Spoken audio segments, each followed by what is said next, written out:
What is good, people? It's Revival of Wisdom. Today we're going to be talking about Saturn. I've done this video in the past. However, this video is going to contain a lot more in-depth explanation of Saturn. So the 33rd degree Mason, Manly P. Hall, said, Saturn is the key to crystallization, physical matter. Light is matter, matter is light. They are interchangeable. Low vibrating light turns into matter, high vibrating matter turns into light. And Saturn is the god of this world, this physical world. He crystallizes light into matter. This is symbolized as the Masonic checkerboard, matter and spirit, matter and light, light and matter. He's also the god of time, destruction, justice. He creates and destroys because all things in time die. He creates and destroys you. So, because we live in this physical world, which is the electric world, this is why we say electricity, because it comes from the root word of El, Saturn. They used to call Saturn El, E-L. This is why we used to say Elohim is God. The real God of this world is Saturn, but it's being hid. This is being hid. Jesus is Saturn. All of this is Saturn. It's all Saturn worship. It's the real God of this world, So, physical matter is a result of two opposing forces equalized on the plane of inertia, because everything is created out of electromagnetic toroidal fields. And these two poles equalize on the plane of inertia, which gives you planet Earth, plane of inertia. The plane of inertia is what Saturn is. It's the ring around the center of the plane of inertia. Thank you to Walter Russell saying, physical matter is a result of two opposing forces on the plane of inertia. This is what Walter Russell says, so please check out his work. He's got many books, many books on light and electromagnetism and stuff like that. So I advise you to check him out. So the torus field gives you the binary code 0 and 1, the female vagina, and the male phallus. This is the code for this world. Saturn crystallizes physical matter. Now, Saturn is the most outermost layer of the 7 layers of heaven, where it says in the Quran, it says, Allah, it is He who created the 7 layers of heaven. Saturn is the outermost layer. He's the top. He's the most high. So when we say the most high, we're referring to Saturn. He's the most high before the firmament, before the stars. So Saturn is the god of this world. He's the Lord of the Rings. He wears the crown. The crown is the rings. Crown, Kronos. So the planets are luminaries. They are lights. They are beings. They are energy, conscious energy. And we're in the heart of the solar system. Saturn is the outermost layer. He is the one of this world. He's the god of this world. Now, on the North Pole of Saturn, you have the hexagon. Add up all the sides. It creates the 6-pointed star. Or it can be created as a cube. The cube is very important. The 6-pointed star is very important.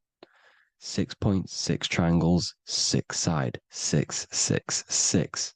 Black cube adds up to 6 in gematria. Now, what did I say in the beginning? Saturn crystallizes the physical world. He creates physical things out of light. You are a light being. This is why we say human. Hue means the light spectrum. Hue, man, we are light manifested into physical forms. Human. And we are incarnated through Saturn. Satan, same thing. The number of the beast is 666, and the 666 comes from the 6.6 triangle, 6 sides of Saturn, 666. We are all known as carbon-based life forms. Carbon, the atomic structure of carbon, is 666, 6 protons, 6 electrons, 6 neutrons.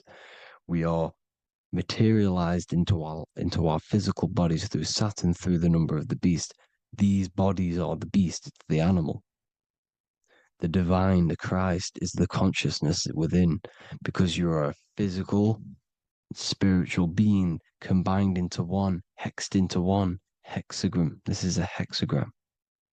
You're hexed into physical matter, spirit and matter, light and dark, combined into one.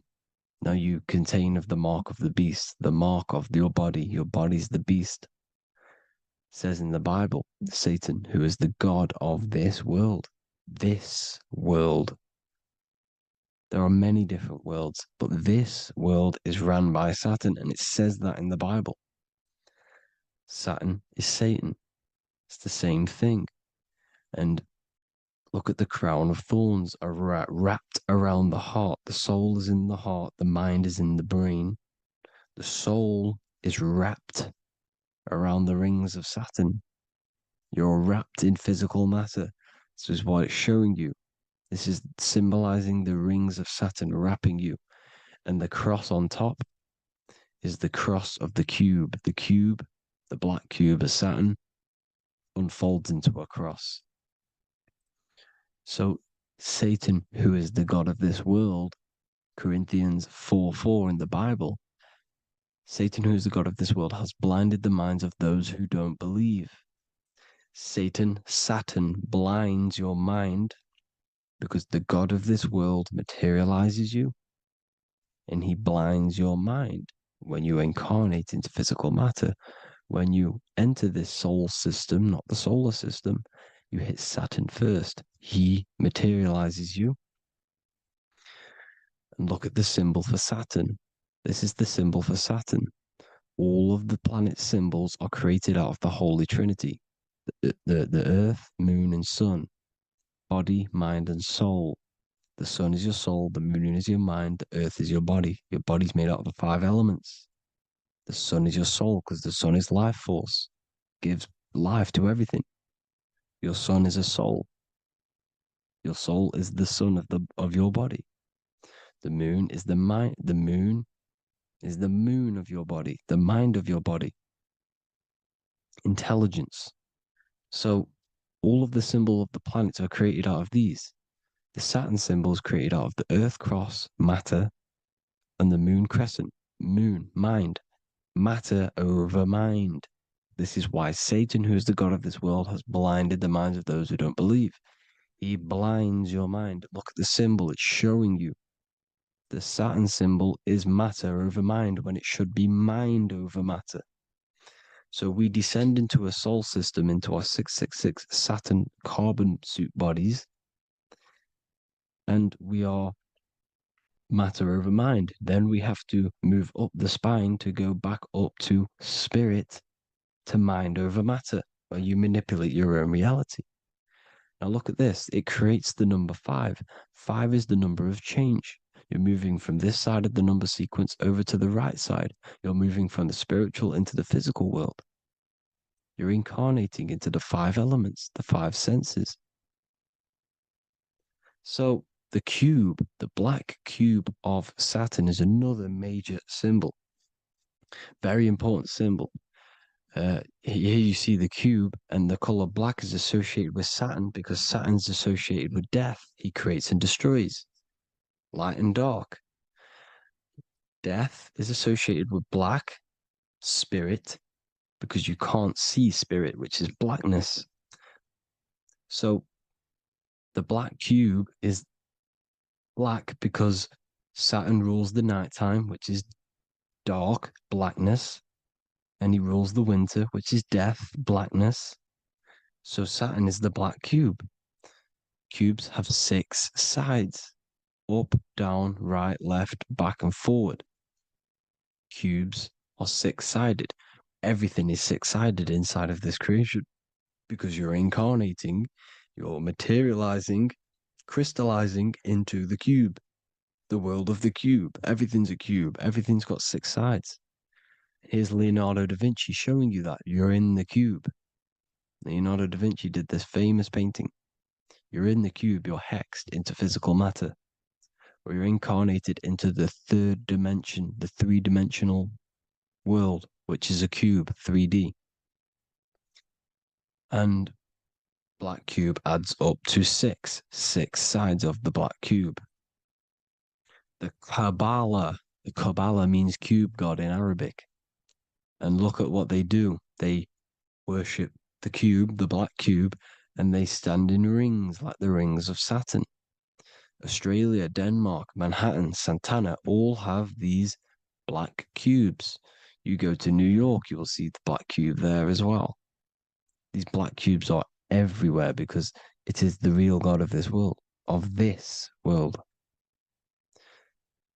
So look at the cross. The cross unfolds into the cube.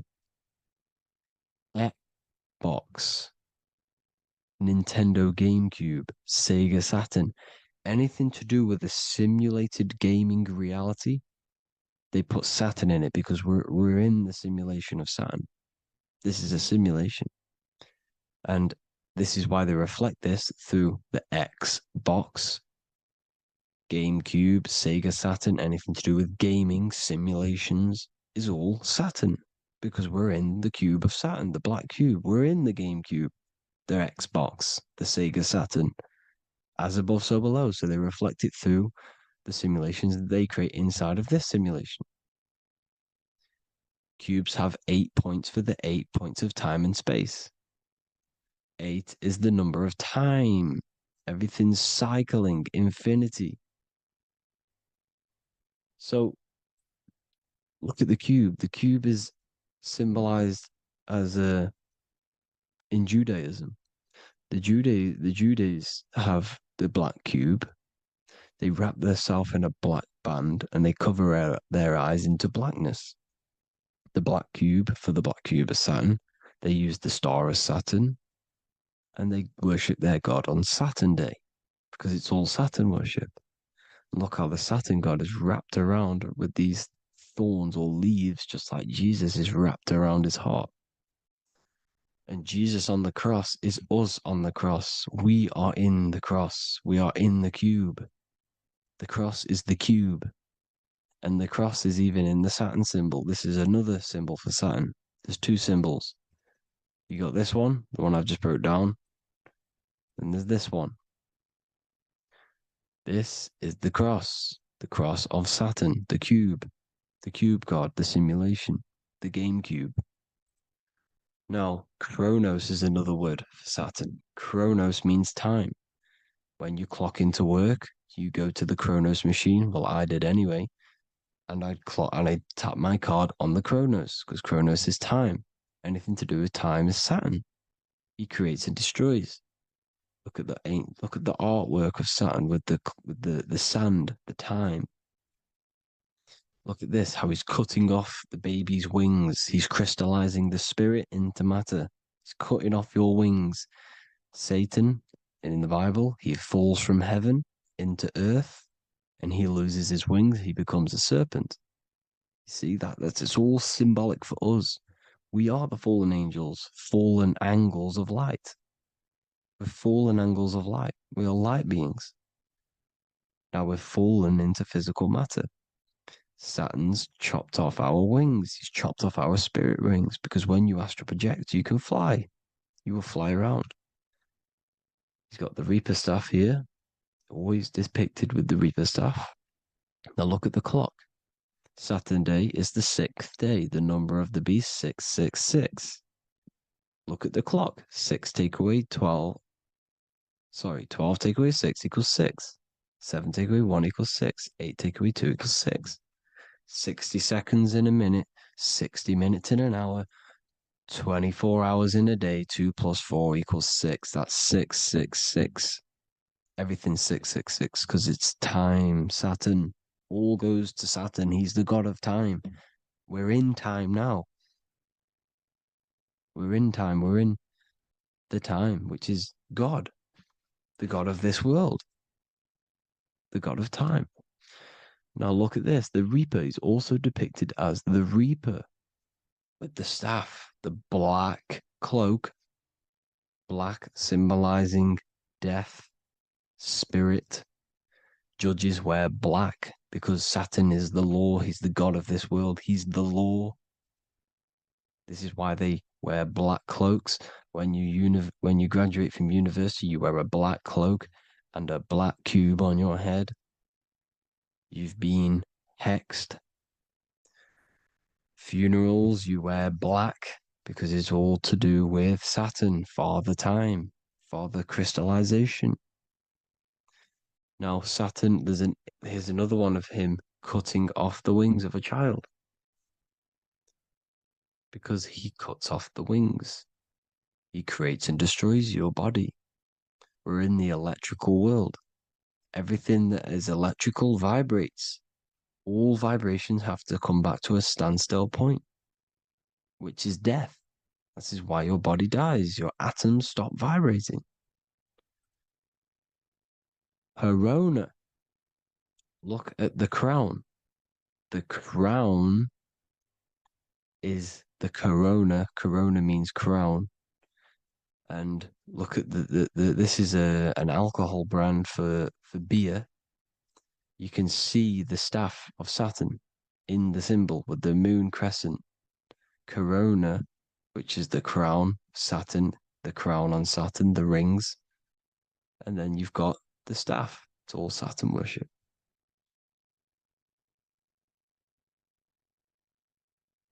Is the black cubes of 9/11. Two black cubes. This was a ritual for Saturn. It's all ritualistic. And look at the Star of David, the Star of Saturn. It's not the Star of David. Creates IXXI, the sigil of Saturn. IXXI means 9/11 in Roman numerals. 9/11. It's all a ritual for Saturn, and they have the two black cubes of Saturn. Now look, XX, there's more symbolism of Saturn now. We're going deeper. XX is more symbolism for Saturn. The sigil of Saturn is XX, as above, so below. Same with the Star of David. You split it in the middle, as above, so below, as above, so below. XX, this is a Knights Templar Cross of Lorraine. XX, Knights Templar, High Order of Masonry. They all worship Saturn. Well, Saturn's the real god of this world. X Eon with the XX, XXL magazines, which is all to do with famous rappers and stuff like that.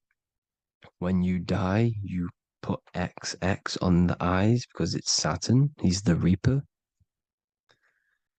Is Jesus with the XX crown with the thorns around his heart, around his soul, with the cube on the top, the cross cube. Le Lucifer with the XX Cross of Lorraine. Jay-Z with his alcohol brand, XX Cross of Lorraine. The X Factor with the rings of Saturn. All Saturn worship. The seal of Melchizedek is also Saturn. This is the cube. This symbolizes the cube with the 8 points for the 8 points of space and time. And this is the cube.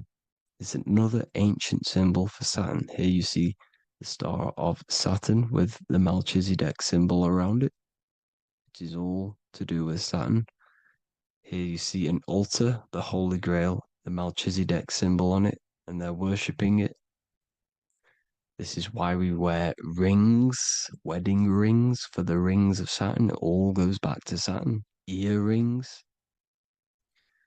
The 8-pointed star of the ancient Sumerians is all Saturn. It's all Saturn. So the ancients, the symbols of Saturn goes on forever.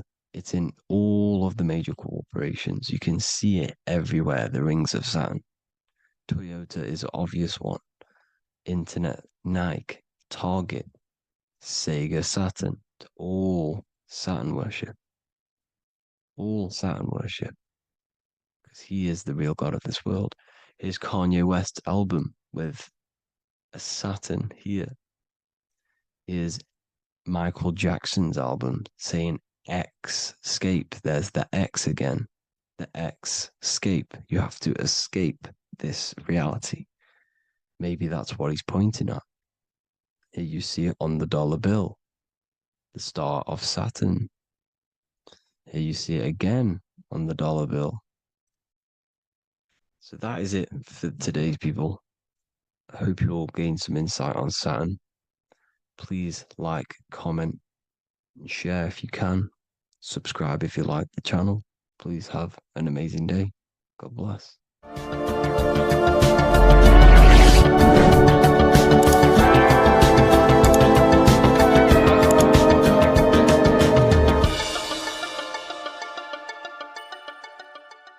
Religions were made to hide the truth about yourself, God, and the universe. You see, religion teaches there is a God separate from you. He created the universe separate from himself. They did this to truly disconnect you from consciousness, from God, and from yourself. Now let me explain. It's going to be very difficult to understand this from a left hemisphere dominated perception. The left hemisphere sees everything individual.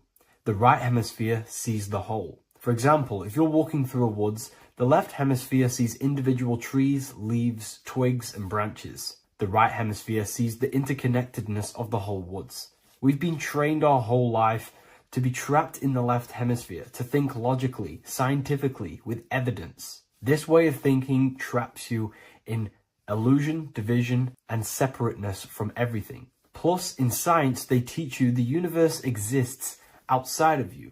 You exist in a universe, and the universe exists whether you exist or not. This is completely false. You are the universe experiencing itself. There is only one person in the universe. There is only one awareness in the universe, and that is God. That is your consciousness. Not your name, your job, your reputation, your thoughts, your beliefs. That is not God. God is the infinite awareness that you are, the alertness, the essence of life. You are an individual. You have a dual nature, an inner world, consciousness, and an outer world, this physical body. The inner world is the immortal, consciousness, awareness. This physical reality is for the immortal within us to experience and enjoy. And the immortal consciousness, the immortal self, the individualized expression of the only thing that is truly real, which is God, consciousness, is seeking a way to understand itself through infinite vantage points. The same consciousness inside of you, inside of the dog, the squirrel, the plants, the stars, the same awareness is in absolutely everything. Only the right hemisphere can see this connection. The universe is one mind separated into the infinite bodies and life forms. This is why scientists tell you that the universe is forever expanding. It's truth in plain sight, because the universe is the mind. And the mind is always seeking more vantage points to understand itself. And the mind is always expanding into new realms of thought. The mind cannot be filled up. It does not exist in space. However, human awareness, human consciousness is very sacred. And the reason why I say that is because humans possess a two-way consciousness, unlike a dog, an animal, or a squirrel, for example. The dog looks in the mirror. It is not aware of itself. It doesn't look in the mirror and see that it needs to improve something. However, humans, we can look in the mirror and say, who am I? Where do I come from? And I need to change this aspect of me. I'm lacking in this area. Dogs do not have this awareness. They function only on their immediate surroundings, on survival and instinct. Human awareness is special because we have the ability to reflect on the self. We can question our consciousness. We can question, who am I? Where do I come from? And where am I going after this? The human mind has no limitation. We can surpass our animal nature and rise to a godly nature. This is the whole purpose of reaching Christ consciousness, which is just an ideal consciousness where we have control over self and we know who we truly are. Humans have been given the tools to awaken. Our five senses are locked only to perceive the physical world. But the mind holds the gateway to understand the unseen aspects of reality. The mind holds the secrets to the universe and consciousness. We just have to study ourselves to understand God. We are all individualized aspects of consciousness. There is only one pure consciousness in the universe, but we're fractaled into infinite life forms, experiencing this consciousness in a different form, molding this consciousness into individual egos and individualized consciousness. Me and you are made of the same fabric. However, I have thought different things, believed different things, experienced different things, which has conditioned my consciousness to be my own individualized aspect of God. And that's what makes me, me, and you, you. God is the creative power within us to turn thoughts into physical reality, to create things. We are a creator. Each one of us is a miniature earth, creating and building in this physical 3D reality. Our consciousness holds power over the 3D reality. We can mold it and create anything we wish. However, we have been conditioned to live like an animal, living in our animal nature, eating, surviving, lusting, and these low-level desires keep us trapped from figuring out our creative power. This is why the ancients always depicted God inside of the brain. Even in ancient Christian artwork, William Blake, Anton Raphael, all depict God inside of the brain. Why is this? Because God is our creative power. The spinal column acts as a type of ladder of consciousness. If you just think about sex and act on sex, eating, consuming, and living in a survival animalistic state, then your consciousness is functioning on the lower end of the spinal column, where your reproductive organs are and your gut organs are to consume food. In order to activate the God within us and to us to truly know God, we have to be aligned with the God consciousness. We have to unlock the God within us so we can truly actually experience God and understand it. However, God exists beyond our personal consciousness, beyond our human identity. In secret societies, satanic rituals and satanic societies, they are seeking a way to escape the human identity through ritual work, meditation, and trance-like states. A trance-like state is like the state that you enter just before you fall asleep, where there is no thought present in your mind, because you are not the mind, you are the observer, you experience the thoughts. And when we escape the human identity through rituals, meditation, or trance-like states, we can actually experience beyond the veil of this material world. However, satanic rituals do this in a negative way. Satanic rituals include ways to make the human mind tap out by pushing the human minds to the limit through pain, suffering, and even torture, to allow the mind to pass out so you can temporarily pass on the veil of the physical world and escape the limitations of the human identity and the human thinking mind. Now, you do not have to do it this way. You can experience the divine and beyond your human identity through many different ways, such as deep, deep meditation, rising above your thoughts, and setting 3 alarms, one for 6 a.m., one for 6:30, and one for 7:30. And when you wake up at these times, what you need to do each time you wake up is allow your mind to stay awake but your body to fall asleep. And you will enter this trance-like state. And you can gain ideas, experience lucid dreams, and maybe even astral project. All of these rituals in secret societies and satanic societies is all about escaping the human identity and experiencing the divine planes beyond the physical. To wrap all of this up, this is all about consciousness. Consciousness is the infinite awareness of the universe, just fractaled into separate bodies. And this consciousness is seeking a way to understand itself in infinite angles and vantage points. And religion was made to cut off your connection to the divine planes beyond this world and beyond your self-identity. Therefore, if you want to know God, you have to study the attributes and qualities of God, such as geometry, numbers, consciousness, the mind, the subconscious, human anatomy. All of these things are aspects of God. We have to study ourselves and study nature so we can see God. God is the infinite awareness of the universe. If you love this video, please leave a like and share it with a friend. I'll leave a link in the description for the Book of Wisdom, Volume 2. You're living in 4 planes of existence right now, but most people are only aware of one. And that's why they feel lost, disconnected, and stuck in cycles they can't explain. If you don't understand the blueprint of reality, you'll keep trying to fix the physical, while the real causes lie in the unseen dimensions that you have direct access to. You must understand that the universe only exists in the mind. Everything is a projection of consciousness. Therefore, consciousness produces everything. Our internal world is consciousness. Our external world is this physical body, physical world. Everything is an externalization of consciousness. For example, this was a thought. Now it's made physical. But before this was invented, it was existing in someone's mind, in consciousness, invisible. Then it was made manifest, made physical. So everything in this physical plane is the effect. The cause is consciousness, mind, the mental plane.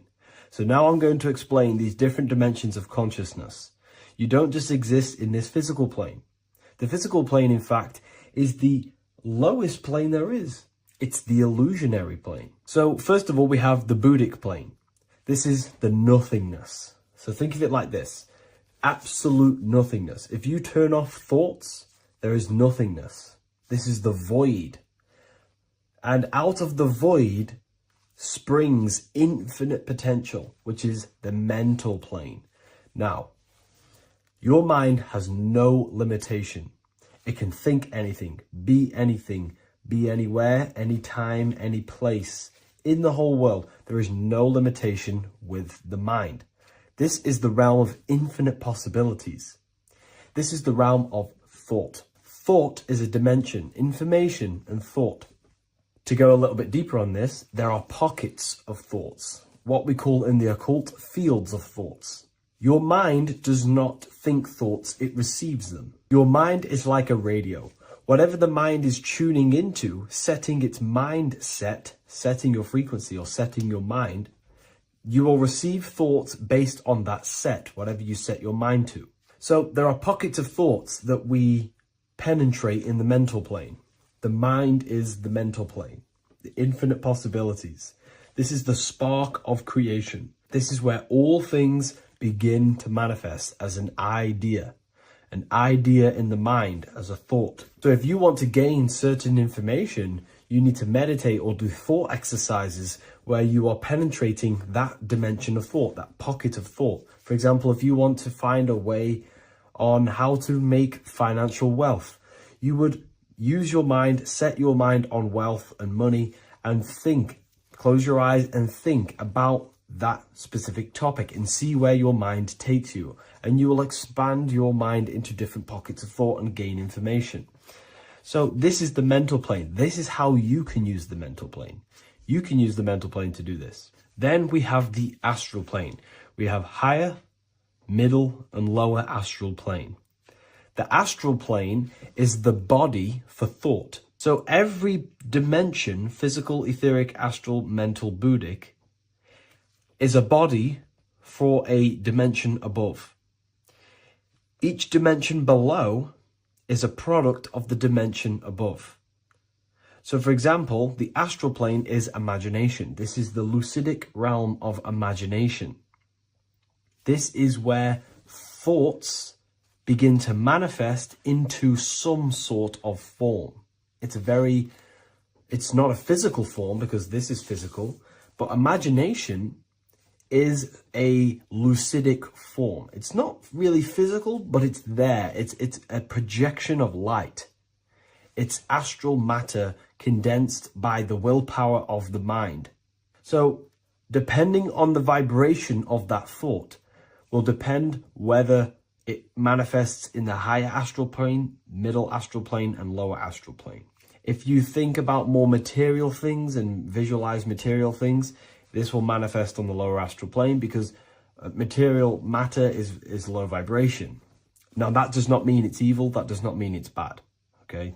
It just means low vibration just means more material. But if you think and imagine more spiritual things, this manifests on the higher astral plane. So the astral plane is the screen in your mind that allows you to vision an apple, that allows you to vision anything. It's that mental projection that's inside of your mind. Now, this is what we call the third eye. It's an eye because the eye is the mind, and the mind can see into the astral plane. It perceives this spiritual world, this lucidic realm that we have access to. This is where also infinite potential takes place. This is the realm of spirits, demons, jinns, whatever you want to call them. Spiritual entities exist in this. because this is where thought forms manifest into form. This is where thoughts create bodies. Think of it like this. The mental plane is a thought of a chair. The astral plane is the imagination of that chair and all of the different possible chairs that could possibly be. The etheric plane is the energy double of that chair. And the physical plane is the physical chair. So, as you can see, the higher we go up, the more formless and lucidic it is. The lower we go down planes, the more dense it becomes. This is formless and this is form. Everything manifests through this process.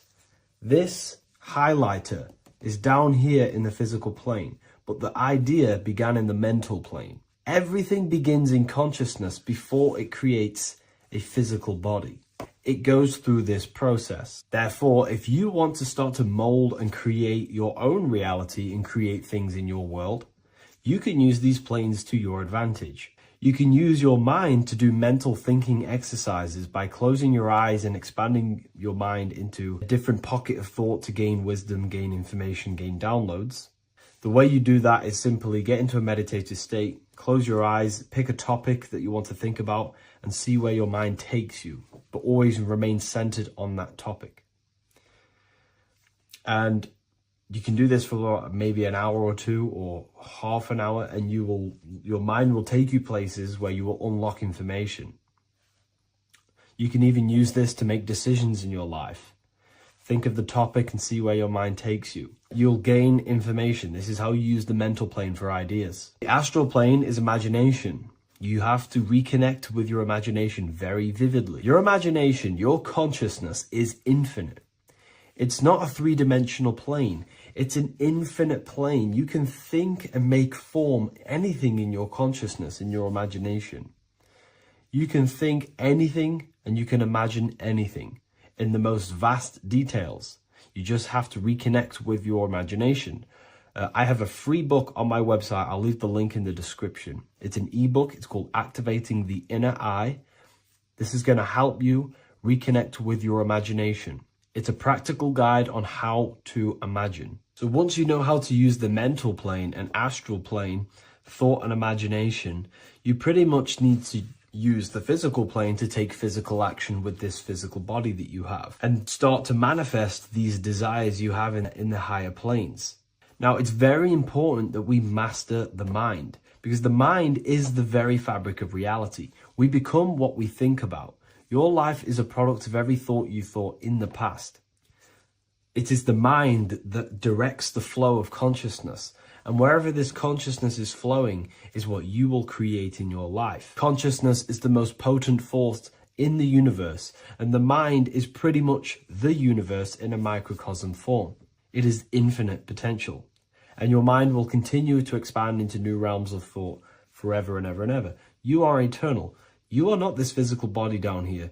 You are consciousness, literally dreaming that you are in this physical body. So everything begins with the mind. We need to be conscious of the thoughts that enter our mental field of consciousness. There is a level of self-awareness that you can reach where you can become conscious of pretty much every single thought that enters your mental field. Now, we have over 7,000 thoughts a day. You can gain such mastery over your mind where you can become conscious of every thought you think. And that is when you gain superior power. Because when the mind is fully under control of self, you can direct the mind's potent force into a specific goal. Most people's minds are dualistic. They want something, but their mind is thinking something else. They have limiting belief systems. They have the little voice that comes in and says, you can't do this, you're a failure. That is a fractaled mind. The mind needs to be singular. It needs to be on your team and not an enemy. Do not let your own mind take away your power. Your mind should be on your team, giving you power, giving you the best possible thoughts and the best possible beliefs. When the mind is in this condition and on your team and not taking away your power through the destructive thoughts, it becomes a potent, powerful force used for manifestation to create anything. And the way we get the mind on your team is through constant meditation to learn how to control the mind and turn it on and off. Subconscious reprogramming through visualization, affirmations, cultivating emotions associated with your goal. All these three ways we can reprogram the mind slowly over time so that it becomes powerful and becomes on your team and doesn't give you negative contradicting thoughts. When the mind is fully aligned on one thing, it can create massive empires and things in your physical reality. So I hope this video helps, and I'll see you in the next one. In this video, you're going to learn exactly what Christ consciousness truly is and how to cultivate this into your life so you can live a better life, create the things that benefit yourself and humanity, and ultimately to bring heaven on earth. This is the true way. If you're familiar with my work, you know that, I'm pretty much obsessed with symbolism. Symbolism is such a massive topic, and it unlocks profound ancient wisdom that is hidden behind these layers of symbolism of the ancient paintings, symbols, and texts. So I was going through some Christian artwork and I came across this painting. It's a well-known painting called The Sacred Heart of Jesus. And it just blew my mind. What this is revealing about human consciousness and Christ consciousness, which is what Jesus represents. If you're not familiar with Christ consciousness, you should definitely do a bit of research on that. But I'm going to explain it today in detail. So when we look at this painting, we are looking at symbolism. We're looking at consciousness, a state of being, a state of living, a way of thinking, a way of feeling, and a way of acting in the world. As I've said this many times, we're all creators. We all create and generate reality. And you don't just have your personal reality, you have a collective reality. Your reality is affected by the collective consciousness. Depending on the collective consciousness's understanding of reality will also affect your life. We have a collective life and a collective experience. So Jesus in this depiction here is in a way showing us instructions to reach Christ consciousness, whether you see it yet or not. But I'm going to decode this for you. And your mind might be blown after watching this. Okay, so so what is the meaning of Christ consciousness? What's the whole purpose of this? Very simple. Like I mentioned before, we have a collective experience on this world.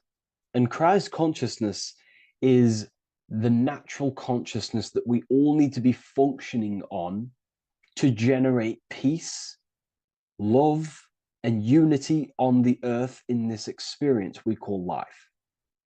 That's what Christ consciousness truly is.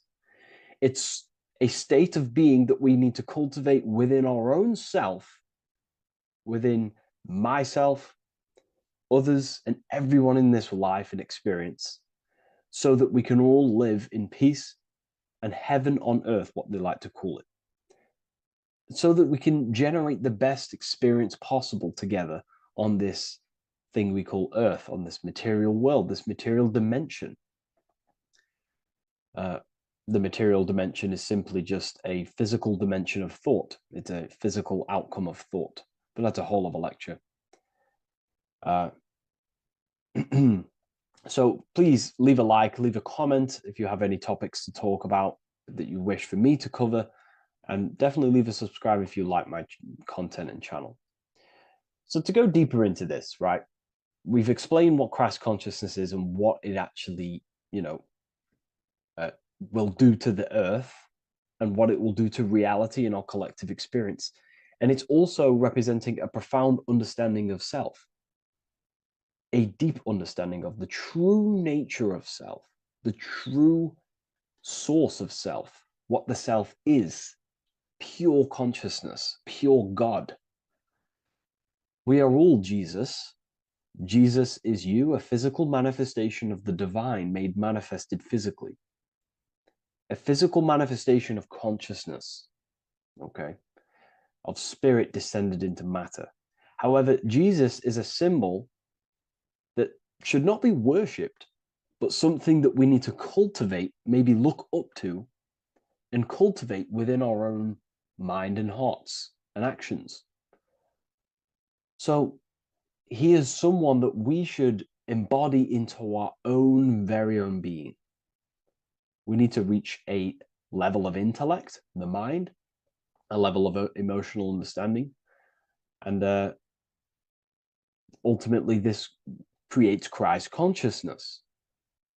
Okay, and now I know that was very, very vague what I just said, but I'm going to explain it a bit more. I don't want to give it fully away yet because you need some more information, more keys.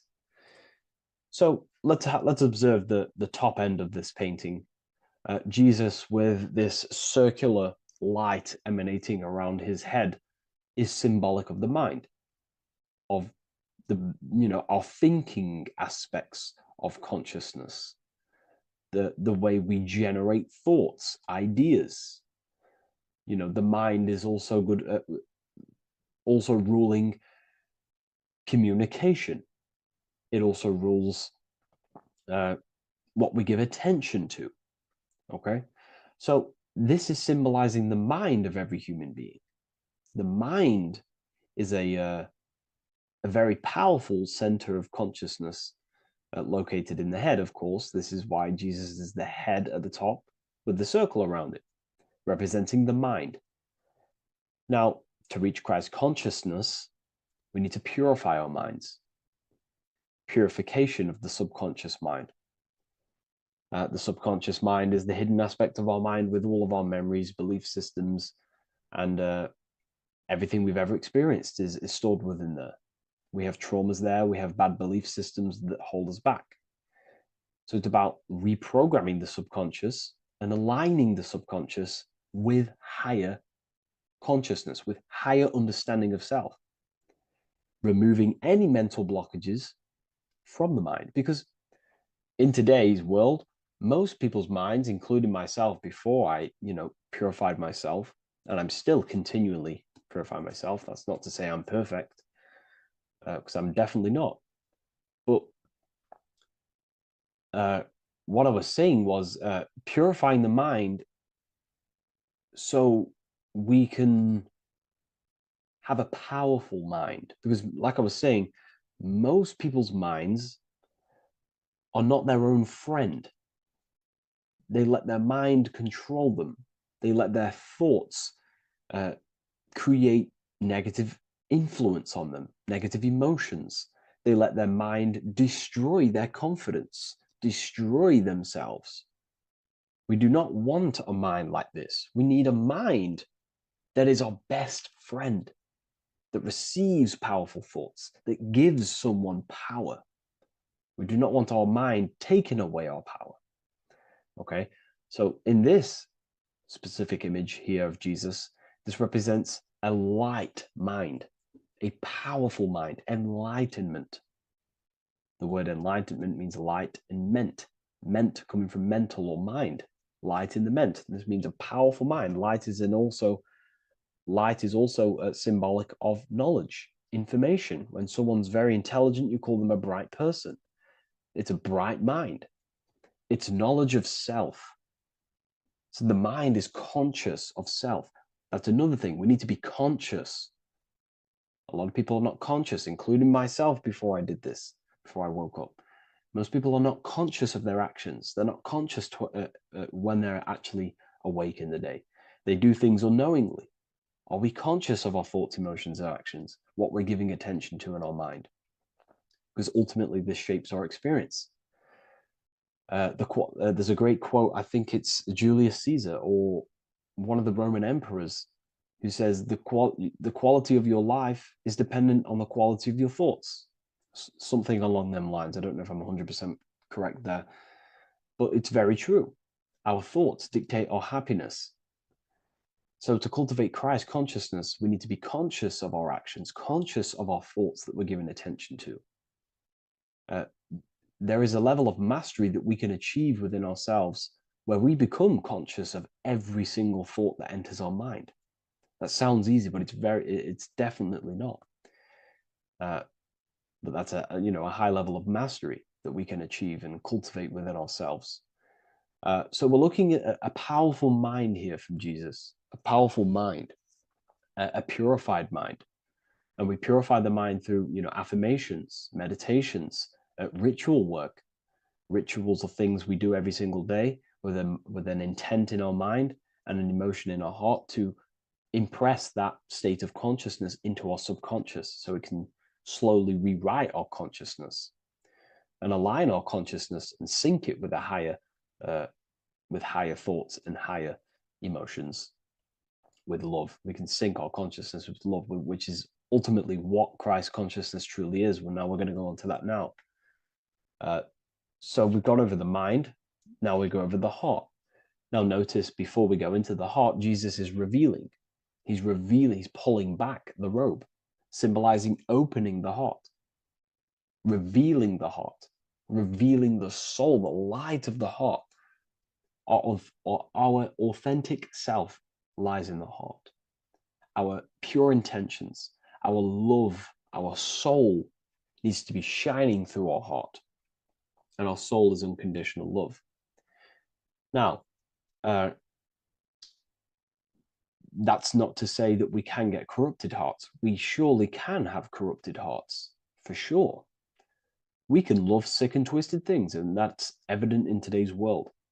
People love killing people. People love hurting people, manipulating people. People love power. Now, that's obviously an inversion of the natural state of consciousness for humans. When we're born with a natural state of love, of unconditional love for the self, for everyone else, for animals, insects, the earth. We love everything as a child. And not only do we love everything, we actually act upon this. As a child, we do not act on anything we know is not good. And I'm talking early stages of being a child, before we're indoctrinated, before the mind and heart become corrupted.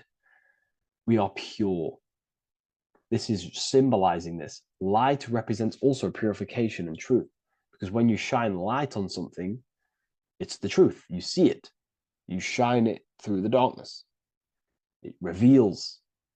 So light, this is symbolizing revealing the light of the soul, of love consciousness, holding love in the heart, true love, not love for sick and twisted things, but true love for the self, the body, and for everyone else and all things. Holding love in the heart. There's a famous saying of keeping the sun in your heart. Keep the sun in your heart. It's a very famous saying. What the sun is a symbol of love. What does the sun do? It gives abundantly. All it does is give light, give energy, power, light to the earth, and everything is feeding off this source. The sun expects nothing back. It just abundantly gives. It's a symbol of love. This is the love principle of creation. Now, the heart is also governing our actions. What we think about, in our mental field of consciousness, is directly corresponded and observed in our hearts. What we think about directly corresponds with what's going on and what we feel in our hearts. Thoughts produce emotions. So if we give attention to negative thoughts, there's no wonder we're having negative emotions in our hearts. So purification of the mind is also having an effect in purification on the heart. Because when we purify our thoughts and only give attention to powerful thoughts and positive thoughts that uplift yourself and humanity, then we're going to also see this change in the heart, see this emotional change in our consciousness. So this represents the purification of a purified heart, the light emanating around the heart. Love for the self, love for one another. And you're revealing this. You're shining the heart on others. This represents, revealing your true self to everyone without suppressing aspects of self, revealing the light, not holding back the light. Because people in darkness will look at people who are spiritual and say, oh, he's into the woo-woo stuff. It's about revealing that and not caring about others. Because when you shine a light, you're also planting seeds in other people. Now, I'm going to tie this together with the hand gesture. Now, what we're looking at here, we're looking at a hand gesture with 2 fingers up. We have the middle finger and the index finger upwards. And notice how they're crossed over. They're crossed. They're not separate. They're crossed, representing unification. Unification here. This is a unified 2 fingers. 2 represents division. Crossed over represents oneness. It's the unification of the mind and the heart. A lot of people talk about this, but not many people go into detail about it because, for many reasons.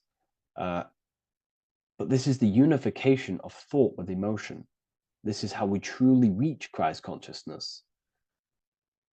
And ultimately, when we do gain the love in our hearts and we do slow, it's a gradual process of cultivating love for the self and everyone else in the world, because we're so programmed to be divided. But it's a slow progress. But when we do cultivate love in our hearts for the self and one another, love is a very, very nurturing and growing force. Like I said, the sun earlier, that is pure love energy. It makes everything grow on the earth. While love in your heart grows connections with people.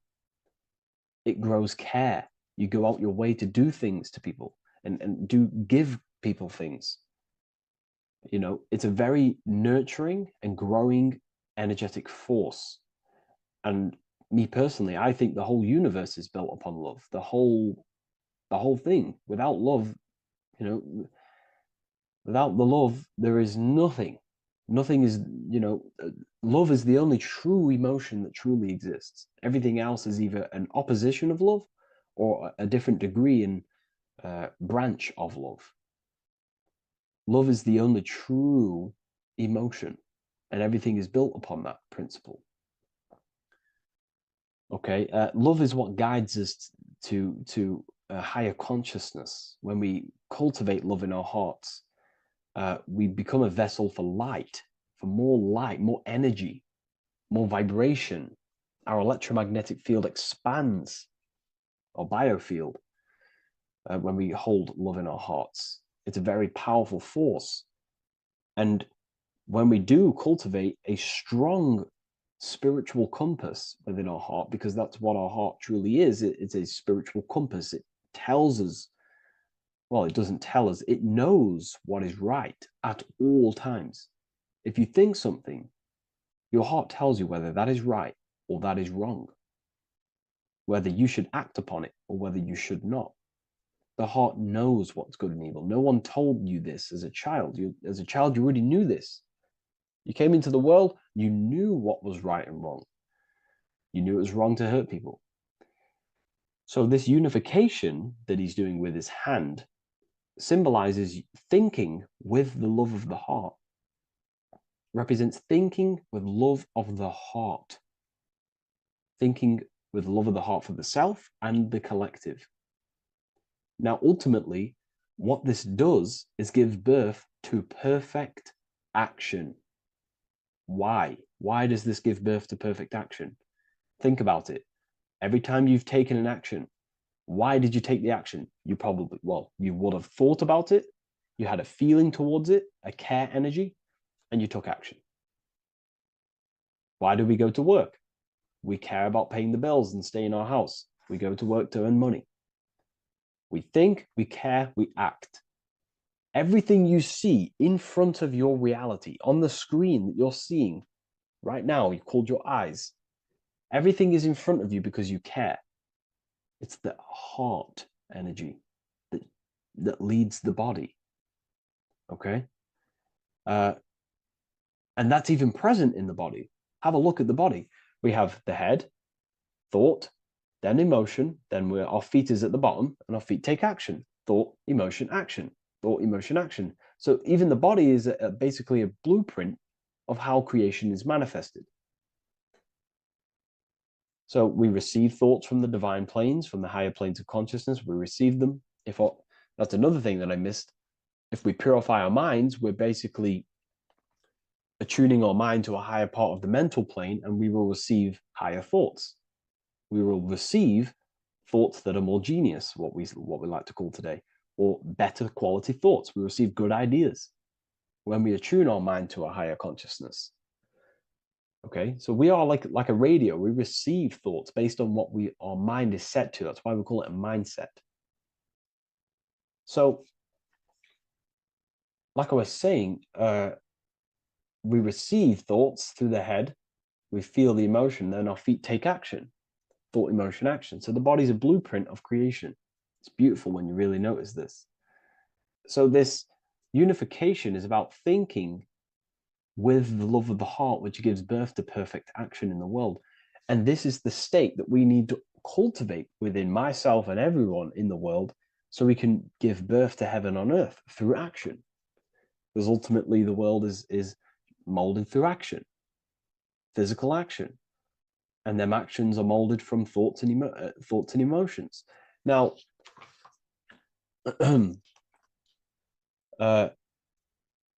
just to have a little announcement, I am now opening 10 more spaces inside my symbolism masterclass.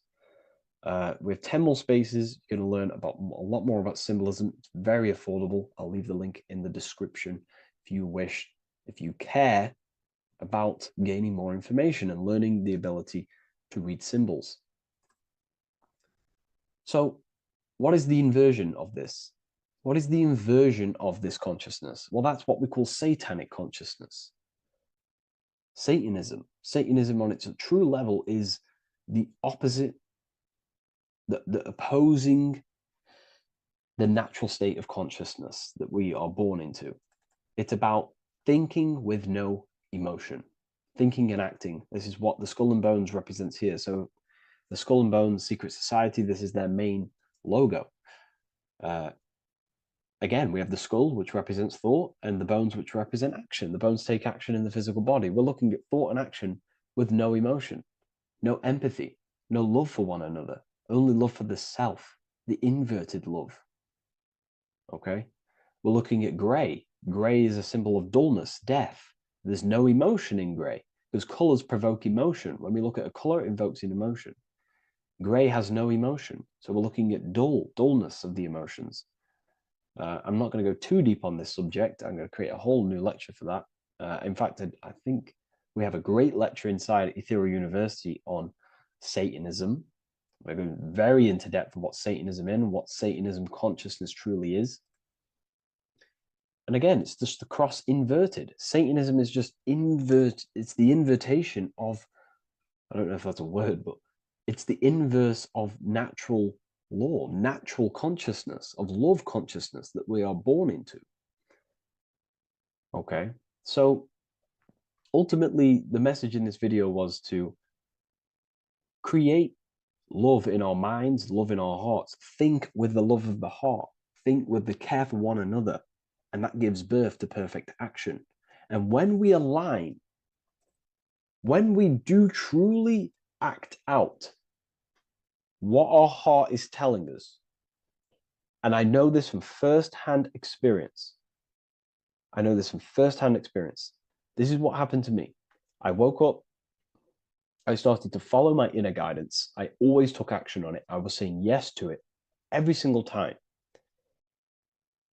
And it led me, I'm getting goosebumps actually saying this. It led me to where I am. That action, me saying yes to my heart, to that knowingness of goodness within me, was like a domino effect. And that domino effect, every time I did it, it was just opening more and more doors, not physically, but mentally. I was receiving more information. I was receiving more opportunity physically. My work started to explode on social media. Like, when you follow your heart and truly take action on what you know is good, it's like a domino effect that leads you step by step to where you're meant to be. And it's so profound and it's so, beautiful. And I'm telling you this from firsthand experience. This is ultimately how you kind of unlock your purpose in this physical world as well. So not only is it going to create a better world, it's also unlocking your true soul form and soul purpose while you're here. It's very beautiful. So I thank you, everyone. Please leave a like, comment, and share, and subscribe to the channel. And I'll see you all inside Ethereum University if you decide to take your studies to the next level. Take care. Welcome to Revival of Wisdom. Welcome people. We're back with another video. Please make sure to hit that like button, subscribe, and turn on notifications to never miss a video. The Earth is a giant torus field consisting of a positive and a negative pole. The Sun being the cathode with a positive charge and the Moon being the anode with a negative charge. This is why the Sun rules over the day, giving you lots of energy, and the Moon taking your energy from you, making you go to sleep. Now, the plane that we live on is called the plane of inertia, and at the center of this plane of inertia is the North Pole. This is where the two electromagnetical energies meet. Now, this is where the most electromagnetic energy is stored. This is why all compasses will point north, because it's the most magnetic place in this reality. So the Sun and the Moon is spinning around this center point, which is stirring the ether of this reality and making everything move in circles, meaning this is a cycle. Everything's recycling itself. It's an organic simulation. The ancients also knew about this sacred land at the center of this reality, known as the North Pole. As you can see on this map from the 1500s of the North Pole, you can see 4 islands around this center black rock. Ancient civilizations like the Mayans, the Buddhists, and ancient Chinese also depict these 4 islands. The endless symbology of these sacred lands at the center has been going on for thousands of years. These sort of secrets are now kept by the elites, but as always they have to show the truth in plain sight, and this is what they are doing with the Windows symbol and also the Wizard of Oz. Now in the Wizard of Oz, as you can see, there's something called Munchkin Land. Munchkins are these unusually short people. Then on the ancient 1500s map, it says Pygmy. And then the Pygmy people in mythology are also these unusually short people. Just like Santa and his elves, they come from the North Pole. And elves are these unusually short people. These stories that we are told about Santa and Munchkins are putting truth in plain sight about this sacred land. This sacred land at the center of the earth is where the aurora borealis comes from and is being emitted from this black hole in the center, also known as the black sun. The aurora borealis is the earth's aura, hence why it has the word aura inside of it. It is the life-giving essence to all life within this realm. As this dualistic reality we live in consists of both physical and spiritual, the black sun is like our sun for the spirit. It's our spiritual umbilical cord, connecting us to the spirit realm. And the rising sun is the opposite. It's our sun for our physical 666 carbon suits, known as our human body, our physical aspect.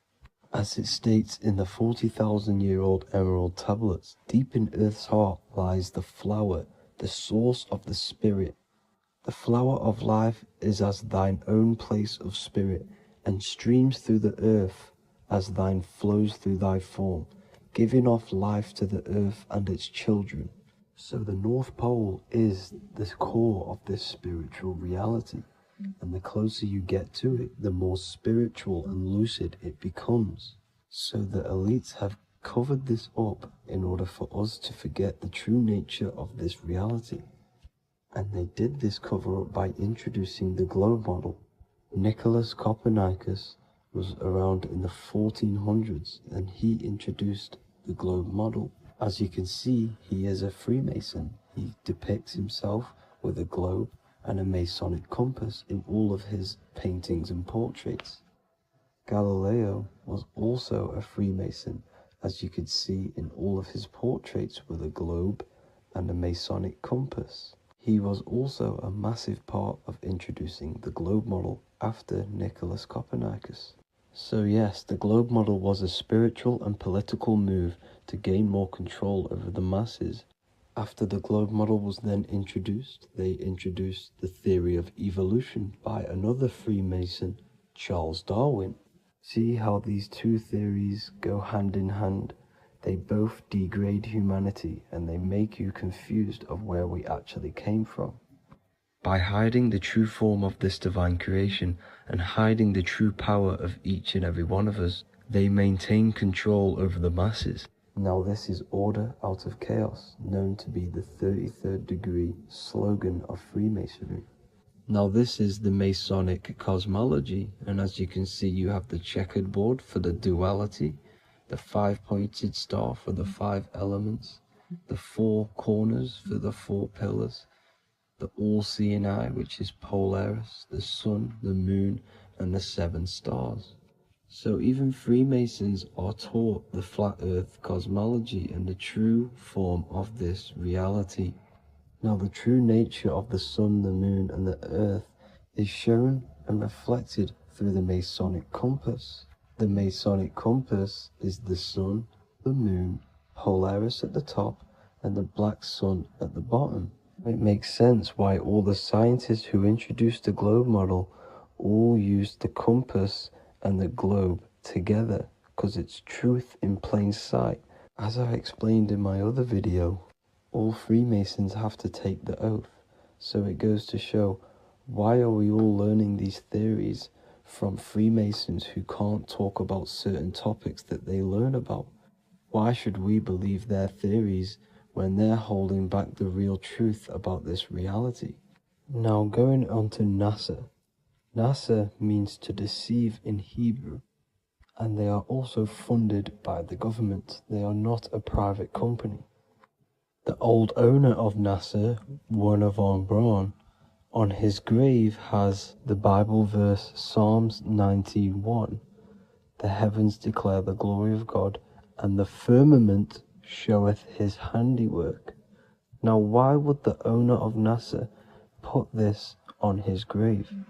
Seems a bit suspicious to me, alongside with the NASA astronauts are all Freemasons. And not to mention the countless mistakes they've made on their live videos in space stations, the moon landing, and the CGI footage of the Earth, which is obviously photoshopped. Just by tricking the masses that they live on a spinning ball, the elites gain the perception of the masses. Not only does it hide the divine creation we're inside of, it hides the divine spark within you. It hides the creator, the source. And by believing in space and we live on a spinning ball, it makes people come to the interpretation of that we are a coincidence and we do not have any purpose. And of course this is false. When you come to realization that we are all a divine creation and we can create our own divine life in this reality, life becomes more sacred and you start to enjoy little things. The elites want you to believe everything exists only in the 5 senses. They want you constantly looking outside of yourself because they know that will keep you on lower states of consciousness. Now this brings me to our next point. By tricking the masses into the heliocentric model, the elites started to advertise aliens in the movies, in cartoons and magazines in the late 1940s. Now this is subconsciously programming us about aliens and extraterrestrial threats, which then they can use to their advantage. And this is something called Project Bluebeam. They are more than likely going to fake an alien invasion to push this 2040 agenda, which is for one government and one ruling currency. That's it for this video, guys and girls. Hope you all enjoyed. Please make sure to leave a like and a comment. God bless you all. This one secret that is hidden and guarded within secret societies grants you profound power, which can fully transform your life and perspective on reality. Today, I'm going to reveal this one secret, which you probably already know, but never realized how deep it truly is. This has the power to change your life. It is the key to your potential. And if you stay with me, this power may be yours, and you could transform your life with this hidden secret that is guarded within secret societies and esoteric orders. And this secret is not really a secret, but something people overlook, that the universe is mental. Everything we experience and interact with and perceive originates within the mind. The universe is a boundless field of consciousness, a mental construct molded and shaped by thought. We do not just live in a physical world, as they want you to believe. There are hidden forces that mold the material world. They want you to believe that you are only a physical being inside of a physical universe. But this is completely wrong. You are the architecture of the universe. Your consciousness is the very fabric of reality, and you create your own universe. The universe is an infinite field of consciousness, a vast and limitless mental construct, intricately woven and shaped by the power of thought. It is a dynamic and ever-evolving field where the interplay of awareness and attention gives form to existence. Within the boundless realm, every idea, perception, and belief contributes to the creation and transformation of reality itself. Each thought holds the power to transform reality. Your consciousness is the very fabric of reality. And this is shown in the symbol of the flower of life. The flower of life is a symbol. It symbolizes the interconnectedness of all existence, illustrating how every thought is not merely a fleeting moment, but a ripple that reverberates across every layer of reality. Each action, like the intricate overlapping circles of this pattern in the symbol, extends its influence far beyond its origin, weaving a web of interdependence where every choice impacts the whole. It serves as a profound reminder that everything is connected, bound by an unseen field of consciousness. This symbol represents how one action, one thought is a ripple in the whole vastness of the ether of consciousness. To master your mind is to master the universe, because your mind is a miniature universe. The mind is the very fabric of reality. So if we gain the hook, if we gain the power and the mastery over our minds, we have now gained the power to create reality to your will and intent. You see, most people live in a cycle, and this cycle is the outer world manipulating how they feel on the inner world. People's external circumstances are creating their thoughts and emotion in the inner world of consciousness, which is producing a constant cycle of negative manifestation. For example, let's say something negative happens to me in my external world. Then I start to think negative and feel negative. What that is actually doing is manifesting and projecting more negativity, because our thoughts hold the power to control and weave our own life. Your life is a direct correlation of every thought you thought in the past. What we need to do is stop and not let the mind control you in your reality. You need to control the mind so you can control reality. So what does this actually mean? Reality is an externalization of consciousness. Consciousness and matter are one. They're not separate. They are inseparable and interconnected. Everything we see, experience, and observe is a manifestation of thought, beliefs, and consciousness, shaping the world around us. Now, this ties in with the secret fifth element that they have hid from you. They've hid from you this sacred and very important symbol and pillar to reality. And this pillar, this sacred thing they've missed, is called the ether. And they've held this from you for a reason, a specific reason. This is the true fifth element. Why do they hide the ether? Because the ether has the power to shape and manifest whatever we imprint upon it.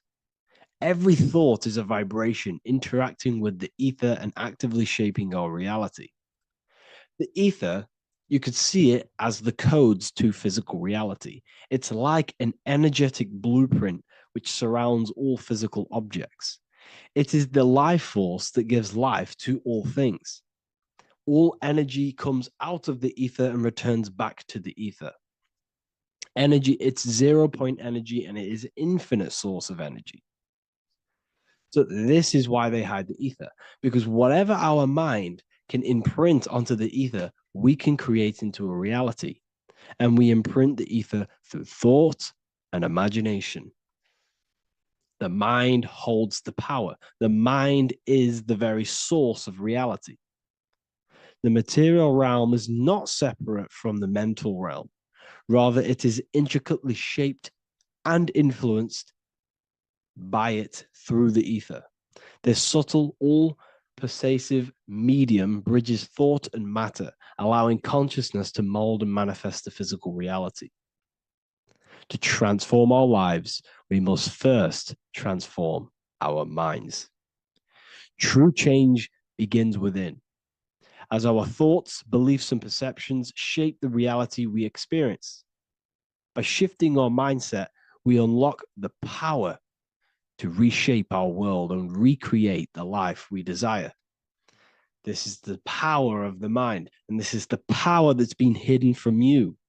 We're not taught these things in schools for a reason, because they don't want us all to be conscious creators. Instead, they feed you your beliefs. They feed you your thoughts through the music, through the entertainment, through the movies, through the news. They're controlling your thoughts with this information. They're installing beliefs and information into your mind. So you are producing their reality. But this is what we need to stop. We need to take control. We need to stop consuming their music, their movies, their information, their news, because all of this is contributing towards your reality. They have the collective consciousness at the tip of their fingers. They do not create the world. We create the world by believing their beliefs and their thoughts and installing their information into our minds. You see, it's mind over matter, and most people live in matter over their mind. Most people let matter, the external circumstances, dictate their mind, when it should be the other way around. It should be mind over matter. This is the mental plane. This is the astral. This is the etheric. This is the physical. The mind holds power over the emotions, over the imagination, over the physical, and over our spirit. It holds power over everything. It's mind over matter. It's the mental body that we must transmute and change. Most of us live in a chaotic state of mind, and this is what we must change. Turn chaos into order. So we need to be mind over matter. We need to install this belief into our subconscious. I, Harry B. Joseph, have created the ultimate esoteric school on the earth. As a member, you'll gain access to live mentoring calls twice a week, along with new lectures, books, and exclusive content released every week. Additionally, you'll have a full access to all my life-changing programs. If you're ready to transform your life and start your journey today with me, join Ethereal University. These are the campuses. We have the real lecture sections filled with lectures that you can watch. Manifestation Mastery, which teach you exactly how to reprogram your subconscious mind so you can live that reality. Sexual Alchemy, the path to empowerment of how you can transmute your sexual energy. The Real Library, where you gain access to powerful esoteric books, PDFs. Symbols of Secrets, an amazing course. The course that allows you to see beyond the veil that has been pulled over your eyes, the language of symbolism that secretly rules the world. I teach you how to read symbolism. Esoteric Exchange, live calls. You get to rewatch all of the old live calls. Mindwave Hub, this is a place of binaural beats where you can listen to infinite amounts of binaural beats.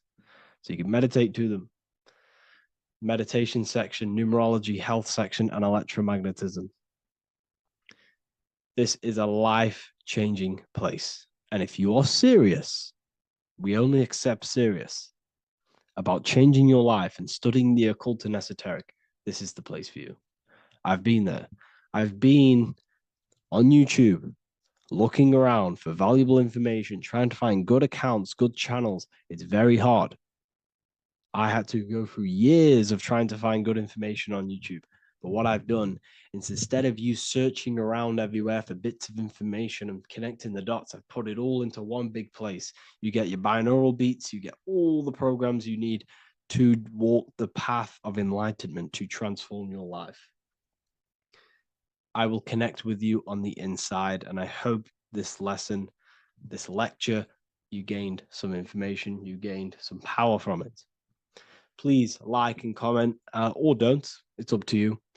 If you have any reviews, if you have any ideas of lectures that you know, if you don't understand certain things, make sure to leave a comment and I can make a lecture about it. I can make a video about it for sure. I don't mind taking recommendations for videos. So I thank you all, people. Have an amazing day. Welcome to Revival of Wisdom. Today we're going to be breaking down Saturn worship and how the occult are linked in with Saturn. Okay, so first of all, let's start with the celebrities. All these celebrities are doing 666. Okay, covering the one eye, which also symbolizes the all-seeing eye, which is another occult symbol. But we're focusing on the 666, the 6 with the 3 fingers.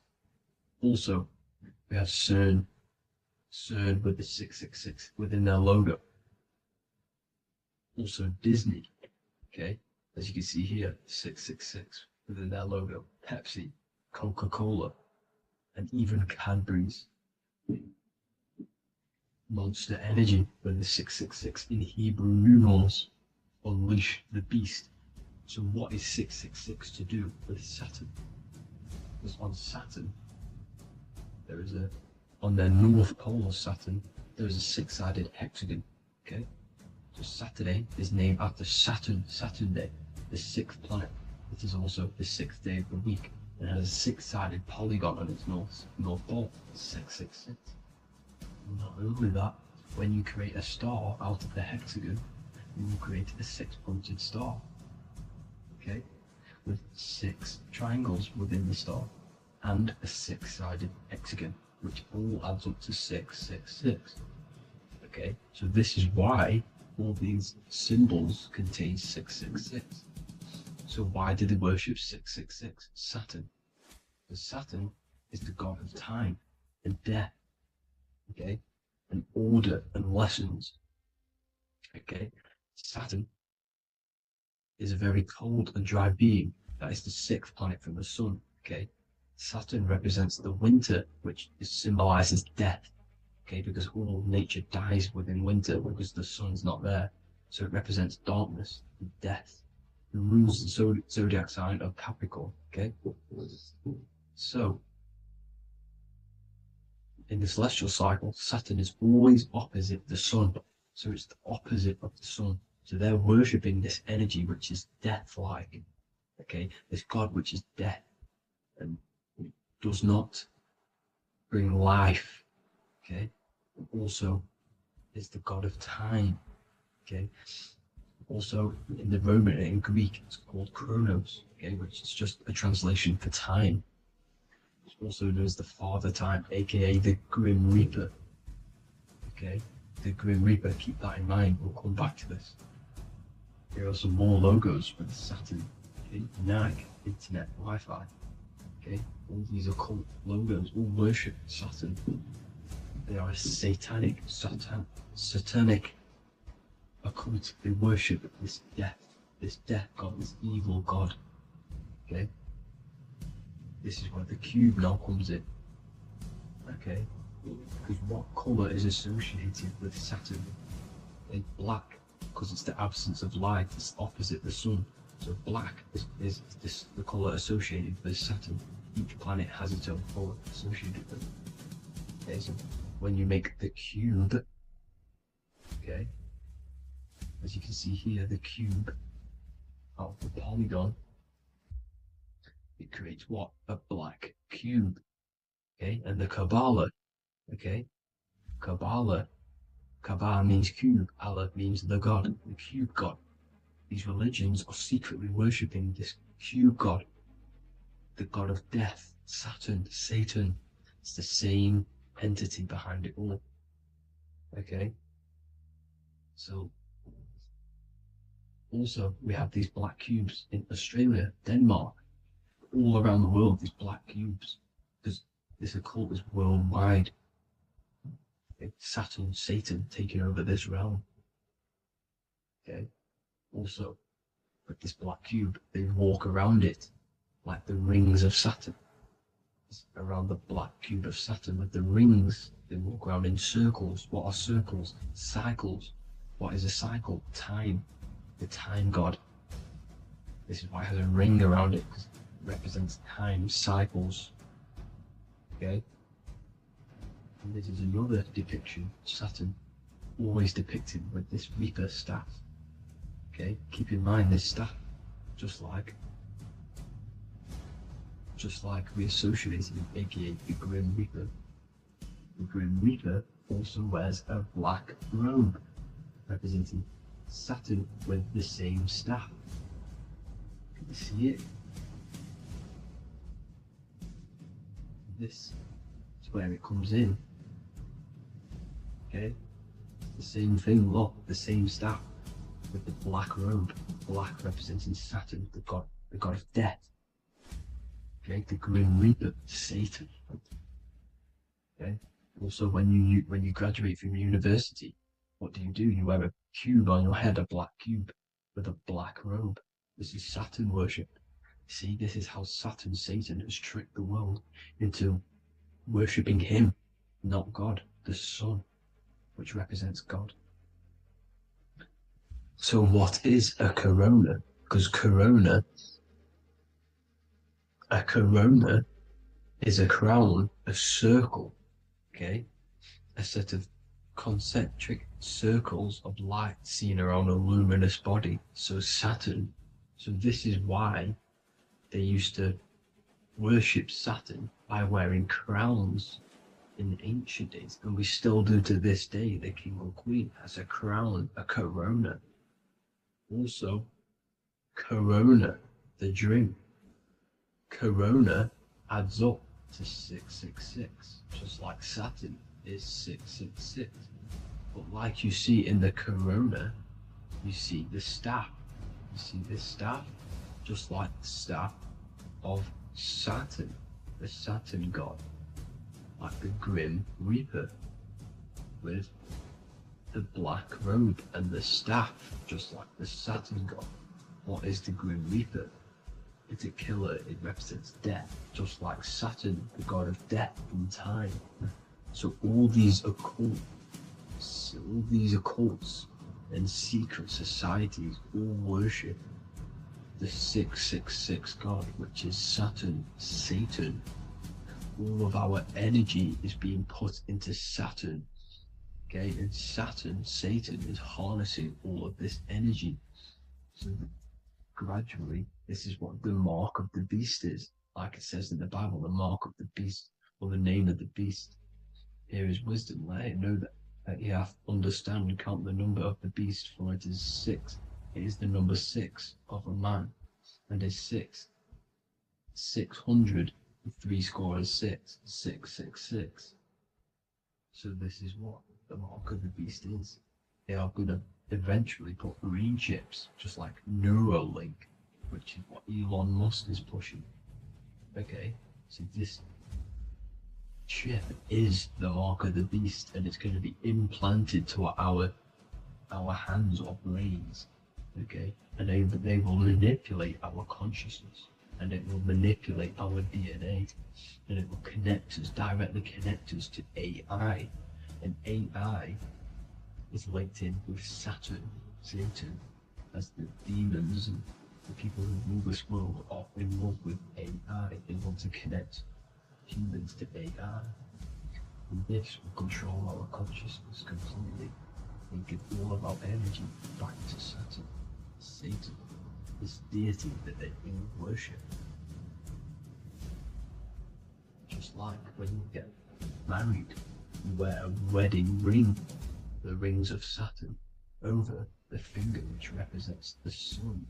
So you're basically seeing Saturn over the sun. The sun is the son of God. It represents the sun, represents God. So you are putting Saturn over the sun. So thank you guys all for tuning in. I'm going to leave you guys here. Please leave a like, comment some topics that you want me to talk about. And please subscribe for more amazing content. God bless.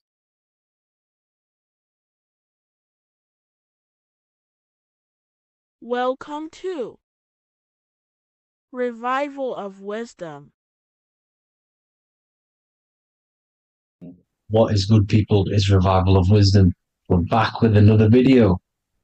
Today we're going to be talking about the importance of Saturn and the occult. Let's jump straight into this.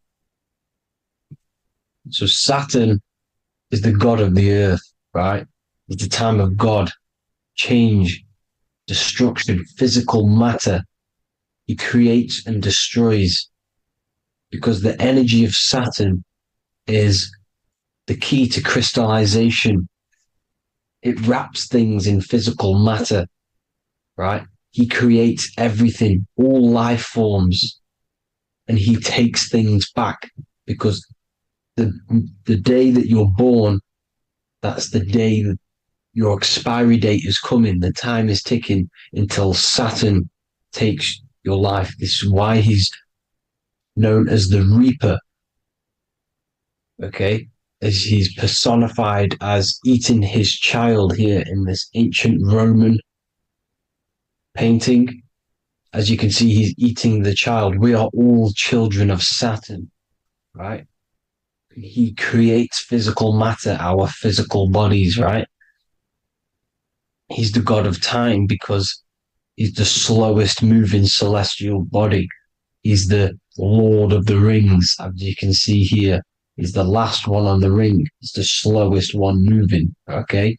So he is the Lord of time, destruction and creation, okay? This is why his name is Satan. He's the devil, okay? But I'm not saying Saturn's evil, guys. It's a part of life. Everything lives and dies, right? He's the key to crystallization. Now, as we have the clock here, our god Saturn, or Chronos in Greek, just means time. He's also the god of time, as I've already said. 60 seconds in a minute, 60 minutes in an hour, 24 hours in a day. Add 2 plus 4 equals 6. 60 seconds, 60 minutes, 2 plus 4 equals 6. That's 666. Okay? And as you see on the clock, 6 take away 12 equals 6. 7 take away 1 equals 6. 9 take away 3 equals 6. 6 is the number of Saturn. It's associated with Saturn, right? He's the god of time, of justice, everything. goes back to the Reaper in the end. Everything lives and dies. Now, the artwork of him, he's always got the Reaper staff. You see, it's personifying death. Now, when you see this, the Romans were not saying Saturn was a real person, a real god in human form. No, this is personification. This is what the ancients always did. They personified, just like the Bible. It's all personification. So the personifying Saturn eating its children because it eats, it's the Reaper. No one can escape the Reaper. No one can escape death. Now, Saturn is 666, which is in the Bible, the number of the beast, right? The number of the beast, Satan, 666, right? So on the North Pole of Saturn, you have a hexagon, which makes a cube, right? Now, this hexagon, when you join up all the corners, creates the six-pointed star known as the Star of David, right? In the Jewish religion. Now, as you can see, the six-pointed star has 6 points, 6 mini triangles, and a six-sided hexagon. That makes 666. And also, your Saturday is named after Saturn, the 6th planet, the 6th day of the week, and has a six-sided polygon on its north pole. That's also 666. Now, this Star of David, this symbol goes back thousands of years, and it originates from Saturn. It's not the Star of David, right? It originates from Saturn. It symbolizes the physical and spiritual aspect combined into one, which makes us humans, right? Also symbolizes the male and female combined into one. These two sacred energies create the human. We consist of both male and female energy, also known as the Seal of Solomon. And we all know if Solomon was a real person, he talks about communicating with 72 demons. He could apparently, in the text, he could communicate with 72 demons, and this is sorcery. This is black magic. Now, this symbol is associated with hexing people. When you place a hex on someone, that is a form of witchcraft, which a hex is just a curse. When you're cursing someone, this is black magic. Now, the black magician would stand in the middle of the symbol and cast his spells onto other people. Now, this symbol is obviously on the $1 bill, twice on the $1 bill. And it's very, very ancient symbol. And it originates from Saturn. And let's keep going. So the cube. So I've just said how you see the cube on the North Pole of Saturn, right? The cube is limited. It's a 3D shape. It symbolizes limitations to the physical 3D dimension, the third dimension, the physical realm which we are in. Now, as you can see, the color associated with Saturn is black, right? Black is infinite potential. Black is the creation of all things before there was light. Light is born out of blackness, darkness, okay? Now, black is physical matter. And as you can see, the black cube,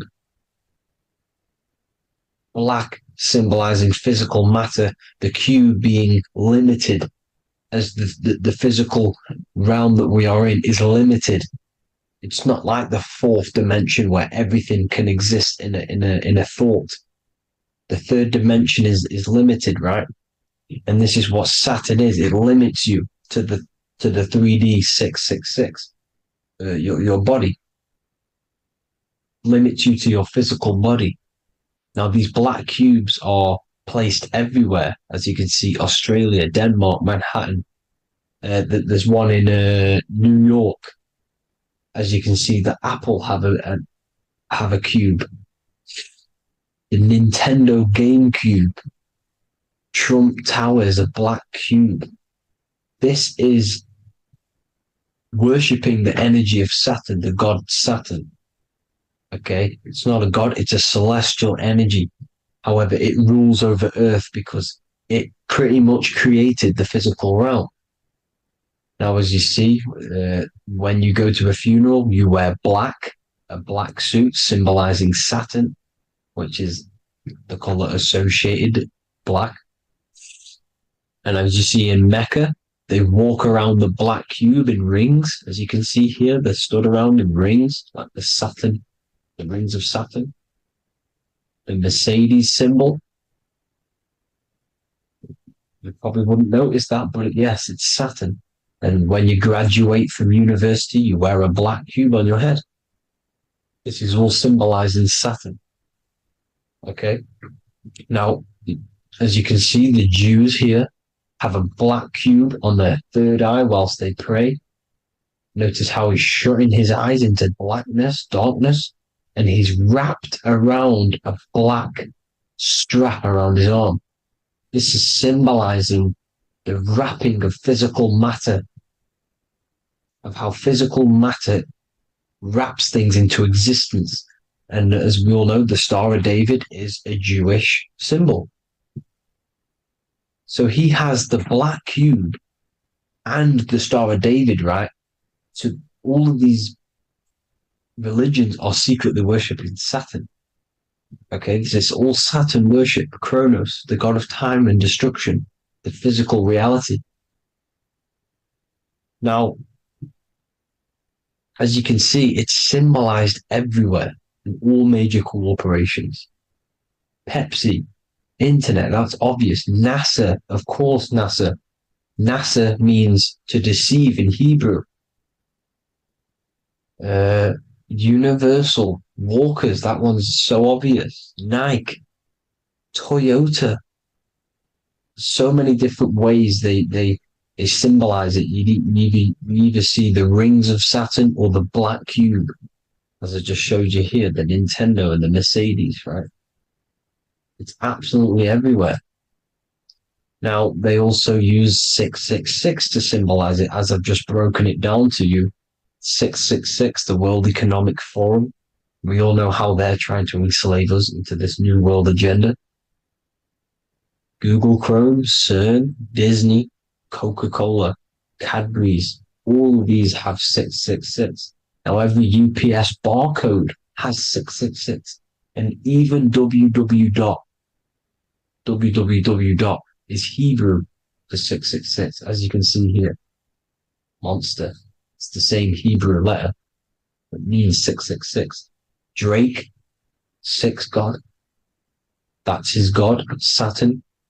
Why? Because they love physical realm. They love the physical dimension, the third dimension. Because they can rule here through riches. They can build an empire here. It's not like the fourth dimension. They don't want to ascend. They want to stay down here in the physical realm. Okay? Now, this is why they're cloning. They can move their consciousness into other clones to live forever. This technology exists. This is why they love the third dimension. As you can see, all of these sellouts here, Drake, Leonardo DiCaprio, you know, all of these people doing 666 because this is their God. This is their God. They love the physical realm. They sold their souls for wealth and fame in this physical realm. So why would they leave? You see? Now, this isn't all just evil, okay? So you have 7 chakras, right?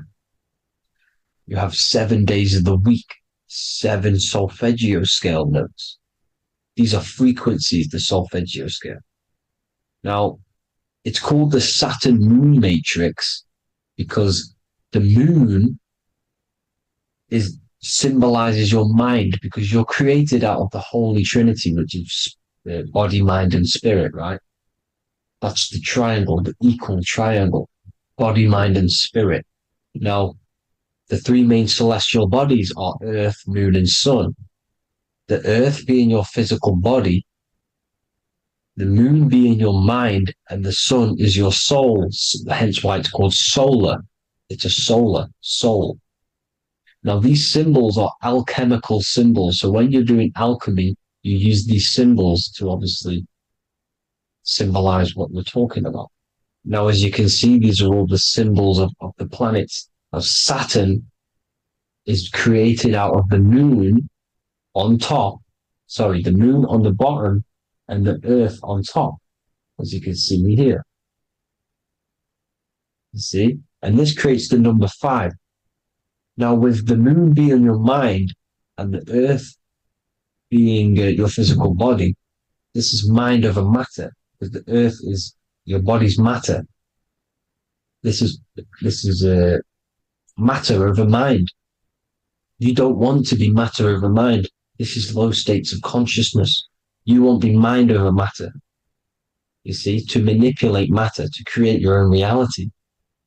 Now, obviously, we all know Saturn is associated with the lowest chakra, which is the root chakra.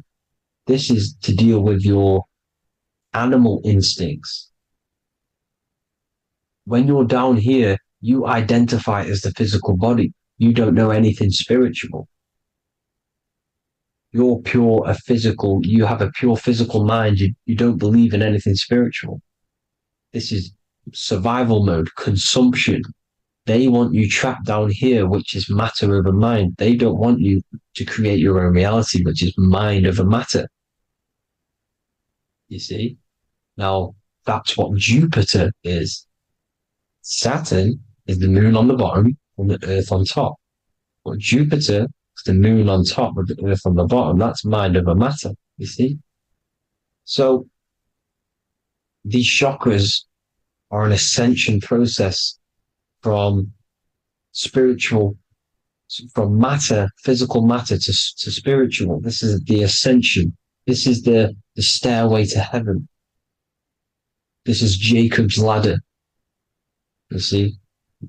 Now, the number 5, which is obviously associated with Saturn as well, which create the symbol for Saturn, created the number 5.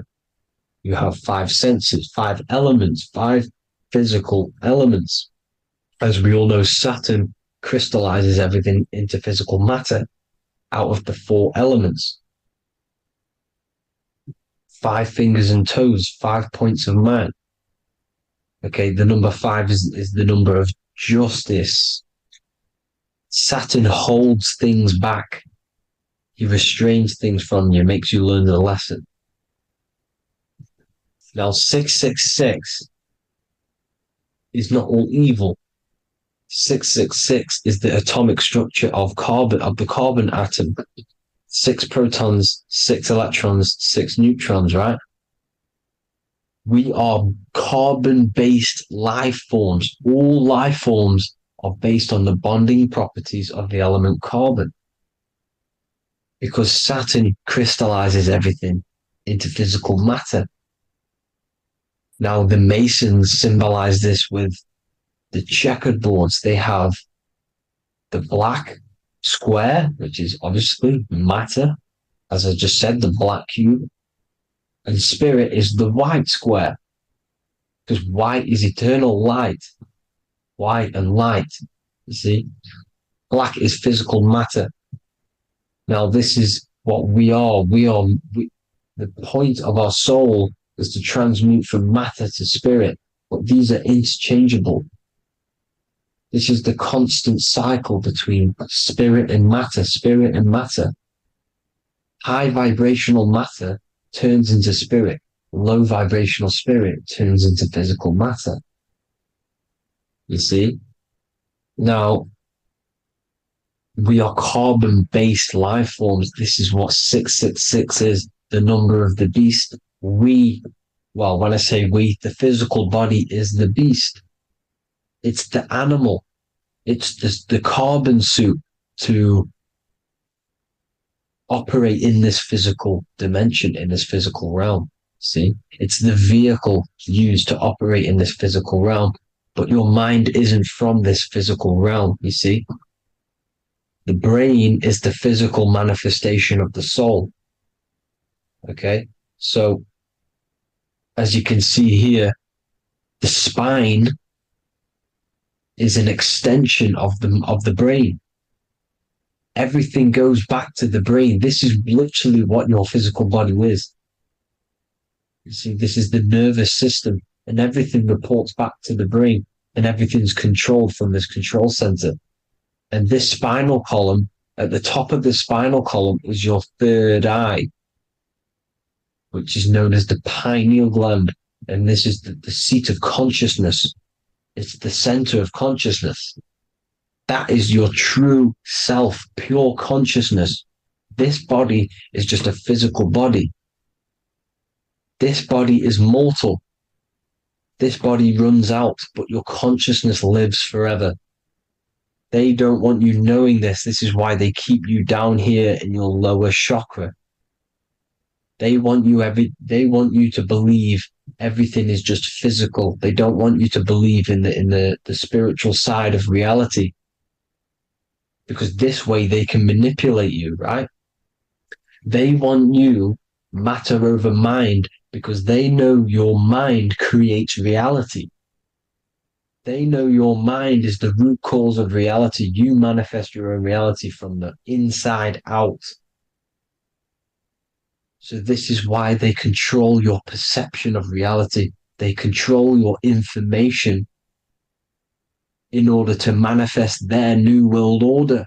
You, who are ignorant to knowledge and wisdom, you who are ignorant are manifesting their agenda because you accept their information and their perception of this reality. Now, this is why they tell you the globe model, the heliocentric model, to trap you into physical matter. Now, if you understood about this true form of this realm, you'd understand that there's a spiritual side behind everything. The spiritual side, something has to exist. The root cause of reality is higher planes of existence. It happens in the mind before it happens on the physical plane. You see? They don't want you knowing this. They want you matter over mind, which is the symbol for Saturn. Moon over Earth. The Holy Trinity.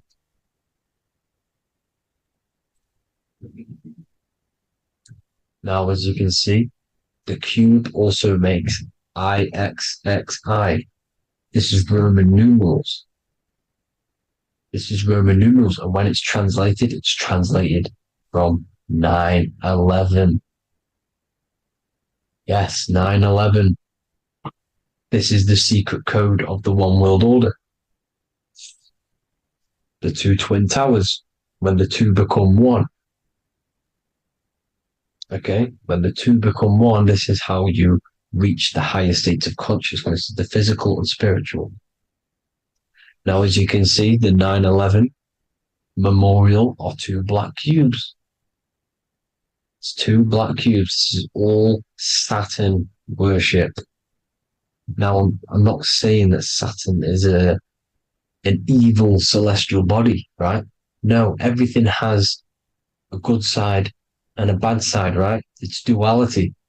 The spirits of Saturn on the dark side are the most evil demonic spirits. Now, these are the spirits that these are invoking through these rituals, right? Yes, 9/11 was a massive ritual. It's a satanic ritual, okay? Now, we all know Elon Musk. Elon Musk is coming with the mark of the beast. And English gematria, this equals 666, right? 666, as I said, is the number of the beast. You are the beast, your physical body. You see how the Bible twisted things up to make things more confusing, right? But it's there. You just have to have the knowledge to be able to read the Bible properly. as we all know, we had this virus. I'm not going to say the name because I'll get flagged. This virus adds up to 666 because this is all part of the New World Order. It's all part of keeping you in this physical dimension. Okay, now as you can see here, Novus Ordo Seclorum on the back of his shirt, on Elon Musk's shirt. This is also on the $1 bill, Novus Ordo Seclorum. This means New World Order. Yes, New World Order. This is on the back of Elon Musk's shirt. And as you can see here, he owns Neuralink, which is the brain chip, which they're going to be putting into implanting this onto your brain. This is the New World Order to connect you and merge your consciousness with AI. Neuralink and Meta, he owns Meta as well, which is the metaverse. These are going to be linked in, hence why they have the same symbol, but just in a different format. It's the infinity symbol. And the infinity symbol comes from the torus field, as you can see here, your electromagnetic field from around your body. Now, the end goal is for this New World Order is to trap your consciousness inside of an alternative reality being projected from the metaverse. Because the metaverse will be the reality, Neuralink will be the brain chip inside of your brain, projecting your consciousness into an alternative reality while they harness your energy of your physical 666 body. Now, this stuff gets real deep, people. Now, this is the end goal of the New World Order, is to connect you with AI. This is why they're trapping you and keeping you in these lower states of consciousness in the Saturn-associated root chakra, so you don't find out about the spiritual side of reality. Because if you knew the truth of this reality, you wouldn't connect to AI. You see, you have the power within you to travel to other worlds, the astral plane, for example. You travel to different worlds when you are sleeping. Okay? They want you to know it's just a dream. However, their end goal is to trap your consciousness and feed off your energy, spiritually and physically. Okay? I don't know why these people are just pure evil. As I said, evil love bondage. They love the physical dimension. They don't want to ascend to other realms. These evil love the third dimension. This is why evil spirits will inhabit bodies, exorcisms, because they miss being in the physical realm. They miss it. Evil love bondage. So this is why they're cloning and putting their consciousness in clones to stay in this third dimension, to stay as further away from the source as possible. Okay? This is why they're doing it. And this is how it's all linked in. So I hope you all enjoyed this video. Hope you gained some wisdom. Please feel free to join the Telegram. And please leave a like and a subscribe. Thank you all, people. God bless.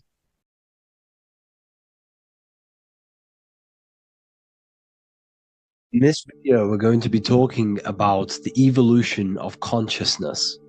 You are born human, however, you possess consciousness, which is the awareness behind your being, the awareness behind your thoughts, the experiencer behind your five senses, the experiencer, the observer behind your thought, emotions, and senses. You are an eye, an invisible consciousness looking through a lens, which is your body. Your body produces this physical world that you experience. Your brain produces this world. Your brain and body is a technological computer. However, you are an infinite, ever-expanding consciousness behind this physical body. And there is an evolution of consciousness, a cosmic journey of expansion. And this is why we see so much pyramid symbolism in the occult and esoteric world, and especially within Freemasonry. Because the pyramid represents climbing, an evolution, a raising state of consciousness, a journey. Steps symbolize a journey upwards. This is the raising and the evolution of consciousness, our inner world, the transmutation of our inner selves, of our souls and consciousness and our minds.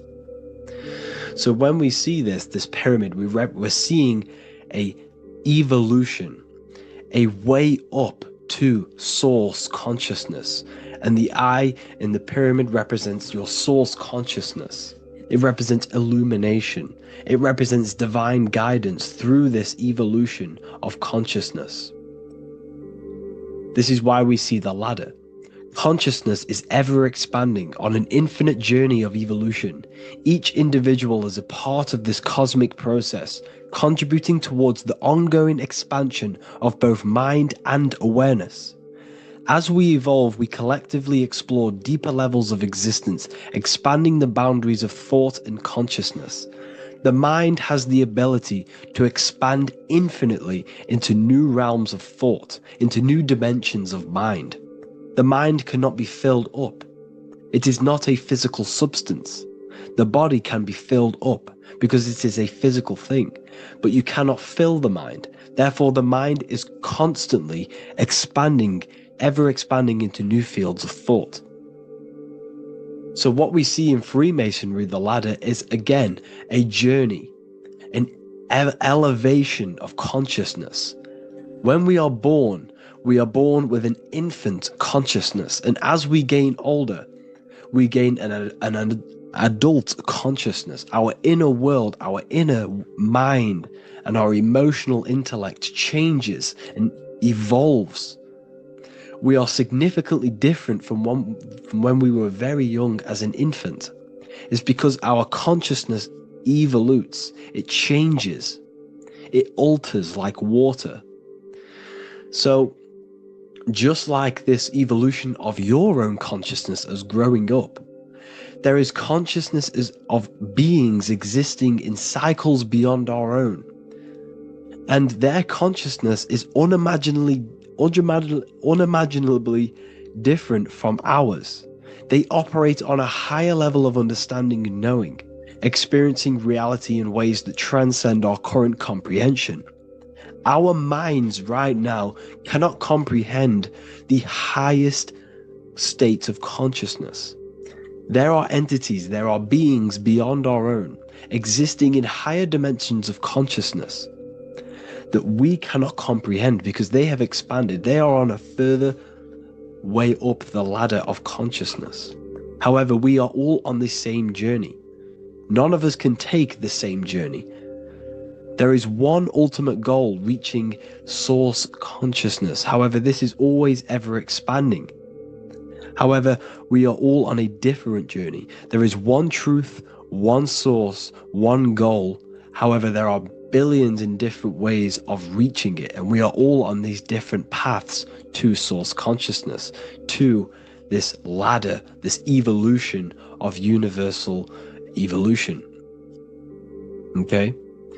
Their awareness is attuned to new dimensions of existence, reflecting a more advanced stage in the cosmic journey of consciousness evolution. So when you take DMT, you are shot into these higher realms of consciousness where you meet these beings who look similar to these images. They are not speaking to you physically. They don't speak to you three-dimensionally through vibration and words. They speak to you mentally. If you have done DMT, then you know this. And if you have met these beings, then you know this. You might have even met some of these types of beings on mushrooms or any psychedelic drugs. Because ultimately, when you take these mind-altering substances, it's altering your consciousness. It's merging your consciousness with the spirit of that substance. And you are essentially attuning your mind to higher dimensions of consciousness. That's why we say we're getting high when we take these substances. Therefore, when you meet these beings on DMT, you are essentially meeting beings who are attuned to higher dimensions of consciousness, and they speak to you mentally. They speak to you telepathically through thought, because the universe is mental. Everything exists within the mind. The way you are now, your physical existence, is a state of mind. Mind, thought creates matter. Spirit and matter are two opposing ways of thinking. If we have a very spiritual mind, we have an expanded mind, we are a spiritual person through the mind. However, if we have a very low state of consciousness where we think about food, sex, lust, and all physical things, then we have a physical consciousness. Matter and spirit are two opposing forces, two ways of thinking. The mind attunes itself to different levels of understanding in different dimensions. So, essentially, this is what we're looking at. The body is a vessel for the fluidic, formless consciousness, a temple that houses the essence of our awareness. While the five senses are limited to perceiving only the physical plane, the mind transcends these limitations, capable of perceiving the full scope of reality. It is through the mind that we access deeper truths beyond the material, tapping into boundless nature of existence. Physical existence is a thin band, a thin layer of reality. It's like 0.001% of reality. And your five senses are only tuned into this layer of reality. But the five senses are, by design, only allowed to perceive physicality. But the mind has the power to expand beyond this physical five sense state. The mind has the power to expand and evolute. It is a conscious decision whether you want to take this path or not. You can stay in a three-dimensional way of thinking, or you can expand your consciousness from within. It's not an external journey. There is no God going to save you. You must save yourself. Therefore, behind every single one of these eyes is the same source consciousness. However, we are all different cells in a different journey. The organs in your body, the cells in your body are all alive. They all possess same consciousness, universal consciousness. However, we are all on a different journey of evolution. As above, so below. As the baby is in the mother's womb, when the baby becomes conscious, there is a world outside of its mother. What does it do? It presses and seeks a way out to be born in the other world outside of its mother. It is the same with your consciousness, your mind. When your mind becomes aware that there is realities beyond the immediate surroundings, it seeks a way out. And this is exactly what I'm doing to you now. I am now expanding your mind and telling you there is other ways of reality. There is other dimensions of consciousness which you can access through inner transmutation, through different ways of thinking, spiritualism, and meditating and connecting with yourself and detaching from external things. We can upgrade our consciousness. Your body is a womb. Why Jesus says you must be born again to see the kingdom of God, because you are born physically and then you must be born again spiritually, awakening your inner consciousness. So like I said, as the baby is in the womb, it's the same principle. As above, so below. You were a baby, you were in your mother's womb, and you figured out there is a world outside of your mother, so you seek to weigh out your mother to be born in another world. It's the same now. You must do this now. This is your spiritual evolution. This is the evolution of consciousness. It's ever expanding. When you die, this is a transition. You must learn to not fear death. This is another part of your spiritual journey. You must master death. Therefore, Like I said before, the mind has limitless capacity to expand into new realms of thought, continuously exploring uncharted ideas and concepts without boundaries. The mind can ever expand. It can never be filled. It can never ever know everything. There is infinite fields of knowledge, infinite fields of thought. Your current state is just one stage on an infinite pathway. You won't remain human forever. The human experience is a crucial phase where we learn to balance polarities, master the fundamental laws of the cosmos. It is a period of growth and transformation, preparing us for the next stages in our cosmic evolution. The goal is to strive for perfection, yet the true perfection is unattainable. It's like a tunnel, and there is a light at the end of the tunnel. And as you walk through this tunnel, the light is ever moving backwards. You should forever seek to meet that light, but you will never meet that light because consciousness is ever expanding. You should strive for perfection, yet knowing that perfection is forever unattainable. The journey is endless, with each step revealing deeper layers of understanding and experience. The pursuit of growth and expansion is itself the essence of our evolution. You can find all of this knowledge in the amazing book that I have read for years. I have read this book, The Emerald Tablets of Thoth, the Atlantean, by M. Dorial, translated by M. Dorial. I'm telling you now, this book, now that I've told you this, you have some context on the book. The whole book is about evolution of consciousness.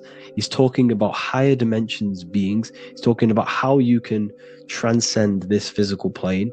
It is truly the most amazing book you will probably read. One of the best spiritual texts you'll see. It's hard to understand, so you must read it over and over again. And the more your mind progresses, like for me, I read this every couple months. And the more I learn about consciousness, the more I expand my own consciousness. And every time I read this book, I pick out something new that just completely blows my mind. Because you can only understand this book to your level of consciousness, to your level of understanding. So now that I've told you all this information, go and read this book and it will absolutely blow your mind. And so will the Book of Wisdom Volume 2, which is now available. I released it the other day. I'm just going to read a page out now. This page is called Spirit and Matter. The Earth is not merely a dense, lifeless rock drifting through space. It possesses spirit, a living essence that animates its form. But what do we mean by spirit? Spirit in esoteric terms refers to the energy, the life force, animating the principles infused in matter. So essentially, what this page is talking about is how everything has spirit, consciousness within it. You are the middle, you are spirit and matter. You have the ability to expand your mind to the God self and raise above our animal instinct, our material self, and know the divine and expand. Animals cannot do this. Animals are not self-aware. Humans possess self-awareness. We can observe our consciousness. We can say, why do I exist? We can look in the mirror and know that we need growth. And this is what Anunnaki means. Anu means above. Anu was the supreme god of the sky, which is a metaphor. He represents spirit above, heaven.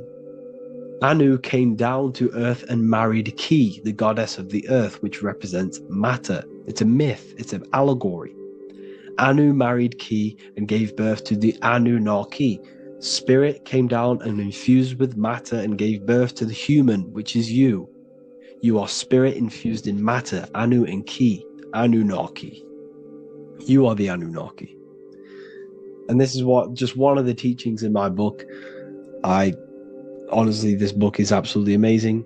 If you truly, truly want to expand your consciousness, give this book a read. And obviously, if you're inside the university, I give you this book for free. A paperback version. If you join the university, follow the steps inside of the general chat, you'll be able to download this book. Not download it. Order a paperback for free. All you have to do is pay for the shipping. You'll also gain amazing knowledge inside of my library, where your mind will just be overblown with the amount of esoteric books. There's over 45 rare occult books, plus you get a PDF of the Volume 1 and Human Health Guide. You get reoccurring updates where I expand on symbolism, occultism, where you will just feel absolutely amazing once you understand esotericism in yourself. You'll also learn how to create the dream reality that you want with the Manifestation Mastery course, where I teach you how your consciousness creates reality. You'll have a real lectures where I post lectures on symbolism, occultism, esotericism. There's a conscious community and live calls and Q&A where you can ask me questions and I'll answer your questions. I just want to say thank you to everyone who has joined the university. Thank you for even liking and watching this video. Any support I just appreciate every single one of you. Please, if you can, leave a comment and a like on this video and let me know any videos you want me to make in the future. And I will start uploading a lot more to the YouTube. So yeah, thank you all for tuning in today. Have an amazing day.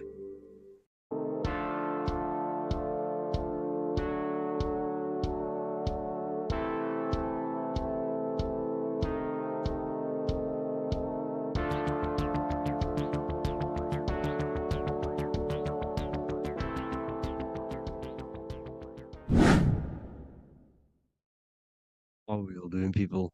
Survival wisdom. Today we're going to be breaking down the Bible and its real, true metaphysical meaning.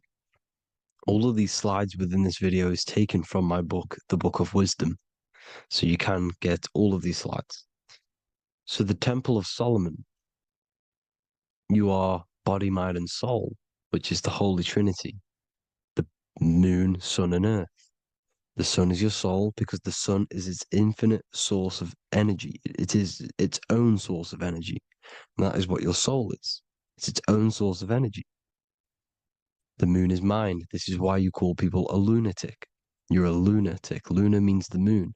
And inside of your mind, you have a specific mood. Mood is moon. And mind in German is Mond. And the word Mon means moon. And earth is your physical body because your body contains of the four elements, the four physical elements. Well, the Temple of Solomon is the temple of the soul and the Mon, the soul and the Mon, the soul and the mind. And it's the temple of the Holy Spirit in the Bible. Everything leads back to one singular point in the center of the brain. The brain is not the mind. It's mind over matter. Okay? The brain is the physical manifestation of the mind. The brain is the electrical computer which decodes the light waves given to it by the mind. This is why everything in the body leads back to one singular point. And we'll go over this in a minute. But this is controlling the physical body. This is the within. If you rearrange within, it spells high twin because within you is your twin, your true self.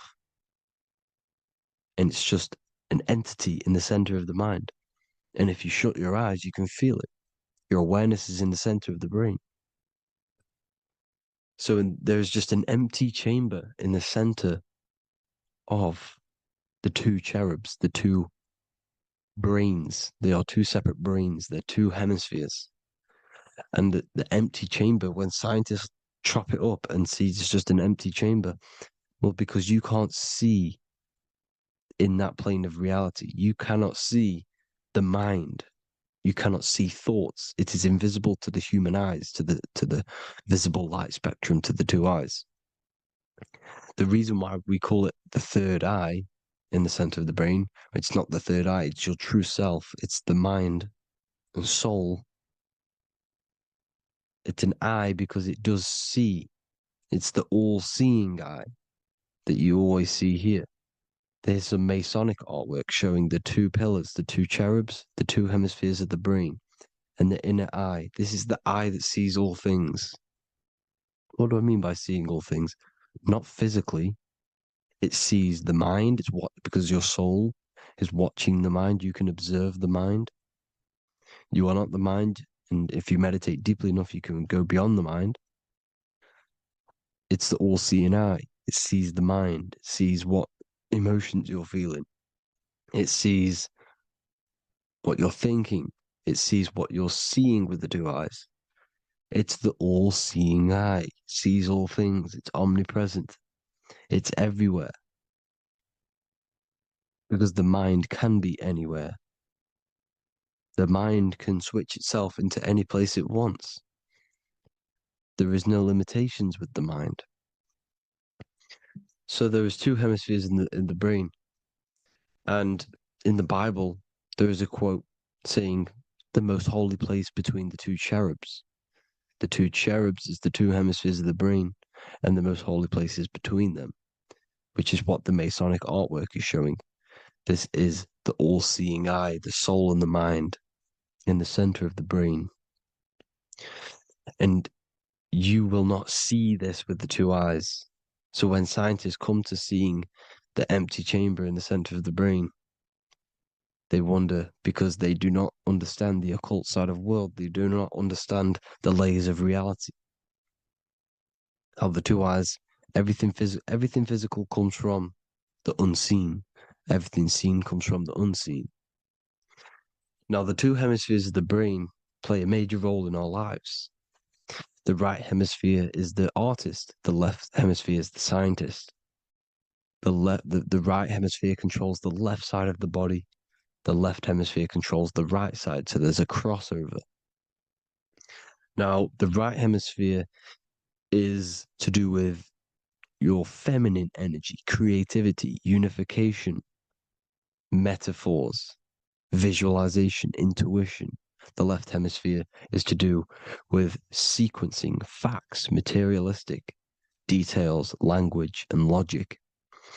So they keep us normally trapped within the male aspect of our mind, which is the left hemisphere. You know, if you listen to Spotify, Apple Music, and radio, they're all tuned to 440 hertz, which shuts down the right side of the brain, makes you left brain dominant. And we learn, well, 90% of people learn to write with their right hand. They're taught to learn with their right hand, which is to do with the left brain. You see, so we are being trapped within this left side of the brain, which is all to do with logic, thinking logical, not creative. You know, very analytic. But the right side of the brain is to do with your creativity. So the right side of the brain is perceiving reality as a holistic perception. Now, what do I mean? If you're riding through a woods, for example, if you're riding through a woods, your right hemisphere is seeing the whole woods as one unified woods. The left hemisphere's job is to break down the perception given to it by the right hemisphere and break it down into individual trees. So what am I saying? The right hemisphere is seeing humans and everything in creation as one unified consciousness. The left hemisphere is seeing individual egos. This is why the left hemisphere is the place of the ego, the right hemisphere is to do with the higher self. They're both needed, though. I'm not saying one's better than the other. It's balance. Now, they don't want you to see the unified picture, perception of creation. They want you to think everything is individual, everything doesn't come from the one, because all things come from the one. And we experience the two in this reality, dualism. In order to understand the one, we have to experience the two to advance. So, anyways, let's get away from the two hemispheres. The right hemisphere, like I said, is to do with the higher self. And this is why in John 21:6, it says, cast the net onto the right-hand side of the boat and you will find fish. Meaning, cast your energy, cast your perception into the right hemisphere of the brain, and you will find God, unification, and higher self. You will see things from a unified perspective. How we are all one, because we are all the same consciousness. The same spark that is in me is in you. This is why I am you and you are me. We are all the all-seeing eyes of God, just split up into individual bodies. We are all made up of the same essence, consciousness. And that consciousness, that mind and soul, is in the center of the brain. You are just in different avatars. And until we see this, we'll forever be divided and conquered. Until we figure this out as a collective consciousness, we will forever be divided and conquered and ruled over. This is why the Bible says, ye are gods. You are the sons of the Most High, because we are. We are the Word made flesh. We are God made flesh. Mark 16:19. So then after the Lord had spoken unto them, he was received up into heaven, head is heaven, H-E-A, and sat on the right hand of God. God is the consciousness in the center of the brain. Heaven is the head, and the right hand of God is the right hemisphere of the brain, meaning he sees things in unification, creativity, intuition, the higher mind, the higher brain. When Moses crosses the Red Sea is the corpus callosum, moving from the left to the right hemisphere of the brain to see unified perception of reality. Head, H-E-A, heaven, same root word. This is why the ancients always depict God in the center of the brain. Here you see ancient Christian artwork showing God in the center of the brain, the light. Here you see it here.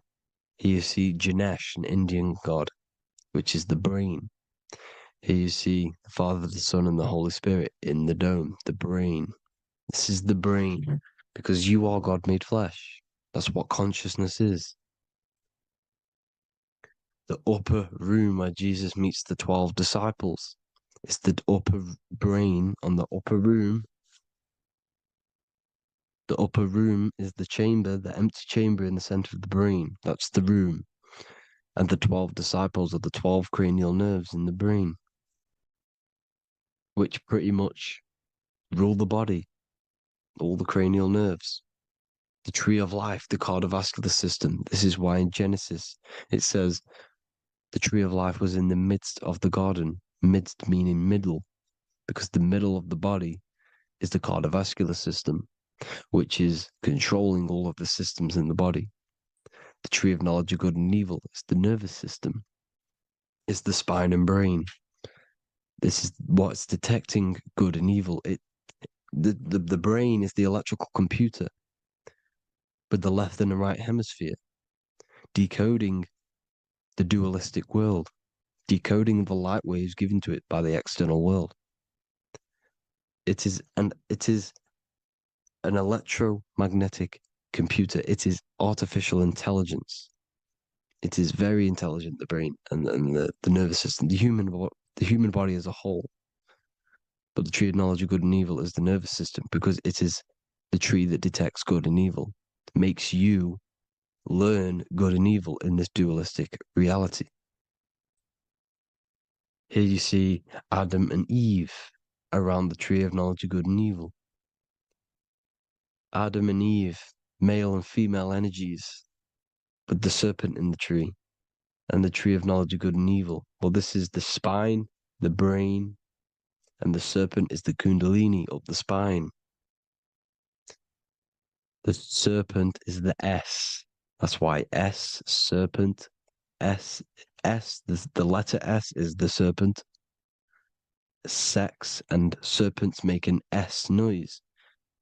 You know, the Bible cursed the serpent.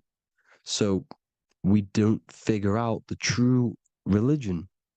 The true religion is raising the kundalini and becoming God-man and reaching our higher states, our true God self. Because once the kundalini is saved and hits the pineal gland, it activates 100% of the brain, when we're only using around 20 to 10% as of right now without the kundalini awakening. So when you use it, you're activating 100% of the brain. You're activating all the dormant brain cells. You're regenerating the body. And this is the serpent in the tree of knowledge of good and evil. This is the spine, brain. This is Adam, Eve, the male and female energies. The light of the body is the eye. Therefore, if thine eye be single, thy whole body should be full of light. Matthew 6:22. This is the single eye in the center of the brain. It is not the pineal gland, it is what's inside the pineal gland. You have to go beyond the physical world, and there are no words to describe things that are not physical, metaphysics. And the whole body should be full of light. Well, this light is the same pyramid that you see. You are the pyramid with the all-seeing eye on top. This is why the ancients built the pyramids with the stairs in the middle symbolizing the spine, because once you open all the chakras and balance them and raise the kundalini, you activate all of the brain, which gives enlightenment. The word enlight in ment. Ment means mind, light in the mind. Enlighten the mind. And this is enlightenment. We are the temple. And Jacob called the name of the place Peniel, for I have seen God face to face. Within spells high twin. Within you is the God self, which you need to manifest into the external world. And he's seen God in Peniel, the consciousness. He's seen his true self consciousness in the pineal gland. Genesis 28:10, Jacob's ladder. Jacob, he took a rock there and laid his head on it to sleep. Jacob had a dream. He dreamed there was a ladder that was on the ground and reached up into heaven. Head is heaven. The rock he fell asleep on is the sacrum bone, because he's symbolizing the oil that comes down the spine, hits the sacrum bone and rests there, falls asleep, and it looks up and it sees the ladder to heaven. Because when you raise this oil, you become God man. You become God in heaven. You can leave the body at will. Do you not know that your body is the temple, that your body is the temple of the Holy Spirit? Corinthians 16:19-20. Or do you not know that your body is the temple of the Holy Spirit within you? Your body is the temple of the Holy Spirit, the soul and the mind within the center of the brain, the temple of Solomon, temple of the soul and the mind. Romans 8:10. Christ is in you. It's not external. When you give where attention goes, energy flows. When you give your energy to external things, your attention, your worship to external things, you're giving energy, meaning it's draining you, and you're feeding something within the astral plane, a mental thought within the astral plane. So with you realizing that the Christ is in you, that you don't have to worship anything outside of you, this means that you're internalizing your energy. You're not giving your energy, because where attention goes, energy flows, which means you become more present. You become healthier because you're not giving off all of your special electromagnetic energy that's charging you. This is why the religions run by the Vatican is all external. They're exoteric. Exoteric means external teachings. The esoteric is the internal, the hidden teachings. In Psalms 82, I have said, ye are gods, and all of you are children of the Most High, because we are the Most High, split up into individual bodies. That's what consciousness is. Consciousness is the Most High, and we have to raise ourselves to the Most High. Brahma, Vishnu, Shiva, the Father, the Son, and the Holy Spirit. Why is it always a trio? It's a trio because it symbolizes us, the soul, mind, and body. The mind is the bridge for the soul to be in the body. What is the soul? It's the life force. It's the watcher. It's the all-seeing eye. The soul sees into different realities, and it gives life to the body of every reality it goes in. This is why you always see light around the all-seeing eye, because it is the energy, the life force, the light, life, Li. life is light, and it's the eye because it sees into the different realities. It sees into the dream world.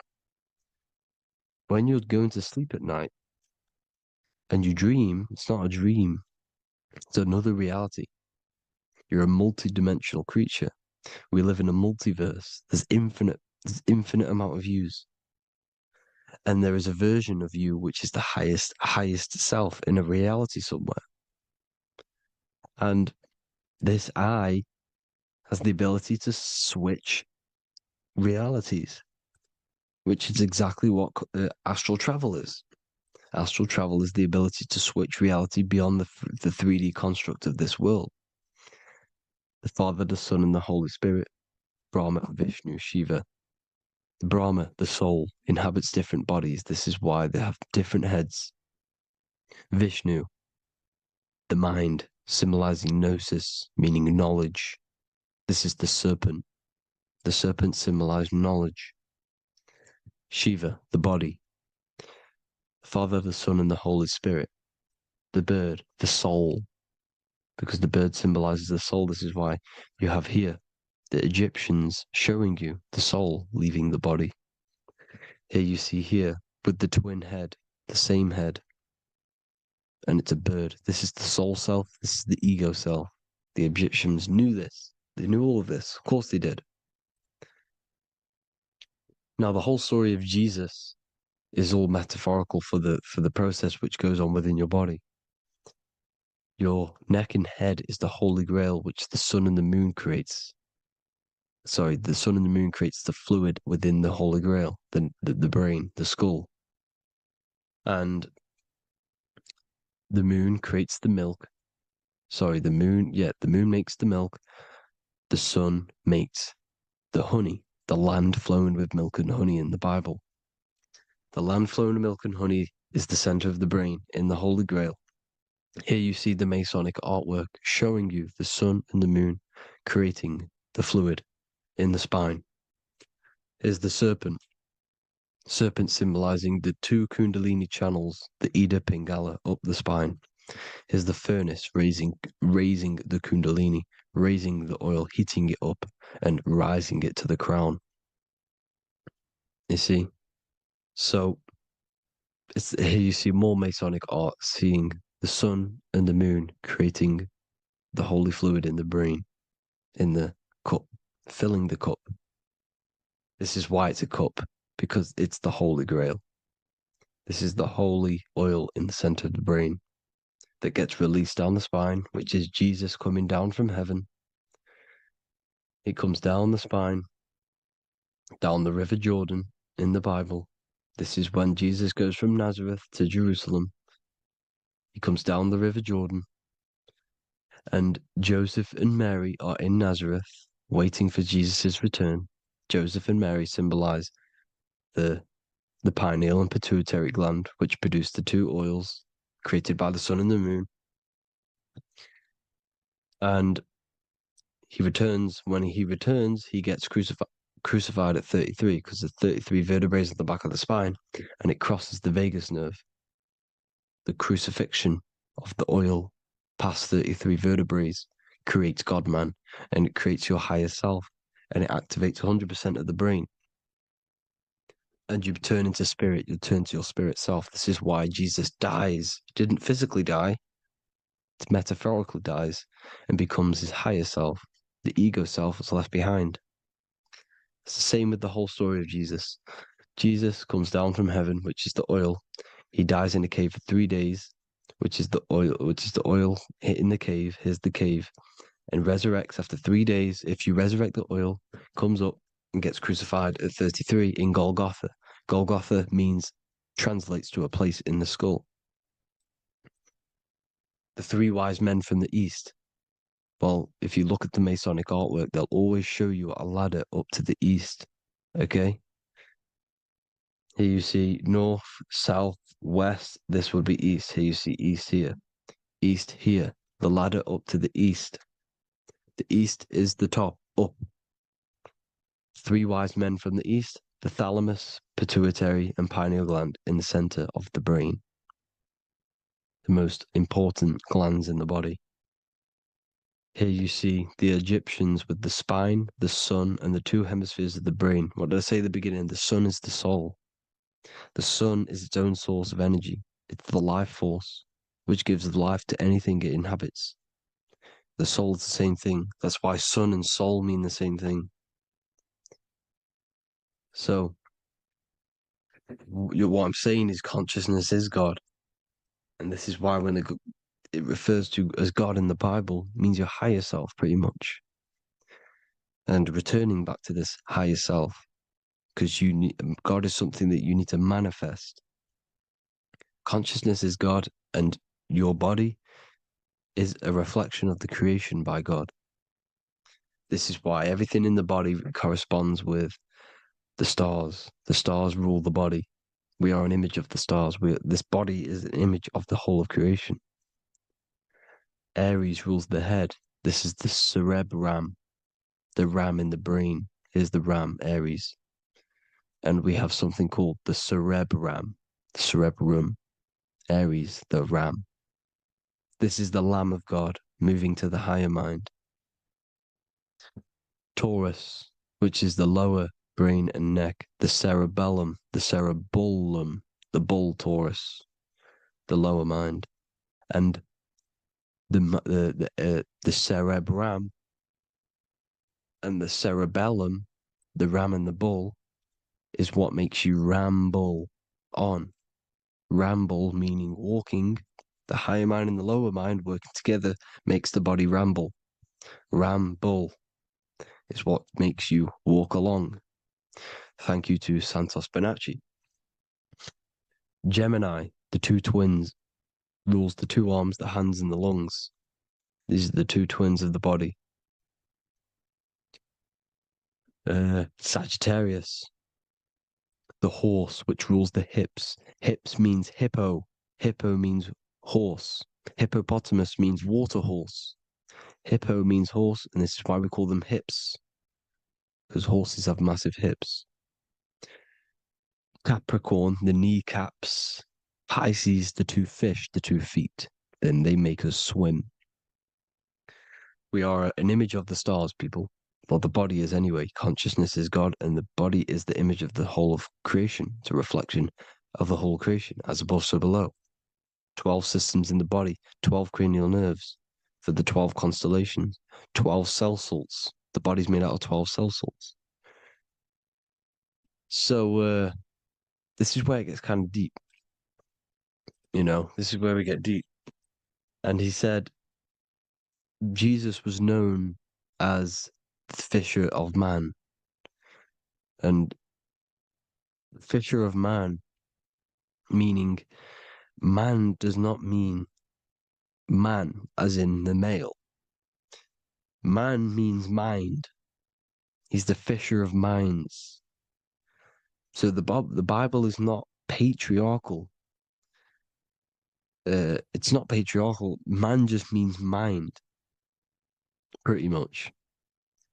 So the fisher of mind, man, because he was fishing minds out of this reality into the higher realities. He was teaching people how to leave the body when he walks on water.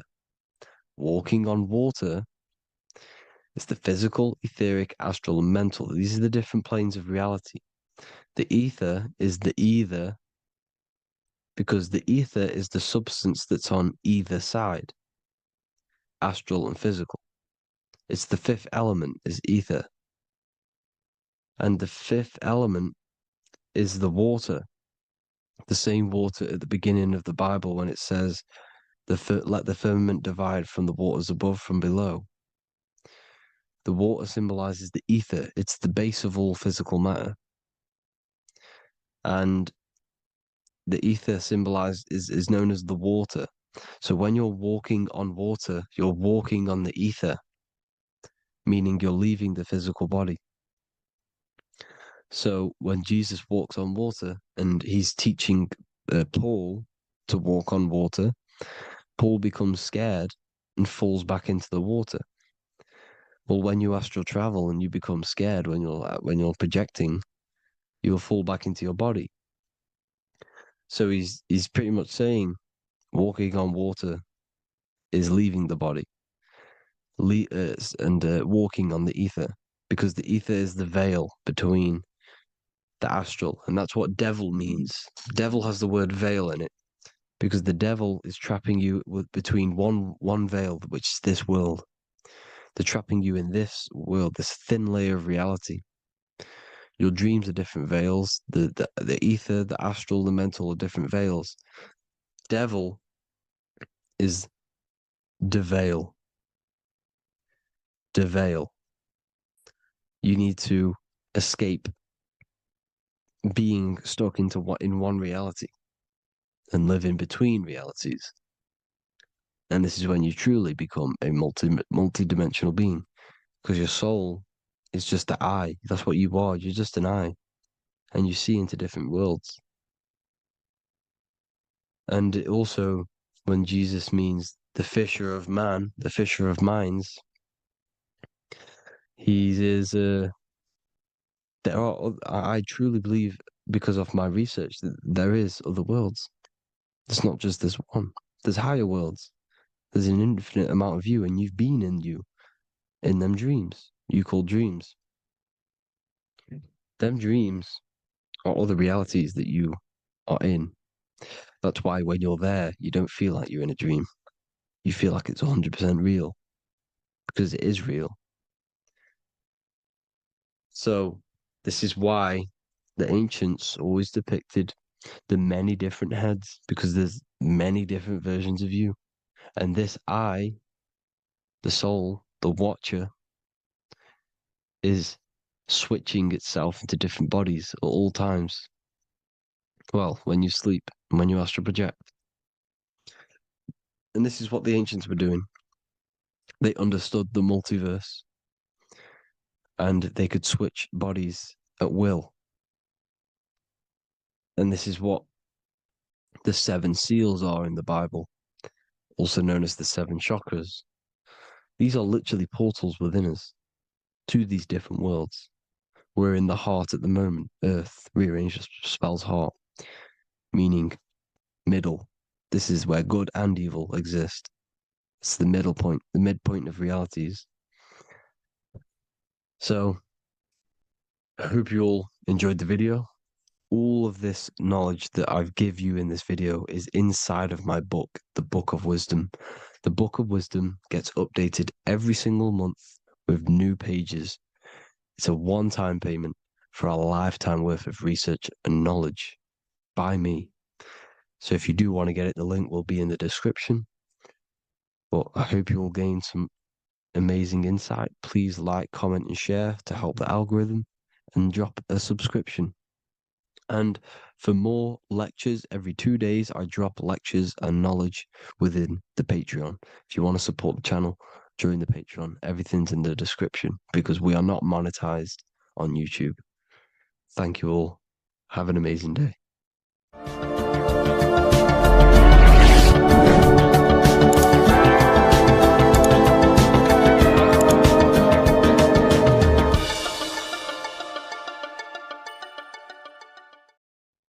What if I told you many people around you have probably sold their souls?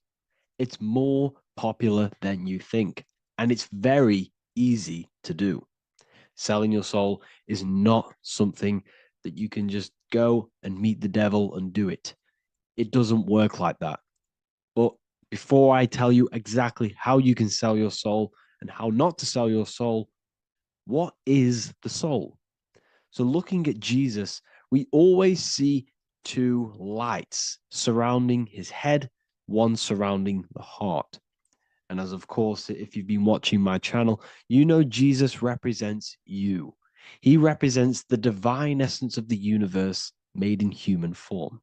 Each one of us possess a fractal of God's infinite consciousness. We are all God. We are all God experiencing himself in a 3-dimensional divided form, separated from his oneness. God wanted to experience himself, so he made this world. So each one of us possess a soul, and the soul is the the spark of God's infinite loving consciousness, filled with God's loving moral law. So the reason why Jesus is always have a light above his head and a light on his heart is because this represents the brain and the heart. The brain is not the mind. The heart is not the soul. The brain is the physical manifestation of the mind. It is the physical mechanical computer for the spiritual mind. The heart is the physical manifestation of the soul. The heart is a brain. In fact, it contains 40,000 specialized cells, which are the exact same cells found in your cranial brain. Yes, your heart is an emotional brain. Your cranial brain is a thought brain. It's a computer. Okay? Everything that exists physically exists non-physically. This is what the ancients called spirit. Just means invisible force. The mind, the thoughts are not made of atoms. You can't touch, you can't find tangible thoughts, imaginations. These things exist spiritually in metaphysical counterspace. It's the same with your emotions. The emotions are spiritual. They are not physical. You can't touch them. So thoughts are the language of the mind. Emotions are the language of the soul. Sometimes we can become eluded by thought and we can become eluded by emotion. If we are led purely by emotion, we can create illusions in our perception. The same if we rely only on thought. We must balance these two. Okay? So the mind is the creator, the soul is the operator. Every thought we think is being judged by our soul. The soul is the judge. The soul tells you what is right, what is wrong. And even the Freemasons depict this spirit and matter in their black and white checkerboards. White is spirit, black is matter. Matter is dead, spirit is life. This is what this represents. Physical reality is not just physical. For every physical object, for every physical manifestation, there is a spiritual force bringing it into existence. Consciousness brings everything into existence. Before you kick a football, there is a change in your inner consciousness before you take that action of kicking the football. Everything exists in spirit before matter. You existed in spirit before you were physical. We also see this in alchemical Freemasonic artwork. This represents the clouds. This is the mind. This is the heavens. And then coming down into the heart, which represents the earth. The light entering the mind into the heart, because every thought we think is being judged by the heart. The heart speaks to you through emotion. The soul speaks to you through emotion. Every thought you think, your heart is telling you that is right, or it's telling you that is wrong. Why? Why is this? Emotions can guide us, okay? Emotions are the language of our soul. Our soul guides us to our soul purpose. Each one of us contains a purpose in this physical life. There is a reason you are alive. There is a reason why you came from spirit into a material reality. Your jealousy reveals where you need to be in life. If you are jealous of someone, this is your soul saying you need to be there. That's where you need to be. Your fear reveals your greatest growth in order for you to reach your life's purpose. If you fear something, this is your soul telling you need to overcome this in order to reach your life purpose. This is the next obstacle. The soul, your life purpose is not found in your passion. It's found on the other side of your greatest fear. The soul's always seeking, it's always seeking truth. It's always seeking to expand, to learn. The soul must go through pain in order to overcome, in order to grow. That's why we are here, to grow and expand and create. We also see this in alchemical artwork. Again, the mind in the clouds, the heart, and the soul. They must work in unity. Each one of us contains the spark of the divine, which is the soul. Okay? Which is the soul. This is the operator. God, generator, operator, destroyer. The generator is the mind. The operator is the soul. The destroyer is the body. Everything will generate, everything will operate, and everything will die. That's the Trinity, the Father, the Son, the Holy Spirit. There's always a Trinity, Brahma, Vishnu, Shiva. Okay, so each one of us contains God's law, and it's encoded within our consciousness, within our soul, within our heart. That is what's judging everything you do. Every time you hurt someone, you can feel it. If you've ever punched someone, you can feel it. You know it's wrong. If you've ever stole something from someone, it doesn't matter what you've learned in the past. If you steal something, you know deep down within your soul it's wrong. This is because each one of us are encoded with God's law of love and integrity. I don't care how tough you think you are and how hard you think you are and what you've done in your life. I don't care. You know what is right, what is wrong, because you are encoded with love. Does not matter how far your mind can take you away, how corrupt your mind can become. There is always a spark of love and empathy in your heart, in your soul. You know this when a child. When you're a child, you're not racist. You don't want to hurt anyone. You don't want to steal. As a child, you're pure love, you're pure awareness, you're pure. You would never think about being racist. It's the corruption of the mind that leads us to corruption. Our soul always wants to do good. So the soul is encoded with God's law. And when we go against this law, this destroys our body.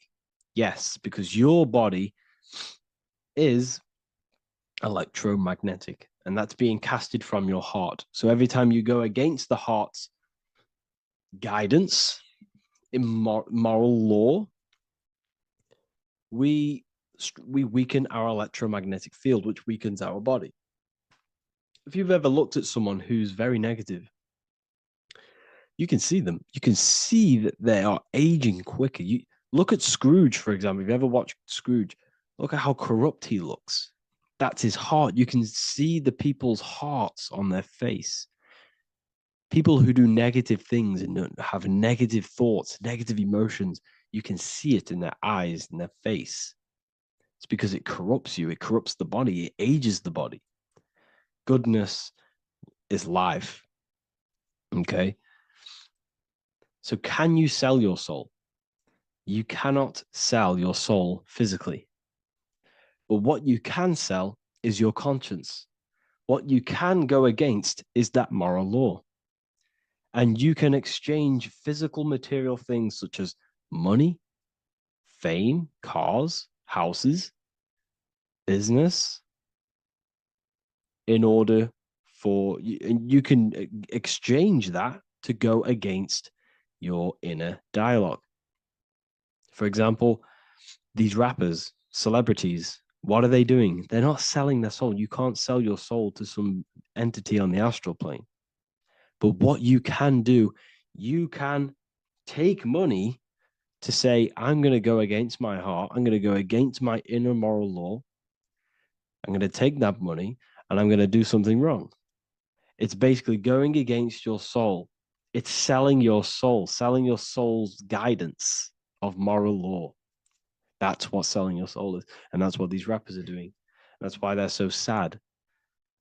You know, this is why all these rappers are on drugs, doing all sorts of things to escape, to short-term escape what they've done.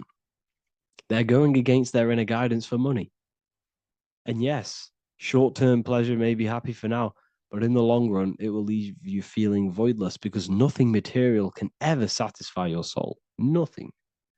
You could gain £1 million tomorrow, guaranteed within 2 weeks, you'd be back to the exact same position mentally, emotionally as before, because nothing physical can ever satisfy you.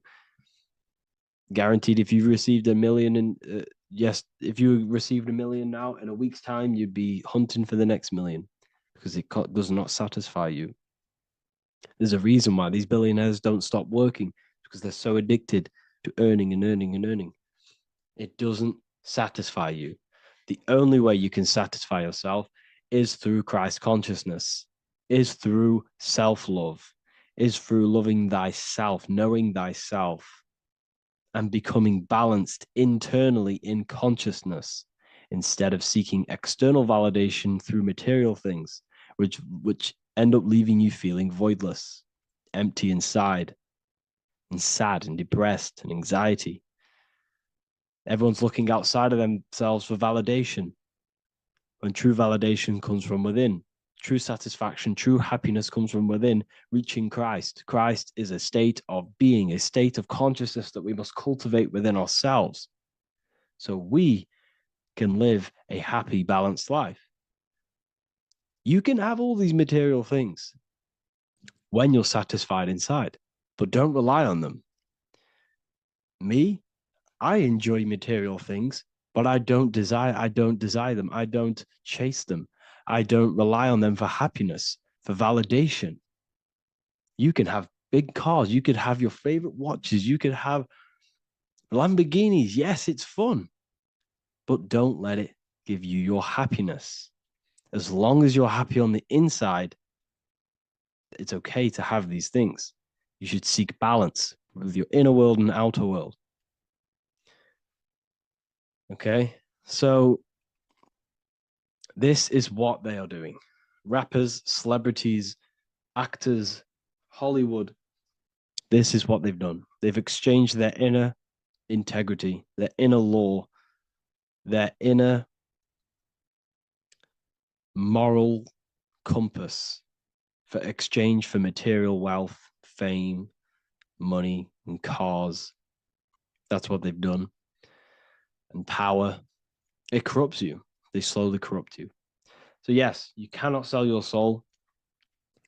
And if you wish to learn more, I'll see you inside Ethereal University with my community, where we are learning every day to master ourselves, to expand our consciousness. If you want to lucid dream, astral project, master yourself, create the desired reality you want, learn about human consciousness and your full potential, then Ethereal University is for you, and I'll see you inside. The link will be in the description. Thank you for watching.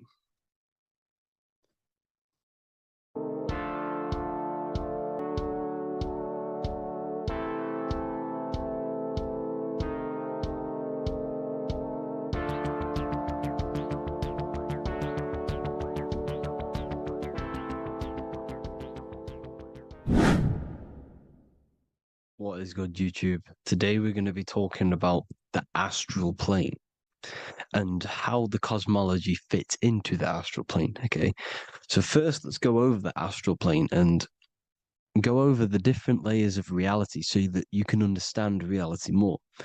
You are a multi-dimensional being. You are not in these, you are in all of these realities at the same time. They all interweave into one big reality. But there are different planes. They are different vibrational dimensions. There are different dimensions of reality. The mind is the root cause of reality. We're living in the mind of God. Everything is being thought into existence from the root cause, from the universal mind. This is why the ancient Egyptians said, all is mind. We're living in the mind of God. And we are a microcosm of this mind. This is why we all have the same mind.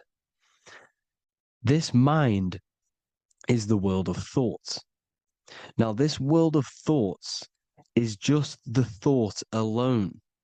For example, it is the thought of a chair. But then when you start to imagine this chair and you start to mentally see the chair, you're now manifesting the thought, the singular thought, into some sort of form. So now you're imagining the chair. You're imagining the form of this chair, which is then manifesting into the astral plane. The astral plane is the world of thought forms manifesting. So when you are imagining something, you are seeing into the astral plane. Okay? Your third eye, it is an eye because it sees the astral plane. It is seeing the other side through imagination, through dreaming. Well, we'll go over dreaming later. So the thought of a chair is a singular thought. The imagination of the chair is the manifestation of the chair. And in the astral plane, it's basically the world of all the chairs that could ever exist. So your thinking of the chair is a singular thought, which is the mental plane. The astral plane is the imagination of that chair, is the thought, the manifestation of it. Depending on the vibrational state of the thought will depend what level of the astral plane it will go to. For example, if you're thinking about a chair to torture someone on it, it's going to go on the lower astral plane. Or if you're thinking and imagining happy things, it's going to go to the higher astral plane. So wherever your mindset is, that we call it a mindset because your mind is setting frequencies to certain things. Thoughts are frequencies. And a mindset is setting your frequency, setting your mind to a certain frequency. So when you set your mind to a certain frequency and you imagine something in that frequency, you're going to match everything in the astral plane that are on that similar frequency, just like you would in the physical world. Because we're all in these worlds right now as we speak, but we can't see them with the two physical eyes. We can feel it though. When you're around someone and you've just met a new person, for example, you can feel their vibration. And if you're not on a similar vibrational match, you will not get along with that person, or you just won't not get along, but you won't connect with that person because you're on two opposing frequencies, not matching. And this is something you can't see, you can only feel because it's the astral plane. It exists within the astral plane. Everything in the astral plane is made out of vibrations. So if you do astral project, and if you already know how to astral project, you will see beings and people and things that are on the same frequency as you. This is why before you astral project, you need to sort your vibration out before you astral project, because you are projecting your consciousness into this. It's the mind. The mind is the bridge. It can move between realities. You are a observer. You are a observing soul which observes different realities. And the mind is the bridge between all of these different realities. The mind can choose. If you want to project into the astral, you set your mind to it, you can. Okay? So let's not get off track. The lower astral plane is where demons are. The higher astral plane is where heavenly beings are. Heaven and hell are kind of a real thing. The etheric plane is a powerful substance, the ether, the fifth element that they don't tell us about. They if you type in on Google the five elements, they will try to remove it with wood or metal because they don't want you knowing about the ether. Ether is the energy double behind all physical objects. So the ether is very important. It is the fifth element. It is part of the physical world, but it's also part of the astral world. It is on either side. You see how they're showing you the truth in the language. Ether and either are the same word. The ether has 1 foot in the astral and 1 foot in the physical world. It's a substance that connects the physical to the astral world. It is the either. It's on either side of reality. It's on the other side. Other, either, same word. Ether is connecting the physical to the astral plane. It's the world of frequency. Frequencies, EMFs, torus fields are in the etheric plane. It is the energy plane. It's where energy moves through the ether. Okay. So then you have the physical world, the world of effect. Everything you see in the physical world is the effect of the higher planes. Each plane is a product of the plane above. So, and it melts into each plane. The physical plane is the lowest plane, it's the most densest, and the highest is the most fluid. This is the most fluid, this is the most dense. This is where we get the saying, as above, so below from. As above, so below comes from the different planes of reality. And magicians understand this. This is why magicians always say as above, so below. Because they understand if you manipulate the higher planes of reality, you manipulate the lower planes. Because the astral plane is a direct copy of the physical world, but in the astral plane. It is mirrored. The physical world is mirrored in the astral plane. They are both the same world, but there's different vibrational states of the world. Kind of. It's hard to put this in words, people. So just try and understand. The astral plane is the double. It is whatever happens in the astral plane happens in the physical plane. This is why magic works. This is why demons work.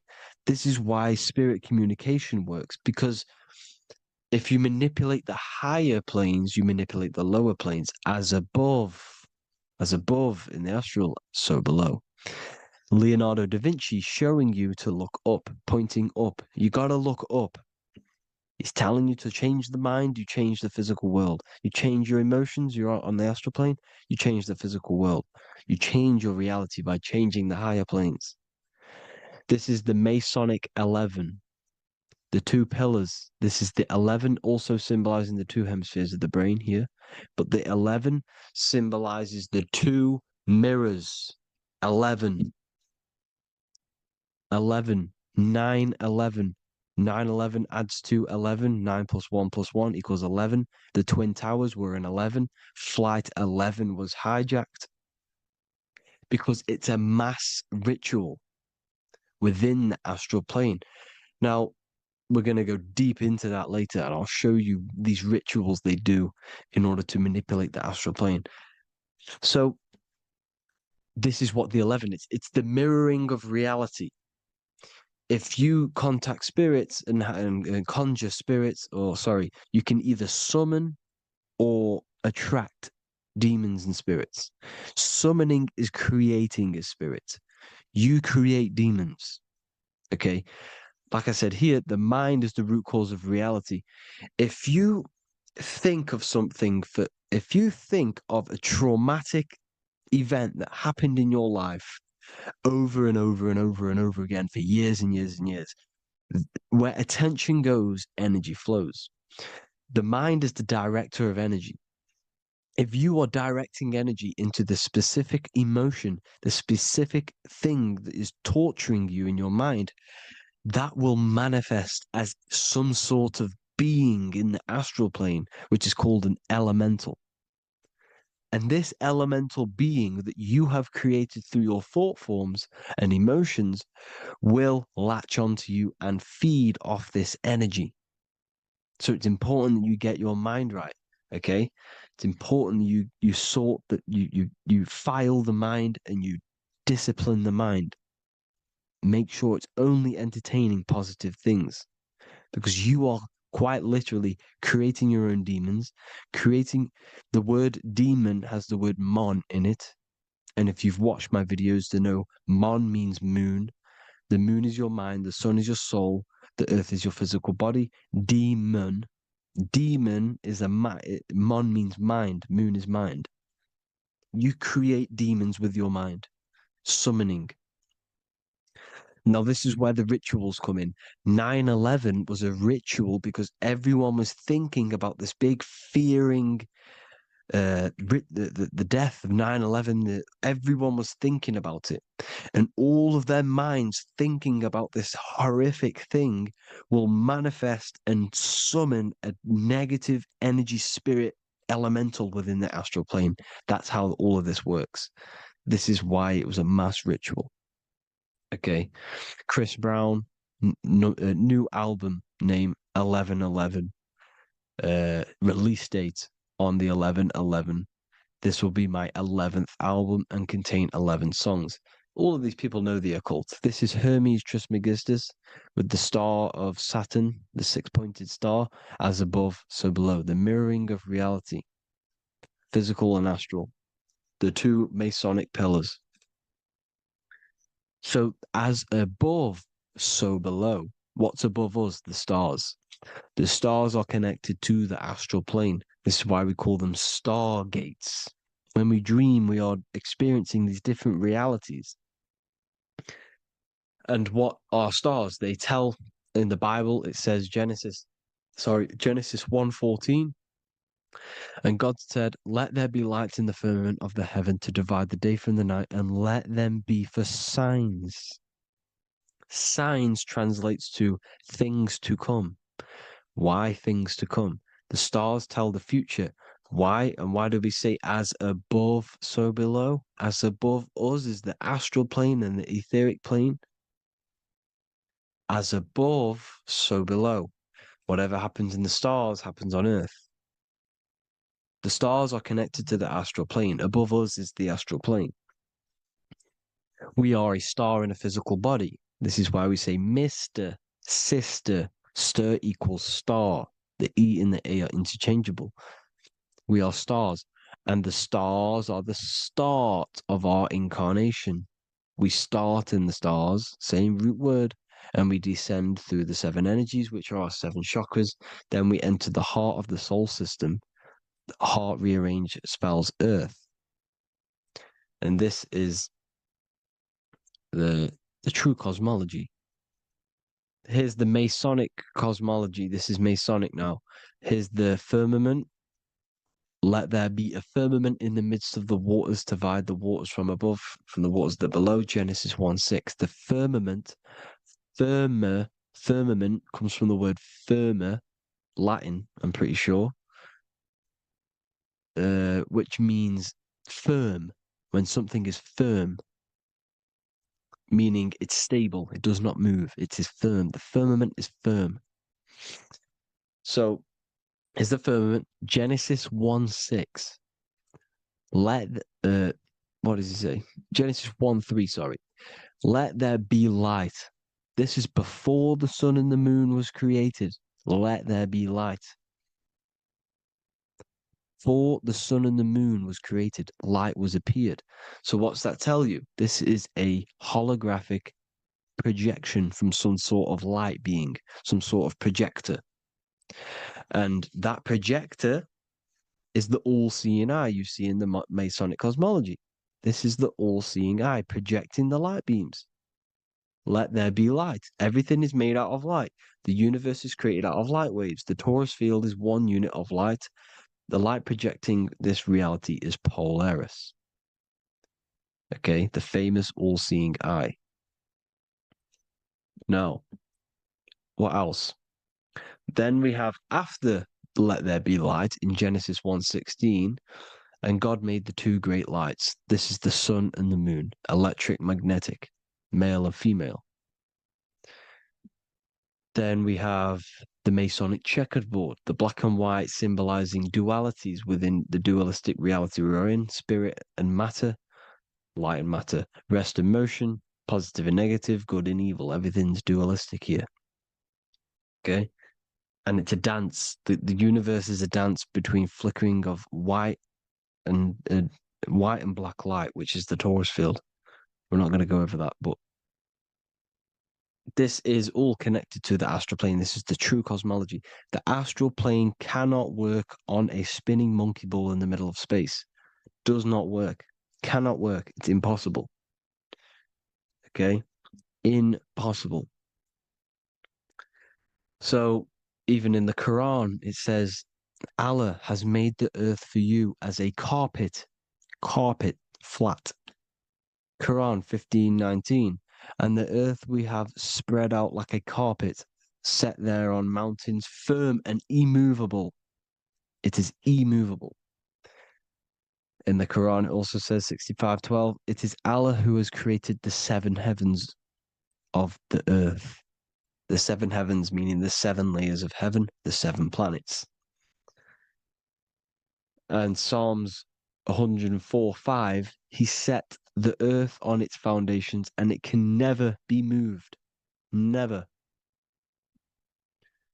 So here you see in Isaiah 40:22, he sits enthroned above the circle of the earth, and its people are like grasshoppers. He stretches out the heavens like a canopy and spreads them out like a tent to live in.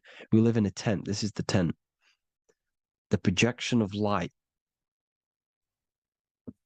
Here you see an ancient picture here. Here you see the ethereal barrier, meaning the firmament, the etheric barrier, and here you see his head popping out. Why is his head popping out? Because your head is heaven, your heel is hell. Your head has access to the astral plane. This is why your head is heaven. The pineal gland, when stimulated, has access to project itself, project consciousness into the astral plane. Here you see another ancient picture here with the Masonic Royal Arch, with the zodiac here, the zodiac on the top, arching because there's a firmament above us. Here's God in the brain. Consciousness is God. Here you see the Masonic Royal Arch, symbolizing the firmament. George Washington above the Masonic Royal Arch. These are the stars. This is Polaris projecting reality. Here's ancient churches with the dome. Polaris projecting reality with Jesus. Disney World is under the dome. The 7 layers of heaven, ancient paintings, all depict if you go and look at the ancient paintings, they'll all depict the firmament, the arch above us. This is where we get interesting. The Masonic Royal Arch has the 6-9, which is Cancer. The constellation Cancer, which is 6-9 is associated with portals because CERN is the 6-9. Okay, CERN is opening portals. They're trying to create a portal to the other side. Cancer has the word CERN within it. So there is a link between Cancer and the opening, the firmament opening above us to ascension. Here you see the Masonic art with the Royal Arch and the light and the opening. Here you see the light and the opening. This is the opening of the firmament. Here's the Hebrew cosmology with Sheol, the underworld, and the opening. So Cancer is definitely some sort of portal in and out of this reality. I'm just connecting dots here. Now, we're going to go change a bit now. These celebrities that you are seeing they have not sold their soul to Satan, okay? They have not sold their soul to Satan. Satan is a demonic, low vibrational energy that has been summoned over the thousands and thousands and thousands of years of evil occult arts. So since Babylon was summoning this demonic energy, and this demonic energy in the astral plane will grow and grow and grow. It has no form. It has no physical form. Okay, but you can see it in the rappers. If your third eye is open, you can see clearly that these people are demonic. You can sense the energy that they're manifesting. Selling your soul is not what you've been told. It is gaining, because your soul is pure love, okay? Your soul does not want to do anything bad. So when you sell your soul, you're gaining physical wealth, for example. Like for these rappers, they will be given millions of pounds because the people in control of the music industry, which is the dark occultists trying to brainwash the masses, the people in charge, are They're dark occultists. They understand Satan and the energy. They are satanic energy, which has been summoned in the astral plane. They see that they have influence over the masses, so they will go to them and say, "I will give you this amount of money forever if you manifest this satanic, demonic energy through the music and through social media to blind the masses, to brainwash the masses into this demonic energy." Because when you listen to music, music is frequency. Whatever you listen to, you become that frequency. So if you're listening to these people, they're throwing energy, this demonic, satanic energy that they sold out to. Soul, same word. When you sold something, you've got your soul involved. They have exchanged money, physical gain, so that they manifest this satanic energy within the astral plane and through the music, through the videos, through social media to keep us in this vibrational frequency, in this low state of consciousness. This is what it actually is. It's not, you're not selling your soul to some sort of devil. This satanic energy has no physical form it is formless in the astral plane. It's a summoned energy. Now, the root chakra is red. This is why the devil is red, because it symbolizes the animal nature of man. When you are operating off your root chakra, you will kill, you will fight, you will do anything to survive, because it's all about survival mode in the root chakra. They want you keeping in that fighting mode, that surviving mode, so that you are manifesting this low vibrational frequency, this satanic energy, this demonic red energy. This is why the devil is red. And the devil has a tail with the red arrow pointing down because it symbolizes your light body. This is your Merkaba. Your Merkaba is your light body. Mer equals light, Ka equals spirit, Ba equals body. Merkaba, this is the devil's tail pointing down, the descension, your heel, up to your heel, hell. Ascension to heaven, head. You see? This is the all-seeing eye with the illumination coming off it, your head, when you're illuminated. The Merkaba is your celestial sphere to portray different planes of reality. It is the vehicle of ascension. It's your light body. It's in the word Kabbalah, Kabbalah, Ka, spirit, Ba, body, La, light. Same thing, Kabbalah, Merkaba. Same thing. It's all about the light body. This light body sees different realities. So when you see the goat in the music industry, it's this satanic summoned energy that's been summoning for thousands of years within the astral plane. When it becomes to the physical plane, it will manifest through different things. A goat, an owl, Satan, Moloch, Baal, same deity, same demonic energy that's been summoning in the astral plane. And this is why the Baphomet has a goat head. Drake's new album is the goat. The Polo G, the Masonic G, with the goat. And here's Rylo Rodriguez in the mirror with the goat in the mirror and him in his physical body. It symbolizes, the mirror symbolizes the astral plane because he's manifesting the goat, the demonic energy. He's sold out to the demonic energy. And in the physical plane, he's his physical body.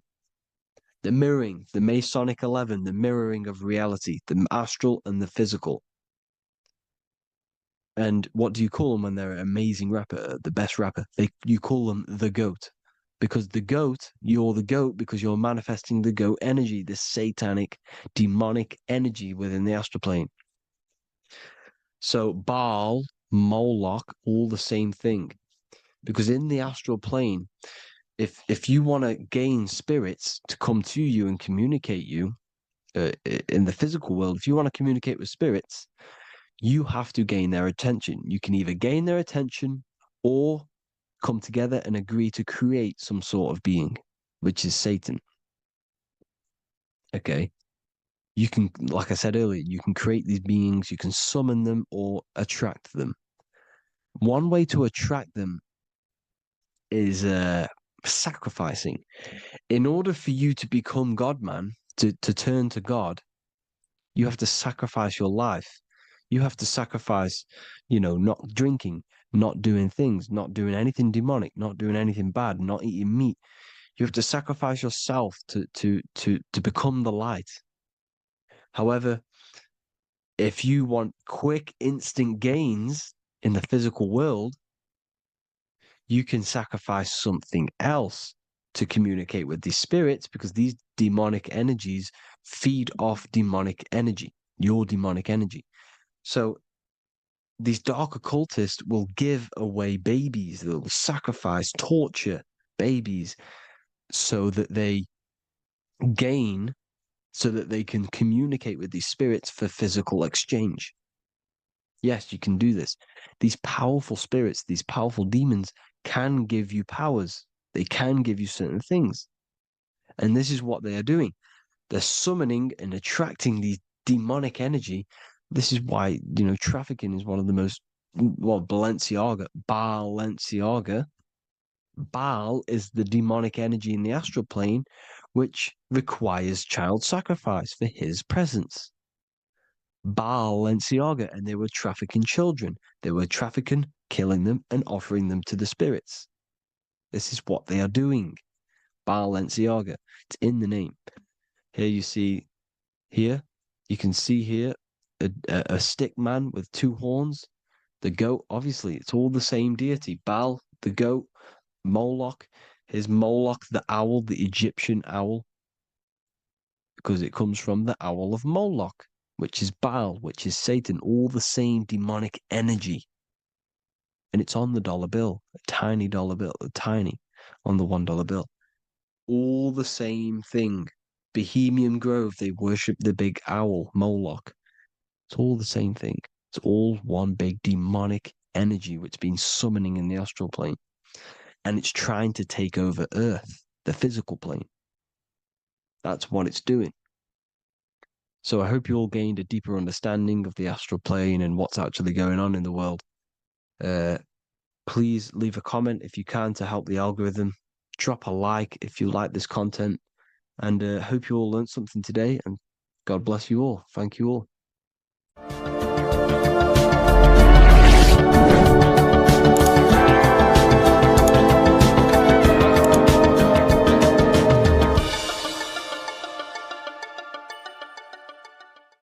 What if the word Yahweh is proof that God is embedded in our very own being? Stay with me, because what I'm about to show you might change the way you see yourself forever.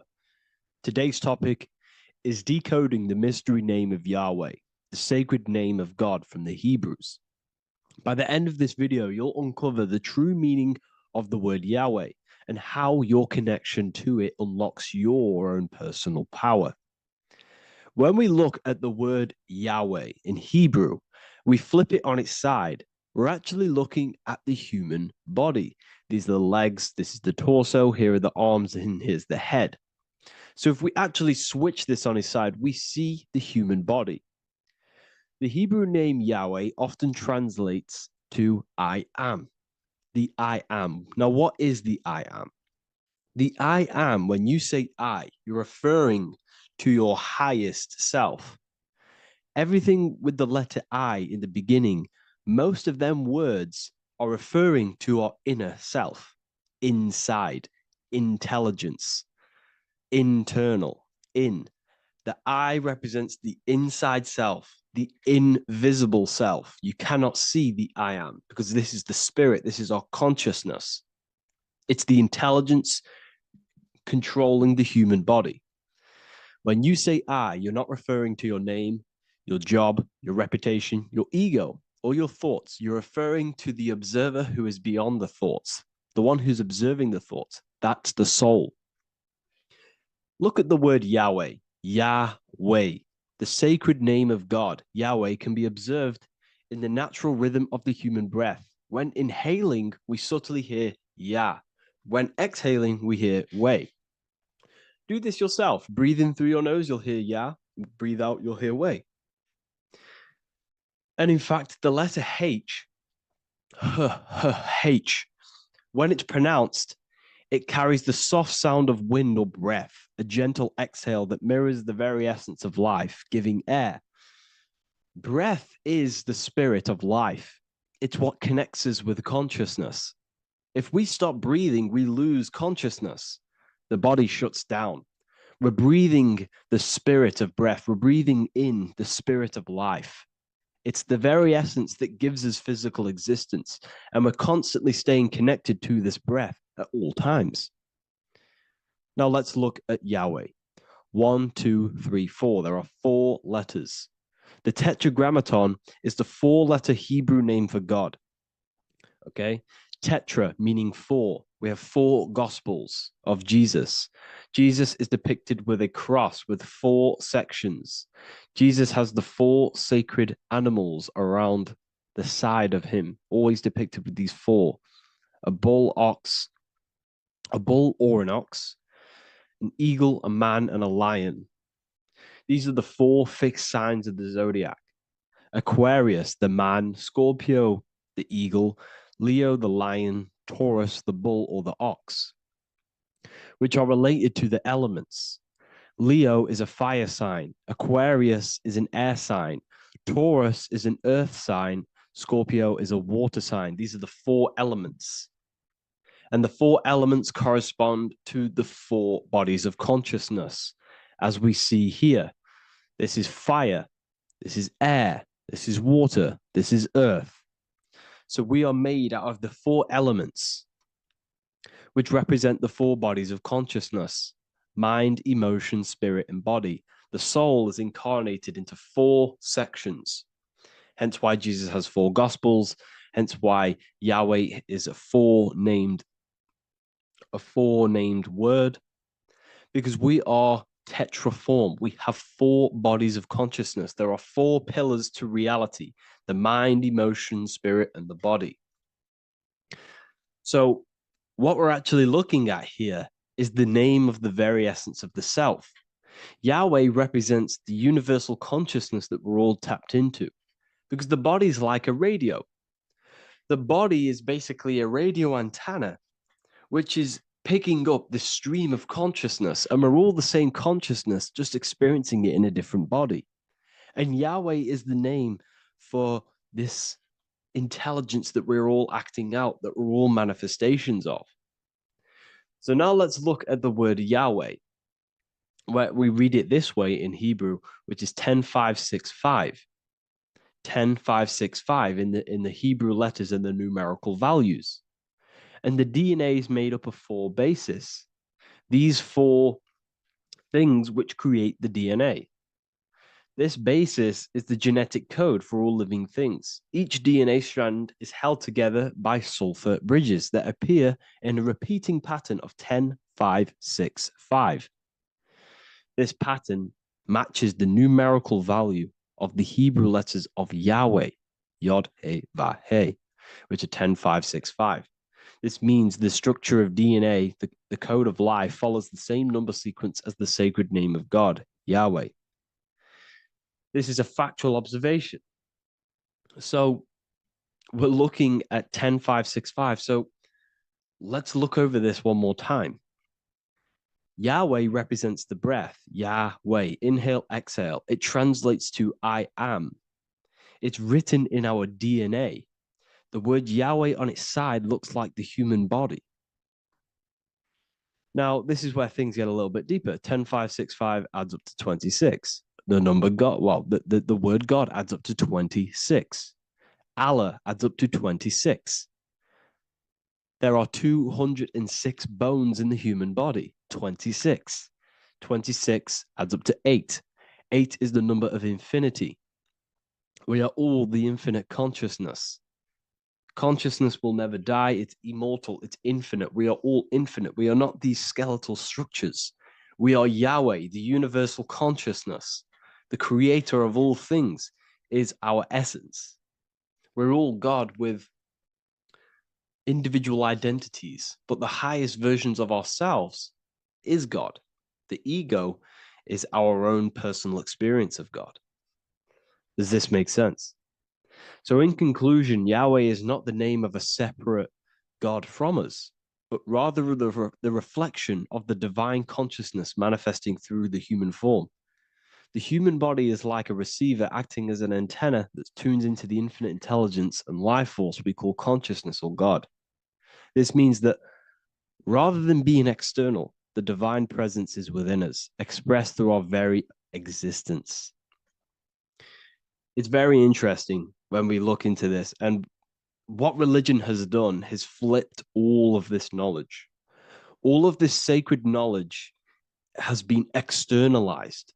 They've externalized God so that we worship God and we view God as something separate from the human experience.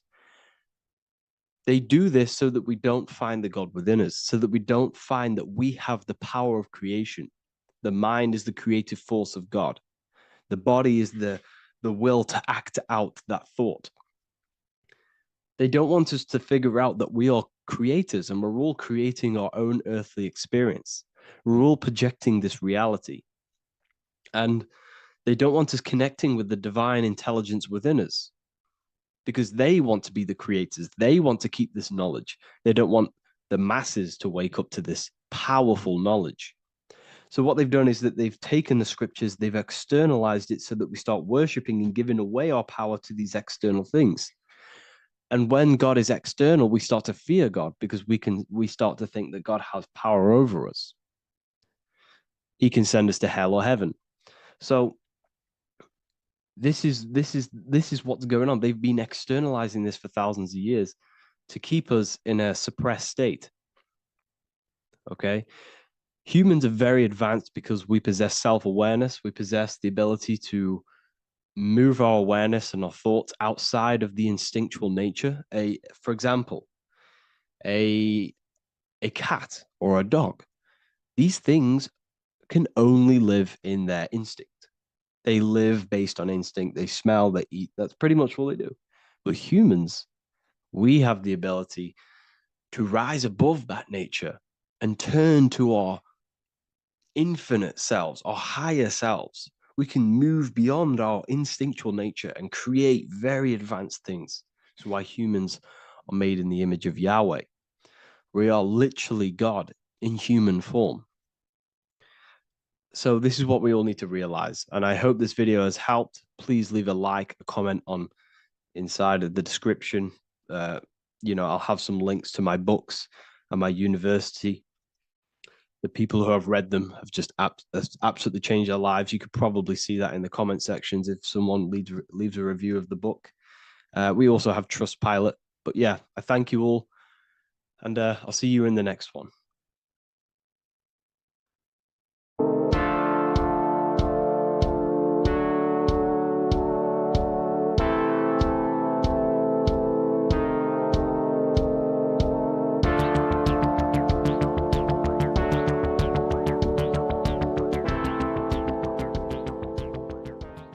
Welcome back everyone to another video.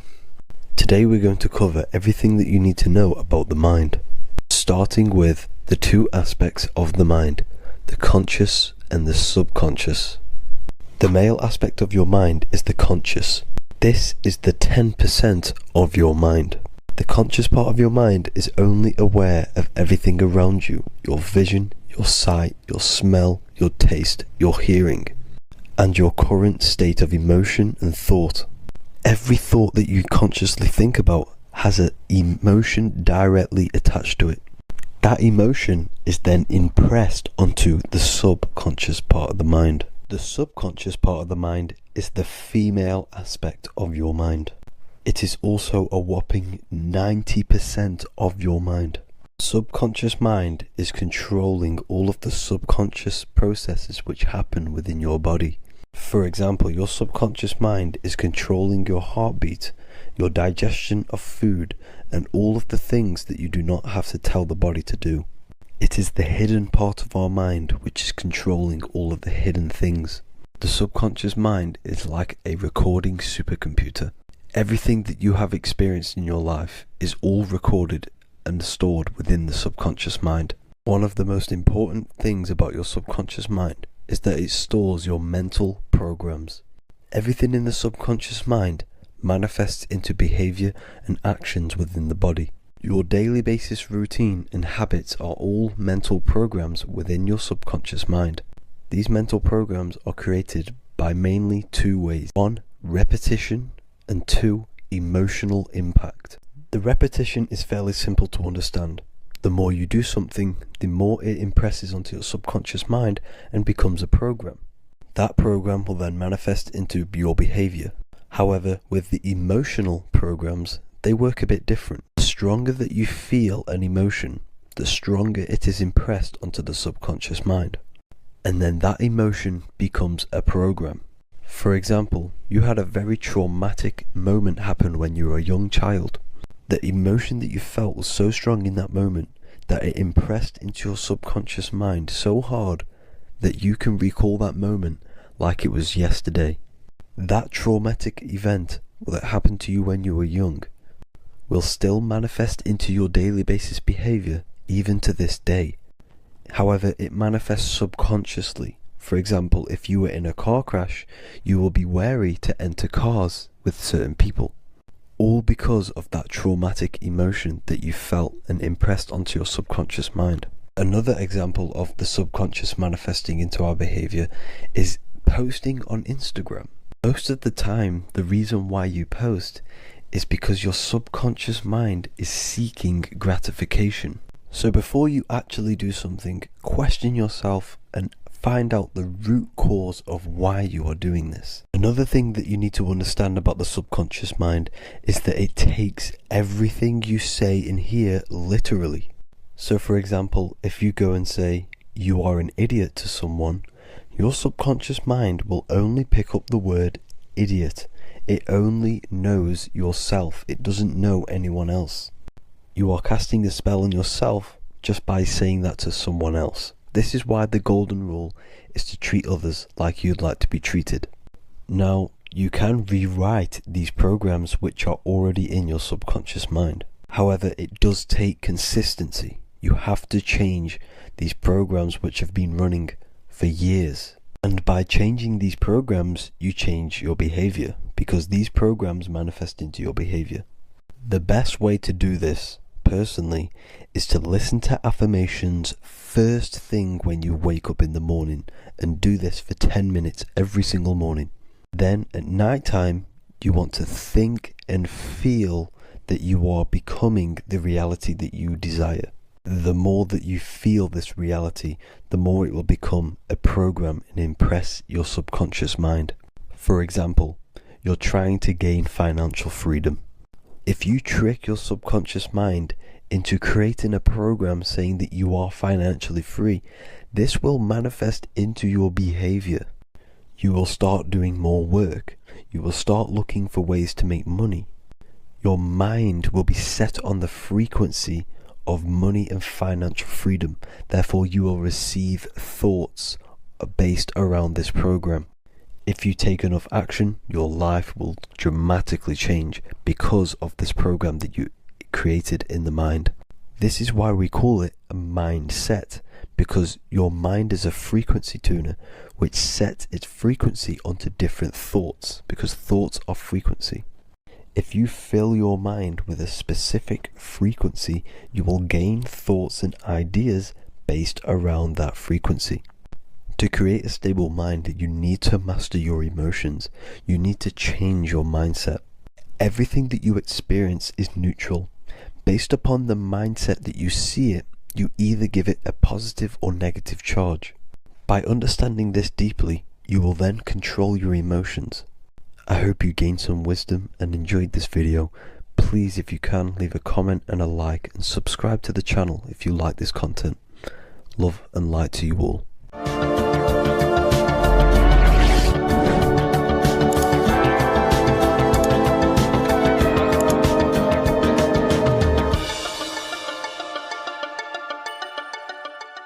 Welcome to Revival of Wisdom.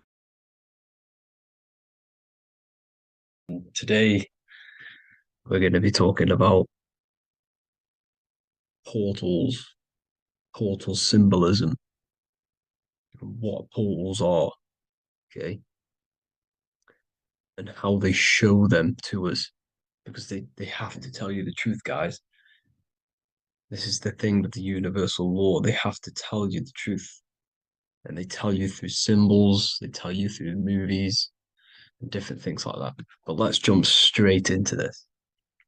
So first I want to talk about the Freemasonry symbols. Okay, so first we got, obviously this is some Freemasonry art, but notice how you've got the ladder with a key. Okay, so this is ladder symbolism with a key. So maybe this is talking about ascending. Okay, because look, because this is ascending into the heavens, because it's a ladder with humans going up it with a key. In order to ascend, you must have the key. Okay, so what else do we have with a key? Well, the Netflix show Lock and Key, which is all about portals and keys. Because what the keys do, they open doors, gateways. Okay. So what's interesting about this is that they've got this key here, which represents the Kundalini energy rising up the spine. Okay, but we'll come back to this. But it's that same portal key symbolism. We've also got the Vatican.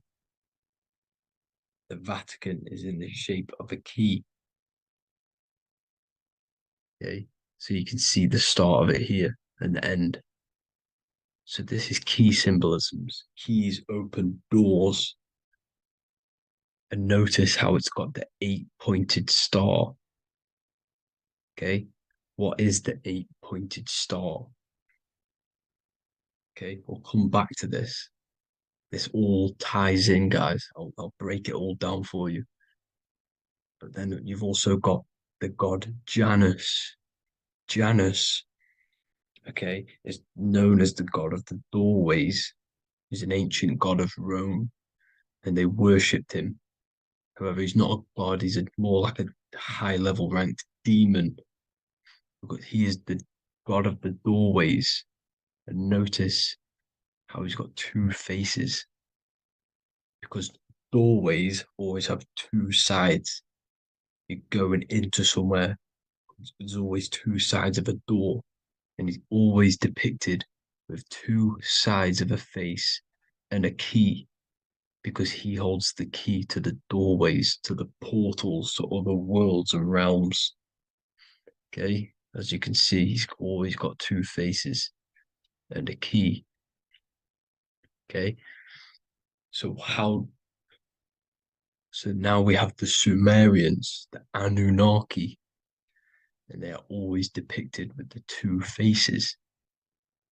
Why do they have the two faces? Because they're symbolizing doorways, and the Anunnaki come to Earth through doorways and portals. So these are what these gods are symbolizing in their artwork. But they always have the 8-pointed star. Okay, what is the 8-pointed star? You see how they always have. Look, let me try to find another one. It's the 8-pointed star. This 8-pointed star is Polaris. Okay, Polaris, just like the Vatican has the 8-pointed star with a key. Polaris is the center star. Polaris is a fixed star, it doesn't move. Okay, so the Anunnaki symbol is also the 8-pointed star.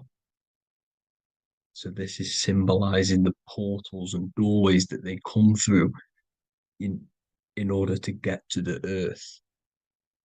But Polaris is that center star which does not move. It's always symbolized with the 8-pointed star, just like a compass. Why is a compass the 8-pointed star? Because at the center of our realm is where the most electromagnetic energy is stored. As you can see, we have an aura field, an electromagnetic aura field. So does the Earth. And in the center, so like our heart, for example, is where the most energy is stored. And like the center of the Earth, this is why all compasses point to the center, because this is where the most electromagnetic energy is stored. It's at the center of our realm. Okay. So like I was saying with the lock and key series, see this here, the Kundalini energy rising up the spine, just like your Kundalini energy rising up the spine. Let me try. I can't zoom in, but you know what I'm trying to say here. Let's go back to Polaris, because at the center is where pole. Can you see the pole of electromagnetic energy? Polaris, the North Pole. It's symbolized. The truth is in the words. It's like a pole of electromagnetic energy. And this is where the aurora aureolis comes from. Notice how it's got the word aura in it, because it's the Earth's aura, electromagnetic field, just like you have an aura, also known as the northern lights, because it's coming out of this center hole in the center of our realm, where the black sun is. And this is where the electromagnetic energy is coming up from. And this is what the aurora aureolis is, or the northern lights. It's just electromagnetic energy. And it's symbolized through our symbols, the original O, okay? Because it's like a hole through the middle, Polaris. So this Polaris is the sky vault. It's the portal into this realm, because this is what the Anunnaki are always talking about, always symbolize it with the 8-pointed star. And just like a compass, it's the 8-pointed star pointed to the center, to Polaris. Okay. See here on the Sumerian tablets with the 8-pointed star again.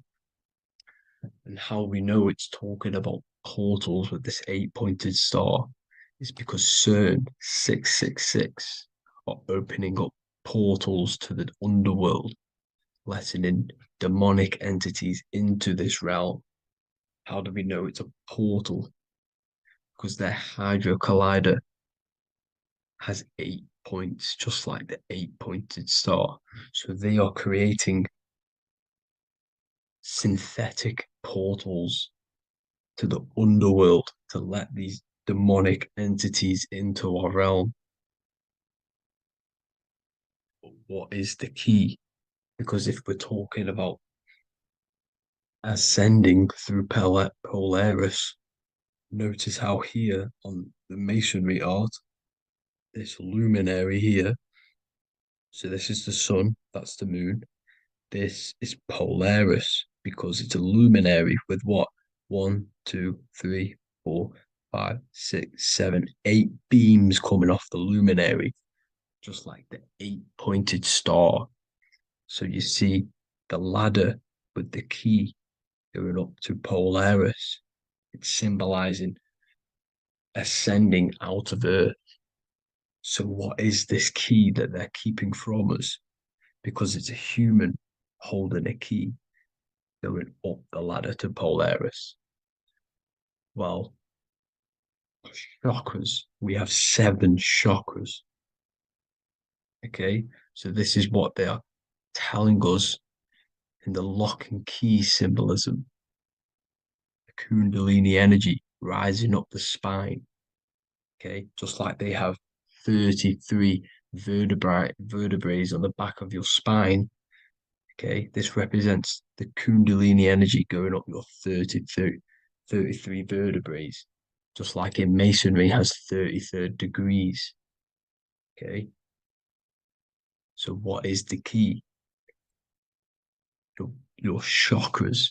Your chakras have to be unlocked. Okay, you have to unlock your chakras, and you can't unlock this one without going through this one. You have to go through them all. It's like a ladder, just like Jacob's ladder. You can't go from the bottom to the top. You have to unlock each one. Okay, just like you have 7 chakras, you have 7 layers of your aura. Okay, you have to unlock your chakras to the highest point in order to reach Christ consciousness. And this is the key that they're talking about. They're symbolizing the organic portal within each and every one of us to ascend out of this realm. Okay, so this is the key that they're talking about, and they're holding back this knowledge to keep us trapped in this 3D realm. Okay, so like I was saying with the 33 vertebrae and the Kundalini energy coming up the spine, 33 vertebrae, you can see this sort of symbolism going up to the light, because it's the light. You see here, your crown chakra turns on and becomes enlightened, just like the Illuminati symbol. Can you see it? But also, Jesus also died at 33. So this is symbolizing, okay? They're symbolizing the death of the ego, the body. So once you open up your chakras and reach Christ consciousness, which is your 33rd vertebrae, once your Kundalini energy goes up your 33rd vertebrae, your body technically, not physically, but spiritually dies, because you then become formless. You reach Christ consciousness. So then you can travel other worlds. Okay. This is what they're talking about with Vatican, 8-pointed star, and the key. Janus with the key. The Sumerians with the 8-pointed star. Anunnaki with 8-pointed star.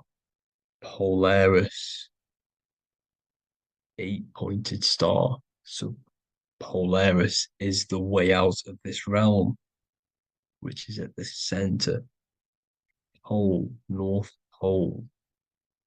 Okay, so the key is that they're hiding from us is the knowledge to unlock our chakras. Okay, and without this knowledge that they keep from us, is trapping our souls in this reality to keep reincarnating. Okay, well, thank you all for tuning in. I'm going to leave you all there. Make sure to leave a like and a comment in the comment section. Let me know some topics to talk about so I can break it down for you. God bless you all.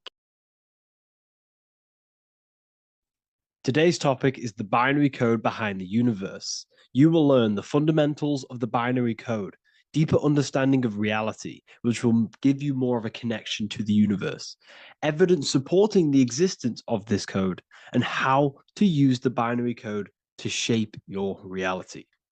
This is an important one. We have 0 and 1. This is the binary code of the universe. It underlies everything. It is the source of all creation. The universe is binary in nature, meaning it exists as both something and nothing, on and off, male and female, light and dark. Everything has its polar opposite. At its core, all that exists is 0, representing nothingness, infinite potential, and 1, representing something, order. 0 represents the feminine, vast, formless, and infinite potential. It is the space from which all things emerge, the womb of creation, the receptive and expansive force. 1 represents the masculine, structure, form, and order. It is the active principle, the initiator, the force that defines and shapes reality. Together, they create the fundamental duality that underlines existence, the balance between chaos and order, the void and creation, yin and yang. We see this in the masculine and feminine bodies. This is deeply encoded into the fabric of reality.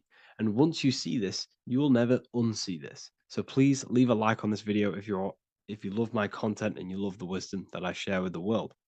So we see this with the masculine genital areas. Remember, this is the genital area. This is all to do with creation.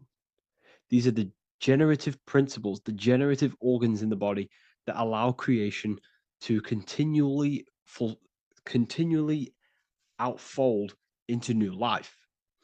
The genital areas are all to do with the code. The male is the one, the action. He's the initiator. The feminine is the zero, which is the infinite potential, the womb of creation. 0 and 1. This is why we have 10 numbers. 0 and 1. Masculine and feminine. We even see this in the bodies. The feminine body is made out of curves, which is 0, curves. And the masculine body is made out of lines. So please leave a like and comment if you love this. And if you have any lecture ideas, feel free and I can make a lecture on any suggestions that you have. So look at the word masculine. Masculine, line. Line is just one line, which represents order. 1. Feminine. 9. 1 and 9 equals 10. 0 and 1. The binary code of all creation. Why is feminine? Why the number 9 for feminine?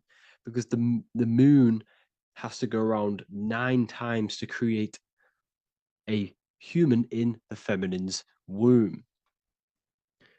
And look at this image of nature. All nature is zeros and ones. Now you can tell. The stick is a one. It's a line, and here we have curves. It's curves and lines. Curves and lines create reality, creates matter. Everything is 0 and 1. We even see this with the sky. The sky represents zeros. They represent curves. The heavens, the heavenly bodies, the sun, these are circles. The moon, circles. The planets, circles. Down here is matter, representing the square. We have the Freemasonic square and compass, representing lines and circles, masculine and feminine. We see this with Leonardo da Vinci, with the circle representing the spirit, the void, the womb of creation, and matter, which is the body. This is the soul in matter, infinite potential in matter. This represents spirit over matter. This represents the architect of reality, zeros and ones, spirit and matter. This is all the same thing. Understanding this binary nature of the universe, where 0 feminine represents the infinite potential and 1 masculine symbolizes order and structure, can benefit you in several ways. Manifestation and creation is the first way it can benefit you. Now that you understand this, you understand that everything comes out of infinite potential. 0, infinite potential. 1, action equals manifestation equals creation. So you must pull things out of infinite potential. If you have ideas but don't take action, too much 0, nothing materializes. You'll never materialize if you sit there imagining all day, visualizing all day. You have to take action. They both come hand in hand. If you only take action without tapping into intuition and creativity, too much 1, your actions may feel hollow and misdirected. Using both effectively leads to greater success in life, work, and relationships. This is the 33rd degree motto, or this is on the 33rd degree of Freemasonry Scottish Rite logo, and it's called Order ab Chaos, order out of chaos. Chaos is the 0, infinite potential. Chaos is the dimension of the imagination. This is where this all ties in now. Imagination is the dimension of infinite potential, pure potential, formless creativity, and the realm of infinite possibilities. It is the void, the unmanifested energy that contains all that could ever be. That is the imagination. The imagination is the dimension that you are connected to, and you can pull any idea out of and materialize it into a reality. Matter, on the other hand, is order brought out of the imagination, chaos. It is when raw potential is structured, defined, and crystallized into form. This is the fundamental principle of order out of chaos, the process of turning the unseen into the seen, the abstract into the concrete, the dream into reality. That's why we say dreams into reality. Dreams are in the imagination, infinite potential, and the human mind is connected to high dimensions of consciousness, which we can pull ideas, things out of, and materialize it into our lives. Whether that's good or bad, that's completely up to you. But we have access to higher dimensions beyond the physical plane. And this is the secret that the human mind is connected to, and that you are not just a physical body. Okay? The universe itself was born from chaos. Before form, there was only energy and potential. Our minds function the same way. The mind is a microcosm of the universe. Our thoughts exist in an infinite field of possibility, but they only become real when we take action and give them form. If your inner world is filled with chaotic thoughts and impulsive emotions and negativity, then creating order within is essential for balance, clarity, and growth. What do I mean? Order out of chaos, 0 and 1. All creation comes out of infinite potential. The mind, the imagination, is the infinite potential. The material world is the order. It's the effect. Therefore, if your material world has chaos, if your room is messy, if your body is out of shape, if you do not look after yourself, everything in the physical world is just a reflection of what's going on inside of you, what's going on inside of you. So if you have a messy room in a messy house, this reflects as a messy mind, a chaotic mind, and we must create order in our mind. So this applies to all realms of your life. This applies with your mind, it applies with your emotions, it applies with your manifestation, it applies with the physical world, with the masculine and feminine. 0 and 1 is heaven and earth. It's everything. It's duality. It's on and off. It's everything. So it applies to all realms of your life. Okay. So in order for this to benefit our lives, we must, one, have awareness and observe the chaos. Step back and observe your thoughts and emotions without reacting to them. Recognize that you are not your thoughts. You are the observer of them. You are the soul. You are in between them. You are the midpoint between the left and the right, the 0 and the 1. You are the soul. Journaling or meditation can help you identify patterns and negativity and impulsivity. So it's important that we recognize these patterns, we recognize the chaos within us, and we transmute it. 2, implement structure, mental discipline, mindful practices, meditation, breath work, and slowing down your reactions. Cognitive reframing, replace destructive thoughts with constructive ones. This is so important. For every negative thought that you place attention to, place your attention onto 5 more positive.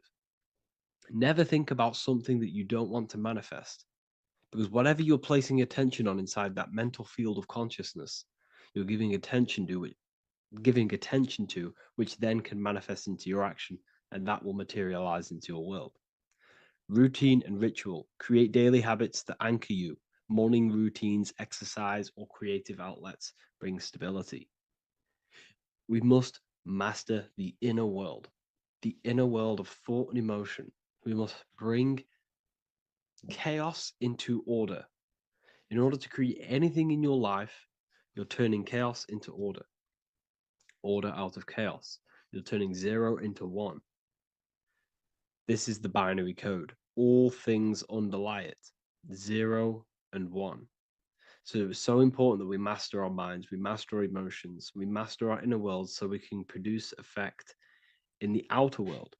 We cannot create consciously and effectively if we have chaotic thoughts and impulsive emotions.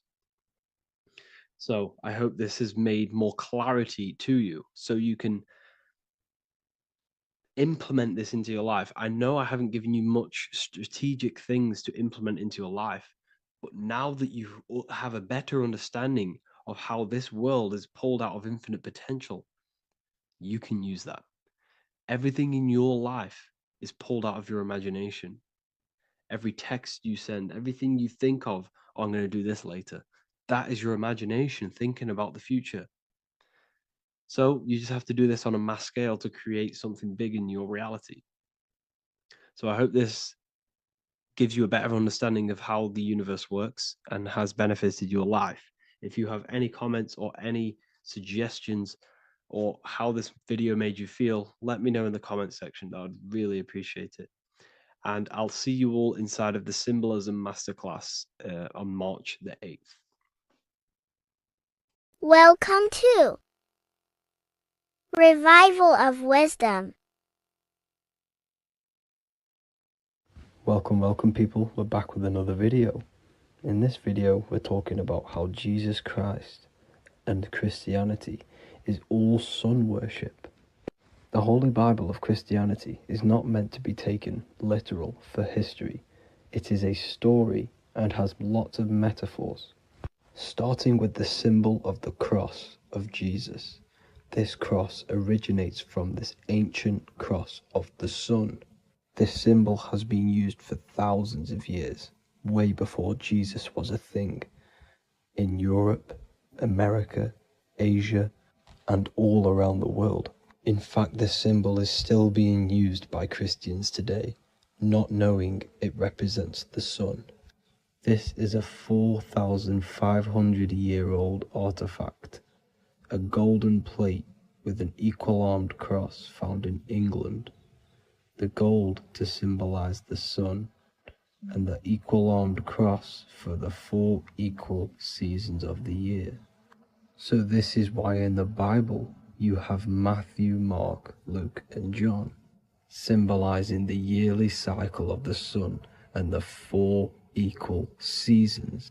Also in the Bible, Jesus is referred to as the light of the world. So yes, Jesus represents the sun. He is a metaphor for the sun. Hence why in all of these pictures and images and paintings of Jesus, there's always a sun behind his head, and some even with the sun cross behind his head. Jesus also has 12 disciples, which represent the 12 zodiac signs and the 12 months of the year. This is the Last Supper by Leonardo da Vinci. As you can see, the sun, being Jesus, is in the center, because the sun is in the center of the zodiac signs.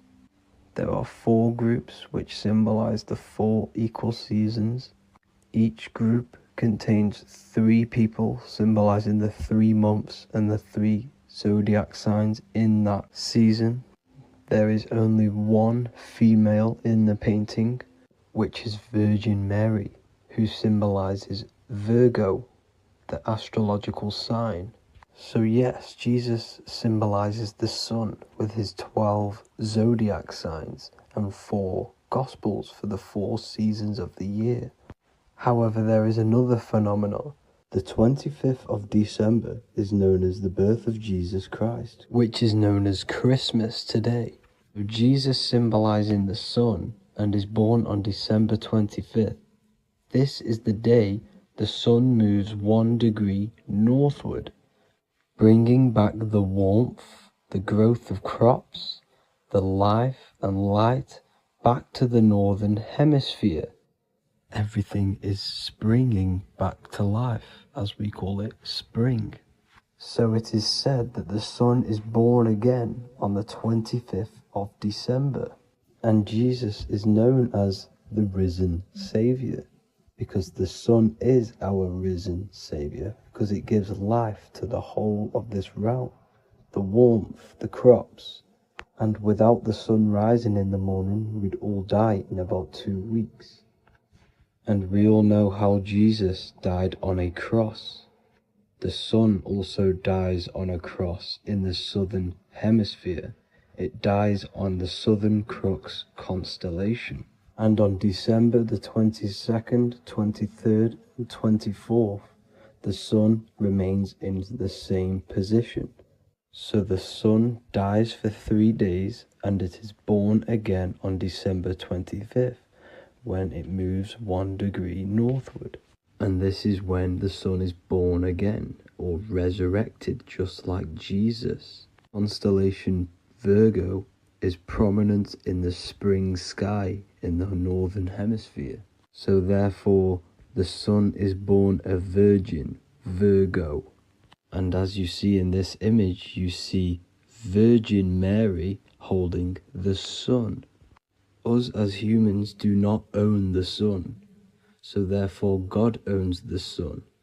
So yes, the sun is the Son of God, and this is what Jesus is symbolizing. And just how Jesus sacrifices himself for humanity, that's what the sun does. The sun gives out all of its energy so we can live. There are many other Bible verses which represent Jesus as the sun. Now in Matthew 8:23-27, his disciples are in a boat and there is a massive storm. Jesus is asleep, meaning the sun has not arose. And the disciples say, "Save us, Lord, we are perishing." Quote, "Then he rose and rebuked the winds and the sea, and there was a great calm." End quote. Now this is a metaphor for the sun rising and calming the storm, because in the ocean, when the sun is down, that's when there are great storms. The worship of celestial bodies go back thousands of years, and it's called astrotheology, and it can pretty much be traced back to all ancient civilizations. Now going back to the ancient Egyptians, the god Horus, the god of war, and he symbolized the sun in the morning. Ancients used to say that he walked over the sky in 12 steps. Yes, this could symbolize the 12 zodiac signs. It also symbolizes the 12 hours of daylight. So we have 12 hours of Horus, but now they've rearranged the word to hours. Horus and hours. And when the sun rises, Horus rises, we say horizon, which is Horus is rising. That's the etymology of horizon.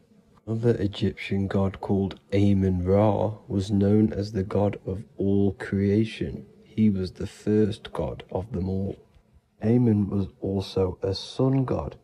Therefore, after every Christian's prayer, they say Amen, sending their prayer through the sun to God. So this all goes back to the worshipping of the sun. Sun worship was around way before the Romans. However, in the Roman times, their sun god was called Mithra. Mithraism was the main religion before Christianity came into play. Mithra was the son of God. He died on a cross, and he was dead for 3 days and resurrected, just like Jesus. So the Catholic Church was not made in heaven, it was made by the Roman Empire.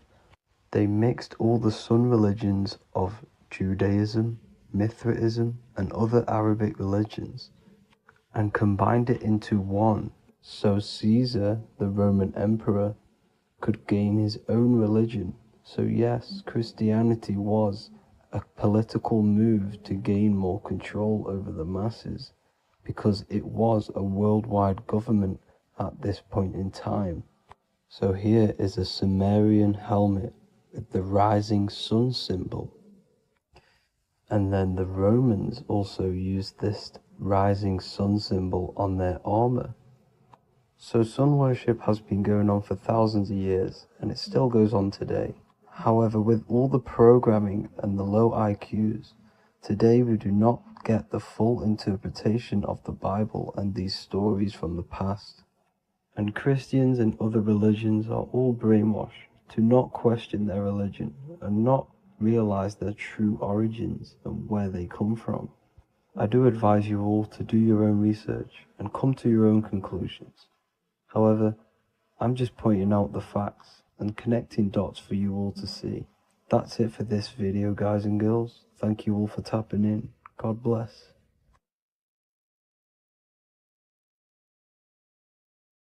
What if I told you the devil is closer than you think, and it's not actually a real person, force, or spiritual entity outside of you, but a being and an aspect of your own mind and psyche? In this video, you will learn exactly what the devil is and the true esoteric meaning of the devil. The first thing we need to understand is that the universe is a mental universe. Look around you. Every action, every building, everything you see around you was begun first as thought in the mind, then manifested. We use the mind to build and shape our reality. The universe, the world, only exists inside of our mind. Therefore, God and the devil exist inside of our own psyche. So first of all, the devil is not a literal being, but a symbol of the lower self. It represents the unmastered, ego-driven part of the human mind, a symbol of destructive thoughts, emotions, behaviors, lives in realms of chaos, fear, hatred, lust, and ignorance. This is why we see the devil as red, because red is the lowest vibrational color on the color spectrum. It also corresponds with the root chakra, which is all to do with survival instincts. Red represents chaotic and intense emotions like hatred and anger. When we are angry, our face turns red. The devil represents our animalistic fundamental needs, our instinctual needs, our survival state of consciousness. We have a survival state of consciousness and a godly state of consciousness. Our godly state of consciousness is creating, not just experiencing in the animal state, but consciously creating reality.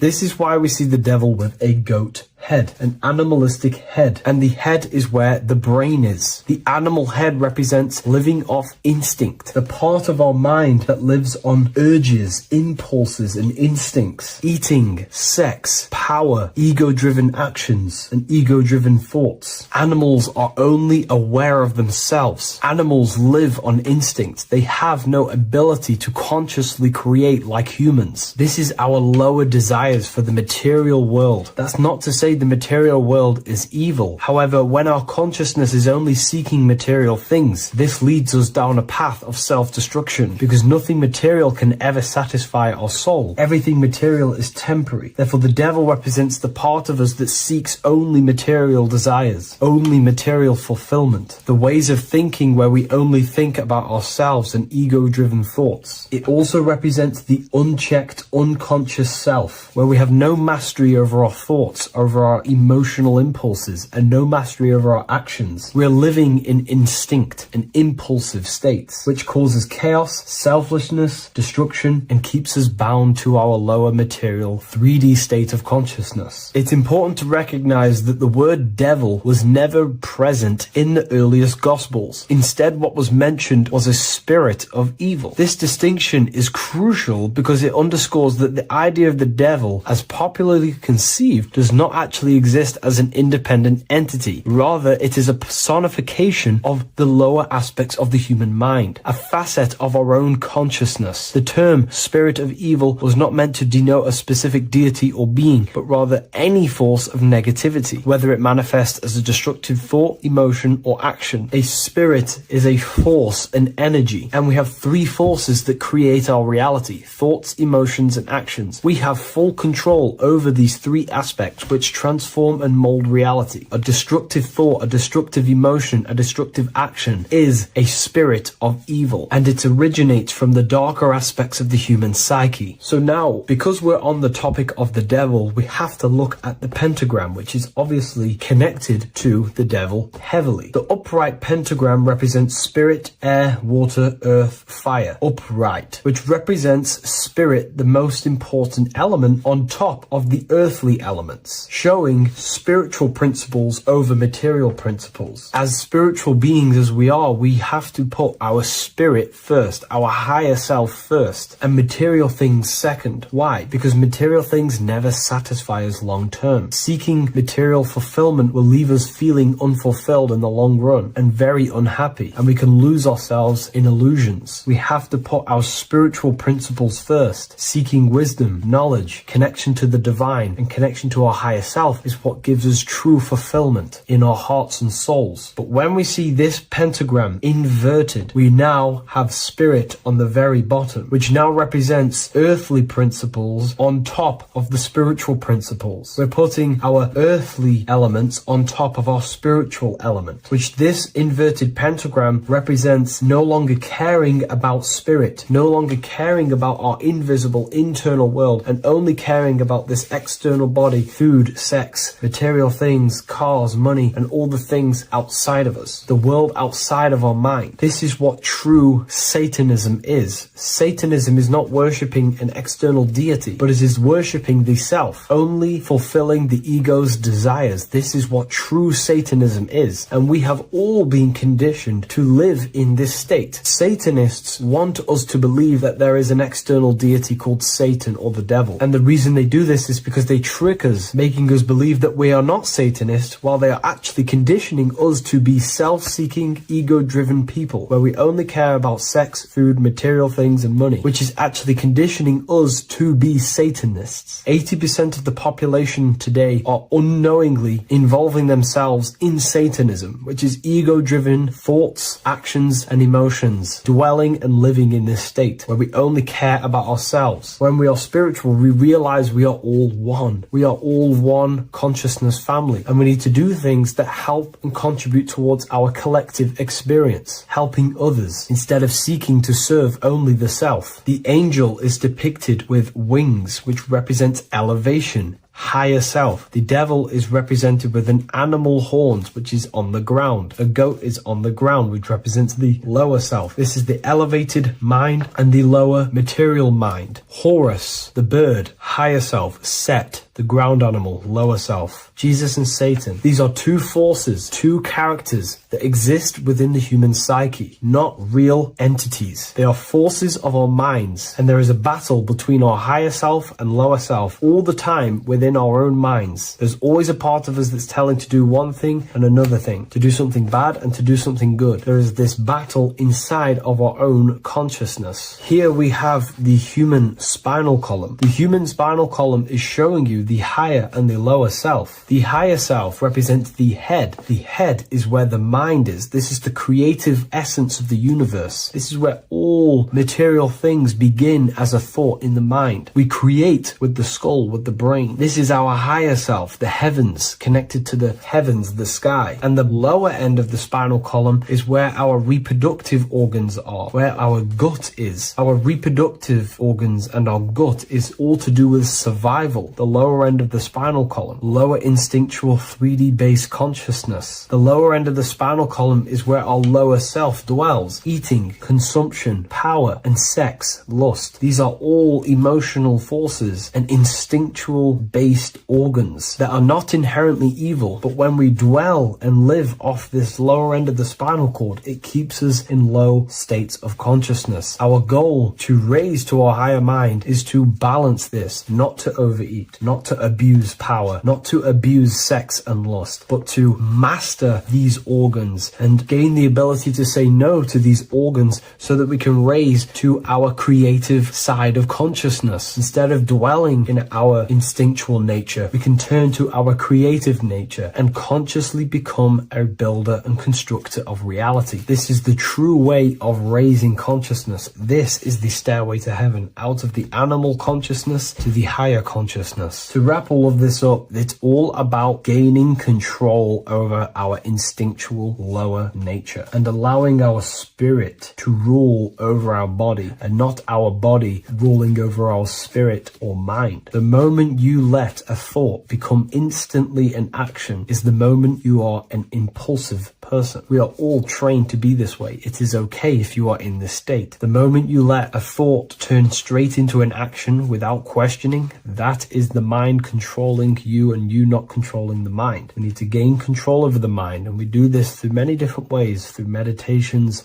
affirmations, and discipline. We slowly gain control over our minds. And once we gain control over our minds, we gain control over our thoughts, and we gain control over the attention that we give certain thoughts. We can then start to uplift our mind, our thoughts, out of our instinctual state to the higher mind. If you wish to learn more about consciousness, I'll leave a link in the description for the Book of Wisdom, Volume 2. What if I told you that you are under a spell, and this spell is controlling you in every aspect of your life, and you don't even realize it? Spells are not what you've been taught. They're not fantasy magic wands that are casted over you. No, no, no. Spells are much, much deeper. A spell is a belief system that is installed into your subconscious mind, which holds power over you. Okay? If I install a belief into your mind and that belief holds power over you and controls you, that is you under my spell. A spell is a belief that someone has installed into you. Okay? You have a subconscious mind. The subconscious holds power over 90% of your daily basis behavior, thought patterns, and overall emotional state. Because the subconscious is the back end of our mind, the mind that we don't really have access to. It's the shadow self, where all of our programs, all of our memories, all of our traumas, all of our everything that we've ever experienced is recorded and kept in this vast database called the subconscious. Now, the subconscious is the 90% of our mind. We are only aware of 10% of our mind, which is the conscious mind, which is what you're using now, what you're consciously aware of. But there is a subconscious mind that holds power over your conscious decisions, and you don't even realize it. For example, as a child, you had a very, very traumatic event happen. Let's say as a child, you were not loved enough by your parents. And this feeling of you not being enough for your parents and feeling alone as a child implanted this seed.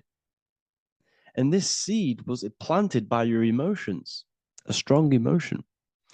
And over time, as you grew older into an adult, this seed grew and grew and grew. And what this seed grew into is you being very needy, you always seeking validation from others. Okay. But you taking this conscious decision 10 years down the line actually stems from this hidden cause within your subconscious mind, within this little feeling, this seed inside your subconscious where you don't feel like you are worthy. So this results in a conscious decision of you seeking validation from others, being very needy from others. Okay. This is what the subconscious is. The subconscious holds power over us. For example, posting on social media. Why are you actually posting on social media? If you take a selfie with your new watch, new car, and you go and post that onto your social media, why are you actually doing that?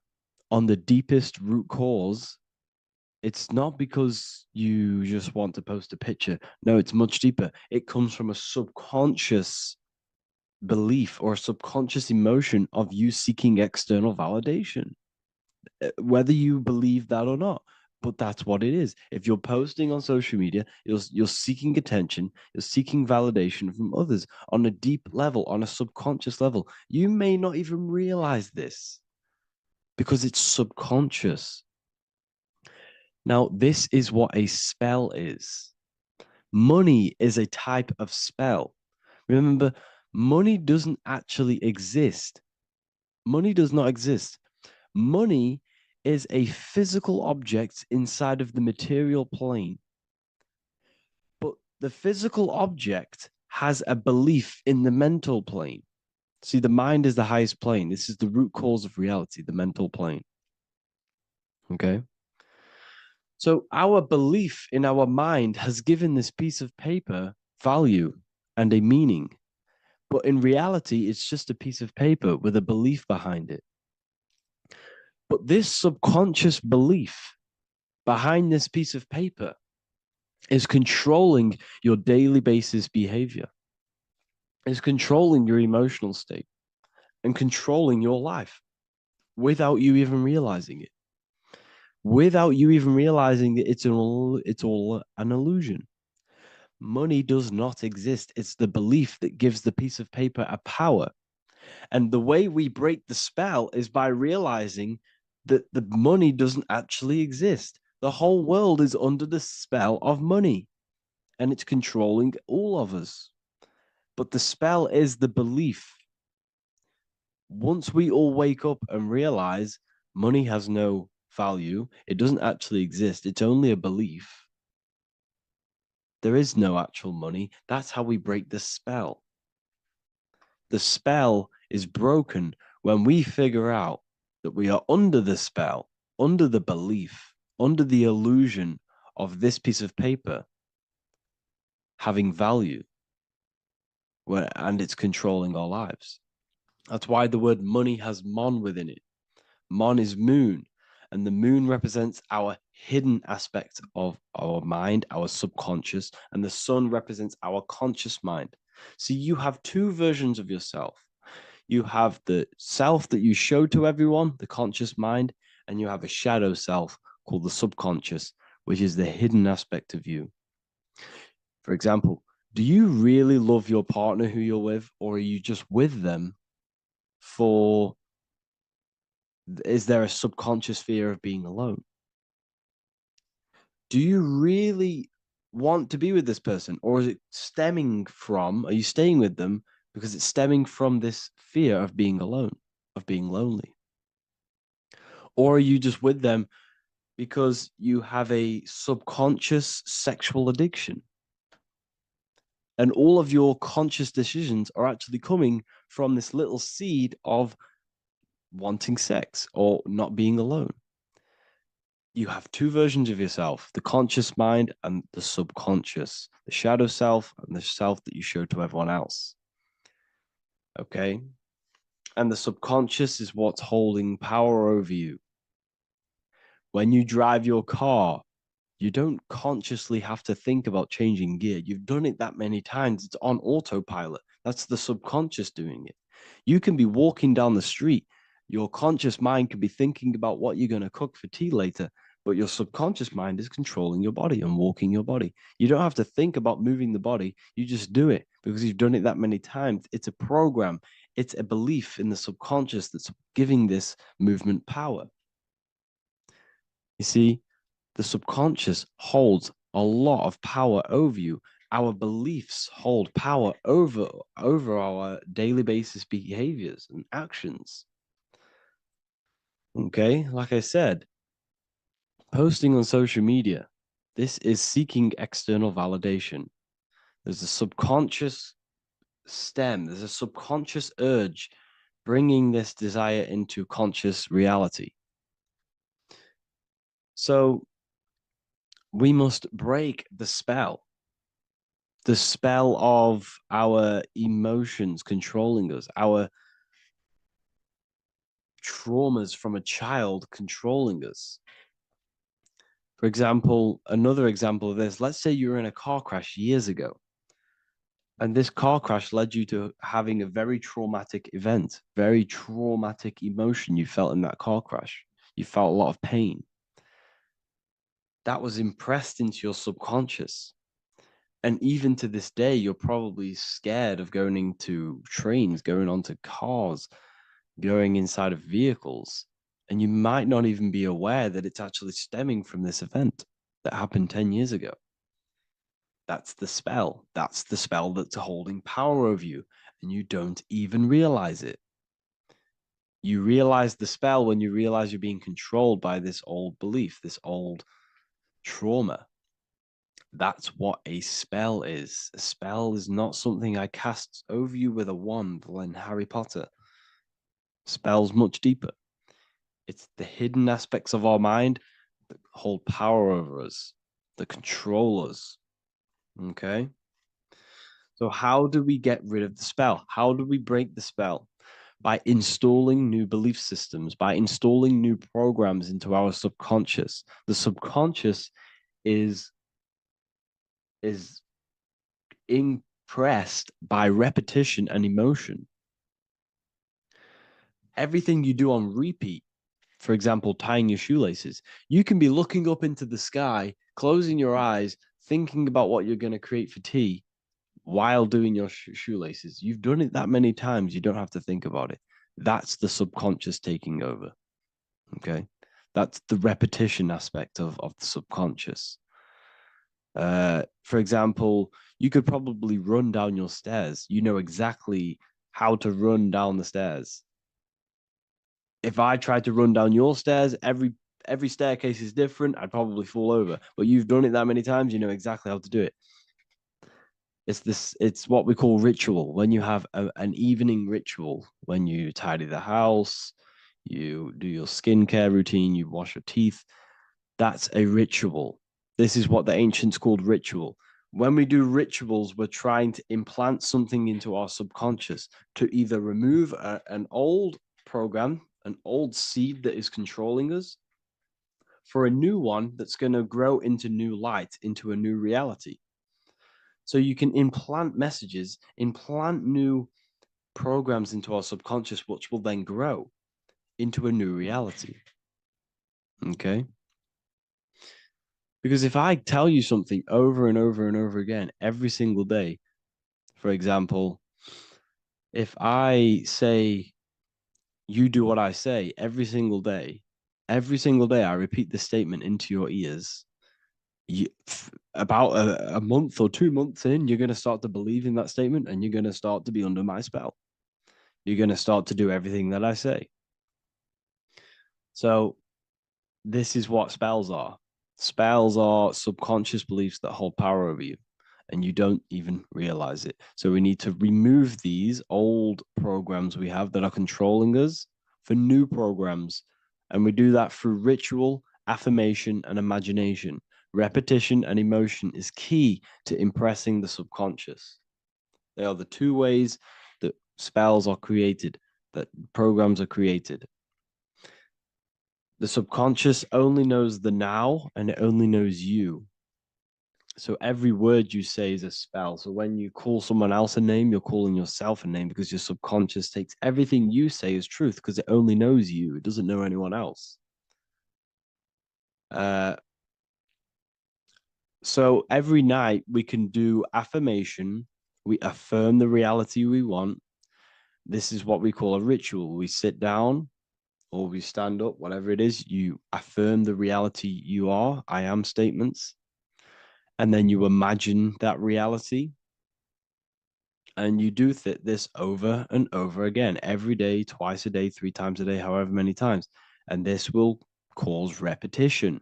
This will install a new belief system into your subconscious, which will then start to show in your external reality. It will start to put you under a spell of the new program. For example, if I install into my subconscious that I believe that I am rich, every single night I affirmate that I am rich, I am wealthy, I am free.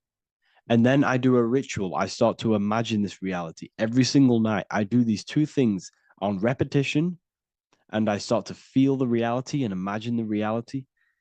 Over time, I'm going to start to believe that I am rich, that I am free, and I am wealthy without having the physical reality. And what this will do is that it'll implant a message deep within your subconscious mind. It will plant the seed of this belief. And this belief over time will grow into 90% of my thoughts, 90% of my actions, 90% of my words. My words, my thinking will change due to this new belief. I may not even realize it, but I'm looking for more opportunities to make money. I'm speaking to more people because of this belief that I've installed. This belief has triggered new ways of thinking. My mind, my conscious mind, is now only operating to fulfill this belief. And my conscious mind might not even be aware of it. You won't even realize that you're manifesting this belief of being rich. And that's how it happens. You implant the belief within your subconscious. You implant the spell into your subconscious, which will then gain control over you. So we need to make sure we're removing the negative spells, the negative programs that are controlling us for new regenerated ones, for new ones that are going to create new realities, a better life. Okay? You don't want negative traumas, negative seeds controlling you and growing into your life. If you don't cut them off, they will continue to grow and grow and grow. Your anxiety will get bigger and bigger and bigger. Your depression will get bigger and bigger and bigger. But it's all actually stemming from one belief system or one trauma. Okay? So this is important. Everything in this physical plane is an effect of the higher planes. It's a shadow of the mind. Everything we think, all physical objects began as a thought, then an imagination, then energy, then a physical reality. So we must change the mental plane. We must plant seeds into our mind to change down into our physical material life. It's about manipulating this higher plane so we can create change and effect in the physical external material plane. That's what magic is. This is what spellcasting is. This is all what it is. It's not fantasy. This is the manipulation of the higher planes of consciousness, which your mind has access to. You have access to these higher planes. Okay? This is exactly what I teach in my university. I teach different rituals. I teach specific rituals to get rid of certain things, certain belief systems. I teach all different rituals, all different ways for you to create your own reality and live the best reality you want. We also have all of these different courses. We have activating the inner eye. This will teach you exactly how to lucid dream and activate your inner vision of imagination. We have the sexual alchemy course. This will give you the power of transmuting your sexual energy into creativity. We have electromagnetism studies. We have esoteric exchange, an exclusive live call that we do every single week, and I connect with all of the students. They can ask me questions, can speak with me one-on-one inside of these live calls. We have the real numerology section. We have the health section. We have a lecture section. Look at all of these lectures we have on occultism, symbolism. All of these lectures are designed to gain you power, to give your personal power back to you, to make you realize things about you. We have a meditation section. We have a library section where you can download all of our library, all of our books, different books on occultism, symbolism, Freemasonry, astral projection. And of course, we have the Manifestation Mastery course, which teaches you exactly how to create reality so you can live that desired reality that you want. This is the last chance to lock in the price of $55 a month. This is less than $2 a day. You can really level up your life because the price is going to increase as the value of the university increases because there's a new symbolism course coming out. And if you join now, you'll get this course for free because obviously when this course releases, the price will go up. The symbolism course will teach you the language of esoteric and occult symbolism. I'll leave the links in the description. Make sure to leave a like, comment, subscribe to the channel if you want to see more content. Thank you all, people. Have an amazing day. What if I told you you don't have one body? You in fact have four. There's a secret hidden right in front of you, and most of you overlook it. And by learning these teachings today, this will change your perspective on life, on yourself, and completely change the conception of yourself. This is the key to your highest potential. If you stay with me today, you will find secrets about yourself that will change your life. But I warn you, once you step this path of esoteric knowledge, there's no going back. Once you see, you can't unsee. So stay with me, and we will discuss the four bodies of your soul and how you can master yourself to reach your highest potential. The first thing we must understand is that there is a sun. And just like the sun gives life to the earth, there is this life force within the sun that gives life to all matter. We must understand that that matter itself is dead. It has no life potential. It has no ability to create or destruct anything. All of the life comes from above, from the sun, from the life-giving power of this infinite energy source we call the sun. No matter what model you believe, the sun still gives power to this physical realm, giving life to all of the crops, giving life to animals, giving life and growth to all things that the rays come in contact with. This is a macrocosm process. We must understand the teachings of as above, so below. This means that the macrocosm repeats itself in a microcosm form. Now, what do I mean? Humans are made in the image and likeness of God. You are a miniature version of God, a spark of the divine consciousness made in human form, in physical form. Just like the sun gives life to all physical matter and growth to all crops on the earth, your soul is a miniature sun. And your soul is giving life to the body. Your body is a miniature earth, which also goes through the cycles of the 4 seasons of the sun. We feel different in each one of these seasons. It's because our body does not only go through these cycles externally, but these cycles happen within ourselves, within consciousness. Your soul is the sun. The sun you see in the sky is an externalization of your soul. Your soul is the life force. You are the soul, not the body. And like the sun gives power to the earth, the soul gives power to your body. So first, let's look at the etymology of the word sun. The word sun comes from it's a Latin word solis or sol, which means the sun. Sol then became soul, sun, soul. And in fact, S-O-N and S-U-N in the old etymology dictionary mean the exact same thing. They are interchangeable. So when we look at the symbol of the sun, we look at a circle and a cross, which represent the 4 aspects of the sun, the 4 seasons of the sun: summer, winter, spring, and autumn. These are the 4 states of the sun. Like we said, this is why we get this symbol. You have the 4 states of the sun,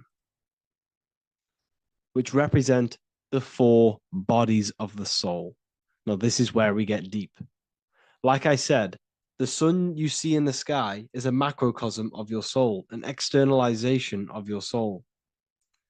Just like your sun has 4 seasons, the 4 seasons within us are the 4 bodies. Our soul is incarnated and split into 4 sections. We have a mind, we have a physical body, emotions, and spirit. These are all interchangeable and they are all linked. In ancient alchemy, we have the exact same symbolism of the 4 stages of alchemy. But in this case, they're symbolized as the 4 elements: earth, water, air, fire.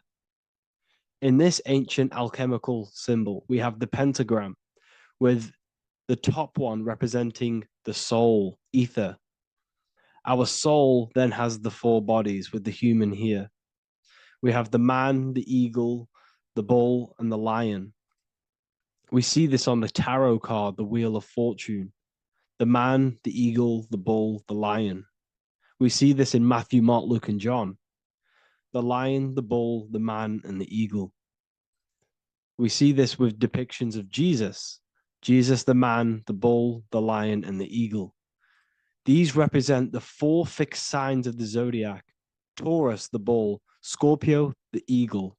Scorpio was symbolized as an eagle. It's an ancient symbol. Now it's been changed to a scorpion, of course.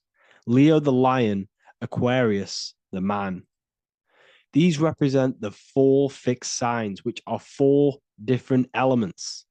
Taurus is an earth sign. Scorpio, a water sign. Leo, a fire sign. Aquarius, an air sign. Taurus is the earth.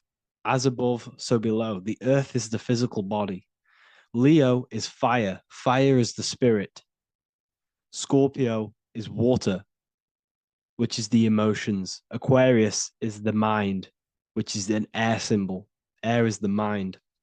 That's why we call people airheads. Okay. So what we're actually looking at here are the 4 aspects of our soul. We have the sun in the middle and the 4 bodies of the soul. This is what Jesus is symbolizing. Jesus represents you. God made flesh with the 4 aspects of the soul. The 4 gospels are all depicting Jesus in 4 different ways according to the different body of consciousness. The wheel of fortune are representing the 4 bodies of the soul. This represents the 4 bodies. Now, how are they 4 bodies? They are 4 dimensions of consciousness. The mind is not made of the same substance of the emotion.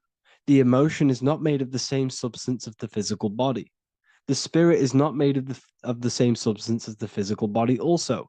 They exist in 4 dimensions of consciousness. They are 4 bodies of our soul.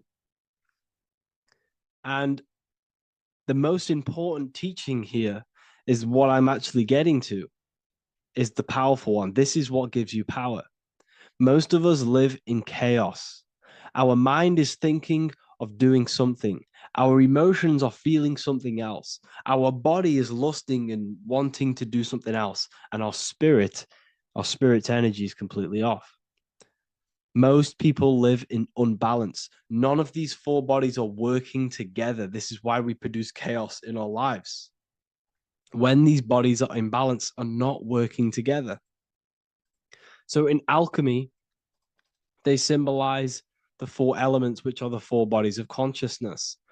These are the furnaces with the fire. They represent transmutation of each body. We have to sync these bodies. We have to sync the mind with our emotions, and our emotions with our actions, the physical body, and with our spirit.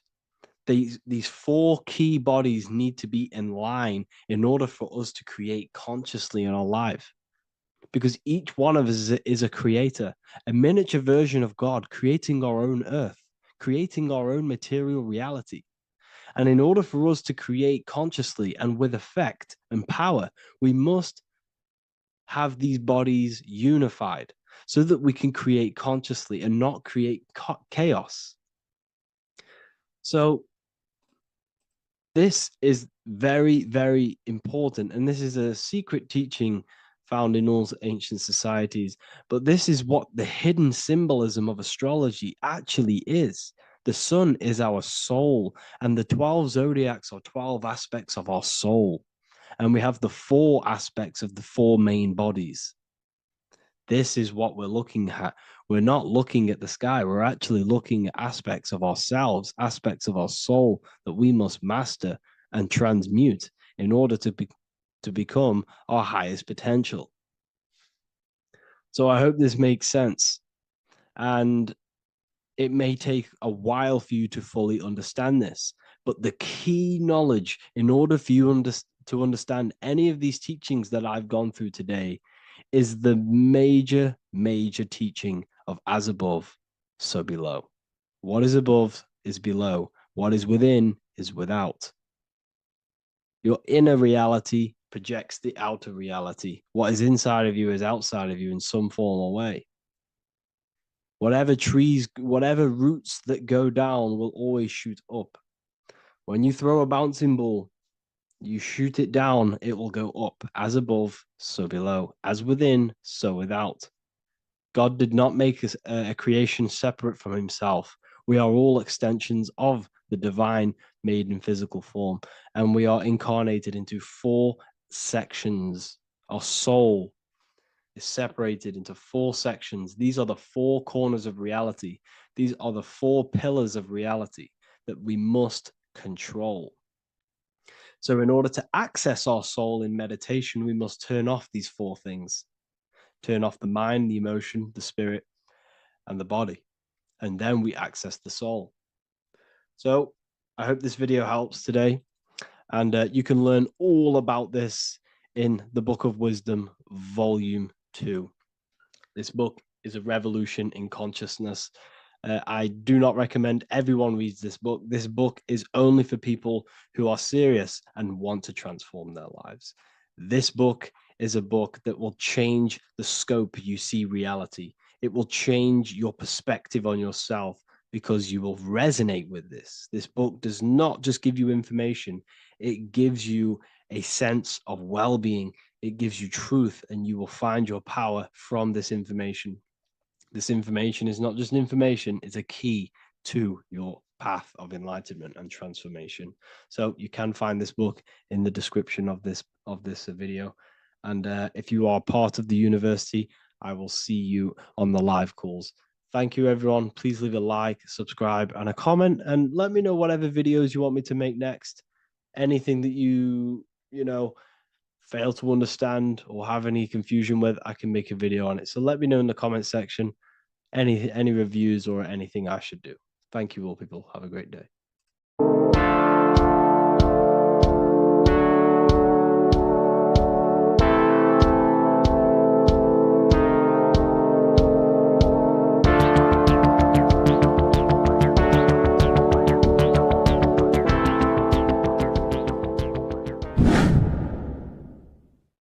What is good, people? We're back with another video, and today we're talking about the chakras.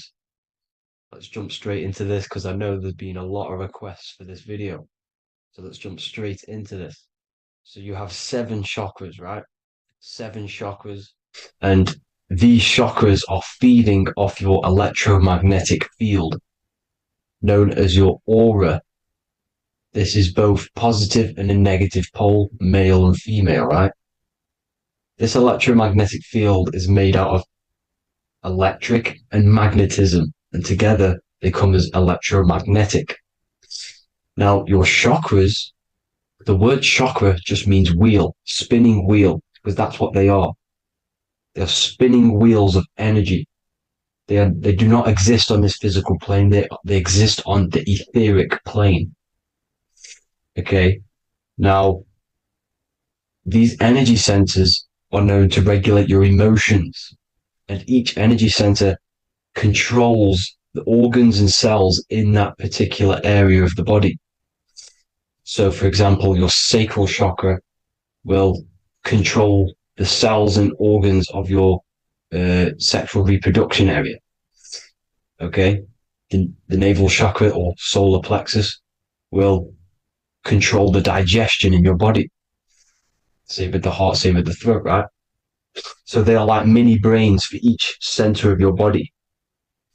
They run along up the spine, but notice the crown chakra exists outside the body. It's just above the head.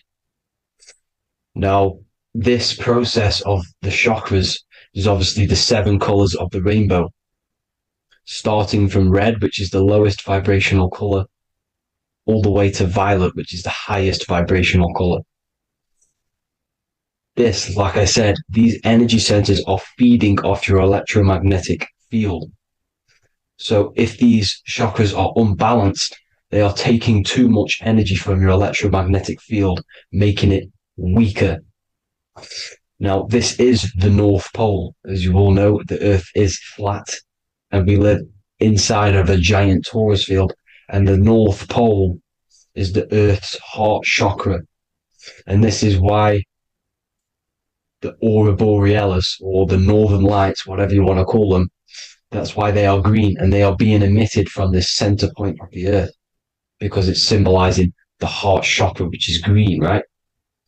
Now, you do work your way up to these. However, this is a torus field. You are a torus field. You have different layers of this torus field, right? And you need to balance all of these chakras, but you can't move up these chakras until you open the one below it. So it's like a stairway. You can't go to your solar plexus without going through your sacral. You see? So you have to work up these. However, you have to work up these and then live from the heart, because the heart is the center of the torus field. It's the balance between male and female poles. positive and negative poles. So you have to balance all of these chakras and then bring them all into one, which is the heart chakra. Now, they exist on the etheric plane. They exist on the etheric plane, and the etheric plane is a layer of the material plane. It's the one higher than the material plane. And then after the etheric plane, it melts into the astral plane. So they exist just between the physical and the astral aspect. Now, this is the yin and yang matter, which is the lowest root chakra, physical matter, and then to spirit, because high vibrational matter turns into spirit, low vibrational spirit turns into matter. So they're interchangeable. This is the yin and yang.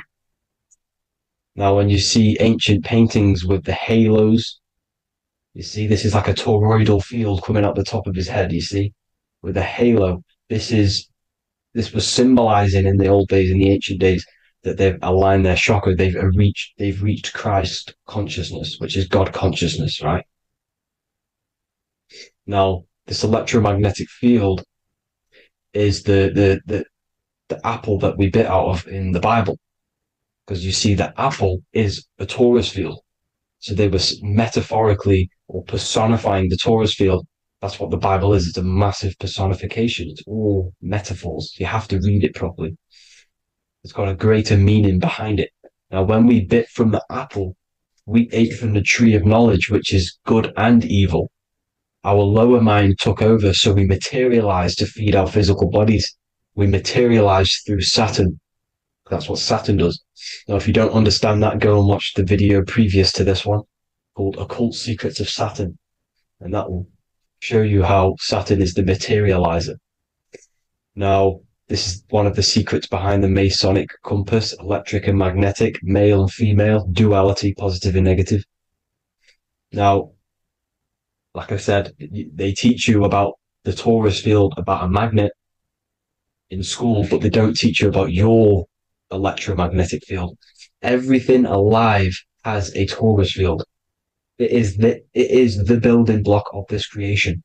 Absolutely everything has a torus field. There's not one thing without it.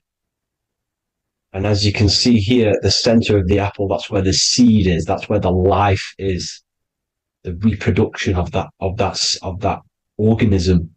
As you see, this is where the most electromagnetic energy is stored, in the center, because this is where the two duality, this is where the field meets at the very center. This is why the seed is at the very center.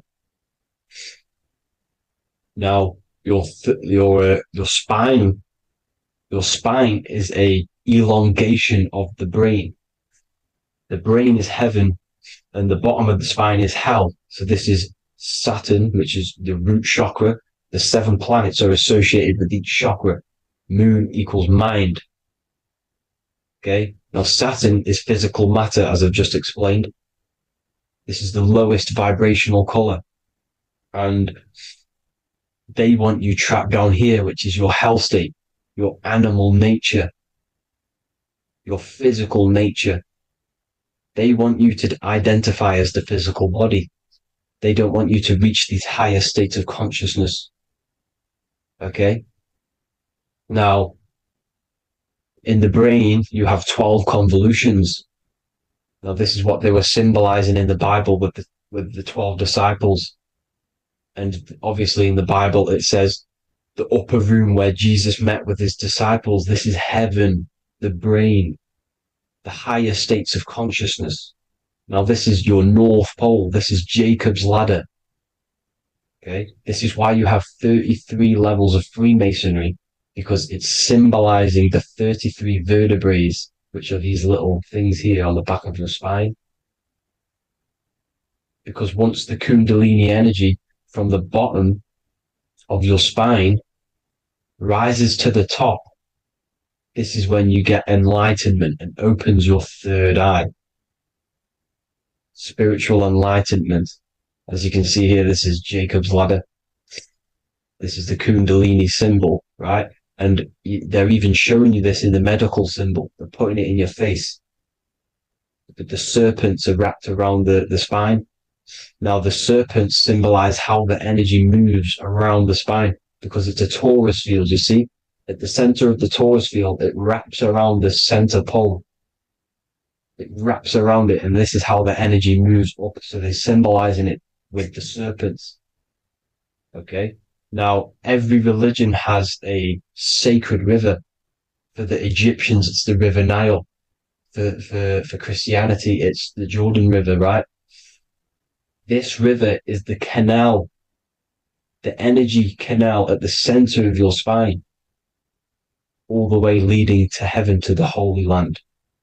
This is the chamber which the energy rises up, right? Now, they used to say the gods descended from heaven to man. This is just heaven. This is the mind state. And they said the gods were connected by a rainbow bridge. That's the chakra system, the rainbow bridge. Okay, now the ancients called this place Midgard, Earth, where both evil and good live, right? Midgard. But you can go to heaven, which is a pure mind state, because once you're in heaven, nothing negative can ever bother you. That's completeness. Pure Christ consciousness. Now, this is why Jesus dies at 33. He didn't actually die, but it's symbolizing the death of the physical body. Not the death of the physical body, but his consciousness rising above the physical body to, as I said here, matter to spirit. Matter died off and he came spirit consciousness. This is symbolized by the 33 vertebrae, which is obviously the 33 levels of Freemasonry. And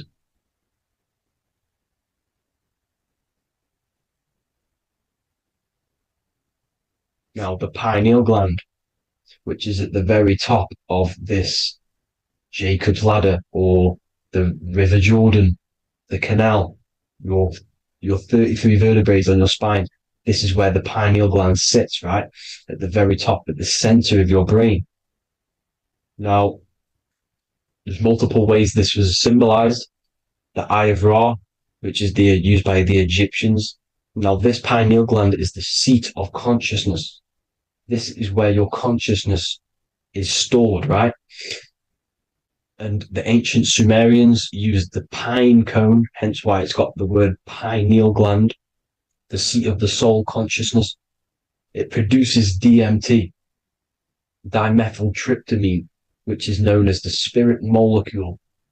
And the pineal gland is wrapped in microcrystals. And we all know crystals transfer frequency and energy. Now, radios use crystals. A radio is a frequency transmitter, turning a frequency into a frequency that we can hear with our ears, right?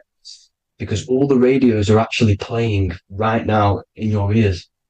However, our ears can't pick it up, so the radio transmits it into a frequency that we can hear using crystals. So this is the power of crystals, and this is what our third eye is wrapped in, crystals. Now, this third eye is not actually your third eye, it's your first eye. When you're being materialized in your mother's womb, this is the first gland that is produced, and everything's built around it, because it is the consciousness. It is your consciousness. Your consciousness never dies, ever. It's an eternal essence. It lives forever. You never actually die. Only the mortal body dies. Now that's what we call life.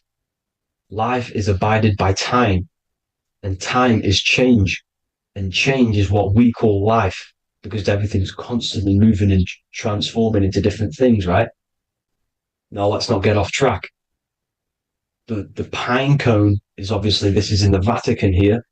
The pine cone is symbolized as the pineal gland, pine. And this is the opened pine cone. The opened pine cone means or symbolizes the awakened man, the awakened third eye. But the ones here, which the Sumerian gods are holding, these are shut pine cones, symbolizing the unawakened man. But let's not get confused, people. These gods were not gods. They are human beings just like you. They reached Christ consciousness. They are nothing more special than you. They just had the ability to reach Christ consciousness. And obviously their knowledge was far more intelligent than ours, far more advanced than ours. They knew the truth about this reality to the depths.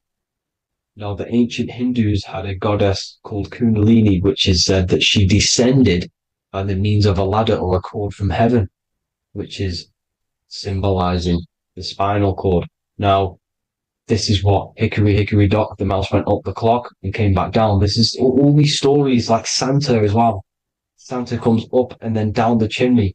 This is symbolizing the Christ oil. There's an oil which is produced in your pineal gland, right? And this oil travels down the spine. And once it's down on the spine, you must have to raise your consciousness, just like I said, with the chakras. You have to raise your consciousness, raise your vibration to heat up this oil and turn it into a gas. And it travels back up the spine through like the serpents up the spine, and this awakens the third eye once it's coming back up the spine and hits the pineal gland. This is the secret behind Santa and Hickory Hickory Dock, because Santa comes down and feeds the presents and goes back up the chimney, and he lives in the North Pole, the positive pole. This is the North Pole, people, and the presence is your sacred oil. This oil, your physical body is the furnace. It's the spiritual furnace, which you have to heat up this oil by raising your frequency and turning it into a gas to rise up this chamber, the River Jordan, to your third eye, right? Now, this is an alchemical process. Your body is the alchemical furnace. It says in the Bible, if therefore thine eye be single, thy whole body shall be filled with light. I shouldn't have cut that out, but that's what it says. The light of the body is thine eye. If therefore thine eye be single, thy eye shall be filled, their body shall be filled with light. This is symbolizing the pineal gland, enlightening the body, the spiritual body, filled with light. Now, as I said, they want you kept down here, which is the root chakra, which is your animal nature, which is obviously mind, matter over mind. This is the symbol of Saturn, right? As you say, we're built of body, mind, and spirit, the Holy Trinity. That is the sun, moon, and earth. The sun's your soul, solar. Moon is your mind. Earth, which is the cross, which is your physical body, the 5 elements, right? So body, mind, and spirit. So the Saturn symbol is actually made out of the cross on top, which is the earth, and the moon on the bottom, which is symbolizing matter over mind, because earth is physical matter. You don't want to be matter over mind. You need to be mind over matter. See, they want you identifying as your physical body. They don't want you to realize you're an eternal consciousness. You're an eternal essence of consciousness which never dies. They want you trapped in your animal nature. And this is why the Baphomet has a goat head, because it's symbolizing your animal nature, which is evil. Not evil, but you're more likely to do evil things, right? Which brings bad karma. That's your animal side. This is why the Baphomet has an animal goat head. As you can see here, he's got the Kundalini energy here. So when you see the inverted cross, the cross is your body, as you can see here. The inverted cross means your chakras downwards, down here. Your head's down here. Your mind is down here. But your mind needs to be up here, which is the upwards cross, which is Christ consciousness. And as we all know, 7 colors of the rainbow, 7 planets, 7 chakras. Red light is low frequency and long range. This is why Saturn is the slowest moving celestial body. And it's the lowest chakra, because it's low frequency, long range. The moon being the crown chakra, which is high frequency. This is why the moon moves around the quickest. The moon is your crown chakra, which moon in mind. See, so there are multiple ways of your chakras becoming blocked. Now, each chakra has a specific intelligence. It has a specific thing that it's doing for the body, right? Now, this can be overused. It can be abused. For example, masturbation. That keeps you down here in your sacral chakra because you're abusing the energy center. You're abusing your sexual energy, which is then becoming unbalanced. So this is how energy, this is why these centers are pulling more energy out your electromagnetic field, because these centers are wheels. The chakras just mean spinning wheel of energy. So when you're abusing these certain centers, you're pulling energy out of your electromagnetic field, which is making your field weaker, which is making your frequency lower, which makes you prone to diseases, prone to lower negative energy, right? So you need to align these chakras. You need to unbalance them. And as you can see here, you can screenshot these to see how they're blocked. I'm not going to go over each one because it'll take me forever, but have a little read yourself. This is why they're blocked. Now, the ancients used to say Aum when they meditated. Now, these are the 7 vowels. There's not 5 vowels, there's actually 7. Now, when they say Aum, they're aligning all their chakras by saying this when meditated. This is where the Aum originated from. Now, emotion is energy in motion. So if you're feeling a certain way, that's the energy you've put in motion. It's a reflection. We live in a mirror reality. Everything's mirrored. Everything's mirrored. As within, so without, as above, so below. Everything's a reflection of some sort. So whatever you're feeling, you're doing something wrong. It's telling you you're doing something wrong from the root cause. Because your energies are the effect. You're feeling the effect of something you've caused. The law of cause and effect. Nothing escapes it. Now, the Jehovah's Witness believe that exactly 144,000 faithful Christians go to heaven or be resurrected, right? This is not true. This is symbolic. 144,000 go to heaven. Now, the petals on the chakras, this is the root chakra, this is the crown chakra. Now, if you add up the first 5 chakras, the petals, add up the petals on the first 5 chakras, you get 48. And then you get to the third eye, which has 2 petals. 48 times 2 equals 96. 96 plus 48, which you got from here, equals 144. The last chakra has 1,000 petals. Times 144 times 1,000, you get 144,000. This is a frequency. This frequency is the frequency of the ascension up your chakras. This frequency is a high frequency, which turns that oil into gas, which rises up the spine, activating your third eye. Right? So this is all the religions are all symbolic for this sacred secret of Christ consciousness. As it says in the Bible, the kingdom of God is within. It's not out there, people. You must look within yourself. You are God. You are a spark of his consciousness, infinite consciousness, right? So 144,000 is a frequency, and you must achieve this. Like I said, these people in the past, they're not gods, people. These were just humans. Nothing special. They just reach Christ consciousness. Now, they keep you in these lower vibrational states with the food, right? And as you can see here, all of these fast food restaurants are mainly are red and yellow, which are these lower states, these lower 2 chakras, lower vibrational colors, because they want you trapped down here in matter. And these foods are so low vibrational, they will keep you down here because your gut produces, I think it's like 80% of melatonin. Melatonin is your feel-good hormone. These foods will not make you feel good. This is very low vibrational. Meat.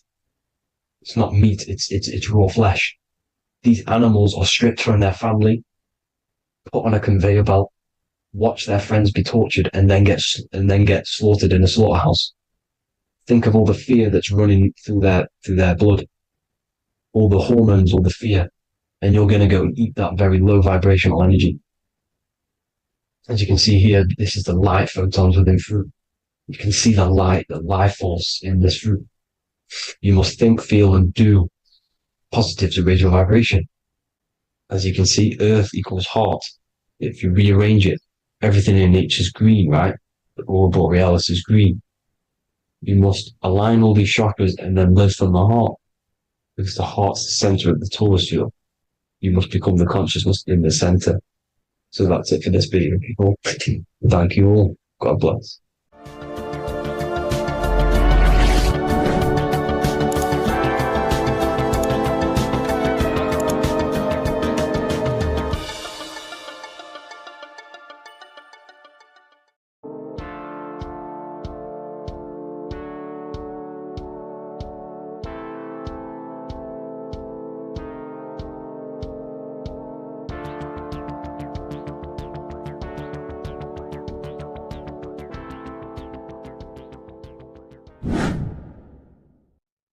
Left and right hemisphere, and what are they doing? How does it contribute towards your perception in this world? And this is what we're going to be talking about in today's video. We're going to be breaking down the two hemispheres of the brain and how they function in your life. So first, we have the left hemisphere. This is the logical hemisphere. This is the analytical, divided, scientific, or verbal hemisphere. The right hemisphere is creative, wholeness, artistic, symbolic, and metaphorical. The right hemisphere does with non-verbal things. It produces a holistic perception. It is more to do with creativity. Because what you must understand is that we are not in the external world. The world is produced by our brain. We see with our brain. Our eyes are a part of the brain.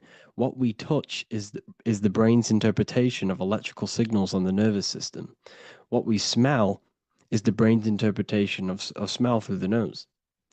What you taste is your brain's interpretation of chemical reactions on your taste buds. So what you are experiencing is the brain. The brain is a computer creating a simulation. And you have two hemispheres which breaks down this reality. So essentially, the brain is the perception creator. It creates perception. So if the brain is creating this, who is the one experiencing the brain? Well, that is you, the consciousness, the mind, the all-seeing eye. You are the all-seeing eye experiencing the brain, the observer behind the brain, behind reality, behind the emotions. So if you're walking through a woods, this left brain sees individual trees. The right brain sees the whole woods. It sees the biome. It sees the bigger picture. So when you are walking through this woods, the right brain picks up a holistic perception of reality. It creates the woods as one unified woods. The left brain's job is to break this down and analyze it so that we can see individual things. And this is also necessary for humans to have the ability to break things down and manipulate things in this world.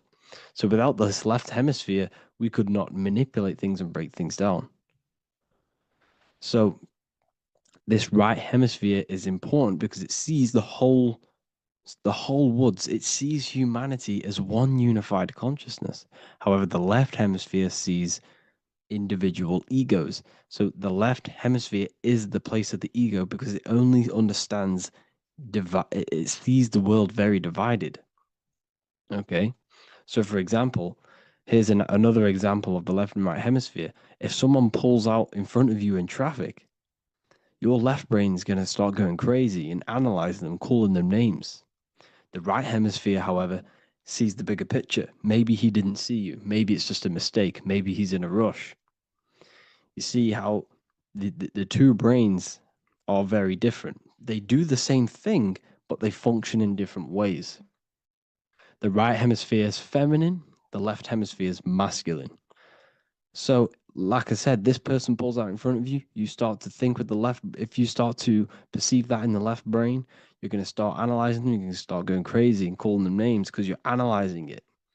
You're not seeing the bigger picture behind it. You're not seeing it from his perspective. So there is a crossover. So the left hemisphere of the brain controls the right side of the body, the right ear, the right eye. Everything to do with the right side of the body is connected to the left hemisphere, and the right hemisphere controls everything on the left side of the body, including your eyes, your arms, your legs. So everything is crossed over, and even your visual field is crossed over. So this is your visual field, as you can see here, and even the left side of your visual field goes to the right brain. There's a crossover. No one really knows. There's not really a reason for this. However, this is how the human body is designed. As we all know, the human body is the most advanced piece of technology on the face of the earth. They cannot replicate the human body. And they tell you it has no creator. This is crazy. People are that brainwashed, they can't even understand that their body is the most advanced piece of technology. Your body is so advanced, the computers that you use are mimicked of the body. Everything they create is mimicking nature, but they don't show you how intelligent nature is because they don't want you to understand you're in an intelligent design. So anyways, let's get back on track. There is a crossover in the brain, and this is why they teach you to write with your right hand. And I was speaking to someone who's in a nunnery, or whatever you want to call it. They were a nun, or they knew someone who was who was a nun, and they forced these people, these nuns, to write with their right hand. You had to write with your right hand. This is why, I'd say at least 70% of the world, or 80%, is right-handed and right-legged, because they taught us this to activate the left hemisphere more because of this crossover that happens in the body. So when we are using this right side more, we are using that left hemisphere more. Why? Why are they doing this? Well, they also called it writing. Writing is a spell, to cast a spell on you, to use that right side of the body so that you use this left hemisphere, because they want you to see the world as a divided perception. They don't want you using the right hemisphere, using that left side of the body to activate the right hemisphere to see the bigger picture and see how everything is all one and everything is created.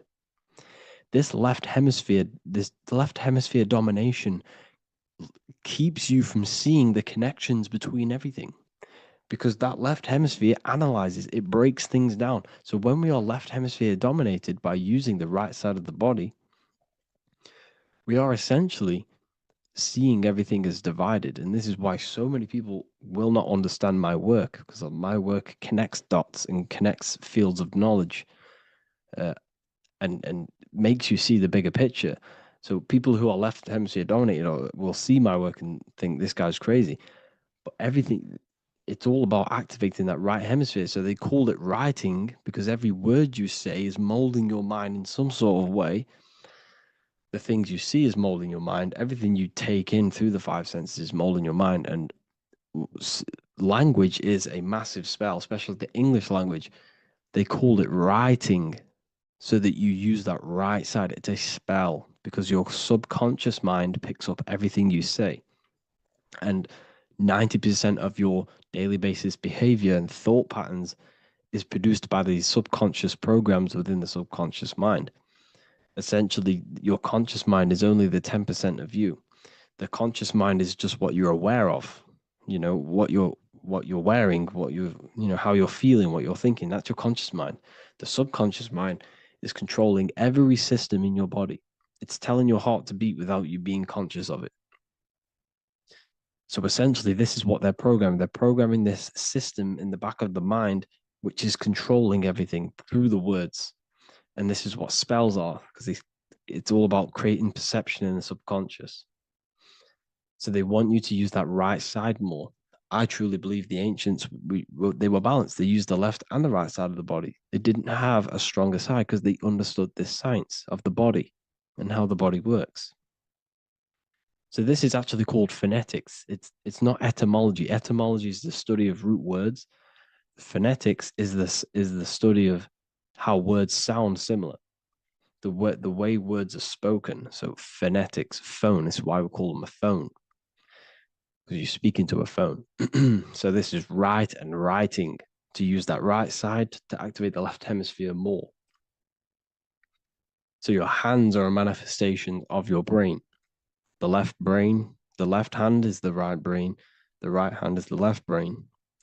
And as a child, we were always taught that when you place your hands together like this is the size of your brain, which is true because your hands are a part of your brain. They're an extension of your brain. Every part of your body other than your brain is an extension of the brain.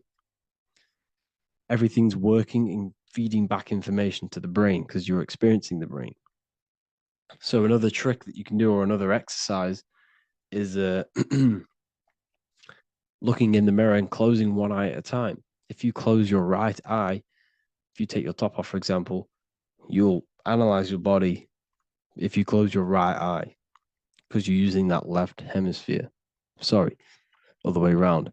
If you look at yourself through your right eye, you'll use that left hemisphere, which will analyze yourself. You'll see individual body parts. If you close the right eye and use the left eye, you'll see your body as a whole. You won't really analyze it. This is how you can analyze yourself using these two hemispheres. So this whole system is created to keep you thinking logically and to restrict you from creating and restrict you from understanding symbolism, allegories, metaphors, and teamwork. They want you stuck in a logical way of thinking and a logical way of seeing the world. This is why when you go to school, you are told exactly what to do. You're told to think this way and no other way. You're told to do orders, do this. It's a very left-brained system, because if we all started to open up this right hemisphere, we'd all see, wow, everything is all one, everything's all connected. And this is what my work is doing. I'm showing you everything is one. The physical world is an illusion of duality, but everything comes from the one source, the one mind. The universe is a giant mind. I am mind, you express mind. We all possess mind. Behind the physical body is the same mind consciousness. And we are all expressions and fractals of this infinite consciousness called mind. And this is what they don't want us to figure out, is that we are all just one consciousness expressed. It's an infinite consciousness. It's even in the squirrel, it's in the dog.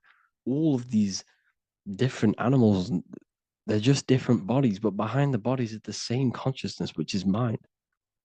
That's what the pineal gland is. The pineal gland is not the mind, and it's not the third eye. The third eye is your mind. If you have a closed third eye, it just means you have a closed mind. If you have an open third eye, it just means your mind has expanded from beyond physical things through astral projection and mystical experiences. This is how you gain an open third eye. It's just an open mind. A mind that has astral traveled, has explored the realities within the mind. So everything they do is to keep us in a divided state. Divide and conquer, right? That's their motto. All to keep you thinking how everything is divided. Everything they've done is division. Postcodes, countries, everything is divided. Like football teams and all this stuff. It's also a natural process when you grow up, because as you grow up, your brain is constantly analyzing the world. So this is sort of a natural process of how you become more left hemisphere dominated, because your brain is always analyzing. And unless something awakens you, you can awaken that right hemisphere where you can start to see the bigger picture. Even the music, it's all tuned to 440 hertz, shuts down the right hemisphere of the brain. 440 hertz, Spotify, Apple Music, the radio. Every time you turn on the radio, it's tuned to 440 hertz. This was specifically tuned. It never used to be tuned to this. It was in the 1950s. It was changed. The standard music tuning was changed to 440 hertz because it shuts down that right hemisphere of the brain. They don't want you thinking, seeing the world in this way and perceiving things as one. And I'm going to show you. It tells you this in the Bible. Cast the net onto the right-hand side of the boat and you will find the fish. What was Jesus saying? This is, you see, people read the Bible and they don't understand it. If the Bible is not talking about you, then it has no meaning. The Bible, everything you read in the Bible is about you and how it can better your life. It occurs to you.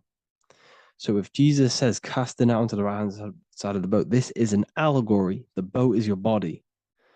Cast the net. It's the awareness, the perception onto the right hemisphere of the brain, and you will find the fish. What's fish? What do fish do? They swim deep in the ocean. It represents the knowledge, deep knowledge.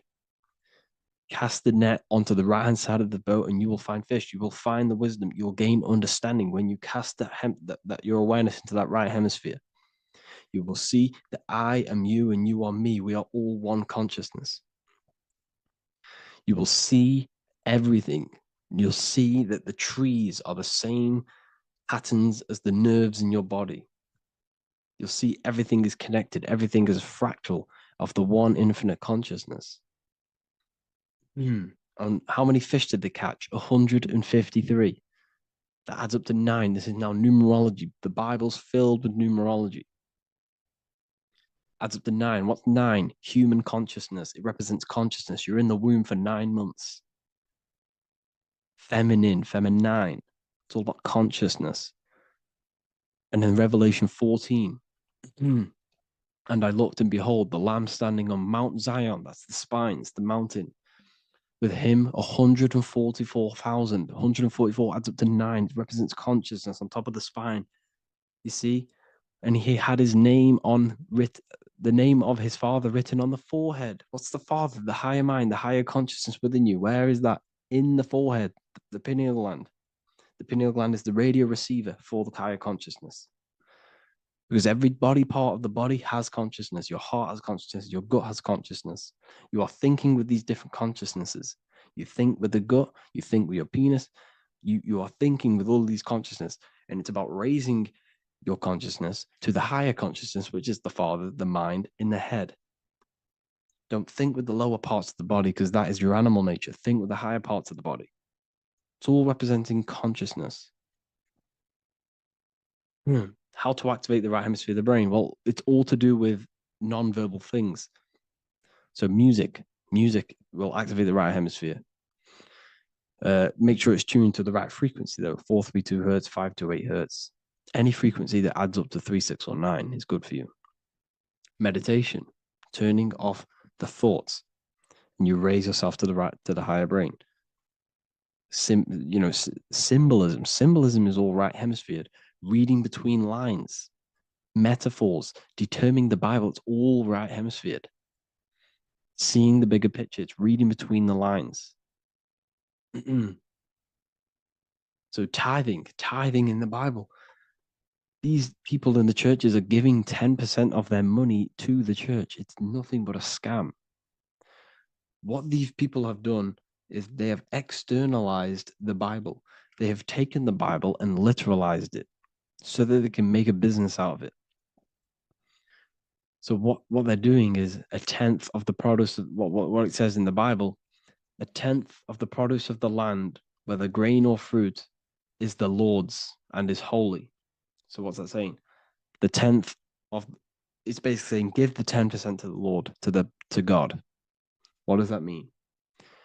Well, what's the land and the fruit? This represents physical things, the physical things that you have. The 10th of the physical things that you have. What's that?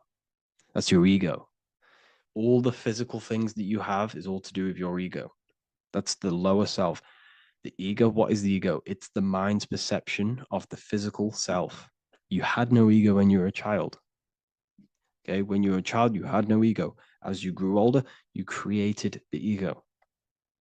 But the ego is the full self. It's the echo. Ego, echo. It's the echo of the full self. So it's saying give the ego over. Take away the animal self. In that left hemisphere, that's all to do with the left hemisphere. That left hemisphere sees the ego. It sees individuality. It's divided.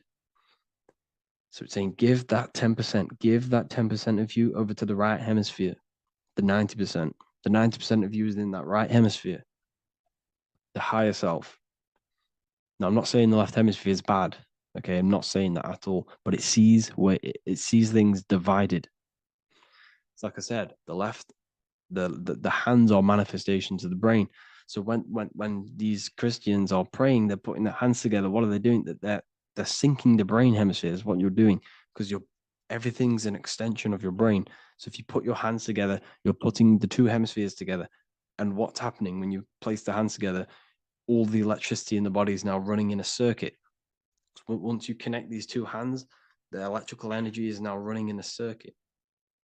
And energy can move around the body quicker and more efficiently. So when you pray, when these people are praying, they don't realize that they're engaging in ancient forms of meditation, of balancing the two hemispheres. So now we're talking about balancing the hemispheres, not the right hemisphere. This is what Israel is. Look at the symbol for Israel, the up triangle and the downward triangle. What's that? The up triangle represents male. The downward triangle represents female. Okay? This is talking about the brains. Israel is Ra. Isis, which is female, the Egyptian god. Ra. El. El means God. Electricity. That's the force of the physical world. It's the force that runs this world, electricity. It's the force of God. El, consciousness. It means God. Is Ra, El. Isis, Ra, and El. It's the two hemispheres of the brain, the holy land of Israel. It's the holy land, it's the brain. Once these two hemispheres are synced, this is how you unlock your consciousness. This is the easiest way of astral projecting. Hemisphering, I forgot the word for it. Hemisphere syncretization, something like that. It's about syncing the hemispheres. This is how you unlock your consciousness. Once the brain is running as one electrical system, this is how you balance the two masculine and male opposing energies. Once these opposing energies are no longer in war with each other, the brain, they come together to work as one. You unlock your consciousness. You are born again. What happens when a male and female have sex? It creates a new child. It becomes one. You are born again. Once the two hemispheres of the brain, you are born again. You can then have an out-of-body experiences.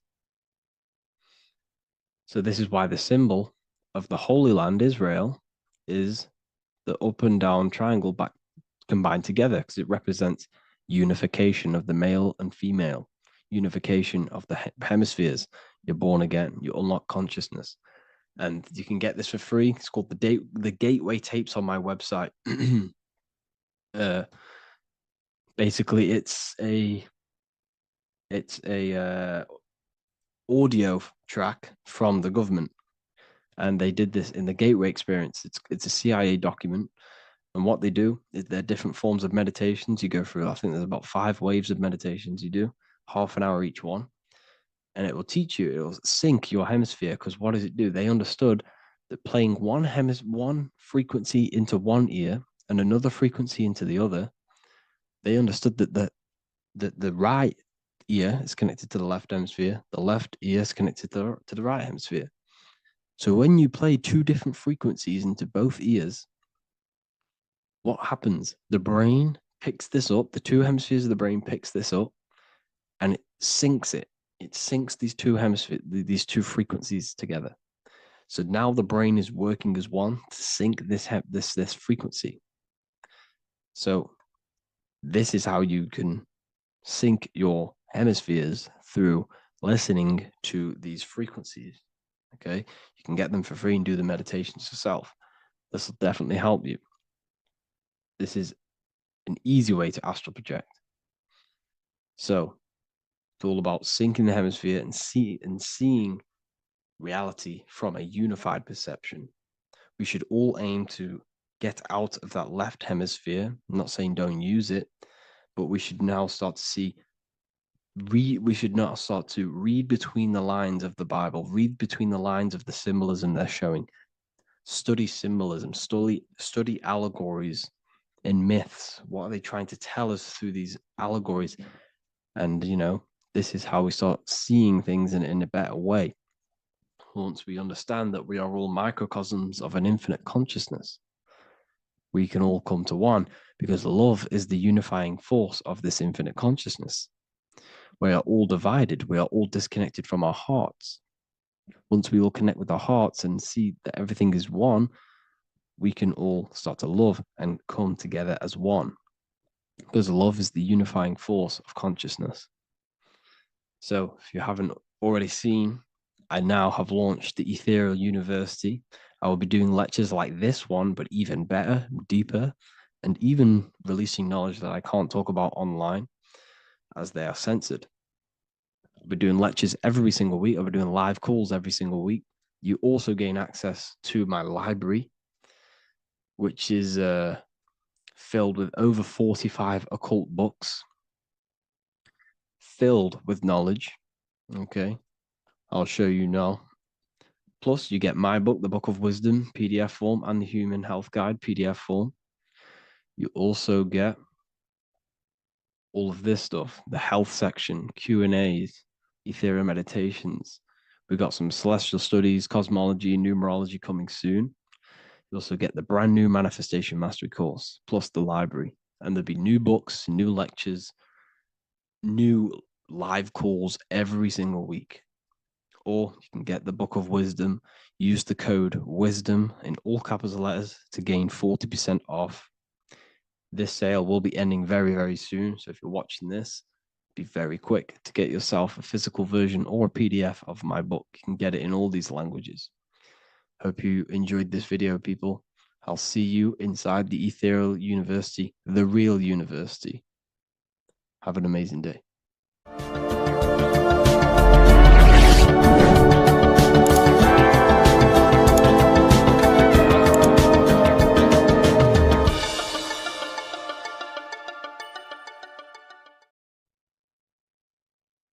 In this video today, we're going to be breaking down some Freemasonic artwork, what we have here on the screen. And particularly, this is called the Freemasonic Royal Arch. Now, this is the archway that we're going to be breaking down. Now, this is what we call complex symbolism. Now, what do I mean by complex symbolism? This consists of many different symbols all together producing one piece of artwork. It's many symbols used together to portray one meaning. Now we have checkered floor, we have pillars, we have an eye, we have an archway. This is all complex symbolism. It's painting a picture, an overall symbol. Now, when we're talking about Freemasonic symbolism, it's all about how to gain enlightenment and more self-awareness. Now, that is the aim of Freemasonry, of the spiritual path that you are walking, consciousness and gaining higher awareness, because this is the eye. The eye is conscious. The eye sees, it perceives. It's about gaining more consciousness, more light, more awareness of yourself, understanding of your power, the power of the mind, the power of yourself, the power of the body. Okay, so this is symbolism and instructions. These symbols are hiding instructions on how to gain higher awareness, which is symbolized as light. Okay, so when we look at this image, the thing that stands out the most is that we have these two pillars. We have a left and right pillar. The left pillar represents masculine forces, because normally we have like a sun here and a moon here in their different artwork, but in this one we don't have a sun and moon. Okay, so everything in the universe has masculine qualities and feminine qualities, including consciousness. Okay, so remember, this is all about gaining more consciousness, gaining more understanding. We have masculine traits of consciousness and feminine forces of consciousness. Okay, so the left masculine force of consciousness would be direct action, the physical world, the physical body moving. That's a masculine force.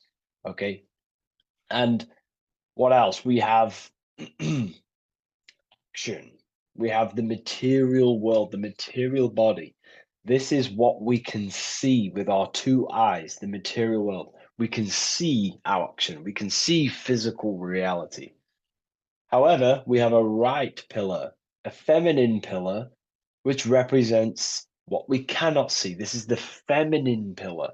This is more of things that we can't see, the forces of consciousness that we can't see, such as thoughts, emotions, visualizations.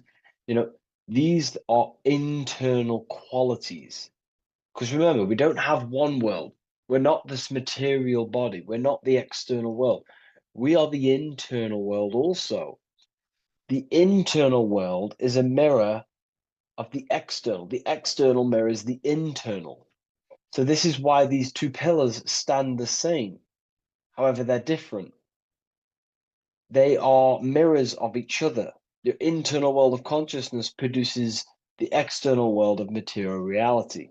It is the inner forces of thoughts, emotions that shape our external experience and our external actions. Okay? So essentially, what this is showing you here is these two masculine and feminine forces within us. The inner world, the feminine pillar, more emotional, intuitive, and the external world, the action, physical action, what we can see. Okay. And they're mirrors of each other. However, most people on surface level base consciousness is what the occult and esoteric call it. That conscious state that we're in when we just wake up, we realize we have consciousness and we realize our mind is not powerful because we have divided thoughts, we have divided actions, our mind and body are not working together. We have a very negative. When we become awakened, we realize that we're in an animalistic state, a divided state of consciousness. This is what we're looking at here. This chessboard, the checkered board. It's black and white. It's duality. It's opposing. This symbolizes consciousness. Remember, symbols are symbolic of you, nothing external, but the state of your consciousness. This represents base level consciousness, hence why it's on the ground. The ground represents low. It's at the base. It's the surface. It's the ground upon we rise upon. We have to climb these pillars. Remember, we climb these pillars towards the archway, the eye. Now we're going to break that down later. So the black and white checkered board is confusion. It represents base level earth consciousness. It's me versus you thinking. A lot of the world is stuck in this. They think, they're stuck in their ego. It's me versus you, when in fact we are all part of the whole. We're all part of an infinite awareness, an infinite consciousness. We're all actually one. We're all one. But on this chessboard down here, it represents base level thinking, base level consciousness, base level awareness. It's you versus me. We see life through the ego of of selfishness, pretty much. This is the internal division where our inner world is not aligned with our external world, where our mind, our internal thoughts are not being acted upon. Now, and that's not to say, oh, you should act on every single thought, because we all have intrusive thoughts. However, if you say you're going to do something in your internal thought and in your mind, the body needs to be a follow-up of that. You need to have honor within you that your body acts out the mind's will, the mind's desire. If you say you're going to start something, you need to start something. You should not have the contradiction between the inner and the outer world, which is this division you're in. If you say you're going to better your life, which is what Freemasonry and the spiritual path is about, bettering your consciousness, mastering your mind, leveling up your awareness. Okay, You have to do what your internal world is saying. You have to act out left pillar action, your internal world. You need to build a connection between the mind and the body. The mind is the monarch. It is the command center. It is it's above all forces. The mind is the force.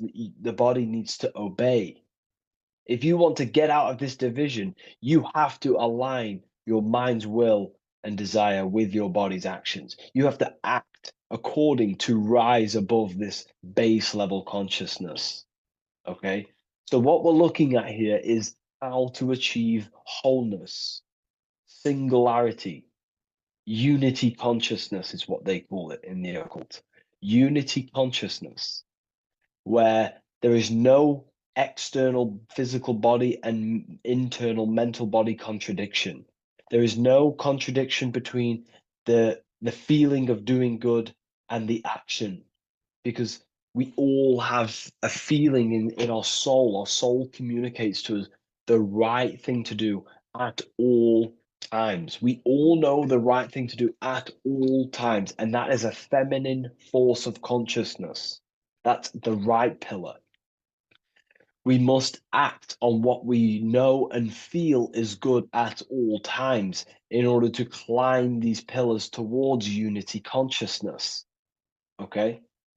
We must, upon the feeling of doing good. You know, when we're in an environment, we feel inside whether we should be here or not. Whether on your phone, you know intuitively whether you should be on your phone or doing something else, studying, reading, whatever it is. Your higher mind tells you what is right and what to do at all times. You know you shouldn't be on your phone wasting time subconsciously and on an emotional, intuitive state, which is a feminine internal quality, a right pillar quality. And the body's not acting out this, it's not acting it out. The body's on TikTok, the intuition is telling you to reach the higher mind. That's the division, that's base level consciousness. Okay. And in order to climb these pillars, we have to act according to our internal intuition to build these bridges between left and right. The inner world and the outer world need to be synced, not divided down here. This is the division.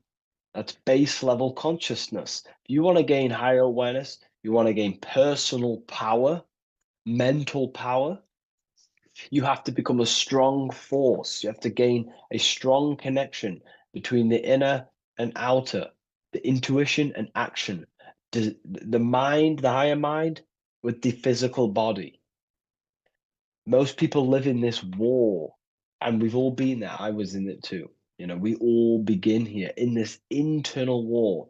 It's the same war between Jesus, Satan, Horus, Set, day, night, good, evil. That's the war between the mind, the body, the higher mind and the body, the intuition and the body. There needs to be bridges built between the two so that you align the left pillar with the right pillar to gain higher wisdom, higher awareness, higher powers. Because when the mind is contradicted, when your mind says it wants to do something, and you want to build the business, you want to study the occult, you want to reach your higher mind, the best version of yourself, but you don't act upon that, that is internal contradiction. The mind is not powerful in that state. The mind cannot direct its creative power, its forces, if it can't direct these forces into manifestation to create things in your life. You know, as you are aware, if you've watched my videos, you are a creator, you are a co-creator, a spark of the mind of God, and you are here to create and expand. In order to use the power of your consciousness, the power of your mind, the forces of your mind correctly, and to direct it with force, direct it efficiently, you have to align the inner and outer world, building the bridges to gain higher awareness, to gain higher power, to find out more about yourself or why you are here. Because remember, we're all being guided by our intuition. That is the true spirit guide. I don't like saying spirit guide. Spirit guides are not real. There's no force outside of you guiding you. It's your own soul guiding you through intuition, through emotional communication, the feeling of goodness, the feeling of what is right. Down here in division, you don't understand right from wrong, light or dark. But when you awaken, you start to understand right from wrong. You gain higher awareness. And this is what you need to act upon to climb these pillars, to align the left with the right, the inner and the outer, the masculine with the feminine, the action with the emotion. Okay? And this is why we have this symbol here. Because remember, let me draw this for you. Upward triangle represents fire, which is masculine, left pillar. The downward triangle is water, which is feminine. And together they combine to create this symbol, which is, again, symbol of unity consciousness. And when you gain unity of the inner and outer world, and you climb the pillar, which takes time, you don't just take one action and you end up all the way here. It takes time. You have to go up and up and up. Then you build the bridge between the left and the right, the inner and the outer, and you gain power. This is the unification. This is why these two angels are holding hands here. They're unifying, they're holding hands, they're working together. This is symbolic of the collective consciousness also. Our life is shaped by the collective consciousness. We need to work together. The elites are using this symbol as chaos. It's a symbol of chaos, internal division, chaos. And they keep us divided. They keep us on the chessboard. Why? Because we're weak on the chessboard. When you have chessboard-based consciousness, you're manipulated by the people who have higher awareness of the mind. You see, life is a mental game. Life's a mental game. We live in a mental universe. Life is mental. Okay? And the ones who use the mind more, the ones who know about the mind more, win the game. It's throughout history. You know, you can moan about this, you can whine about this, and it's okay. But this is life at the end of the day. The ones who know the forces of consciousness, the ones who know the mind, always rule over the ones who do not. You know, we can moan about it. I used to moan about it. However, it gets you nowhere. This is the game we're in. This is the situation we are in. We have to learn how the mind functions. And if we do not, you will be moved by the chess master, by the people with higher awareness, and you will be stuck in division, you versus me, light versus dark, racism, division, all just division tactics for us to be manipulated. Because we're not working together, that's when we're easy to be manipulated. So in this state down here, you're easily manipulated because you don't know how your mind functions. You have a base level awareness. You know, you live to survive. In fact, you're not living. You're just experiencing. Okay, you don't question whether you have consciousness or not. You take consciousness and life for granted. Okay, and you don't realize the power of consciousness and the forces of consciousness and the forces that are shaping your life, such as thoughts and emotions and visualizations. Okay, so I was there too. Everyone begins at this point. It's okay. If you're at this point, that is completely fine. I'm not, saying anything bad. We all start at this base level and we rise up. Okay, and we have to take action. So this is a massive misunderstanding in the spiritual community today is that, most people just focus on the left pillar, meditating, visualizing, trying to manifest things, or they sit around visualizing all day, hoping something's going to change. Action is just as important as visualizing and meditation. It's just as important. They come hand in hand. Masculine, feminine need to be unified. Okay. This is why we have these tools up here, right? We have the spade and a pickaxe. These are Masonic tools. The spade does what? It digs. It digs down. Because these are tools to lift ourselves out of this base level consciousness. We have to dig ourselves. We have to actively, masculine force, action, dig ourselves out of our lower mind. We have to shovel we have to destroy our old self. We use the pickaxe to destroy action, our old mind, our old thinking habits, our old actions, our old, emotional chaos. We have to actively destroy our old self. Okay. And the spade represents shoveling. Why is the spade on the right side? This is the feminine pillar. This represents our subconscious mind. We have to actively seek into our subconscious mind, dig deep into ourselves, and question, why am I taking certain actions? Why am I posting on social media? Am I seeking validation? Where are these actions coming from? Am I actively seeking a relationship with someone to actually love them? Or am I actually secretly, subconsciously fulfilling a childhood trauma of not of being alone?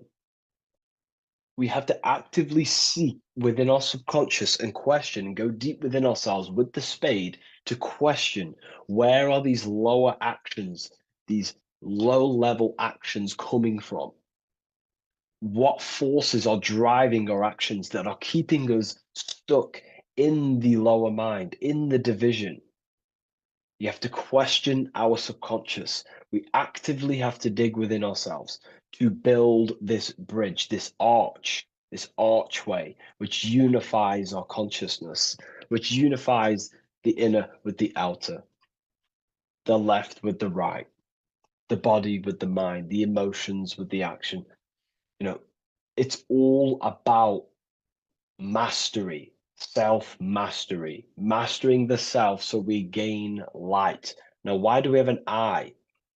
The eye needs light to perceive. Your physical eyes on your brain and your head needs the sun. It needs light to see so you can see into the world. But a single eye represents the mind or consciousness, awareness, right? So it represents light, and the mind needs light. Light is symbolic for information. Okay, light is symbolic for information. The mind needs information to perceive truth. So when we say someone's intelligent, we say they're very bright. So the physical eyes need light to see, and the mind needs information to perceive. Same thing, symbolic. And when we align the left with the right, the masculine with the feminine, we gain higher light of awareness. You gain deeper understanding of your consciousness, who you are, what you are. You gain deeper awareness of the power of your consciousness, the power of the forces of consciousness. You gain more light, more power, personal power. Now, it's up to you how you use that power. Do you use that power to manipulate others because of the others that are not aware of your, forces of consciousness? Or do you use that power to create goodness in life? That's completely up to you, okay? And how you use that power. This is why secret knowledge is hidden, because you gain a lot of power, personal power, when you can direct the forces of consciousness properly. They're very powerful. In fact, it's the most powerful force in the universe, consciousness. It is. It shapes all things. It's created all buildings, all creations. Okay, so I hope this has gained you a better understanding. Please leave a like, comment, and a subscribe to the channel, and I'll see you all in the next one.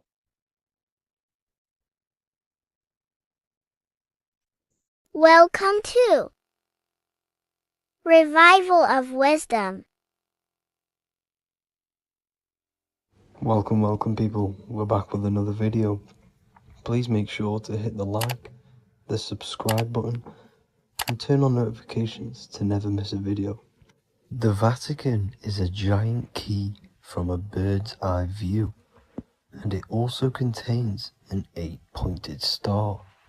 The Anunnaki Sumerian gods also depicted this 8-pointed star. The sky god Anu from the Anunnaki also uses the 8-pointed star for his symbol. And even Freemasons depict an 8-pointed luminary with a ladder and a key. This is symbolizing the key to ascension up to the 8-pointed star, which is Polaris. Polaris is always depicted as an 8-pointed star. Polaris is the standstill star at the very center of our realm, which is perfectly aligned with the North Pole. The Earth is a giant torus field, and at the center is where the most electromagnetic energy is stored. This is why all compasses point to the north.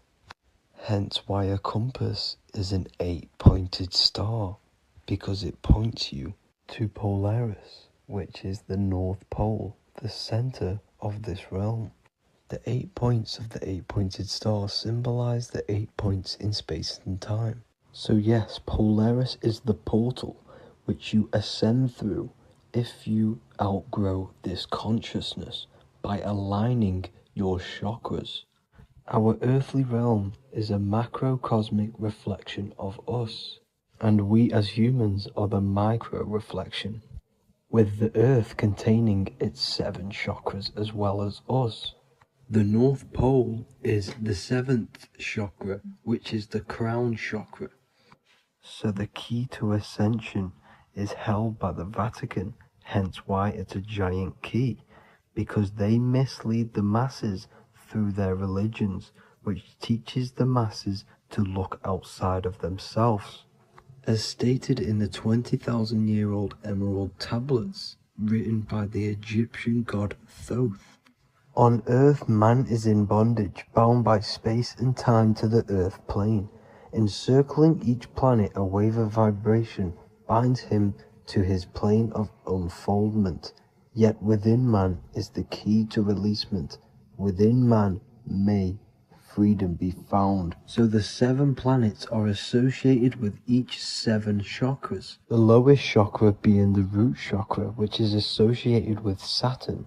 This is why the elites love Saturn and reflect it in all of their symbols, because the chakras are an ascension of spiritual principles, starting from the material and ascending up to the spiritual, the crown chakra. However, evil love bondage, and they are trapping souls in the physical realm by stopping and provoking the ascension process. They do this by abusing the energy of Saturn, and Saturn is associated with the lowest chakra. The lower 3 chakras are associated with survival mode, which keeps the consciousness in a constant state of fear and only aware of its surroundings. Once you start to ascend up your chakras, you become more consciously aware of spiritual deeds.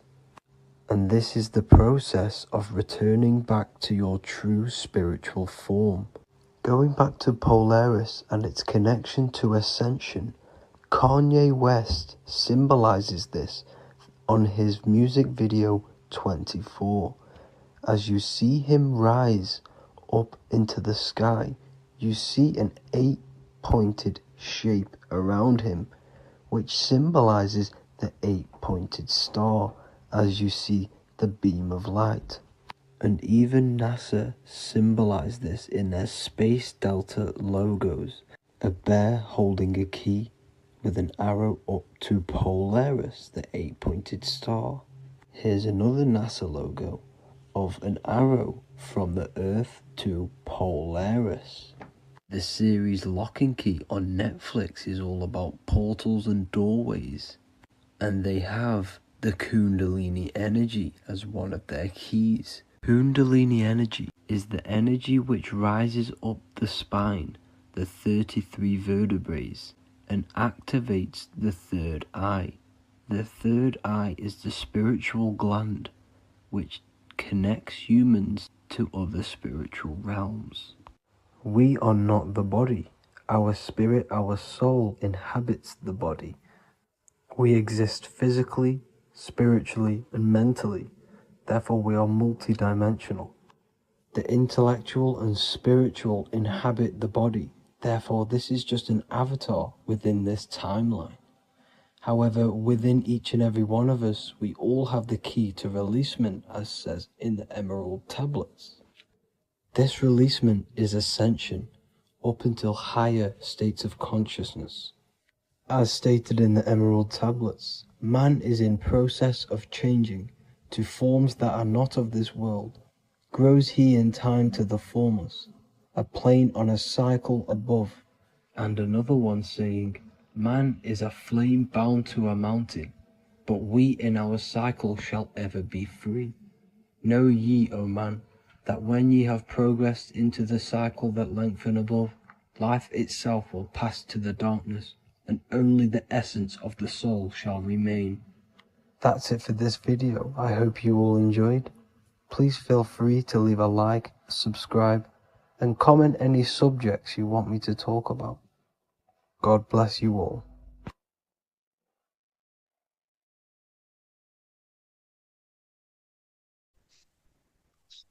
Matthew 21:1, Jesus went into the temple of God.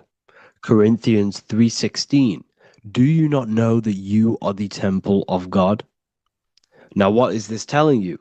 That God is within you. Hence why in Luke 21:12 it tells you the kingdom of God is within you. And the side of your head region is called a temple for a reason. Because the brain encapsulates the mind. The brain is a physical manifestation of the mind. The heart is a physical manifestation of emotion. So we have these different layers of our consciousness. We have an intellectual, communicative aspect of our consciousness, which we would call the mind. We have an emotional aspect of our consciousness, which is the heart. And to communicate with the divine, it's all to do with the mind. Hence why the ancients always symbolize the mind being God. This is why Michelangelo always placed God inside of the brain on top of Sistine Chapel in the middle of the Vatican. He understood that God is in the brain. God is within you, not outside of you. The church tells you that God is in the sky because they are creating a externalization of the truth to create a business and a distraction so that you don't find the divinity within you, so that you don't find your power. Now you have Adam, the physical man, the physical body, the ego, the lower self. And he is resting. He's not trying to reach to God, but God is reaching because the higher consciousness within you is always trying to communicate with you. It's always trying to wake you up to your divinity. But the lower mind, the lower self, Adam, the physical self, is always in ignorance of truth, always in ignorance, and stays in a materialistic way of thinking, which is the lower animal self. And this is what we call a sleep or an NPC. This is the lower mind of man. But all you have to do is to move your finger to touch God. You have to look within yourself, within the brain, meditate, and you can find God. This is why in the Bible we see many references to the human body and anatomy to truly connect with God. Kings 6:8, the door to the middle chamber was in the right side of the house, which is the right hemisphere of the brain. The middle chamber is the pineal gland, where the seat of your consciousness is, but the seat of your higher consciousness is, the mind. And they went up the winding stairs, which is your spinal column, into the middle chamber, and out of the middle chamber into the third. So they went up the winding stairs. This represents raising your consciousness up the winding stairs. Your spinal column acts as a stairway of consciousness. Depending on what sort of consciousness you are operating in, depends on what part of the spinal column you are using. Because the spinal column ascends and descends consciousness. What do I mean? If you are in a reproductive way of thinking and you're always thinking about sex, you're jerking off all the time and you're always eating, all of your brain's power and your mind's power is being descended into the lower aspects of the spinal column, which represents hell, the physical state of man, Adam, the ignorant state, We're basically living off low-level pleasures like an animal. And the stairway to heaven is your spinal column. They went up the winding stairs into the middle chamber, which is your mind, your pineal gland, and out of the middle into the third stage of consciousness, physical, etheric, astral. When you meditate and you start to raise your consciousness during meditation, you enter the astral plane when you turn off thought. But this is the middle chamber inside of the brain. Here we see another painting inside of Sistine's chapel of God inside of the brain. This is the brainstem. This is the brain. This is the frontal lobe. This is the back lobe. This is the back lobe. This is the cerebellum. Here's the reptilian brainstem. Here's the claustrum. This is what we are seeing here. Anatomy. Here is another one in Sistine's chapel in the middle of the Vatican. This is depicting the brainstem. God's neck looks exactly like the brainstem. Here we see a real brain compared to God's neck, because the neck is just below the brainstem. And this is what they are symbolizing, because they knew that God is within you. God is a part of the human body.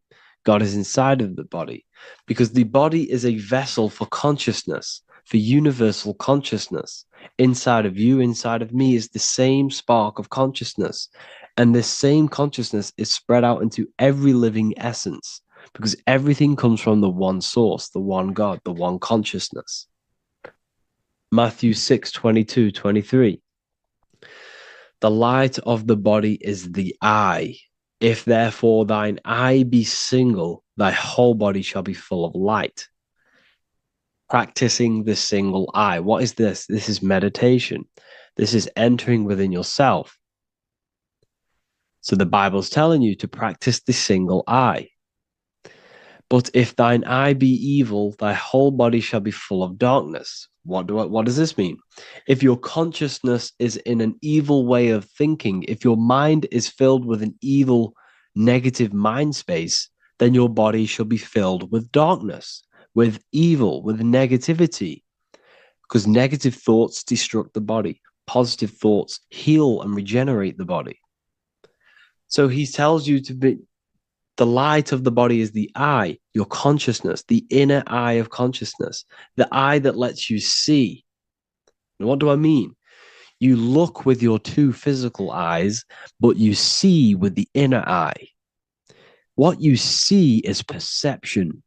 You look with the two eyes, and what you see is perception. You are seeing, you are understanding, and that's what consciousness, the mind, gives you. Consciousness, or the mind, is the force that allows you to be a human being, that allows you to understand things and interact with things and make decisions. It's an infinite intelligence. See, the mind is not the brain. This is a big confusion with people. Hence why the eye on top of the pyramid is separate from the bottom half of the pyramid, because the consciousness is separate from the body, the eye, the all-seeing eye.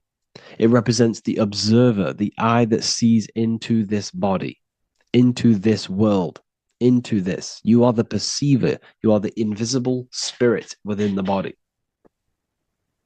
Theologians 4:17. After that, we are still alive, and our left will be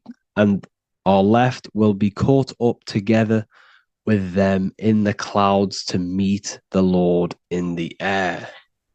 You don't meet the Lord in the physical air. Okay? This symbolism of the ancient Christian artwork is showing you this is symbolic. These things never happened. There's no man in the sky. Moses didn't go on a mountain to meet with God. The air represents the mind. This is why you say you're an airhead when someone's very stupid. Earth is your body. Water is your emotions. Fire is your spirit. Air is your mind, the invisible mind. So Anton Mengs, an ancient Christian art worker, is showing you anatomy of God in the clouds. But this is anatomy of the human body. Raising yourself to the mind and turning the mind inwards on itself during meditation. And that's how you meet the Lord in the air. You meet the Lord in an elevated state of consciousness. The air represents an elevated state of consciousness because the air is up. You have to raise your consciousness to meet the Lord in the air. This is why Moses went on a mountain to meet with God. The mountain represents elevation of consciousness, raising the mind up the spinal column, taking all of the mind's attention away from the reproduction and the physical aspects of self and raising it to the brain and turning off the brain and going inward into the air. It's talking about raising consciousness. It's allegorical. It's a spiritual, metaphorical text. The side of your head's called a temple because inside that where that temple is, right in the middle of where you call the temple, is the inner chamber, the open room, the holies of holies in the Bible, or the land flowing with milk and honey, or Mount Zion. There's so many different names for the brain, or the upper room where Jesus meets his 12 disciples, the 12 cranial nerves in your brain.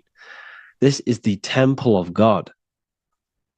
Your body is a temple of consciousness. It encapsulates the consciousness. It encapsulates the mind and soul. John 10:30, Jesus states, I and the Father are one. Psalms 46:10, be still and know that I am God.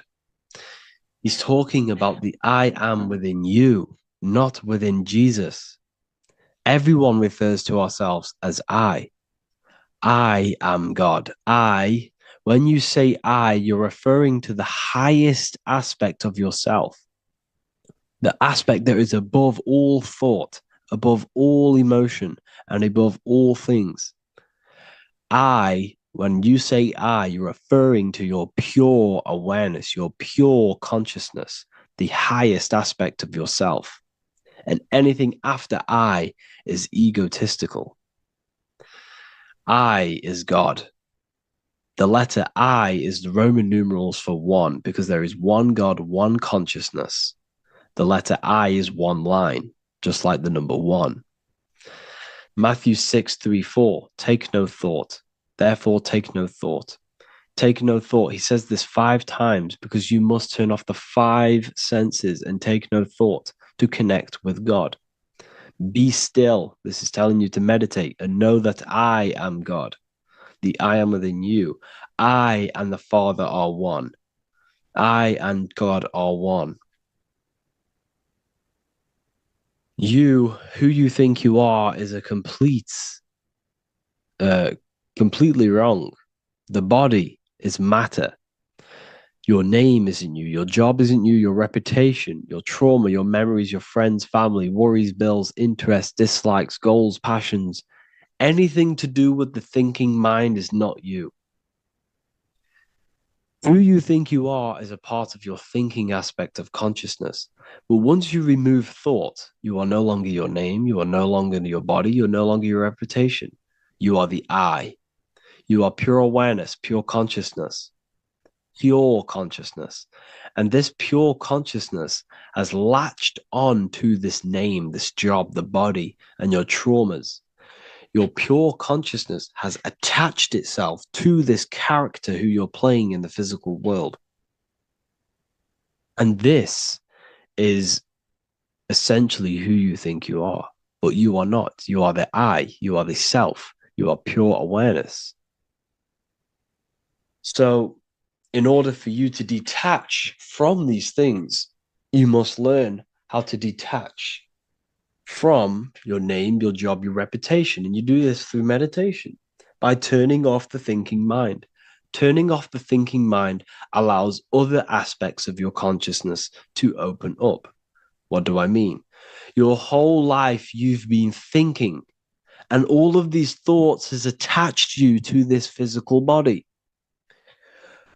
You haven't allowed your consciousness to open up. And you can only do this by taking no thought. That's why Jesus tells you, take no thought. When you turn off the thinking mind, other aspects of your consciousness starts to open up. other aspects of your being can open up. And this is how you astral project. This is how you do all these mystical things and things to do with consciousness. It's taking no thought. Imagination, emotions, thought, and memory are all to do with consciousness. These things are not physical. You can't touch thought. You can't touch emotions. You can't touch these things because they are not a physical thing. So you must turn off these things for other aspects of your consciousness to open up. Okay? So essentially, the Bible is a metaphorical, astrological, numerological, metaphysical, spiritual, encoded text that talks about human anatomy, spirituality, and the true nature of the human experience. Everything they teach you in school is to make you think that you are this body. Everything they teach you in church is the externalization of the true teachings of Jesus. Jesus was telling you to meditate. Jesus was telling you to practice the single eye. Jesus was telling you to look within yourself and find God. He wasn't telling you to pray to him. Mark 16:19, he was taken up to heaven and sat at the right hand of God, the right hemisphere of your brain. John 21:6, cast the net onto the right-hand side of the boat and you shall find fish. Fish is understanding. The boat is your body, your brain. Cast your awareness into the right side of your brain and you will find understanding, because the right side of your brain is all to do with the creative aspect and the intuition and the spiritual sides of your consciousness. This is why God is here. This is why Michelangelo depicted God in the right hemisphere of your brain, because this is all human anatomy.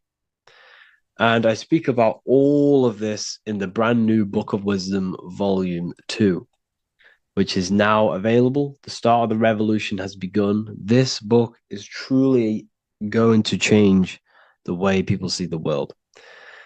It's got so many more topics than the last one. It's truly a revolution. It's written in so much detail. It's very practical. I cannot wait to share this one with you. I just want to say thank you for the opportunity for me to create this book, because without you, I couldn't have created this. And I just love sharing my work with you. And I thank every single one of you for the support, the watch, like the views and the likes, everything, especially the people who have joined the university and stuff like that. And for people who have joined the university, you do get a free Book of Wisdom paperback if you just go to the general chat and follow the description, follow what the instructions that I gave you in the chat, then you'll be able to order a free Book of Wisdom if you are inside of the university. Plus, you get all of my other books, 2 books, and over 45 occult books on occult and esoteric things.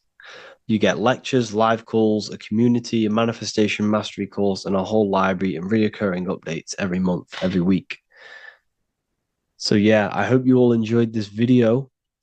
Thank you all. Please leave a comment to help the algorithm, and leave a comment on what videos I should make. And yeah, I'll get to uploading on the YouTube a lot more now. The second book is now released. I have a lot more time on my hands. No longer using my energy to create the book. I'm now going to redirect this mental energy into the YouTube. So there will be a lot more content coming. So I need some content ideas. So feel free to comment some ideas, some YouTube videos that I can create. Thank you all, people. Have an amazing day.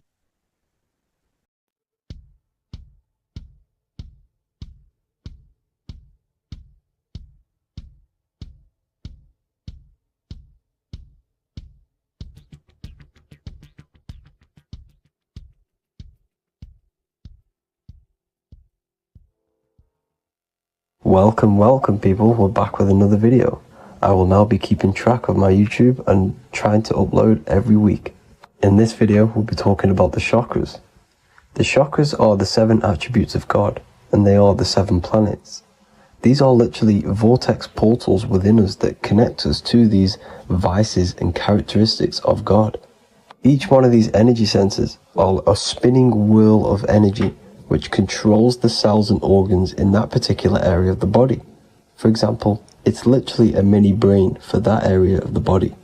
Each chakra has a vice which you need to turn to a virtue in order to climb up through the system.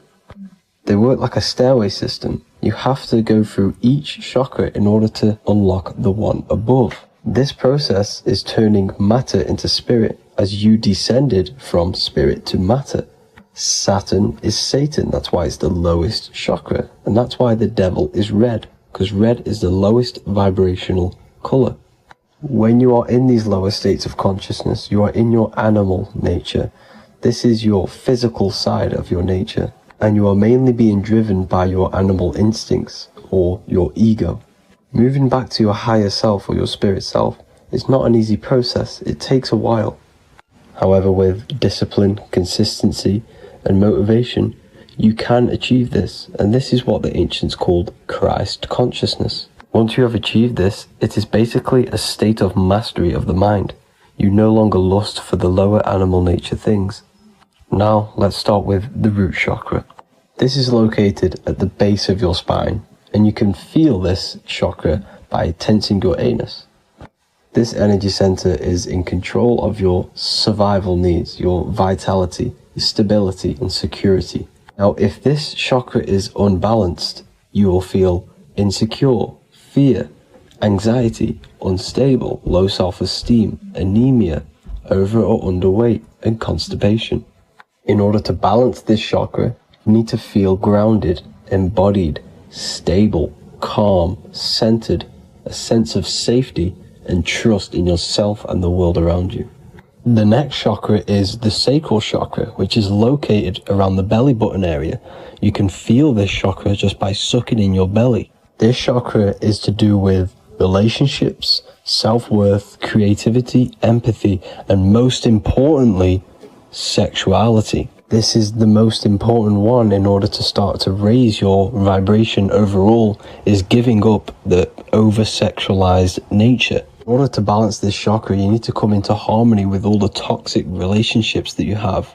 Get rid of the fear, the anxiety, the isolation, and 100% get rid of the over-sexualized nature. Lust is one of the most lowest vibrations you could possibly feel. It is literally manifesting hell. In order to work on this chakra, you need to feel self-worth. You need to do creative things, empathy, healthy relationships, and 100% being confident. The next chakra is the solar plexus. This is to do with personal power, will, metabolism, eating, happiness, and your self-esteem and self-identification. You can feel this chakra just above your belly, below your ribs, and you can suck in this area. If this chakra is blocked, you will feel lack of confidence, difficulty in manifesting your desires, low self-esteem, misuse of power, misuse of dominance, weak will, and shame in yourself. Biggest one for this chakra is overeating, as it's to do with metabolism.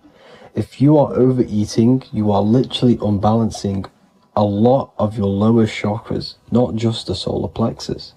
In order to work on this chakra and balance it, you want to have a positive self-identification. You want to feel happy, a happy self-esteem, effectiveness to people, not overeating, and a strong willpower. Now for the heart chakra, one of the most important chakras. Chakra is to do with love, understanding, trust, hope, openness, compassion, balance, and forgiveness.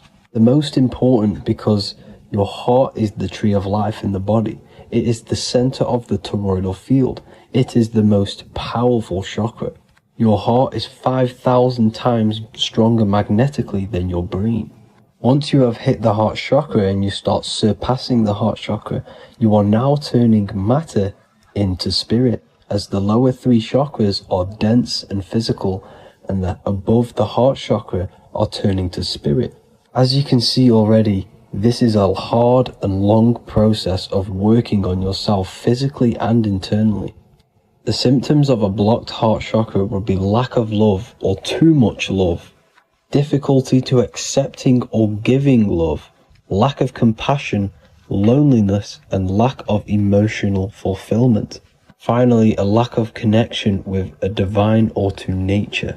In order to balance this chakra, the most important thing and the most powerful thing you can do is loving people, accepting and giving lots of love. Second most important thing to balance the heart chakra is balance. You need a balanced life. You need balance in all aspects of your life. Now for the throat chakra. This is a very important chakra as it's to do with communication. A symptom of this being unbalanced is a lack of self-expression and putting on a front all the time, acting with the ego. In order to balance this chakra, you need to constantly self-express yourself. You can't be putting on a front. That voice inside your head, you have to let it come outward. Don't just block it off with a wall. Self-expression will lead to you gaining friends who actually like you for being you, and not these fake friends that you have to put on an ego for. In order to balance this chakra, you need to express yourself, express the word that's within you. Don't be lying to people, don't deceive or be deceptive. The next chakra is the third eye chakra. This is starting to get very advanced and you are coming very close to spirit. Just before we head on, I want to announce the PDF is now available, containing all the presentations I've ever made, all into a condensed 38-page PDF. The link will be below this video for you to access.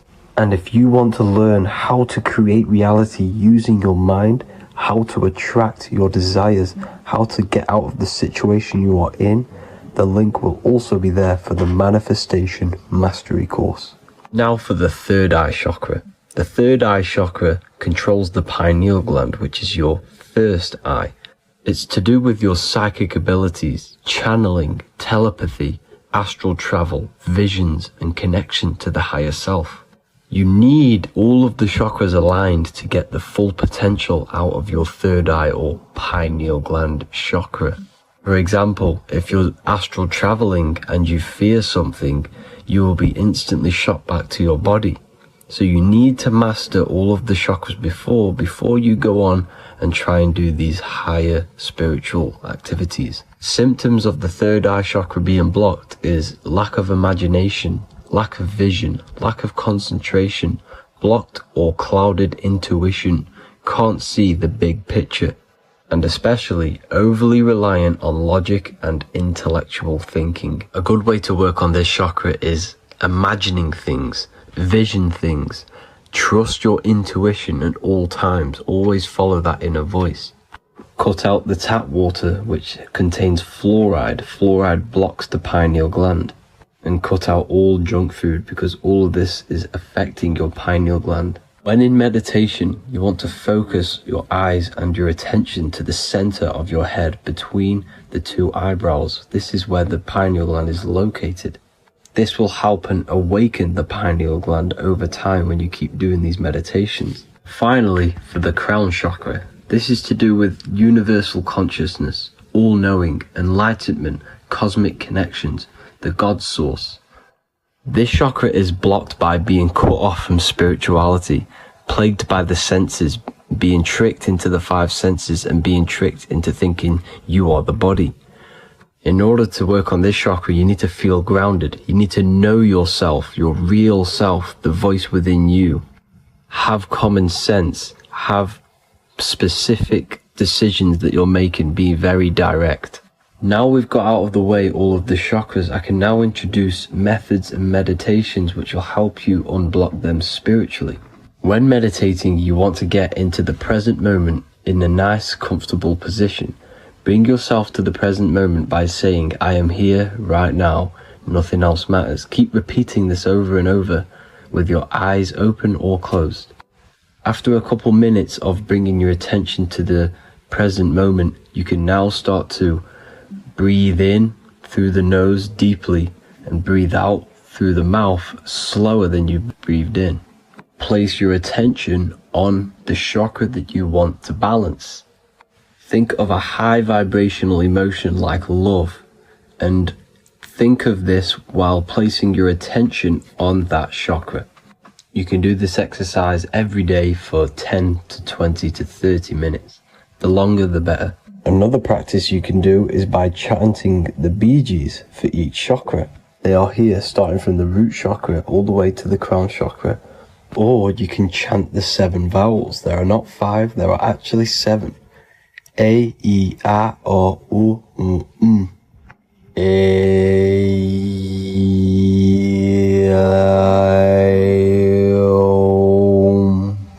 This is the proper way of pronouncing the 7 vowels.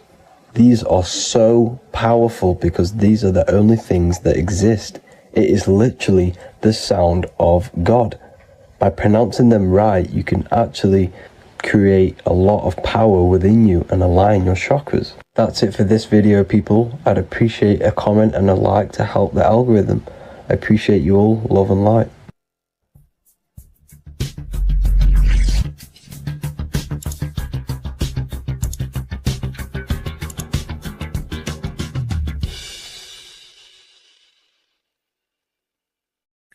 What if I told you that reincarnation is real and that there is a metaphysical, spiritual science behind this? Most people leave this world just as lost when they entered it. That they carry their fears, attachments, and addictions with them, only to be born again trapped in the same cycle, repeating the patterns of lifetime after lifetime. This lecture is not just about preparing for death. It's about mastering yourself before death, so you don't take them burdens with you. Because the truth is, whatever addictions, fears, and unresolved emotions you cling to in this life, you carry with you into the next. Unless you break free now. You must master yourself before death. Death is not the end. It is the great passage. But how we transition depends on our mastery of the self. This was symbolized by the Ouroboros, the snake biting its tail. Every ending is a new beginning. It's an infinite cycle of consciousness. Now, your human body is basically an antenna tapped in to a stream of consciousness. Just like a radio is tapped into a specific frequency to play that radio. Your body is basically an antenna, a crystal picking up the consciousness of God. You are on an ever-ending journey, a journey of learning and expansion of the mind into new fields of thought. This was symbolized as the Ouroboros. When you die, it is a new beginning. It's a transitioning, not an ending. Everything is eternal in this universe as consciousness is formless and constantly transforms into new forms of life. Let's break down the word death. Death contains the word ether. Now, the ether can be found in the word heart or earth. Ether. Everything in this plane comes from the etheric plane. The etheric plane is the barrier between the physical plane and the spiritual plane, the astral plane. The astral plane is the screen that you have in your mind that allows you to imagine a red apple, for example. This is the imaginative plane where thought forms start to take form. Everything begins as a thought, then the thought form becomes an imagination, then energy, then physical. Everything in the physical plane is a shadow of thought, all objects manifested as thought. You came from the astral. You came from the stars. This is why we say reach for the stars. Or this is why you say you are a star. Cis star, miss star, fraud star, stir is star. And when you become famous, you become a superstar and you gain a star on the Hollywood floor. You are a star. The ether. The ether is the infinite energy source which all things come out of and return back to. This is the cycle of life and death, summer and winter, day and night, sleep and awake. The ether is the infinite energy source which all things come from and will return back to. Okay, sorry about that little error. The ether is the boundless source of energy from which all things emerge, to which all things return to. We can see this in the cycle of the sun. The sun does this wave of creation. It rises and it falls. We have the day and the night. The daytime represents our conscious mind when we are alert. The nighttime represents our subconscious mind when we are inside the spiritual realms. The nighttime is spirit, the daytime is matter, spirit and matter, awake and asleep, conscious and subconscious. We see this in the yearly cycle. Summer is life, winter is death.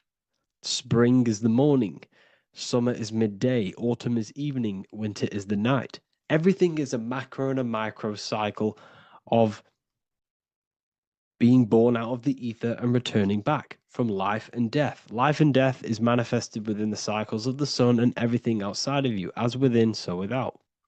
This is why we say sleep is the cousin of death. The macrocosm is death, the microcosm is sleep. Every time you go to sleep, you are essentially it's a miniature death. You're entering into spirit and then returning back into matter in the morning when the sun rises. Everything is a reflection of the macrocosm cycles. Preparation for death.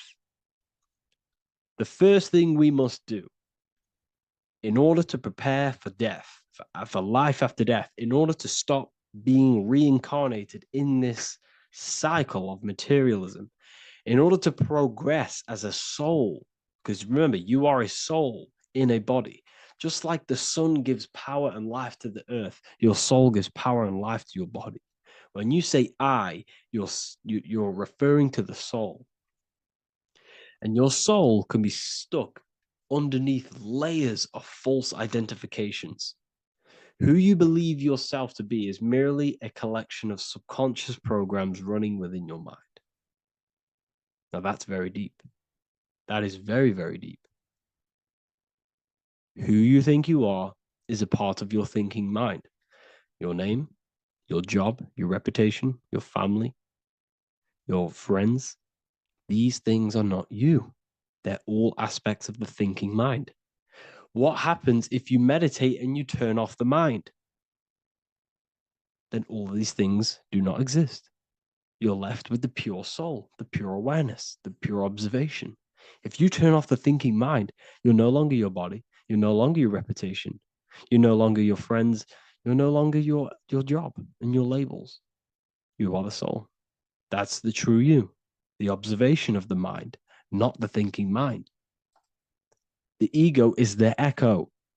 It's an echo of your true self. The ego is your mind's perception of itself, shaped by experiences, trauma, emotions, and beliefs. It is merely an echo of your true soul self. The ego is not you. Your mind is not you. You are the soul.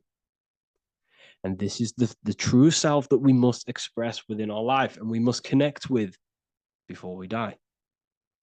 Because when we die under the echo, under these false layers of the emotions, the traumas, the experiences, the addictions, the emotional attachments, when we die underneath all of this, when we don't know our true self, the soul is still hidden.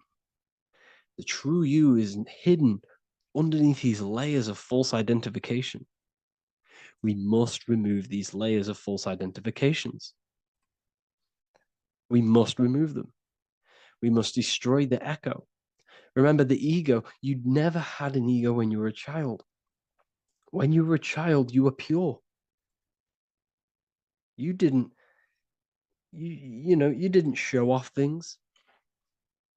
When you were a child, you were pure. You expressed yourself freely with you didn't hide anything.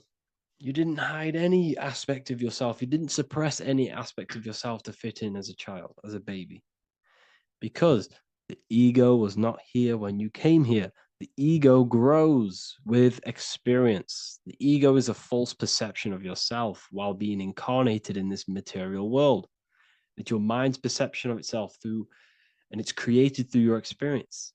Remember, you are unconditioned consciousness, and your experiences, thoughts, traumas, emotions, and beliefs have conditioned your consciousness. into believing you're only a physical body, but you are the soul. We have to remove these layers. How do we remove these layers? Like I said, the best thing, meditation. Meditation. There is a great meditation that you can do every single morning and every single night time. You can sit there and repeat over and over before you meditate. You can repeat that you are not this, you are not that, you are not this. You can label them one by one. Start with, I am not my body, I am not my job, I am not my name, and then detach from absolutely everything until you are left with nothingness. And when you start to meditate, detach from everything. Nothing matters. I am here right now. And what will be left? The only thing that will be left is the language that your mind is using. Now, this is very deep. Not many people will tell you this, but I've lingered in meditation many times. And I can tell you from experience that the only thing left once you detach from everything is the language that your mind is attached to. So whether that's English, Italian, French. Once you detach the language of the mind that that little voice in your head's using, you're left with the soul. Once the mind is switched off, you're left with the soul, and you have detached from all of these external things. You're left with the soul. That's you. That's the power. That's the source of all creation, where everything you've ever done has come from. Every thought, every idea has come from your soul.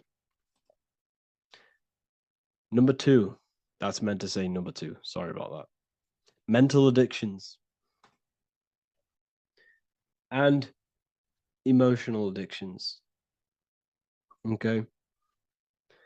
These two are very important. Mental addictions, this could be thought patterns, this could be the labels that we've just been talking about. Then you have emotional attachments, which is maybe you're too attached to an external thing. Maybe you're too attached to your phone. Maybe you're too attached to family. Maybe you're too attached to loved ones. Yes, I'm not saying don't love them, but what I'm saying is do not rely on anything in this world to make you happy, to fulfill your emotional needs. Everything is found within you. You must look within, and if you're looking without, if you're trying to find yourself in the outer world, you'll never find yourself. You'll constantly be looking around in loops. Because nothing, you cannot find yourself in the outer world. Nothing will long-term give you long-term validation. Seeking validation in the outer world will leave you soulless, leave you feeling empty inside and sad and depressed. You have to find yourself within. You have to detach from everything you are relying on to give you emotional stableness. You have to detach from all. Yes, love your children. Yes, love these people, but do not rely on them. Because everything in this world is temporary. Do not conform to this world. The Bible tells you this. Everything in modern society nurtures the body, but neglects the soul. They keep you addicted to as many things as possible. Smoking, you have to detach. Drugs, you have to detach. Alcohol, detach. You cannot rely on anything. This is why this path is very, very difficult to walk. But I'm showing you the way. These are the things you must do before death. You have to detach from absolutely everything. If you die and your mind and soul is still addicted to these worldly things, then you guess what? You're going to reincarnate. You're going to reincarnate because your mind is still thinking about these material earthly things. And if you are operating in that vibration, you're going to project that vibration and come back here. You have to detach. You have to master the soul and master the mind. Like I said, the matrix is designed to keep you addicted to as many things as possible. Your phone, food, smoking, drugs, alcohol, clubbing, all of these things. Everything in society is made to trap your soul and reincarnate in this world. That's why it's very, very, very difficult to walk this path. Very difficult. Matrix, matter tricks. John 2:15 to 17. Do not love this world, nor the things it offers you. For when you love the world, you will lose God. Do not love this world, nor the things it offers you. Do not conform to the pattern of this world, but be transformed by the renewing of your mind. Great quote. Do not conform to the pattern of this world, but be transformed. Let this world transform you. Learn from this, expand from this, but do not be mentally and emotionally attached. Okay? What good will it be for someone to gain the whole world yet forfeit their soul? Like I said, everything in the Bible is telling you the truth. You just got to read it correctly. This is spirituality. This is spirituality. The Bible is spiritual. It's a spiritual text. We must disconnect from everything outside of us and connect with the true soul. Here we have the Egyptians showing you the soul leaving the body. Here we have the soul here. Here we have the Masons showing you the soul coming out. The soul is real. You are the soul. And when you leave this physical plane, you will go into the astral plane. That's where you came from. You came from the astral. You came from the stars. You incarnated into this physical body. Your consciousness fell into this material form to experience limitation, to experience a 3D world. So in order to ascend properly before we die, we have to let go of all the attachments. Every addiction you have, write them down. And one by one, tackle them. Before you die, you have to, or else you will reincarnate. This is the teachings of Egyptians. This is the teachings of Masonry. All of these addictions contribute towards life after death. Everything must be controlled. And we must be attached to the soul. I'm not saying I'm perfect. I'm not saying I'm perfect, people. We're all not perfect. We're all under psychological operation by the government. We're all in a very difficult situation with this awakening. I'm simply pointing out what I know from my journey and what I've been learning through occultism and research and reading lots of books and many different things. I'm on this journey just as you are. Maybe I'm further. Maybe you're ahead of me. We don't know. But this is what I'm sharing with the world. This is what I'm sharing with my research. And this is what makes sense. It's common sense. Look at everything around you. Everything's made to feed the body, not the soul. So my beautiful watchers and fans and supporters, I appreciate every single one of you, and I hope this video has supported your journey. If you're feeling lost in life, if you're searching for deeper answers, whether you're seeking clarity, looking to expand your studies, or ready for personalized mentoring, this is your chance to connect with me live and receive insights tailored just for you.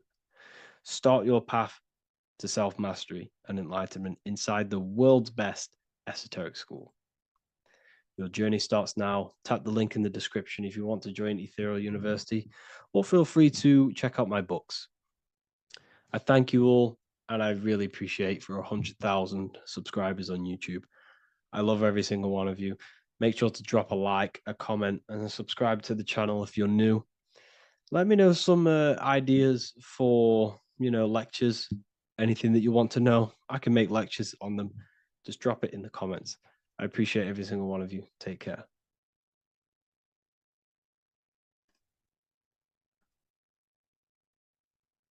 There is a secret meaning behind the number 666. 666 is 3 sixes. The number 3 in occult and esoteric numerology represents the 3 aspects of human consciousness.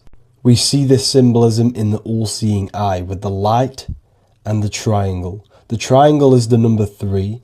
The eye represents consciousness, observation, and the light represents the light of consciousness, because consciousness is pure light. The 3 aspects of our consciousness is thoughts, emotions, and actions. Every thought creates a feeling, and the feeling creates the action. All physical manifestation is driven from these 3 aspects of our consciousness. All physical manifestation comes from thought. Every object you see around you, this screen, the phone you're on, the laptop you're using, or the iPad, was a thought in the invisible realms of consciousness. Then it was brought into physicality through feeling and action. This is because man is made in the image and likeness of God. We are all mini creators. We are all extensions of God's creative consciousness. Therefore, the number 666 represents 3 sixes. 3 is thoughts, emotions, actions. The number 6 represents the cube, because cubes have 6 sides. This material world that we experience, everything has 6 sides. Everything's created by cubes. We can move forward, we can move backwards, we can move left, right, up and down. This is the cube that we are stuck in. Therefore, 666 represents our 3 aspects of our consciousness, thoughts, emotions, actions, all contributing towards our physical self, material world, material pleasures, completely cutting ourselves off from our spiritual, true, divine self, which means 666 is representing a state of consciousness. A state of consciousness where we only operate from a place of material needs and survival things. As humans, we possess a physical material body in the physical material external world, but we also possess an invisible inner world, which is what we call spirit. When we disconnect ourselves from our inner worlds, we become lost in this materialistic way of thinking and acting, which can lead to no life purpose, a feeling of emptiness and voidness in our hearts. Humans possess the ability to transcend our animal instinctual natures and turn to the divine mind, to the spiritual inner world.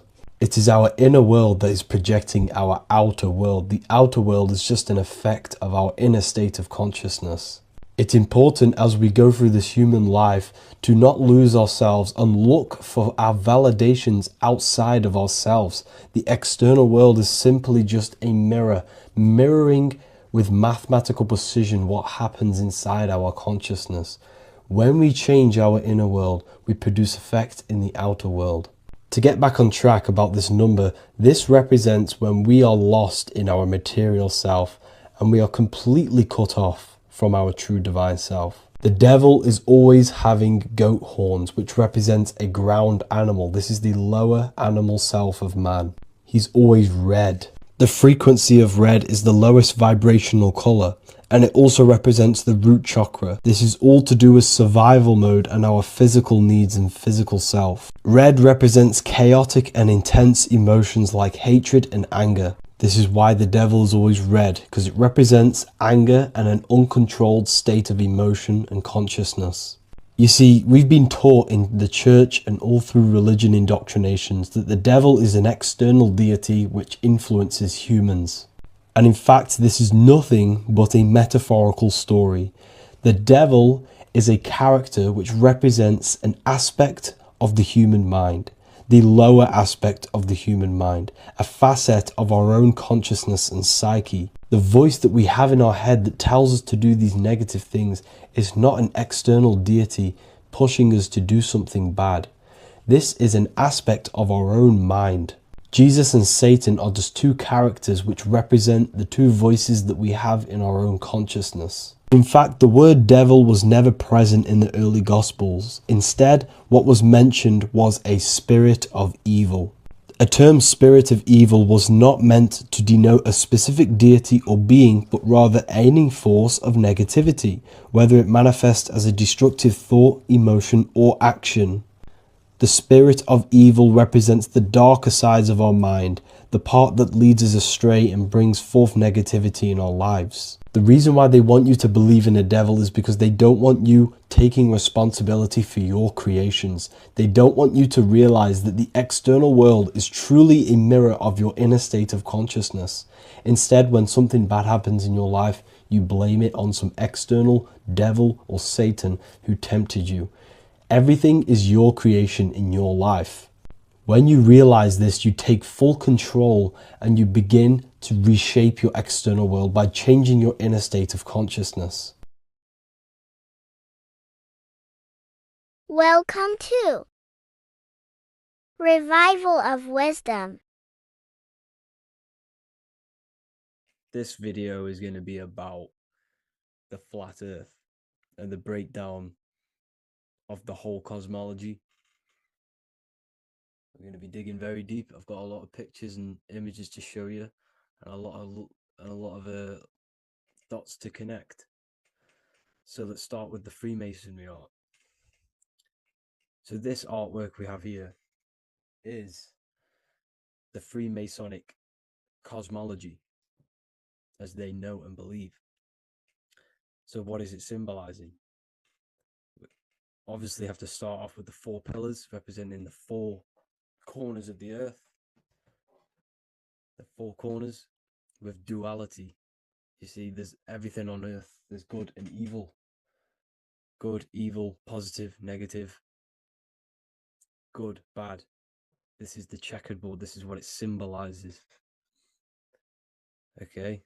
Obviously, we have the sun, the moon. The sun gives you energy. It's the anode. The moon is the cathode. It's the opposite. It takes your energy. So therefore, you become sleepy when the moon comes out. You see, everything on Earth, everything in the universe is balanced. There's complete balance symbolized by duality. There's always 2 opposites. We have the all-seeing eye, and obviously 7 stars representing the 7 planets, but not planets as in we know planets. They're not physical spinning balls of gas. They are energies. They are lights emitting from the realm above this realm. They are lights through the firmament, through the electromagnetic field. So let's go through that again. The 4 corners, duality, positive and negative, cold, dry. Everyone on Earth has an opposite. Everyone, there's 2. Okay, and then we have the sun, the moon, the 7 planets with a 5-pointed star. What's the 5-pointed star? Of course, it's the 5 elements: spirit, water, earth, fire, and air. Okay, that's what the 5-pointed star is symbolizing, the 5 elements of earth. And then, most importantly, we have the compass. The compass is very, very important, hence why it's in the center. The compass is symbolizing many, many things. And one of the most important things, but we'll get into that after. We have a boat with water outside of the earth. So we have a boat on water, symbolizing the waters separated by the firmament, the waters above, separated by the firmament from the waters within the firmament, the earth. So this is what it's symbolizing. So the compass, what's the compass? This is where the compass comes from. The Polaris, the most important star there is, because it's in the center of Earth, the sun, the moon, and the black hole, black sun. Because all creation comes from center, the seed center. Okay, but we'll get into this after. But also, this is a very important Masonic symbol because they use this symbol a lot. This is one of their main symbols, hence why Neil Armstrong has the Masonic ring with the compass on it. The people who supposedly went to the moon, which obviously they faked to push this globe model, because the globe model is based upon fear. Because the globe model, if they can sell you the globe model, they can sell you anything then. You don't know where you actually are.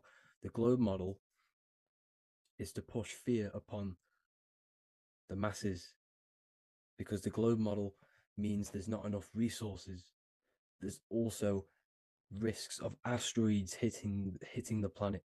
There's also risks of space extraterrestrial invasions, global warming, asteroids.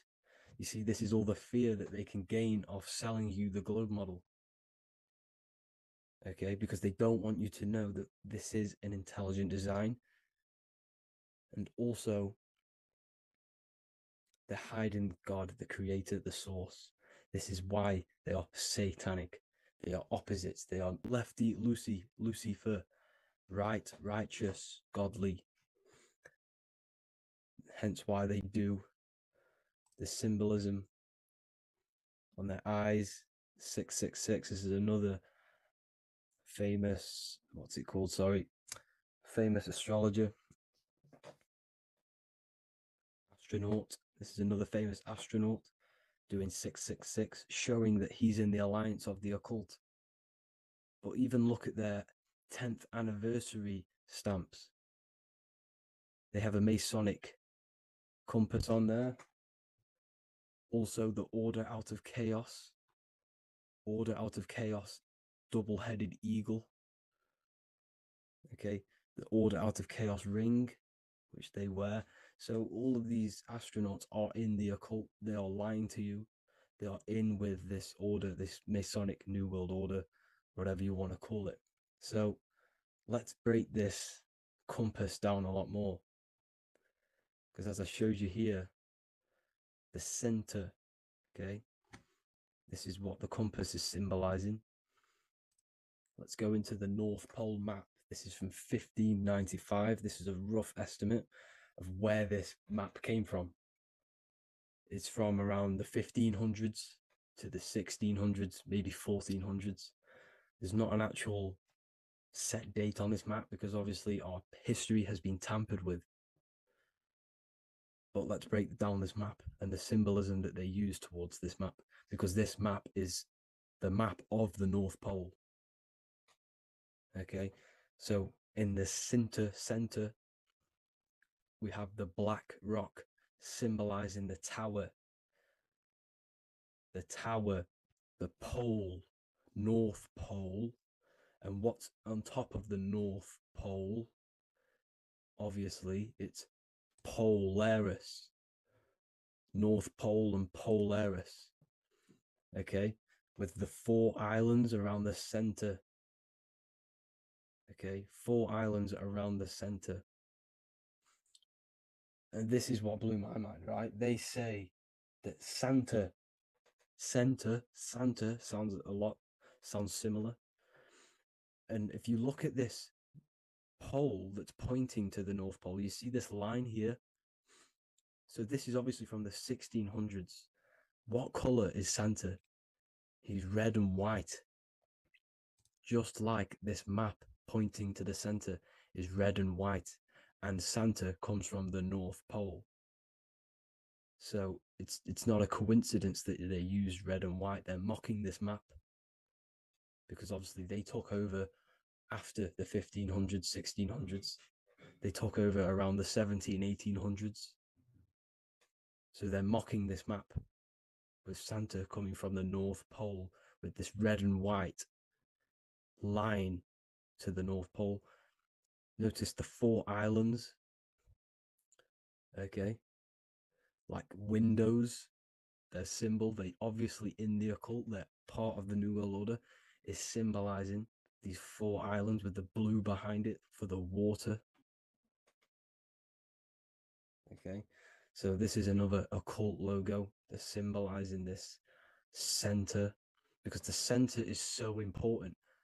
Okay, we'll get into that. Also, we have the Mayan cosmology. This is the Mayan cosmology. This is what they created. This is their artwork, with also 4 major lands around the center. You see there's 4 with green in between them all. 4 major lands with the underworld. You see this underworld is also symbolized by the Masons with the coffin of the skull and bones, the deceased, the dead. Okay, so this is also mentioned in the Book of Enoch. Okay, and it's called Sheol. Sheol, the underworld.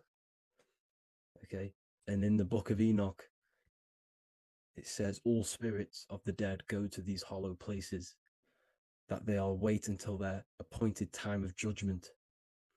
And it also says in the Book of Enoch, there are 4 hollow places underneath. 4, as above, so below, representing the 4 islands. As above, so below. That's where that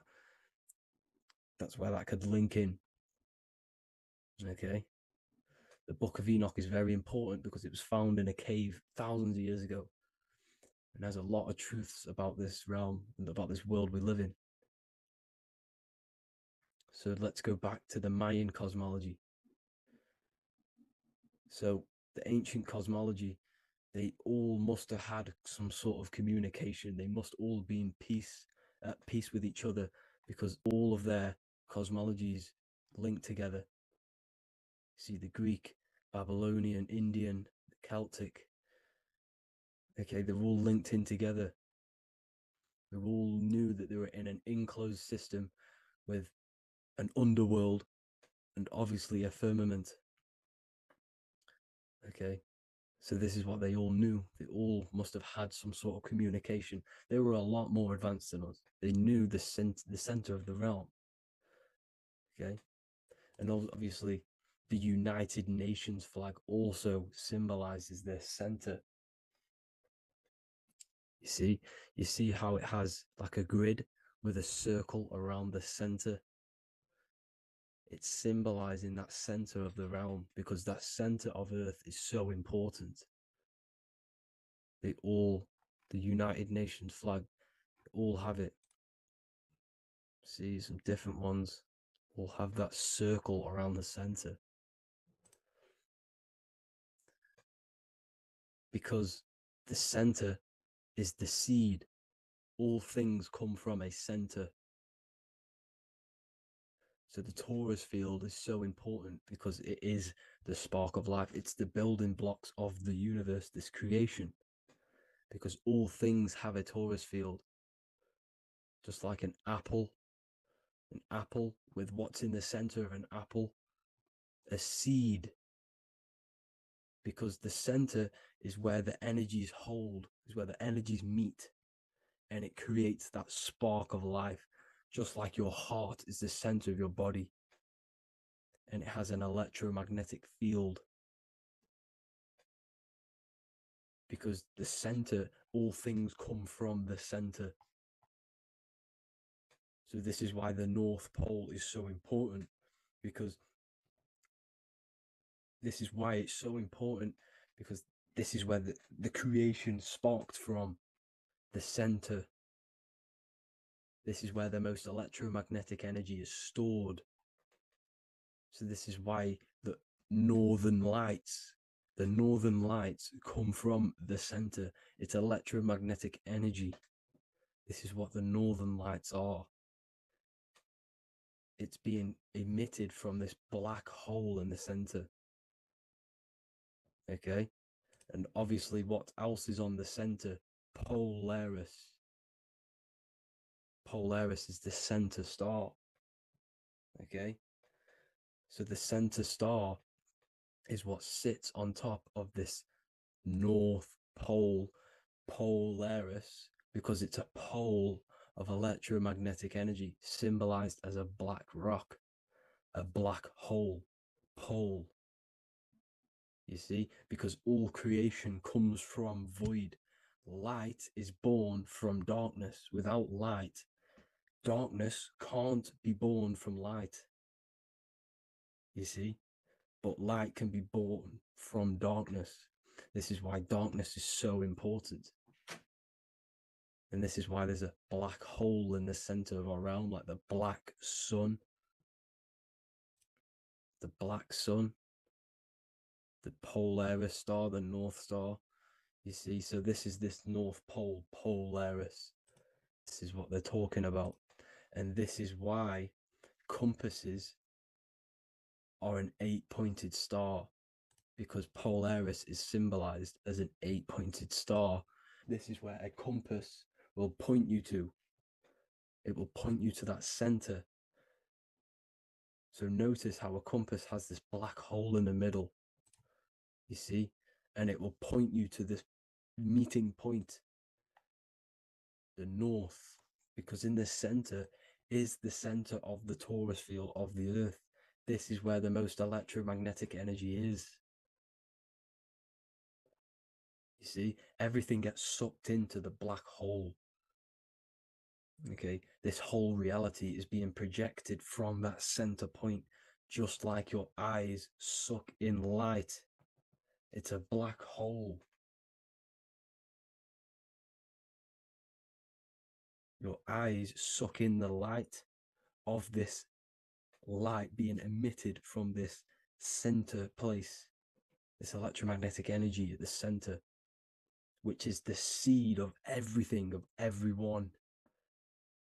You see, just like an apple has the seed in the center in darkness, because in the center of the apple, it's dark.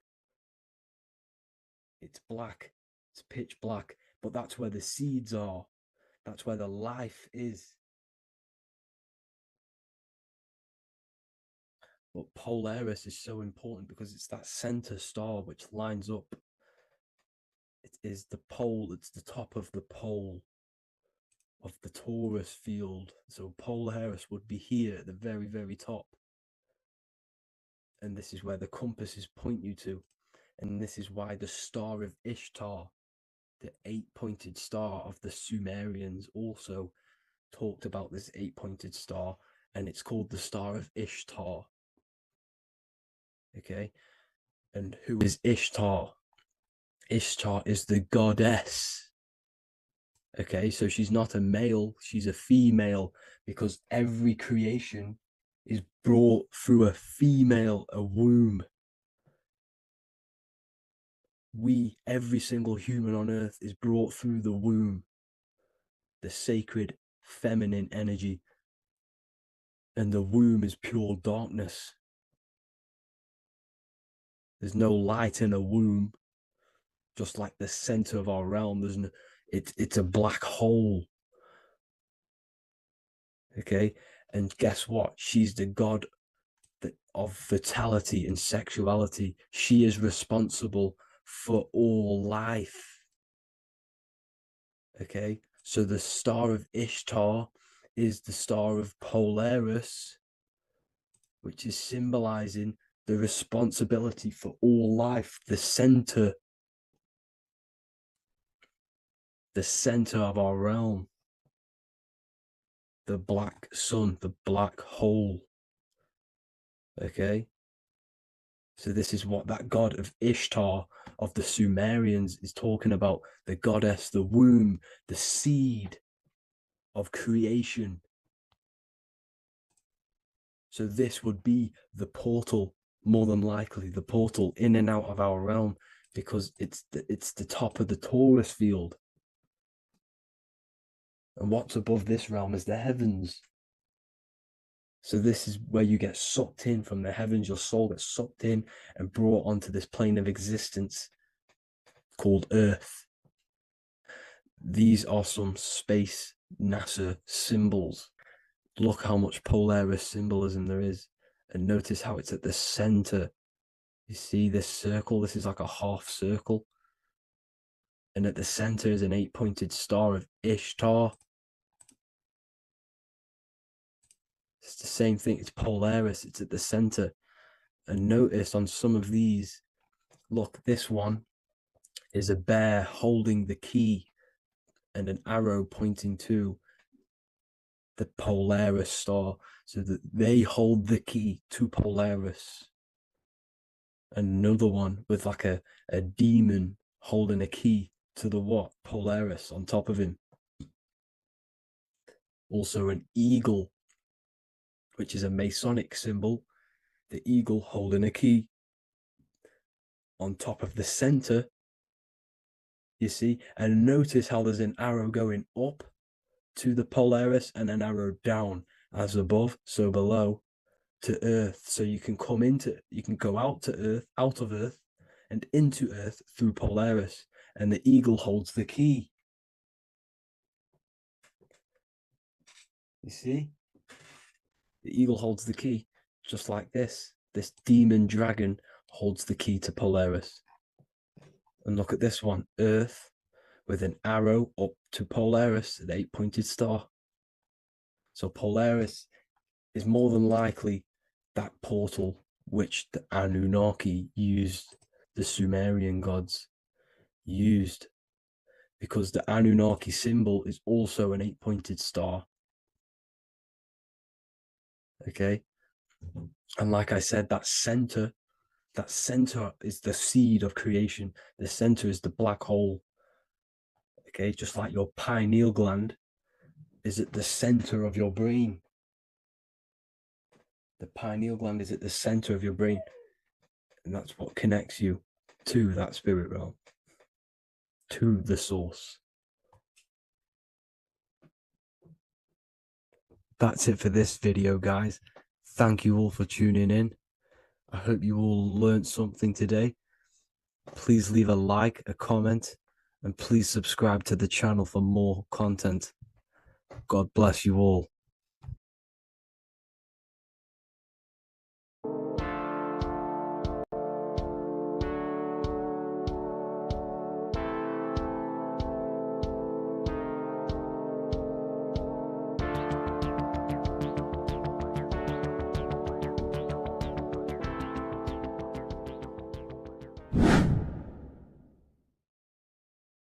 How are we all doing today, people? It's Revival of Wisdom, and today we're going to get real deep.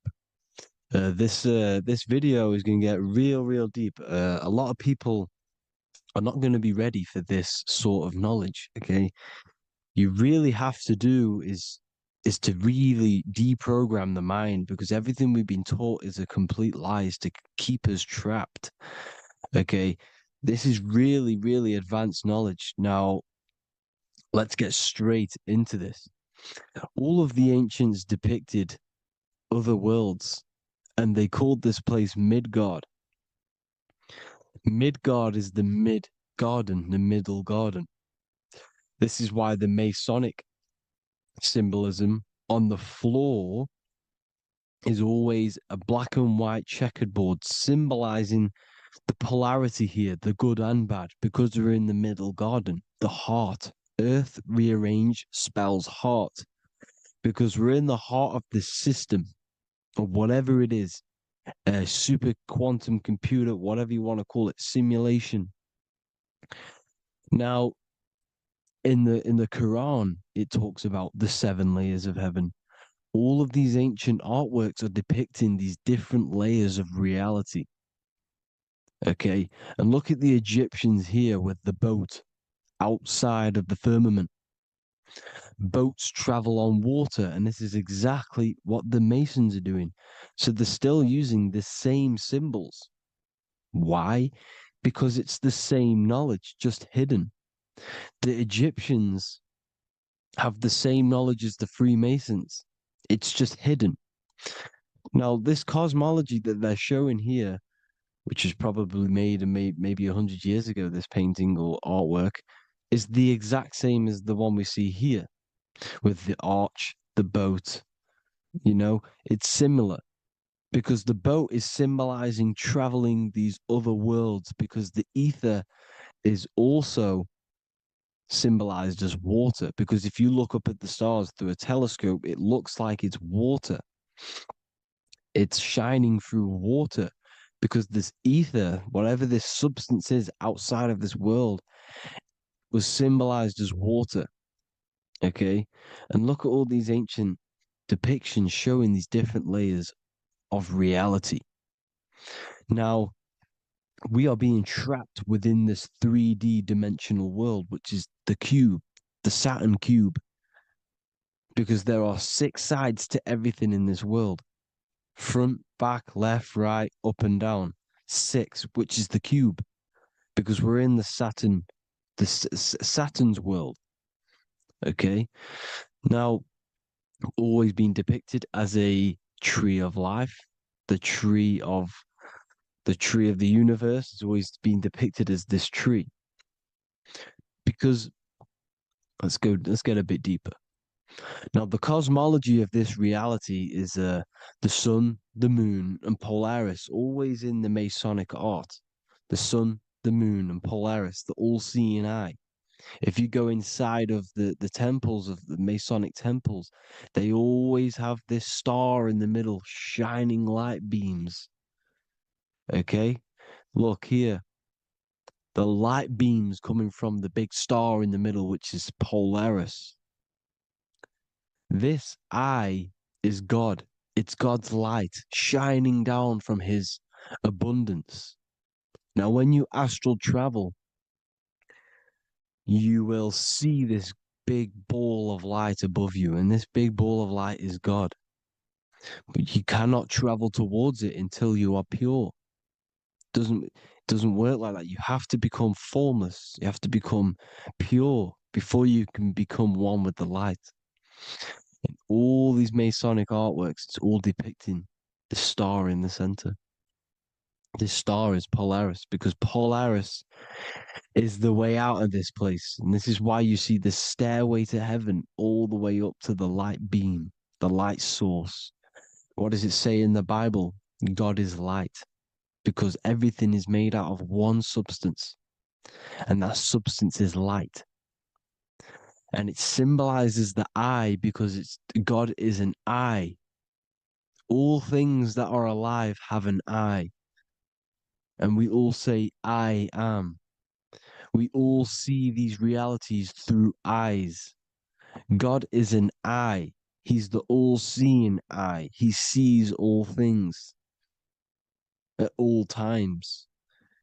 And he is projecting this light. And this light comes down to create all the different levels of the worlds. And this is what the two pillars symbolize the number 11. 11, the number 1, is just a vertical line. It's the one. It's a 1 point. 11 symbolizes the mirror nature of reality. Everything's mirrored. As above, so below. Now, the 11 also symbolizes openings, doorways. And as you can see here, an opening to the all-seeing eye. And you see here again, an opening to the stairway all the way up to the light. This light is the light of God in the astral worlds, beyond this world.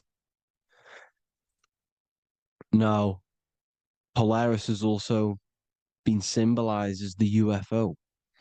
They put the truth in plain sight. So, you know, in the films, how the UFOs suck people up.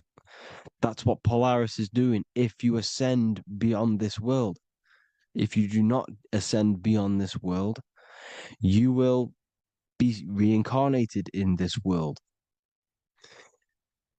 The whole thing is to outgrow this consciousness to the plane above. And I'm not just making this up. I'm going to be bringing in scriptures after this.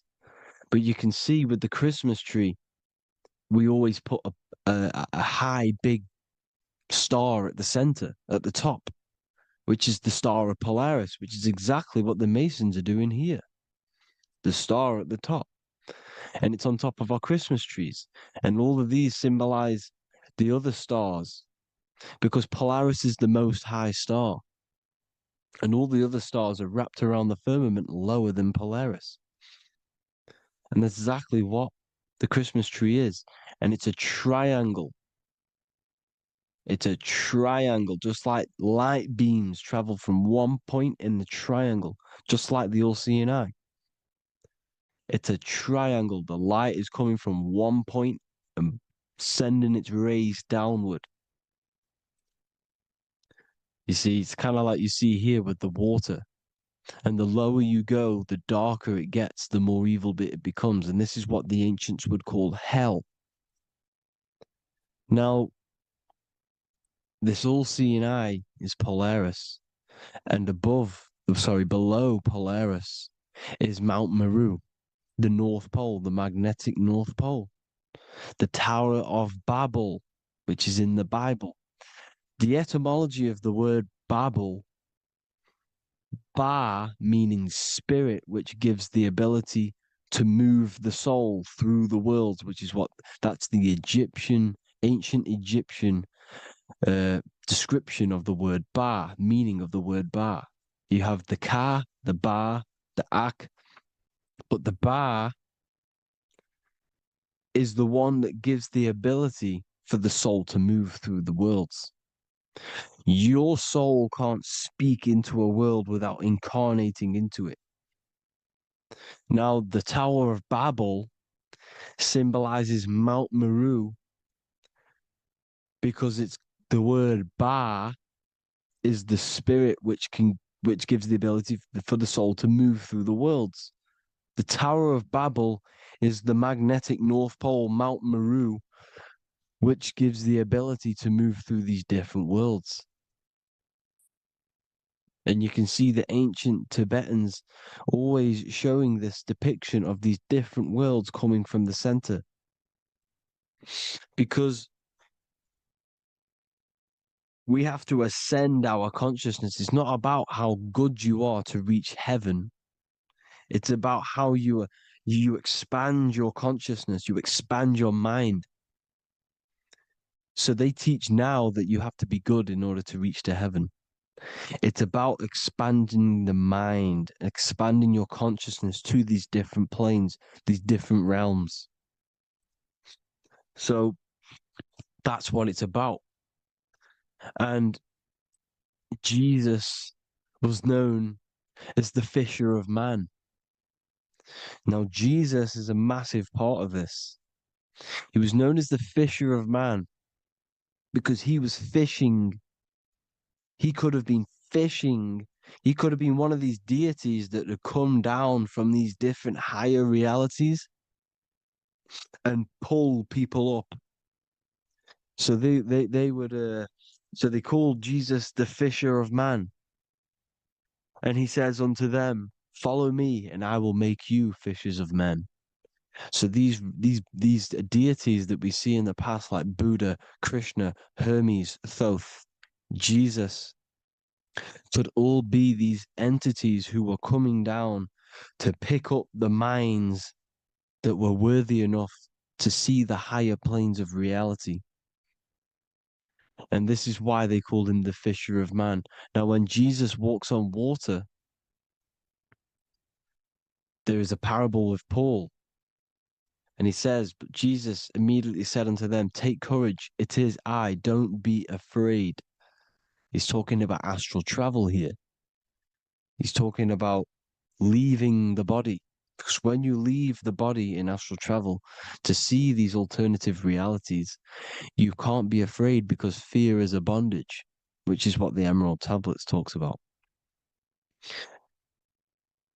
Lord, if it's you, Peter replied, tell me to come to you on the water. The water. Come, he said. And Peter got down from the boat, walked on the water, and came towards Jesus. But when he saw the wind, he was afraid and began to sink. When you become afraid in astral travel, you sink back into your body. Lord, save me. So this is talking about Jesus pulling people up into different realities. And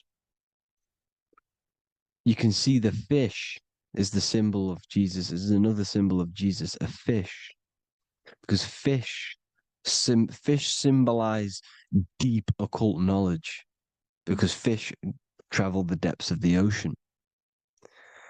And they symbolize us because we are fish underneath the ethers. And Jesus was pulling people up.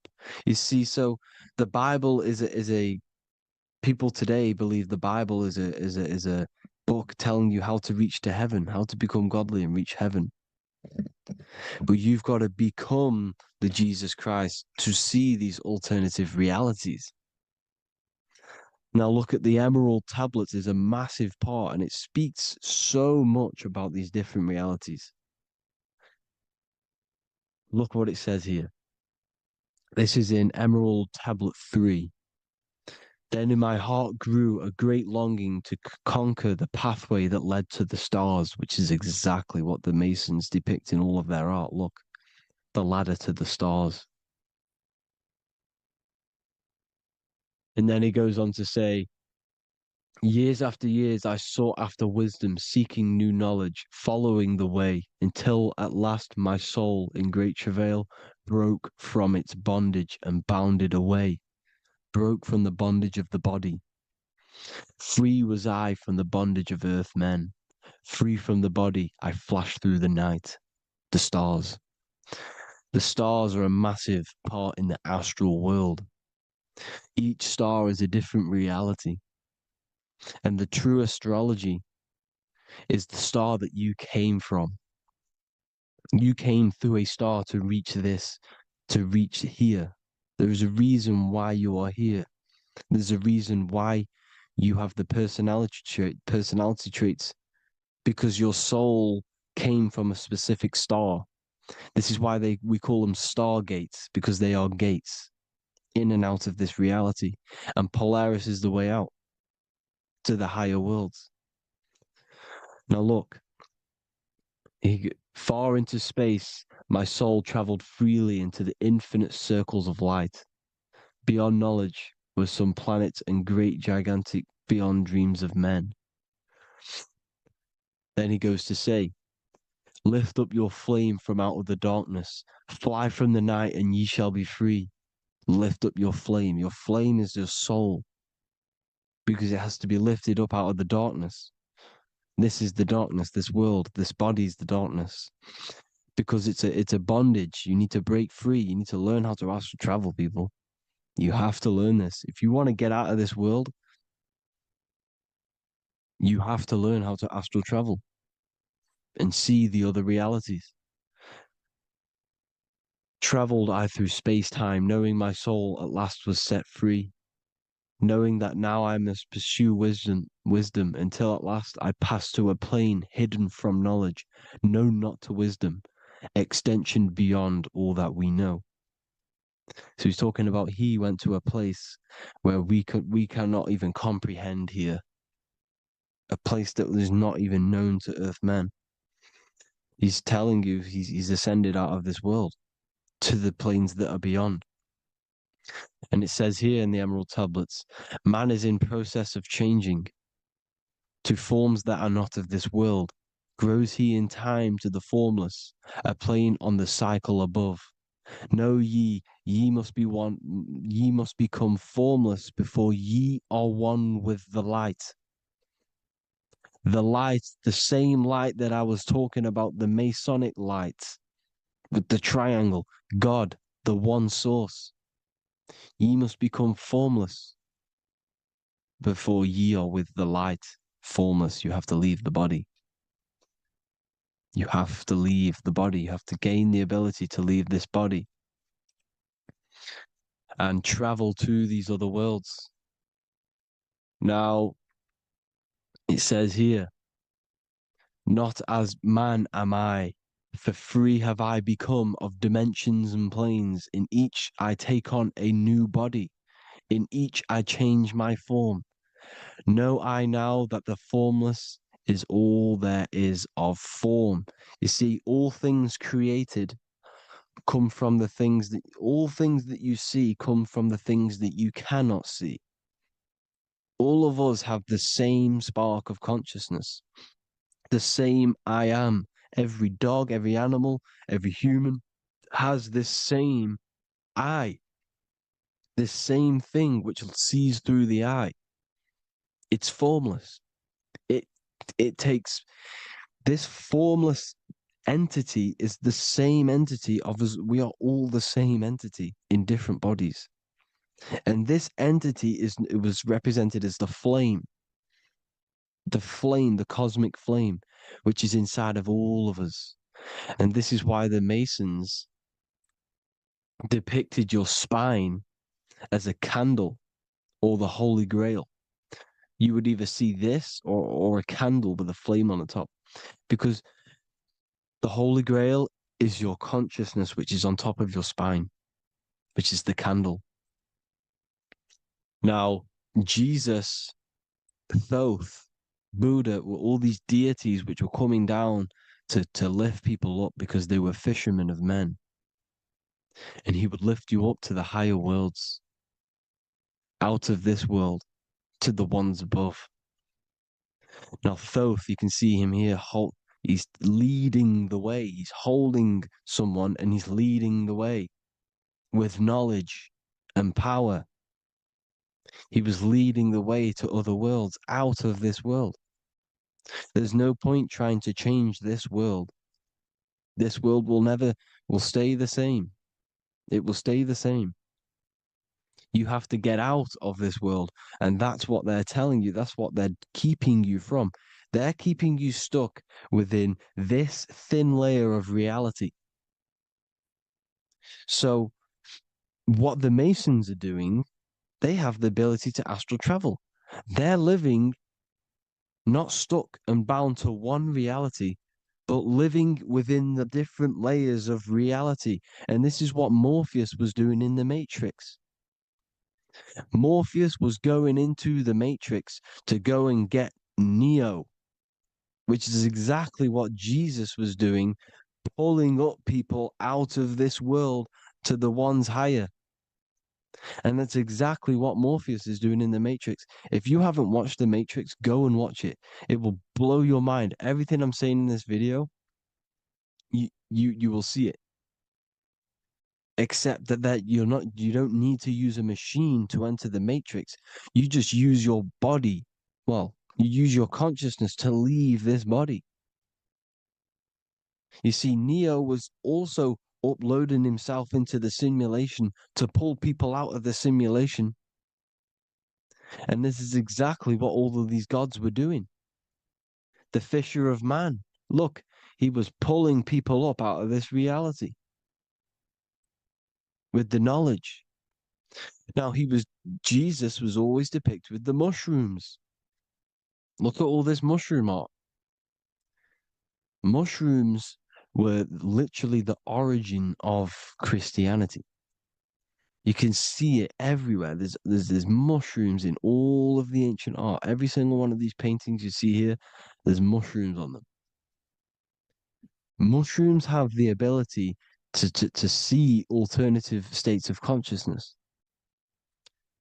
Now, if you go and do them and you go to sleep, if you pop mushrooms, you go to sleep and you will wake up in another reality.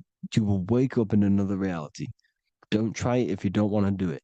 But if you've got the heart to do it, do it. Eat them and go to sleep. You'll wake up in another reality. And Jesus was handing out mushrooms to the bright minds, to the minds that he wanted to fish out and pull up to the higher realities. He was giving them mushrooms to see themselves in an alternative state, in an alternative reality. This is why there was so much mushroom art, and it's not just ancient Christians; it's Sumerians, it's the Mayans, the Celtics, the Egyptians, all used mushrooms. All of them. Look at all this art. It's on stones. It's everywhere because mushrooms. See, everything in nature is a macro. Look at the form of a mushroom. It's literally your spine and brain because they alter your consciousness. Your body is just a radio receiver. Everything that you're experiencing is a program being ran by the central nervous system, and your consciousness is experiencing this program, these electrical impulses of the nervous system, because it's all feeding back to one point, which is the pineal gland. And this is the candle with the light on it. Type in Masonic candle and you'll see it. It's your spine with your spark of consciousness on top of the spine. And it's a mushroom because this sends you to alternative states of consciousness, alternative realities. Now, they were all doing this, the Egyptians, the Mayans.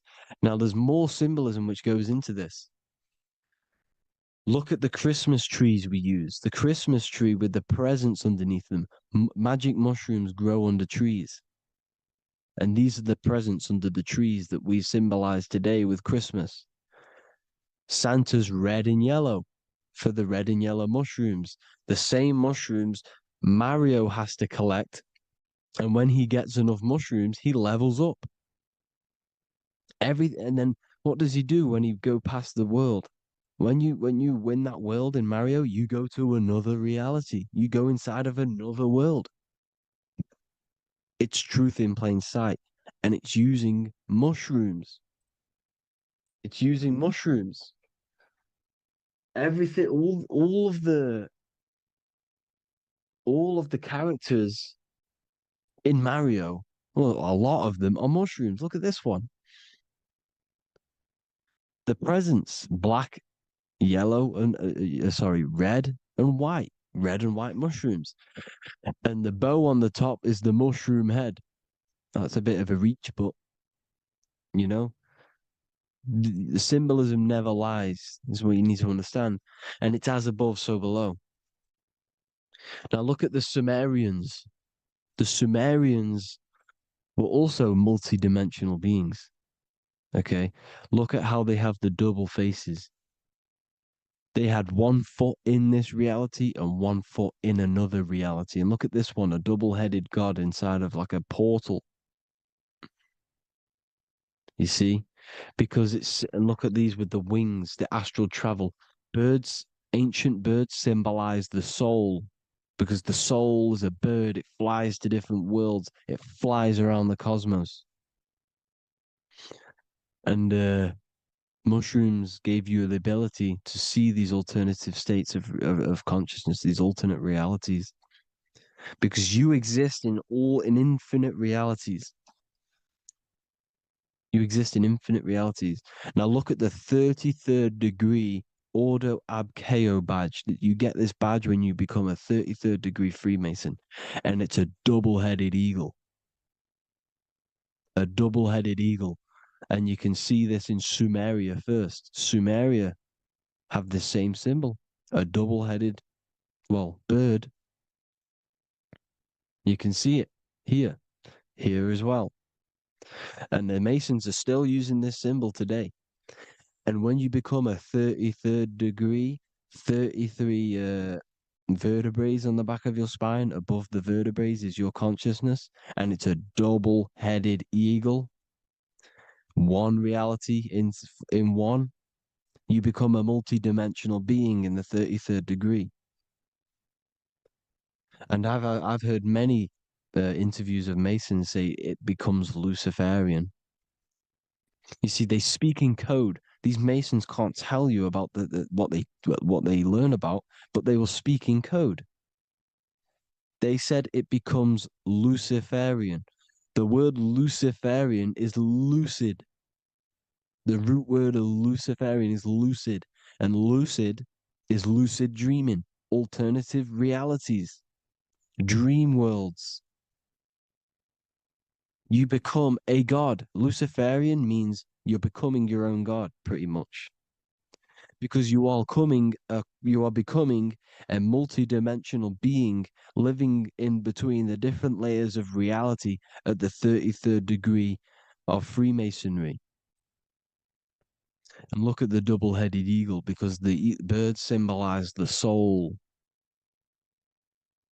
And they reach high, they fly high, just like the soul wants to fly high to the light, to become one with the light, like the Emerald Tablet says. Now look at Janus. Janus was another god, and he's known as the god of doorways. Janus always depicted with a double head. Janus is why we say janitor or January. And January is entering a new year. Janus is known as the god of doorways with keys, always got a key, because keys open doors. That's why the janitor holds all the keys. And Janus always has double heads, because he had 1 foot in this reality, 1 foot in another. He was a multi-dimensional being, a Luciferian, living between the different layers of reality, except from instead of being stuck in one like we are. Well, a lot of people. And that's the whole point. You see, all of this stuff is about like changing the world and stuff like that. This world will probably never ever change. It's probably been like this forever. Well, forever, for a long time. But it's about moving out of this reality to the higher states. And the Masons always depict the ladder to the luminaries, the stars, with a key, the same key of Janus. The Vatican is a key, and it's in charge of all the religions. Why is it a key? Because they're holding back the key. They're keeping you stuck within this reality, keeping you stuck as identifying yourself with the body, identifying yourself with this world. You are not in the world is within you. This is a program being ran by your central nervous system, and your consciousness is experiencing this reality. Now, this is going to be a mind-blowing video for some people. You have to have an open mind. You have to let go of all the programs. I'm repeating what the ancients are talking about and the ancient symbolism. Look at Janus with the double-headed god. He was just another god coming down, giving keys to people who had the worthy mind to be pulled up out of this reality, to be pulled up to heaven, just like Jesus was teaching how to reach heaven. But really, it's an encoded scripture. But anyways, hope you all gained some insight on this video. Have an amazing day. Please like, share, comment. All the links are in the bio for the PDF, for the Manifestation Mastery course, and all the other amazing stuff. And if you want to support the channel, I'd greatly appreciate if you became a Patreon member. Hope you'll have an amazing day, people. God bless.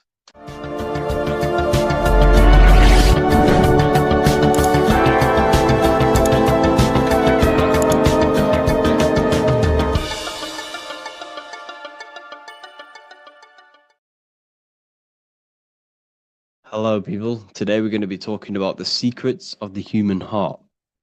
Everything they told you about the heart is a complete lie. There are secrets behind it, and you're going to find out why.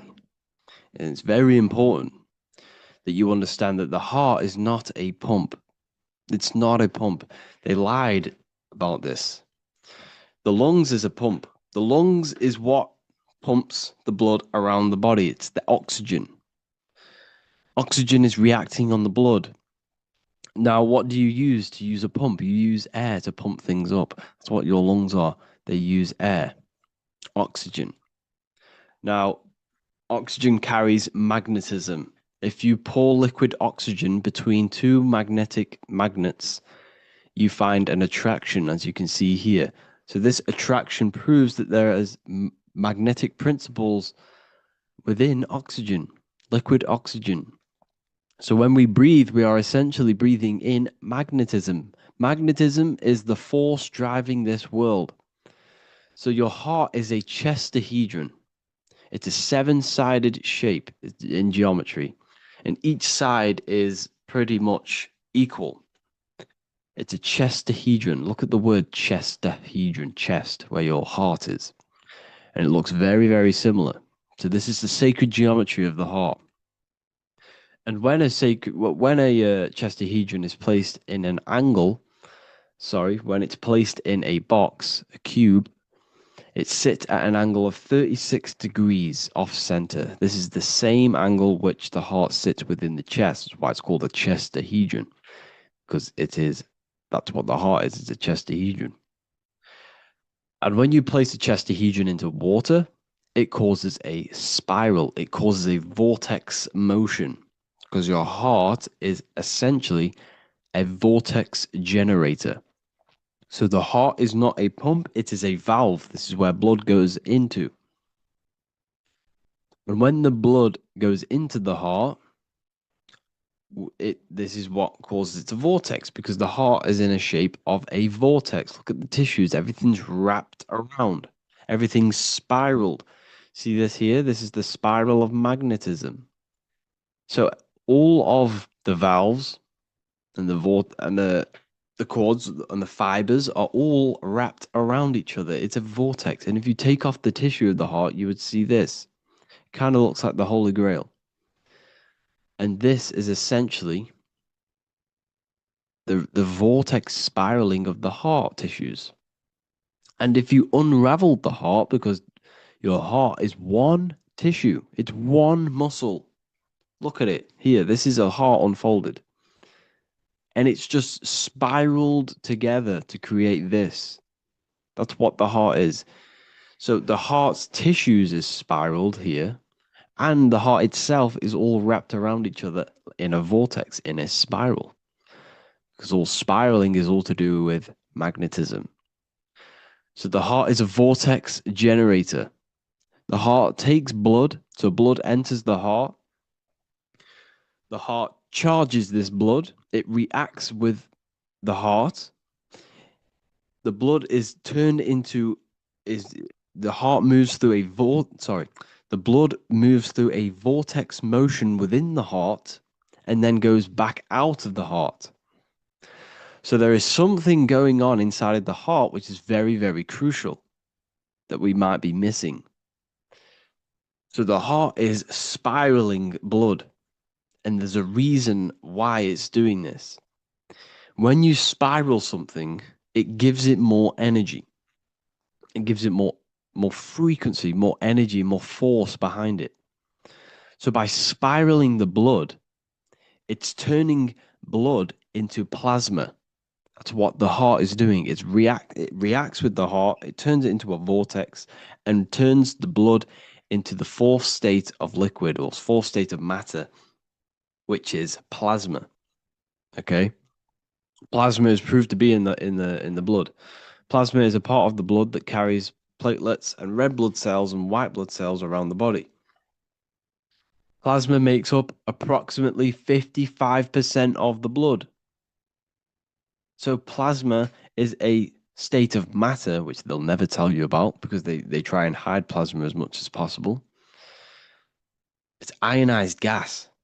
And that's what's going on in the heart. The heart is a vortex energy generator for the blood. And the blood and the body is being fed by plasma. Plasma energy, the fourth state of matter. And if you go and read the Emerald Tablets will tell you this exact same thing. Emerald Tablets of Thoth. They're supposedly thousands of years old, or it was supposedly written by M. Doriel, who was an occultist. Apparently, he translated them. Either way, he was an occultist. So it's either written by an occultist or it's actually 100,000 years old. In the physical are these channels, the blood which moves through the vortical motion, reacting on the heart to continue its beating. So what is that telling you? The blood moves in vortical motion. It's a vortex. Reacting on the heart. What's it reacting with? There's something in the heart that turns blood into plasma. It reacts with the blood, reacts with the heart. Then it says magnetism, which moves through the nerves paths, carrier of energy to all the cells and tissues. So your body's being fed by magnetism, people. They'll never ever teach you this in school. That your whole body is running off magnetism and plasma. You're literally you are an energy being. When you understand this, you are made of energy. You're running off spiritual etheric energy. They just teach you in school that you're running off blood and oxygen. It's way deeper than this. We're being run by magnetism. Magnetism is the driving force of all creation. Magnetism, which moves through the nerve paths and carrier of energies to the cells and tissues. Akasa, which flows through the channels, subtle yet physical, completing the channels. Personally, I think Akasa is plasma. Okay, plasma is Akasa. Completing the channels. Each one of the three attuned with each other, each affecting the life of the body. So all of these three things, okay, the heart,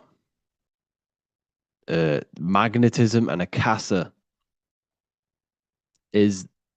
they're all working together to create the body, to create the life.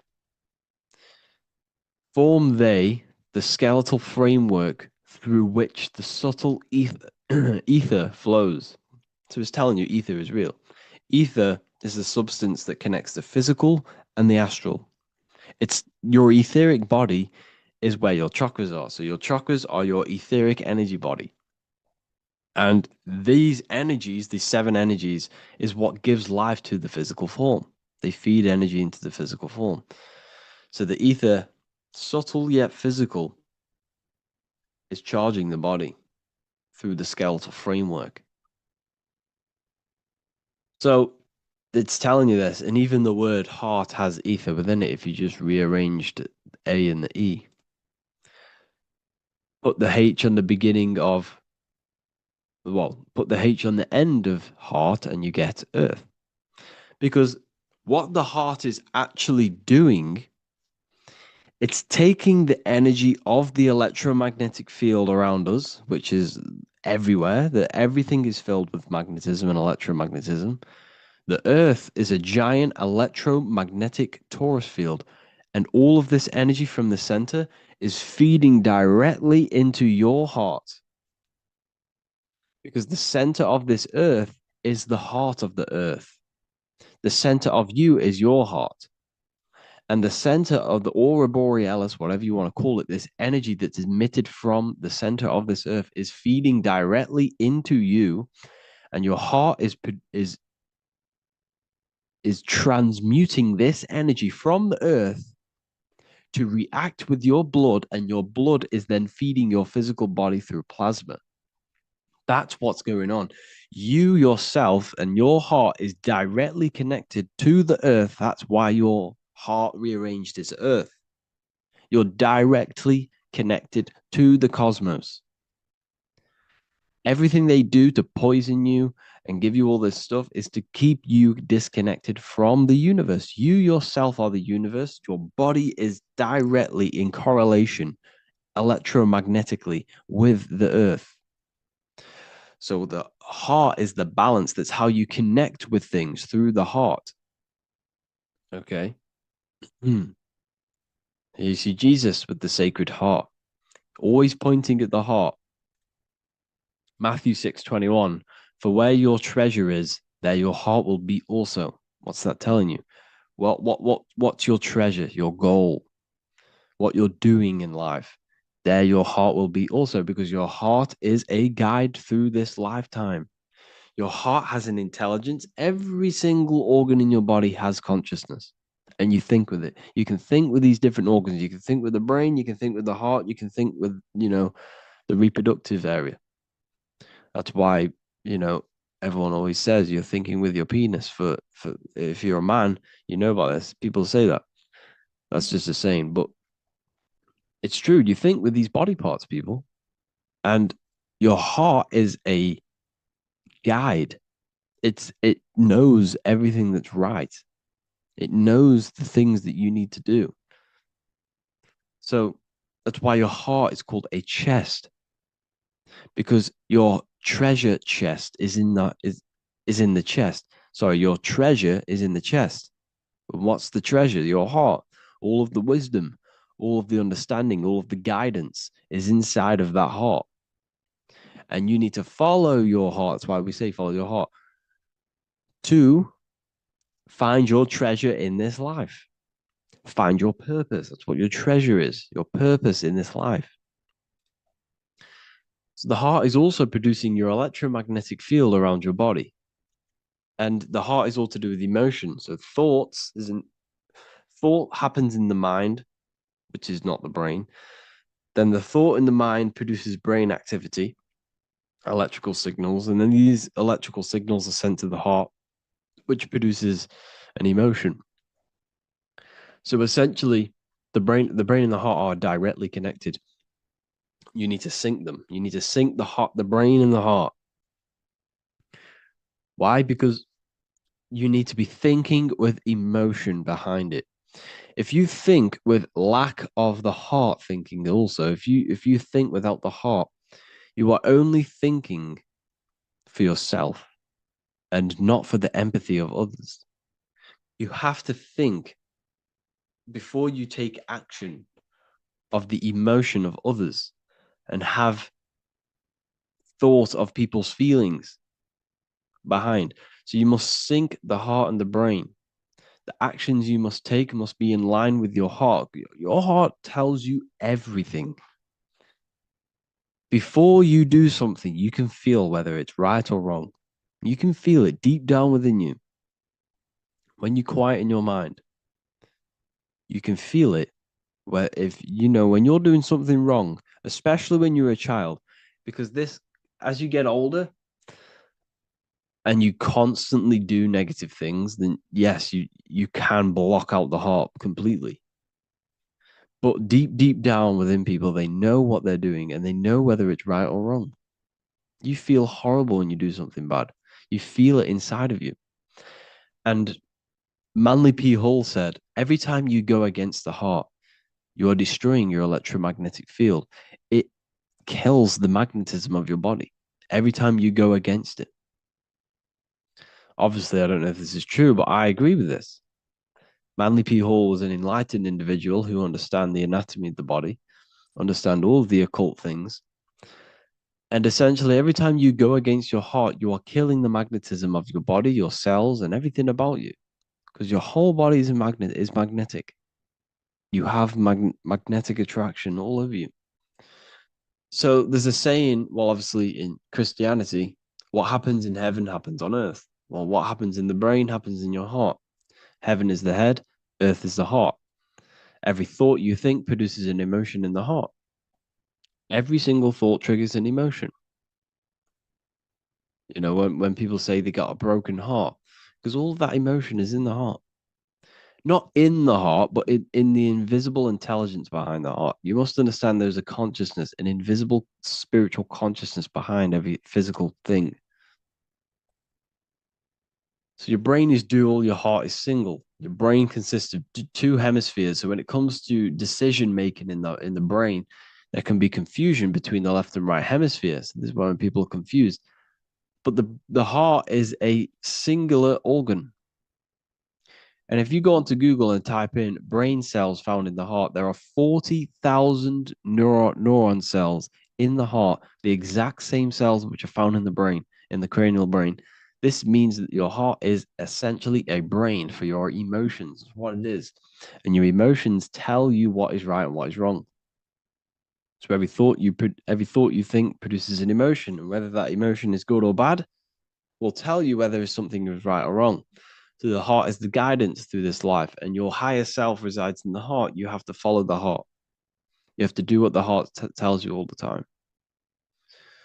So I hope you enjoyed this video, people. Please feel free to contact me if you have any video ideas or anything like this. And welcome to the university. I look forward to connecting with you all.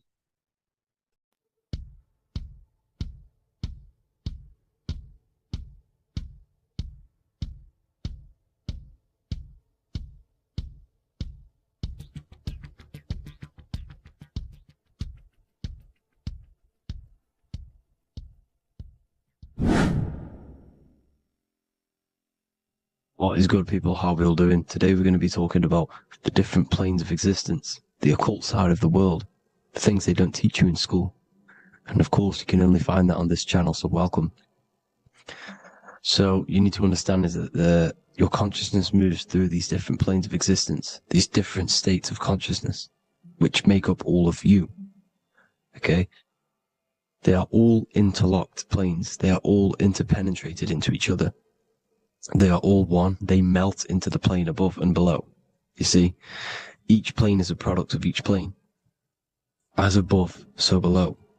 Now, the higher you go, the more fluid, the more dreamy, the less dense it becomes. The lower you go, the more denser it becomes, the more solid it becomes. The lowest plane is the physical plane, which you are obviously aware of. You are inside of the physical plane now. But while you are in this inside of this physical plane, You are indeed inside of all these other bodies which you have not awakened yet. You have to awaken these different bodies. You have these bodies. Okay? It's like a ripple effect. And the center is the most dense, the most solid. This is earth, heart, the heart of the ripple. And the lower you, the further you go out from the center, the more dreamy, the less fluid, the more fluid, the more less dense it gets until you're one with the all. You see? And this is what it's like. This is what this system is. It's like a ripple effect. Now, let's jump straight into the planes. First, you have the physical plane, made out of 4 elements. Five elements. The ether is the mother of the elements. It's the womb of the elements. It's the 5th element. And it gives birth to the 4 other elements. 4 is stability. Tables have 4 legs, and this is why the ether gives birth to 4, because it's the foundation of the physical world. Fire, earth, water, air. They are not pure. Each one of the elements melts into the other one. For example, earth and water both share cold. Water and air both share wet. You see, they compose of each other. They melt, they mold into each other based off the vibrational state of the ether. That's what it is. The 4 elements are the vibrational states of the ether. Okay? So you have the 4 physical elements making this, physical world. It's the lowest world. It's the world of effect. This world, whatever you see, whatever you experience, it's the effect. You can't change anything by manipulating this world. You got to manipulate the higher worlds to affect this world, you see? As above, so below. This is the lowest plane. It has 3-dimensional. It's the 3rd dimension. Space, height, and thickness. That's all it is. Front, backwards, upwards. You see, it's 3-dimensional. We cannot perceive the hidden side, which is the interior of this existence. We cannot perceive the interior from our exterior view. We are looking into this world. Okay? This is the exterior view. We can't see what's inside of that. That's the 4th dimension, which is the next one. It's the most gross and dense plane. 4 states of matter, the most slowest vibrational molecules exist in this plane. Above this plane, you have the ether. Okay? The word ether and either are the same thing, because either connects 2 scenarios in languages. I either support Manchester United or Liverpool. Either is connecting them 2 scenarios. The ether is doing the exact same, as you can see here on the planes of existence. It connects the astral world, which is very important, to the physical world. It's connecting these 2 worlds. So it's the ether. It's the ether. The ether is pure potential. Energy flows through the ether. It is pure energy, pure potential. Okay? The physical body is an exact copy of the etheric counterpart body. So every physical object has an etheric energy double. It's like a blueprint of that object. Every single object has an energy double, and that's the etheric double. Okay? The etheric body determines the shape of our physical body through its lines of force. All through life, it rebuilds and restores the physical body. Physical problems show up first in the etheric body, because as above, so below. You manipulate the higher planes, it will manipulate this plane. And this is why sorcery works. Contact with astral plane entities. We'll get into that a bit later. So, the reason why we can't see this plane, this energy world, which is all around us, which we are inside of right now as we speak, is that the molecules that compose it are further apart than those of the physical plane, making it invisible to the 2 eyes. That we can't perceive it. Our eyes cannot physically suck in that sort of information, and our brain cannot decode it. This is why, they brainwash us with all these programs to keep us asleep, to keep these other bodies we have asleep, so we don't find out about these other bodies, and is to make you believe that everything's just a material. Only the material world exists. They don't want you to know is that everything that you see is a result of something you cannot see. As above, so below. There are realities within this reality. This is what I'm breaking down now, these different planes. on how this reality works. So your etheric double is your energy body. You can see here the physical, etheric, astral. Astral is your spirit. The ether is a part of the physical plane. It's like just above the physical plane, but it's still part. But then the astral plane is completely separate. It's another plane, but they're all interlocked. Don't think they're apart. They're all interlocked. They're all one. They all melt into each other. The chakras that we have are inside of our etheric body.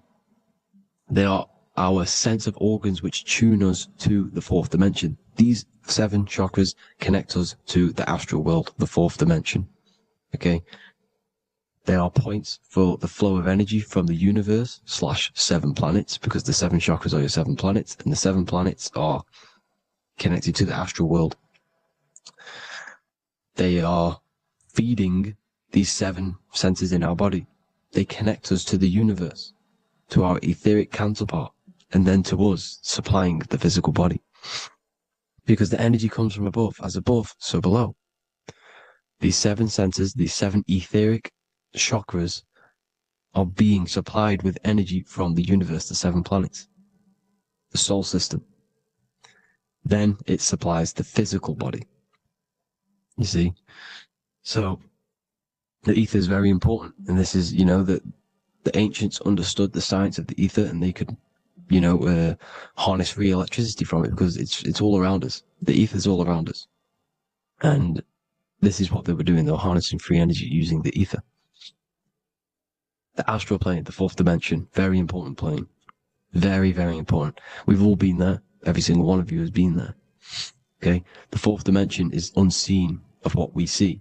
It's the interior of the exterior that we see. We see the third dimension, but we cannot see beyond what's making this third dimension. This is the fourth dimension. Okay? It's the dream world. This is where you go when you dream. Okay? This is where you go when you dream. It's the place of disembodied spirits or ghosts, entities, whatever you want to call them. When you hear ringing in your ears, that is not tinnitus. That is an entity around you. Okay? That is an entity around you. The fourth dimension is where thought forms exist. Mental images.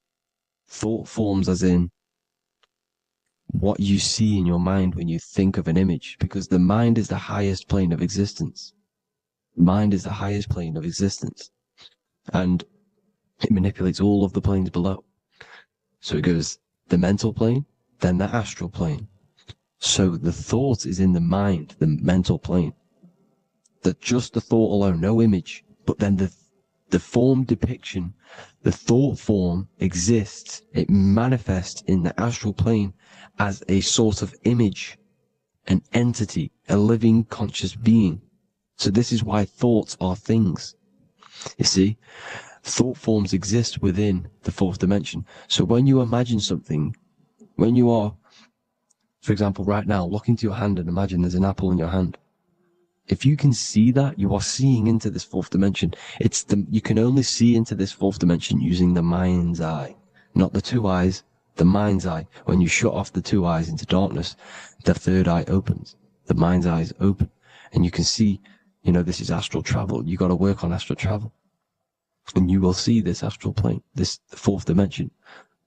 And there are 3 different sections to this astral plane. Higher, middle, or lower. So yes, there is a kind of a heaven and hell, and a mid-God. Heaven being the higher vibrational entities manifesting higher vibrational thought forms existing there, the lower vibrational thought forms existing in the astral plane. But these thought forms are beings. You can create these beings. They're called elementals. Okay? If you entertain specific thoughts for long enough, this will plant a seed and it will grow. So for example, you have a bad feeling or whatever, what's a good example? Unforgiving someone. You keep that energy inside of you for long enough, it will manifest in the fourth dimension. You entertain that thought long enough, it will manifest. And it will create an etheric body, and it will be an entity which will harm you. It will feed off you, this low vibrational energy. Your mind is so powerful. It creates thought forms, and these thought forms can take consciousness, can take bodies, etheric bodies. Now, that's why it's very important that you master your mind, master your thought patterns. So this fourth dimension is the astral world. So when you have a nightmare, this is the lower astral plane. You're in the lower astral plane. Whilst this physical body rests at night, your consciousness, while you awaken this other body, your consciousness goes inside of this other body, whilst the physical body lays asleep. You see? So it's all inside of you. This is what you need to understand. You just haven't awakened these bodies yet. You can awaken them. You just got to awaken them. Okay? The next is the mental plane. This is the mind, the source, pure cause, pure motion, the most less dense, the most fluid. No form. There's no form to the mind. Astral plane is the first plane where a form takes existence, pretty much. The mental world has no form. It's pure mind, pure intelligence. Thoughts alone exist here without any images or manifestation. The most fluid, the most dreamy, the most causal plane. All of the rest take the effects of this plane. That's why it's mind over matter. Your thoughts they create vibrations. Each vibration is vibrating on a specific frequency, which creates mental images, creates effects down here on this physical plane. This is why it's so important to master your mind. Master what you think. Master your mind. It's the hardest thing to master. You could conquer the world, but it's probably harder to conquer your own mind than to conquer the whole world. I can promise you that, because the mind can play tricks on you. You got to listen to that inner guide within you that will constantly manifest the good things. So anyways, people, hope you learned a lot from this. Please work on trying to activate these other bodies. I will maybe do another video on trying to activate these bodies if you wish. Please comment down below if you would like to see that. And have an amazing day. Please like, subscribe, comment down below any video ideas you want me to do, any information you want me to spit. Thank you all. Have an amazing day.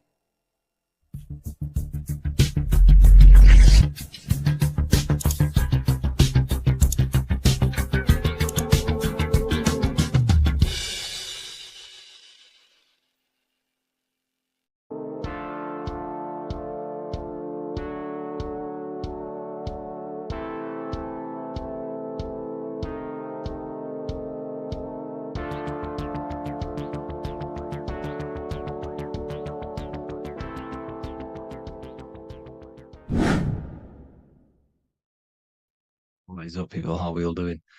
Today, we're talking about the flat earth cosmology. So let's jump straight into this.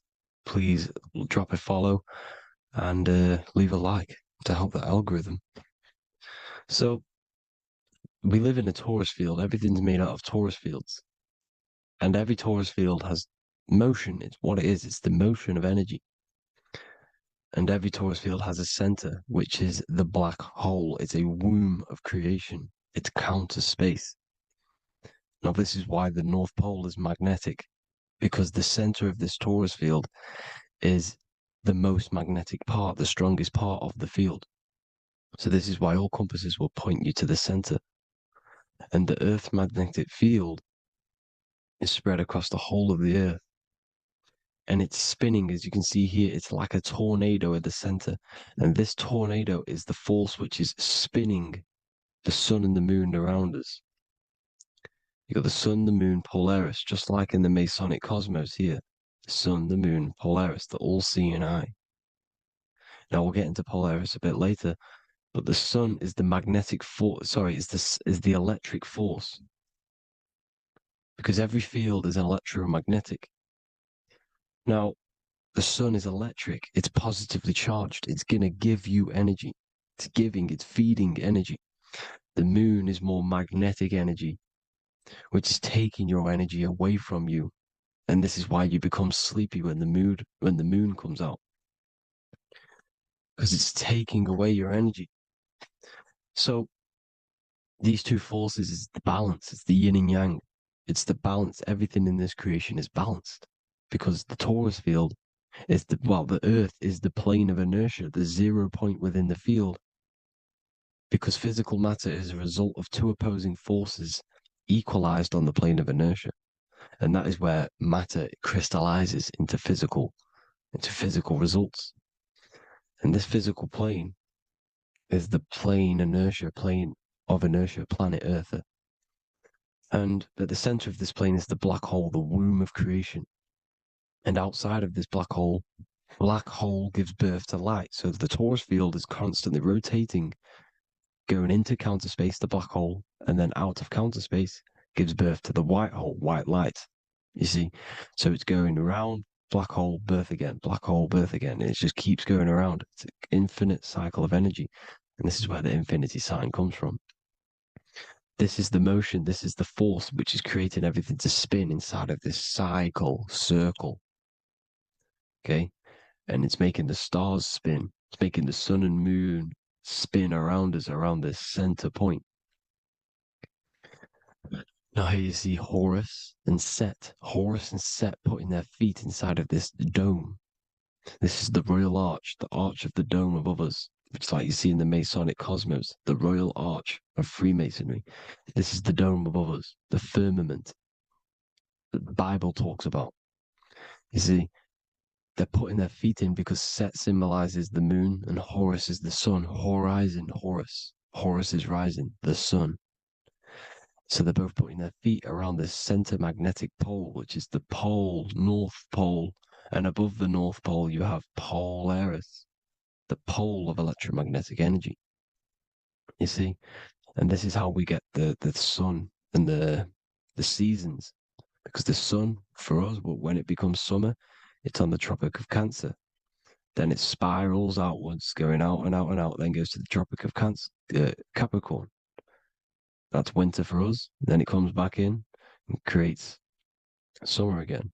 So it's constantly spiraling around this center magnetic North Pole. You see? So this roof above our heads is the firmament, and this is what they've taken off of us. They haven't physically taken it, but mentally they have taken this away from you. It's a female energy, and this is what the Egyptians called Nut, the sky god Nut.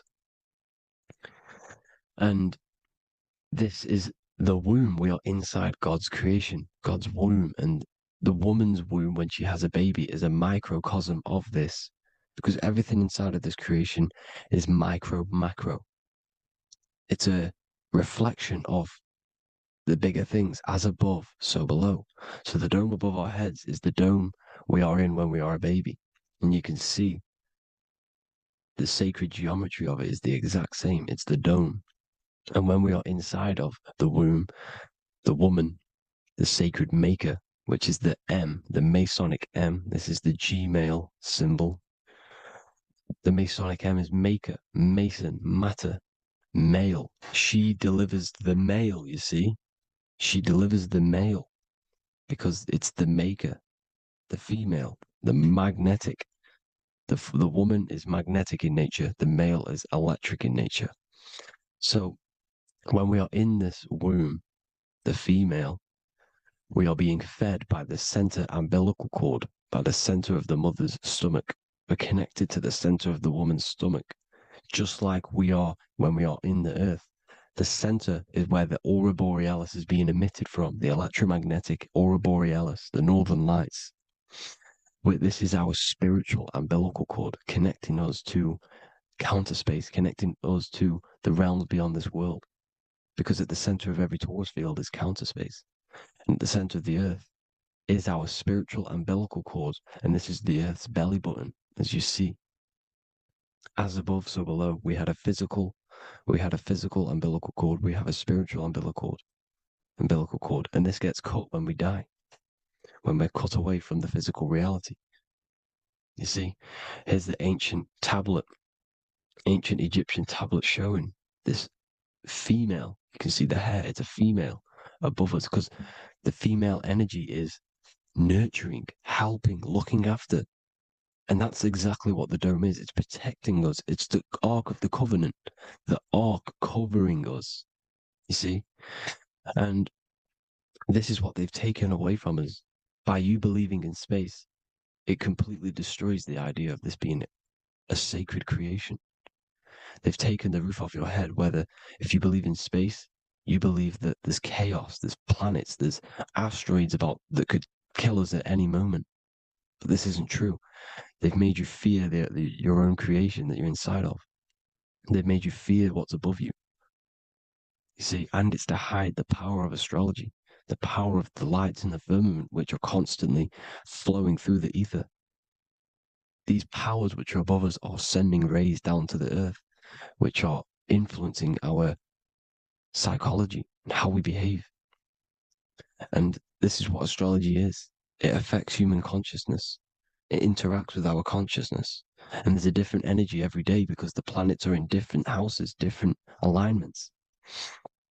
And this is, we'll go into this a bit deeper later on. So the world tree, this magnetic north pole, the pole of electromagnetic energy, was symbolized as a tree, the great tree at the center of the earth. You see? And this tree is symbolized everywhere. You can see here how the center person, this Egyptian person, is holding up the sky. This is the North Pole, the hyperboloid, at the center of every torus field. And this tree was in the Mayan cosmology. This is an ancient depiction. This is the torus field. Here's the plane of inertia. Here's the center tree. Here's the tree in the center, the magnetic North Pole, the woman holding the stars. Here's the Hindu with the two birds symbolizing the sun and the moon revolving around this center tree. The Mayan tree, his Horus and Set around the North Pole. They all knew this flat Earth cosmology. They knew these secrets. It's so sacred you understand the creation that you're inside of. Because if you don't, you'll be led astray. You don't know where you are. You're lost. You see?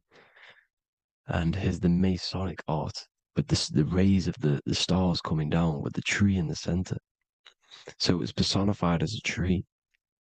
And we are in Asgard, Midgard, the middle garden, where there's good and evil.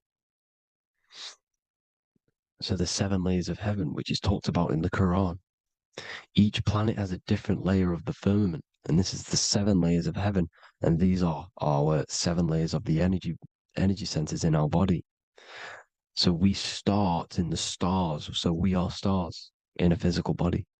And this is why we say Mr., sister, fraudster, sinister. Stir is star, and we are in the stars, and our star descends into the soul system, not solar system. And as we descend into the soul system, we enter Satan's kingdom, Satan's world. As it says in the Bible, Satan is the god of this world. Well, if you've been into my research for a while, you know Satan is Saturn. Saturn's world, because Saturn's the outermost ring. He's the Lord of the Rings. And you enter his kingdom, the kingdom of time. And this is why Saturn's the time god. As soon as you go past the rings of Saturn, you're now in the soul system. You're now in time. You're now bound by space and time. And you're bound to the earth plane, the heart. Earth is heart. It's a rearrangement, it's an anagram for heart. And the heart of the electromagnetic color spectrum is green, and that's why the earth is green. And above green is blue, and this is why the sky is blue. In order to go to heaven on the macro scale, you have to go through the blue sky, through the 7 layers of heaven. In order to reach heaven in your body, whilst you're here, you have to go through the blue chakra to your head, which is heaven. It's micro, macro. Everything is micro, macro inside of this creation. It's an ancient. I think this is a French image, piece of art from the ancient French, with obviously the 7 layers of heaven, which they all depict. And notice how it's like a dome. We'll go into this dome symbolization, the Royal Arch of Masonry, which is next. But these 7 layers of heaven give us the 7 metals, the 7 days of the week, the 7 diatonic tones, the 7 chakras, the 7 everything. It's God's favorite number. And this is why the Masons use the G inside of the compass, because the G is the 7th letter, and God starts with G. You see? So it's 7. God is 7. Here's another depiction of the heart, the soul system, the 7 layers of heaven. La fermente, la fermette. You see, la firmament, with the stars on the outermost layer. Here are the 7 planets: Jupiter, Mars, la Sophie, the sun, la luna, the moon. So Saturn. So we are in the heart of this soul system. In order to ascend, we need to ascend up our chakra system, reach 144,000 hertz, God consciousness, the God man. You have to unfold God man, master of the mind, mastery of the mind. So what are the stars? The stars make everything unique. The stars are constantly rotating around the center, magnetic North Pole, the tornado at the center, which is stirring everything. It's stirring the ether. The center is the ether, and the 4 elements are born out of this ether. There's 5 elements: ether, spirit, water, air, and earth. The ether gives birth to the 4 other physical elements, which the whole of creation are made out of. About them 4 elements. 4 is the number of stability. You know, a chair, a table has 4 legs. It stables things. It's a foundation, and these 4 elements are the foundation of this creation. You see, and this magnetic North Pole is stirring this, and the 4 vibrational states of the ether are the 4 elements. Now let me get back to the stars. I just wanted to give you that. The stars are being stirred around this center point, center. It's stirring everything, and they're always in different alignments. Every millisecond, they're moving in different placements of the stars. And the planets are called the 7 wanderers because they're not fixed. The stars are fixed, but the planets are called the 7 wanderers, the 7 layers of heaven, because they move faster and slower than each other. Each planet is slower and faster, has a different rate of speed it's moving. So these alignments are mixing in with the energies of the different 12 constellations. And this is why you have a unique characteristic. You have a unique look, a unique energy, a unique personality.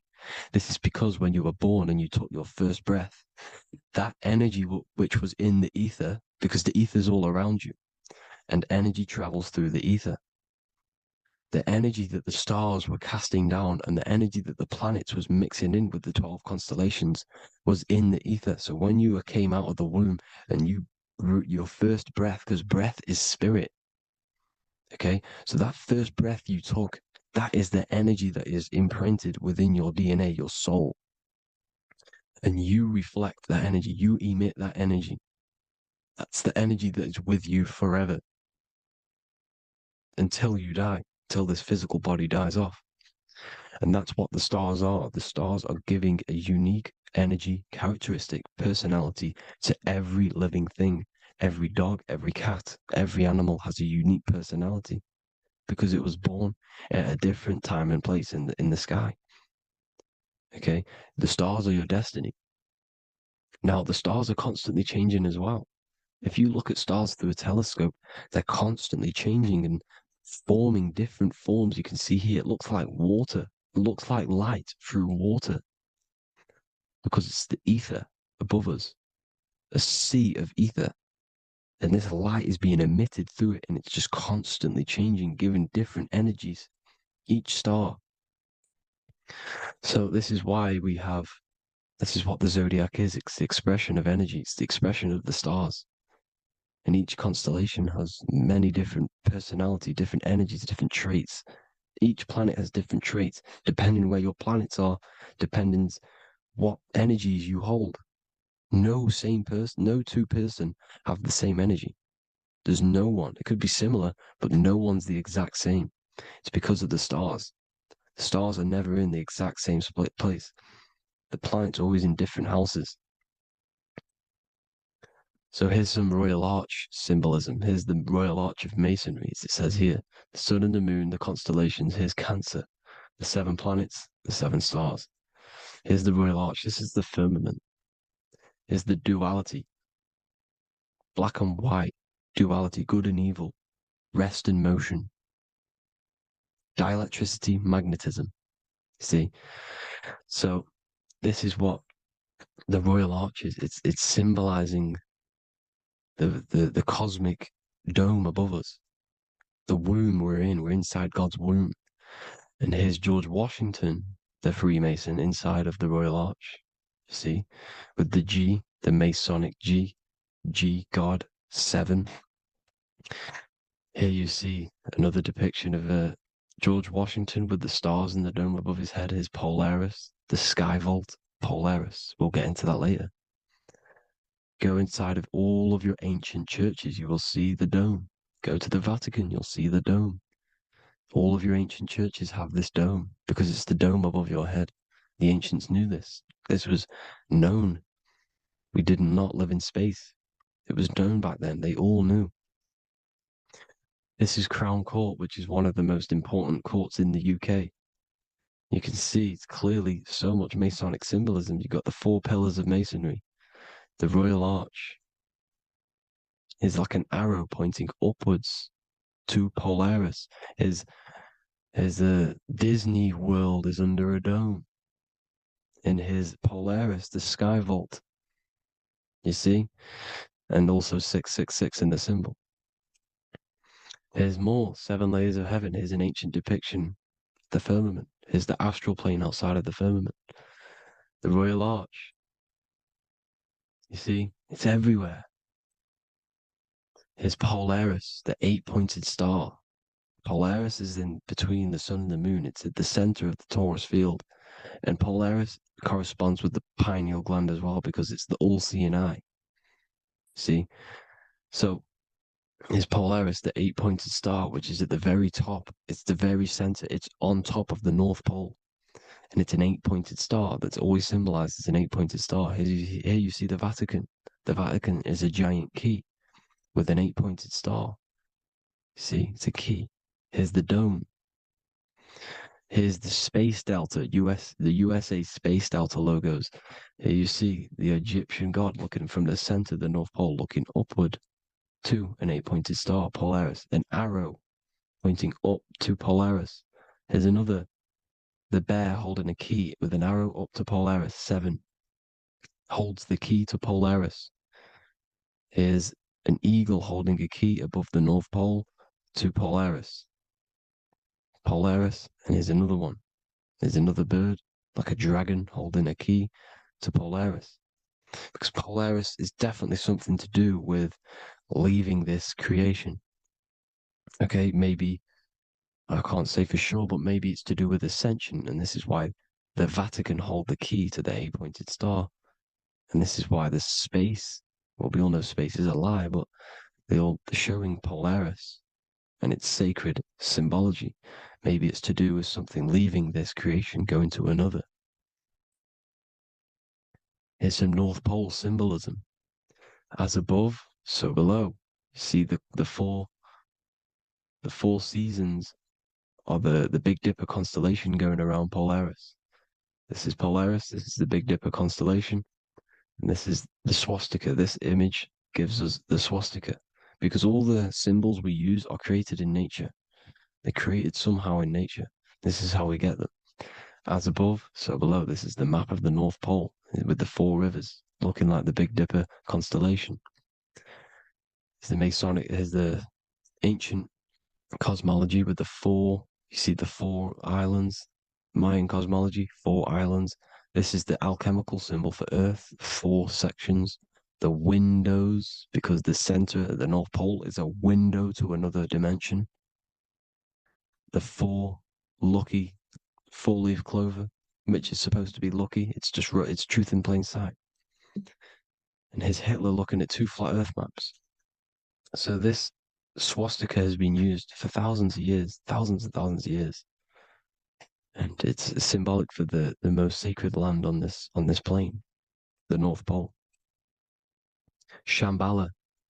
Do some research on Shambhala, people. It's a it's a Hindu mythology about the sacred lands at the center of the earth, and it's known to be full of enlightened beings And it's all symbolized at the center. You can see their paintings of Shambhala. It's all at the center, the North Pole. And it's known to be the most godly place ever because it takes you to a portal to the higher places. And maybe this is something to do with Polaris, connecting you to this sacred land at the very center. But anyways, people, thank you all for tapping in. Hope you all learned something. Have an amazing day. Please follow, subscribe, like, all the links in the description for the courses, the PDF. Please have an amazing day. God bless.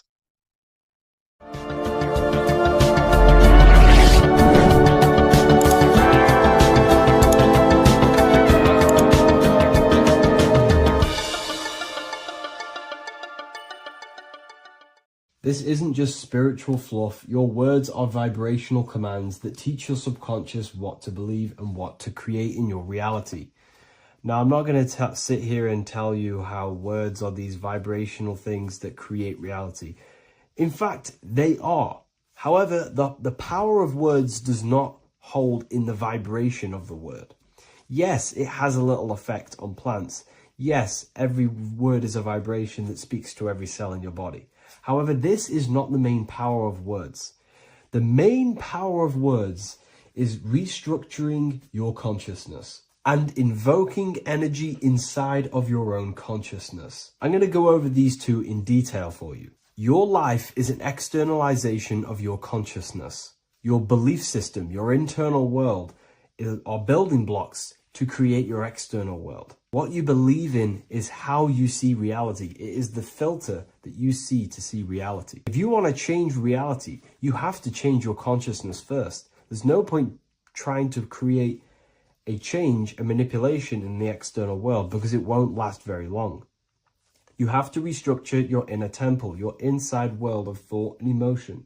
For example, your external reality is an externalization of every thought you thought in the past. Your life circumstances are just a result of every thought you thought in the past. You become what you think about. So if we can control what we think about, we will control who we become. Words are a powerful way to restructure your subconscious mind, which will then restructure what you think about. For example, if I said the word chicken all day long, I'm going to be thinking about chicken all day long. The words we repeat enter our subconscious mind, and our subconscious mind molds our conscious mind of what we are consciously giving attention to and thinking about. And that becomes our emotion. Our emotion becomes the energy, the charge behind our action. And all of this creates who you are and your reality. If you want to create a change in your external world, you need to repeat the end result as in an affirmation. I am abundant. I am disciplined. For example, if you're trying to stop a certain addiction, don't say, I am going to stop smoking. Say, I am disciplined. By saying discipline, the subconscious mind accepts the word discipline and not the word smoking. If you repeat smoking, I am not smoking, your subconscious mind will just pick up smoking and then do more smoking. So if you are trying to create discipline in your life and trying to stop something, say, I am disciplined. The reason for this is powerful because you're conditioning your consciousness. You're conditioning your subconscious mind and filling it with the word discipline. And I'm not going to say do this a certain amount of times a day or do this in the mornings. I want you to do this as much as possible. I did this as much as possible. Whenever I had free time, whenever I had a free minute, I would say these words either physically or mentally, just to condition your consciousness. Words are the most powerful way to restructure your belief system and restructure your inner world, which will then mirror in your outer world. Words are also a powerful way to invoke energy. This is why when you see these magic occult rituals, you see people chanting and doing these things. It's because if you slowly chant a word, you can actually invoke the emotion. There are three aspects of creation: thought, emotion, action. Emotion is energy in motion. By repeating a word over and over again, you can actually begin to invoke that energy, that emotion inside your heart. And you can start to feel the reality as if you are already living it. And this is just another powerful way to condition your consciousness to become a certain thing before you have it. This is what magic is. Magic is all to do with reprogramming the subconscious mind, aligning the subconscious with a certain belief or reality, which will then produce an effect in our thoughts, our emotions, and our actions, which will then create that reality. So if you want to create something in your life, literally just repeat, I am something. I am is referring to your consciousness. I am is the highest aspect of you. It is the true self. Whatever you condition your consciousness will be mirrored in your external reality. I am abundant will condition your consciousness to feel and believe you are abundant, which will then seep into your thinking. And then you will start to act more on this because you are thinking about it, which will then change your external reality. Words are vibration, and vibration is powerful. However, if you truly want to change your reality, you have to change your inner world of consciousness. And words are the best way to invoke feelings to become the reality you want. And words are the best way to condition your consciousness to a certain belief or a thought. And by doing this, you're actually creating a root cause. The cause is your consciousness, your mind, and you have to restructure the mind to create that reality. Words are a great way to restructure your consciousness and create reality. If you are struggling with the internal chaos, if you are struggling with emotional chaos, if you are struggling mastering your mind, or if you are isolated from your high intelligence, because intelligent people are not welcomed in our population today. I have created an amazing space, Ethereal University. Check it out. I'll leave all the links below. And I'll see you inside, where you can learn everything you could possibly imagine about occultism, esotericism. I'll see you inside.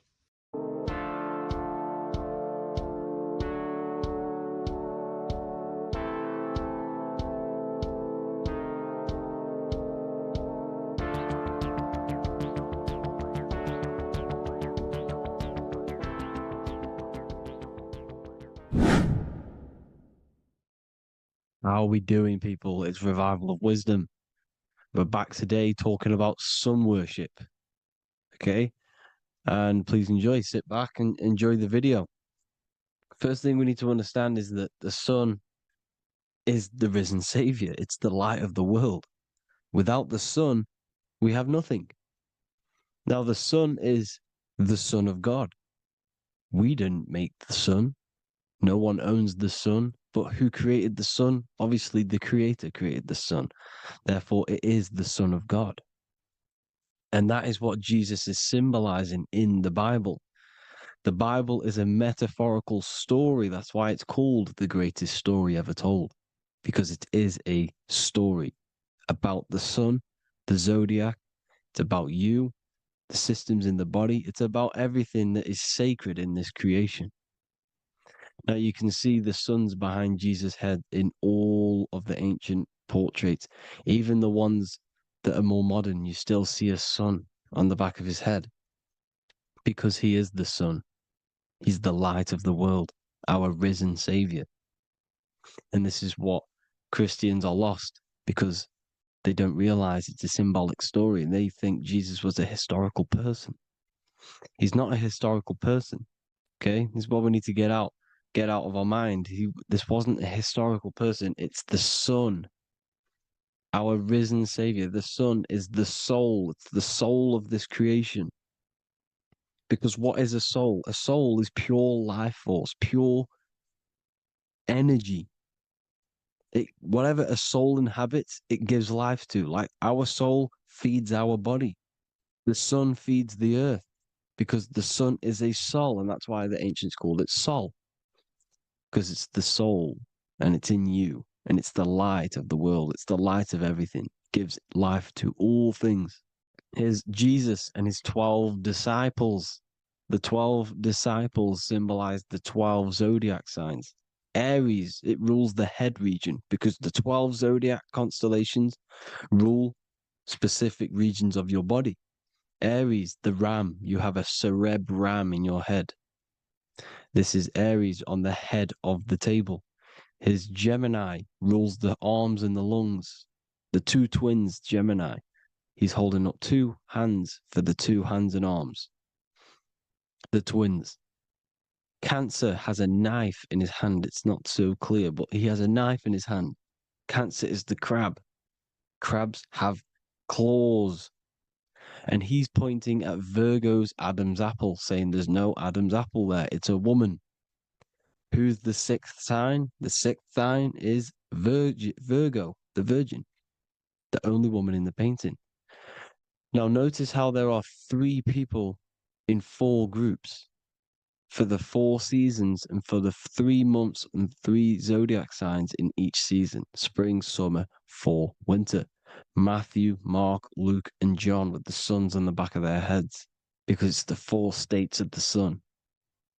The 4 states of the sun. Now, 6th sign, Virgo, the Virgin, the only woman in the painting with no Adam's apple. Then we have the sun, Jesus, red and blue, red shift, blue shift, electromagnetism. The ancients knew this.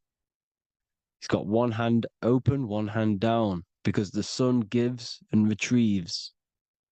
The sun rises and it falls. It gives, then pulls away. That's what the sun does, and that's what he's doing. His arms are out, symbolizing the rays of the sun, casting down onto the earth, giving and then receiving. Libra, his 2 hands are equal, he's holding his arms out equally, because Libra is the 2 balanced scales. Libra is when the sun is balanced between the summer and the winter. It's being judged.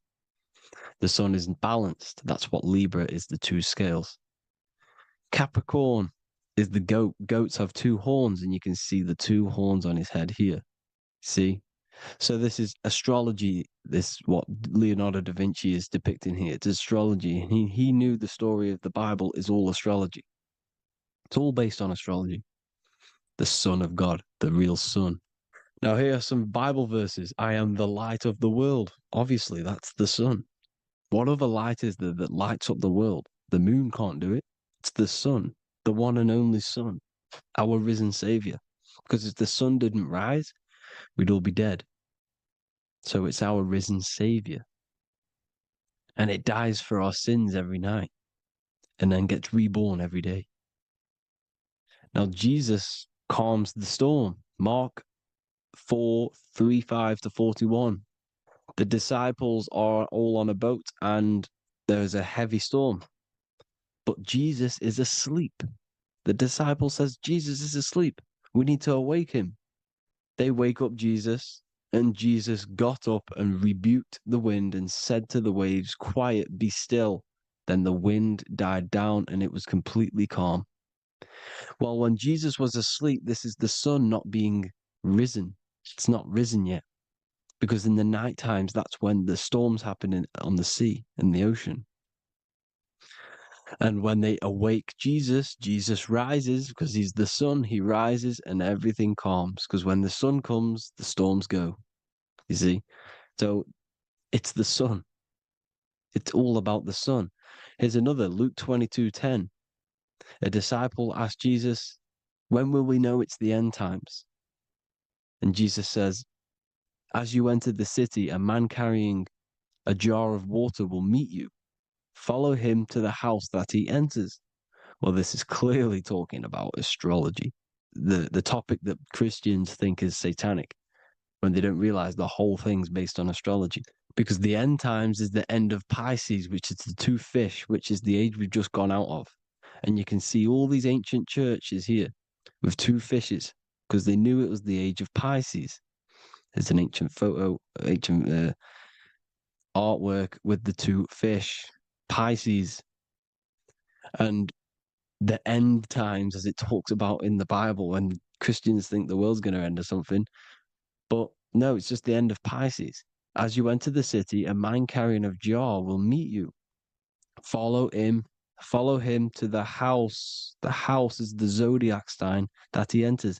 And the zodiac sign is Aquarius, because that's what it is, a man carrying the water. We know this is astrology because a woman, that is a woman's job in the ancient times. In the ancient times, the woman used to get the water. You would never see a man collecting water back then. That was the woman's job, whilst the man builds the houses, for example. You see, so we know it's talking about astrology because astrology is the man holding the bucket of water. It's the end of Pisces. Now we are in Aquarius. And of course, Luke 24:36, the risen Savior, the Son. Now, the Son is also born on the 25th of December, a virgin, just like Horus, Mithra, Buddha, Krishna, Hermes, and thousands of other gods, all born on the 25th of December. Well, it's because the sun moves 1 degree northward on the 25th of December. And on the 22nd to the 24th, it stays in the same degree because it's moving south. But then on the 22nd, it stays in the same degree on the Southern Crux constellation. And the ancients called this the sun dies on a cross because the cross is the Crux constellation, the Southern Cross. And it stays on that same degree for 3 days on the cross. The sun dies on a cross, and then on the 25th, moves 1 degree northward, bringing back the summer, the light, the warmth, the growth of crops. And this is the sun being reborn again, a virgin, because it's pure. And here's Mithra, another sun god before Jesus was around, before Christianity. It was Mithraism, and Mithra, Ra is Ra, the sun god, Egypt. It's all about Ra, the sun. You can see the crown of thorns on Jesus' head, symbolizing the rays of the sun. And here are the rays of the sun on the back of Mithra's head. Krishna, the sun. Buddha, the sun. Horus, horizon. All born virgins, all did miracles, all resurrected. Dead for 3 days. Well, here he is, dead for 3 days on the cross. And resurrected. Because it's the most ancient religion ever been on the face of the earth. The worship of the sun. And we should worship the sun, because without the sun we are nothing. The sun feeds us, feeds the earth, feeds everything. Without the sun we are nothing. It's been reversed, and now we're worshipping man. When we're worshipping a man called Jesus, was never real. It's all about the sun, the most high, the most powerful, potent, celestial body in the sky, the orb that feeds us every day. It dies for our sins and rises every day. It's the sun. Now on the Holy Communion Day, it's the worship of the sun. They give out many suns. Here's Jesus holding a sun. And they raise the sun on Sunday, because they go to worship their sun god on Sunday. Not Saturn Day, not Moon Day, Monday, but on Sunday when the sun is exalting. And they hold suns up above their heads because the sun rises. They're symbolizing the sun rising above their heads as Savior. It's the sun. It's the Holy Communion Day. And here's Jesus giving a piece of himself to the children. It's the sun, the light. Judas was known as a backbiter, a backstabber, because he stabbed Jesus in the back. He betrayed Jesus. Well, this is just another astrological story about the constellation Scorpio, because the Scorpio is the J, looks like a J. J for Judas, the scorpion, the backbiter. Scorpions backbite, they bite with their back. And what does Judas do? He betrays Jesus by kissing him to let the warriors know who they need to get. So he kisses Jesus, and Jesus gets stabbed in the back. Well, when you get stung or bit by a scorpion, they leave like a kiss. So Judas kisses him and gets betrayed. Well, this is because the sun, when it hits Libra, it's balanced. The sun is balanced because it comes through summer. Now the sun's starting to die. The sun's starting to die. It hits Libra. And then as soon as it hits the Scorpio, it gets betrayed because now the sun has to fall to winter, and Saturn is there waiting to take over the darkness of the winter. So he gets stabbed in the back by Scorpio, Judas, the scorpion, the backstabber. You see, it's an astrological story. Here's Mary. Mary means marry, which means pure. The sun is pure. No one gave birth to the sun but the God. And it's born every day. It's born every day on every year. It's born pure. There was no controversy. There was no, activity for the sun to be born. It's pure. Now, The 7 metals come from the 7 planets. The sun gives you gold, and this is why the sun is golden. It looks gold. And this is why the banks are backed by gold, because gold is the most valuable metal, because it's the sun, the most valuable celestial orb in the sky, in the heavens. Well, here's Jesus, another ancient symbol of him being crucified on the cross with the big sun, the Southern Crux constellation. The sun dies on the cross constellation. And if you go to the old etymology dictionaries, you will see sun and son is the same word. They come from the same etymology roots. You can use them for no matter what, but they've been confused today. But if you go back to the old dictionaries of etymology, they are interchangeable. You can use them. Son, sun, sol, it's all the same thing. The 12 disciples, 12 brothers of Joseph, 12 tribes of Israel, 12 breastplates on the stones. Because it's all the 12 astrological signs. They could have used any other number, but there's 12. Because 12 is the mind, which is God. 7 is the number of matter, which is man. 7 energy centers in the body. 12 cranial nerves in the brain, because it's the mind. 12 is the 12ness. The zodiac is literally the mind of God, the signs of God.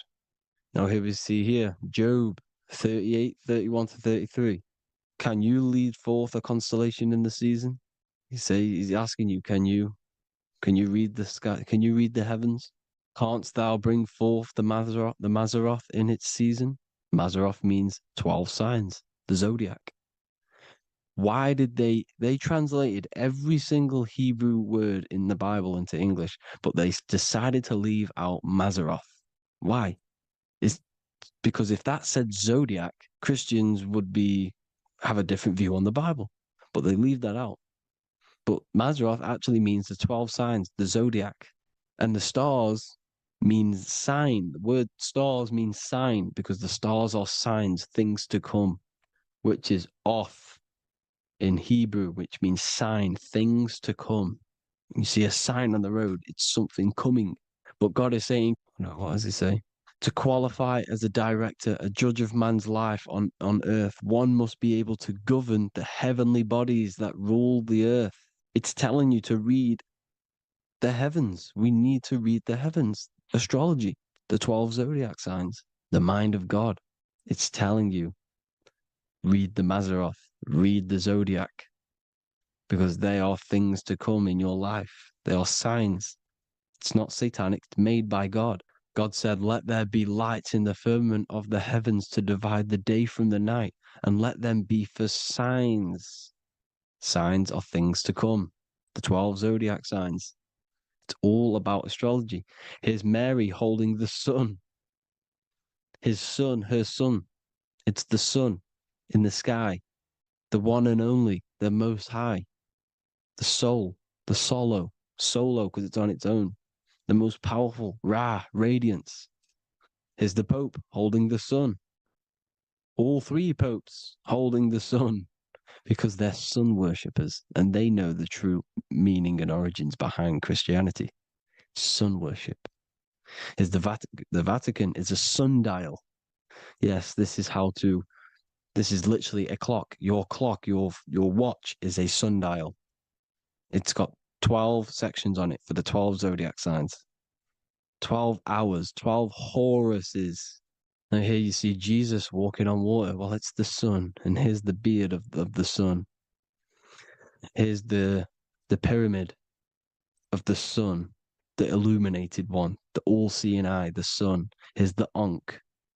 The sun creates these symbols. The ancients knew this. Now, when you see these headdresses, these are actually the days of procession of the sun. Aries, Cancer, Libra. It's all about the sun. Here's some more sun worship going back to Egypt. Ra, Horus, Osiris, and Set. Jesus and Satan is Horus and Set. The sun and Saturn. Saturn rules the winter, Satan. Jesus, the sun, the light of the world, rules the summer, rules the day. Satan's the night, Saturn's the night, the sun is the day. The evil brother, Satan. Well, Horus comes, well, this is where we get the word hours from. There are 12 Horuses. The sun moves in 12 Horuses, 12 hours. Where's Horus? What hour is it? Where's Horus? His Ra, 12 noon, Ra radiates. Powerful, the most high sun. That's why he has a sun on the top of his head. These are the four states of the sun. Set, sunset. This is why we say sunset, because the sun is setting. His sunset, his Horus, horizon, the Horus is rising, Ra radiating, and the sunset. Then midnight is Osiris. Here's another ancient symbol for the sun, the scarab. Ra, the sun, scarab. It's got the word Ra in it because it's the sun. And here's the sun on top of the scarab with the wings.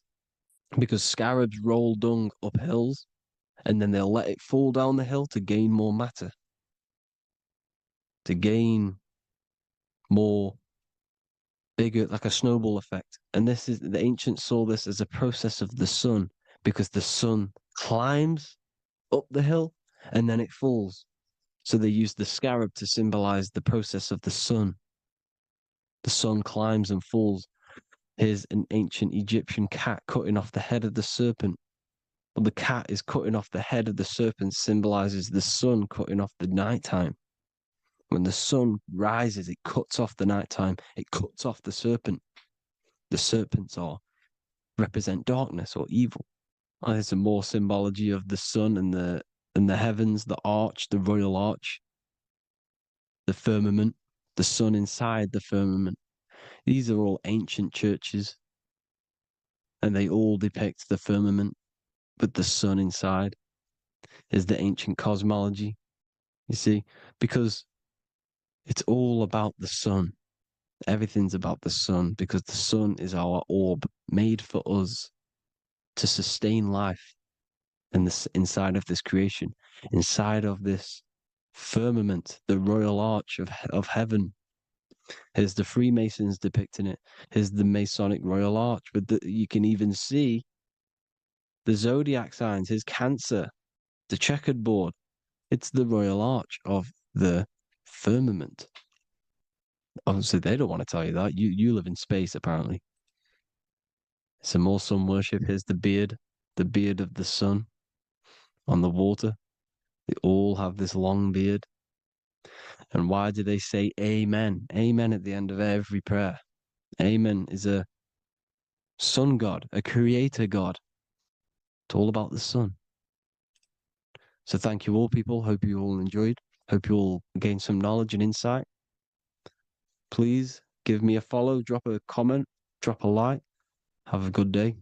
Love you all.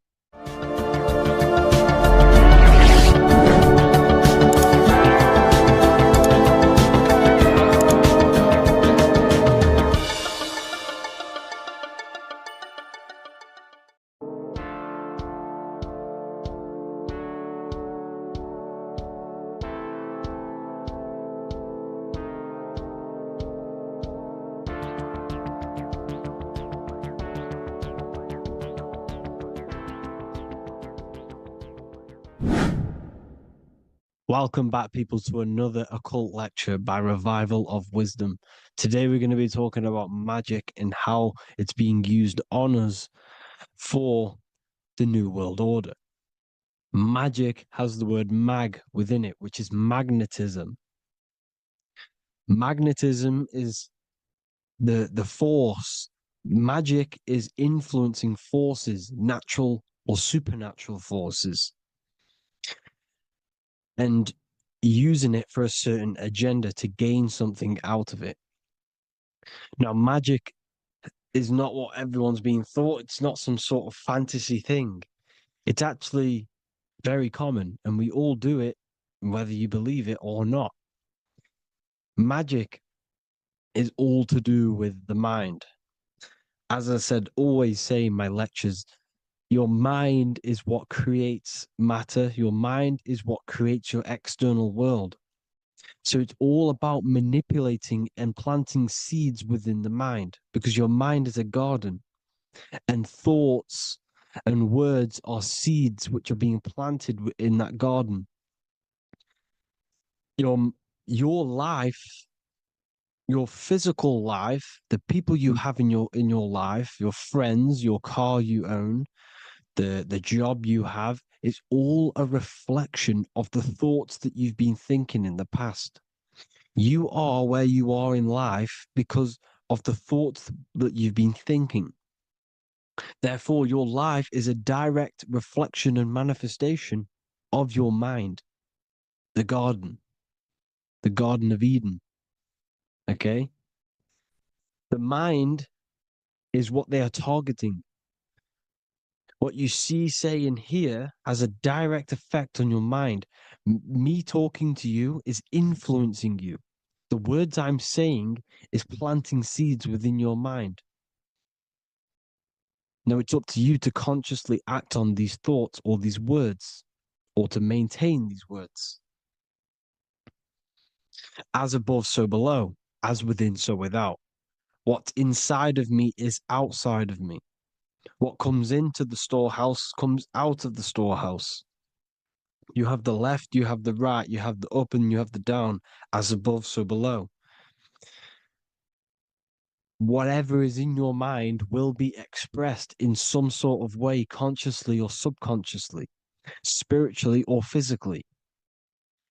The mind is what manifests everything. And this is what we need to understand. We need to understand is that the mind is not physical. All things spiritual manifest physical. All things seen come from the unseen. The words you're thinking, that everything you have is coming from the unseen. The actions that you do come from the unseen mind.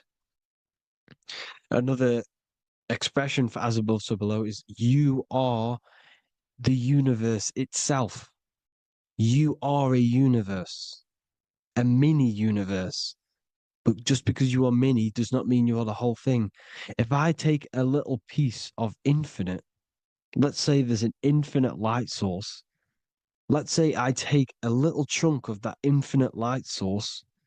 That little chunk I took is still infinite because it's been taken from infinite. You are the universe. Your awareness, your mind is the universe. It's information. You are the universe experiencing itself. This is why we say we are all God. As above, so below. What is in me is outside of me. The sun, the physical manifestation of the sun, is your soul. The 12 constellations are manifested in the physical body. The 5 elements are manifested in the physical body. They're manifested in the 5 fingers you have. As above, so below. This is manifested, well, this is a symbolized in Freemasonry and secret societies as the 2 pillars.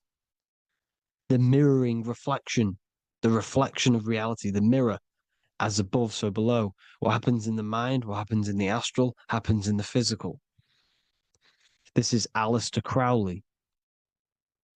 This is all symbolism. This is the 2 pillars with the all-seeing eye and the triangle at the top. Aleister Crowley was a master magician, very powerful dark magician, black magician. There's 2 types of magic. You have white and black, just like the checkered board, the Masonic checkerboard. You have white and black. You have good and evil. White magic is influencing natural forces to gain something that will help the collective consciousness, help the collective, help the earth, help other people. Black magic is something you manipulate something so you can get something personal out of it. Doesn't matter if it's good or bad. It's still considered as black magic because you're being selfish. Everything you do should be contributing towards the collective consciousness and helping others. And this is why the ancients lived in a system where everything was in unity. We understood that I am you and you are me. What I do to you happens to me because I am you and you are me. We are the same mind substance on the inside. We're all the same mind substance being expressed in different bodies. So what I do to your mind will have a ripple effect on my mind because all of our minds are connected within the mental plane. So this is why they know all this knowledge. They know all this knowledge. So yeah, this is the mirroring effect of reality, the two pillars, or symbolizes the number 11. The number 11. We'll go deeper into that. The technology we're using is magic. It's a form of magic. Television is tell a vision. They're telling a vision into your subconscious mind, into your memory. And when you turn on the television, you get a program because they're telling a vision to create a program within your subconscious mind. You see, the conscious mind is only 10% of your mind, which is to do with your, what you're aware of, your five senses. What are you consciously aware of? Well, I'm aware I'm here, I'm talking. I'm aware of what I'm wearing, the five senses, what I can hear, taste, smell, hear.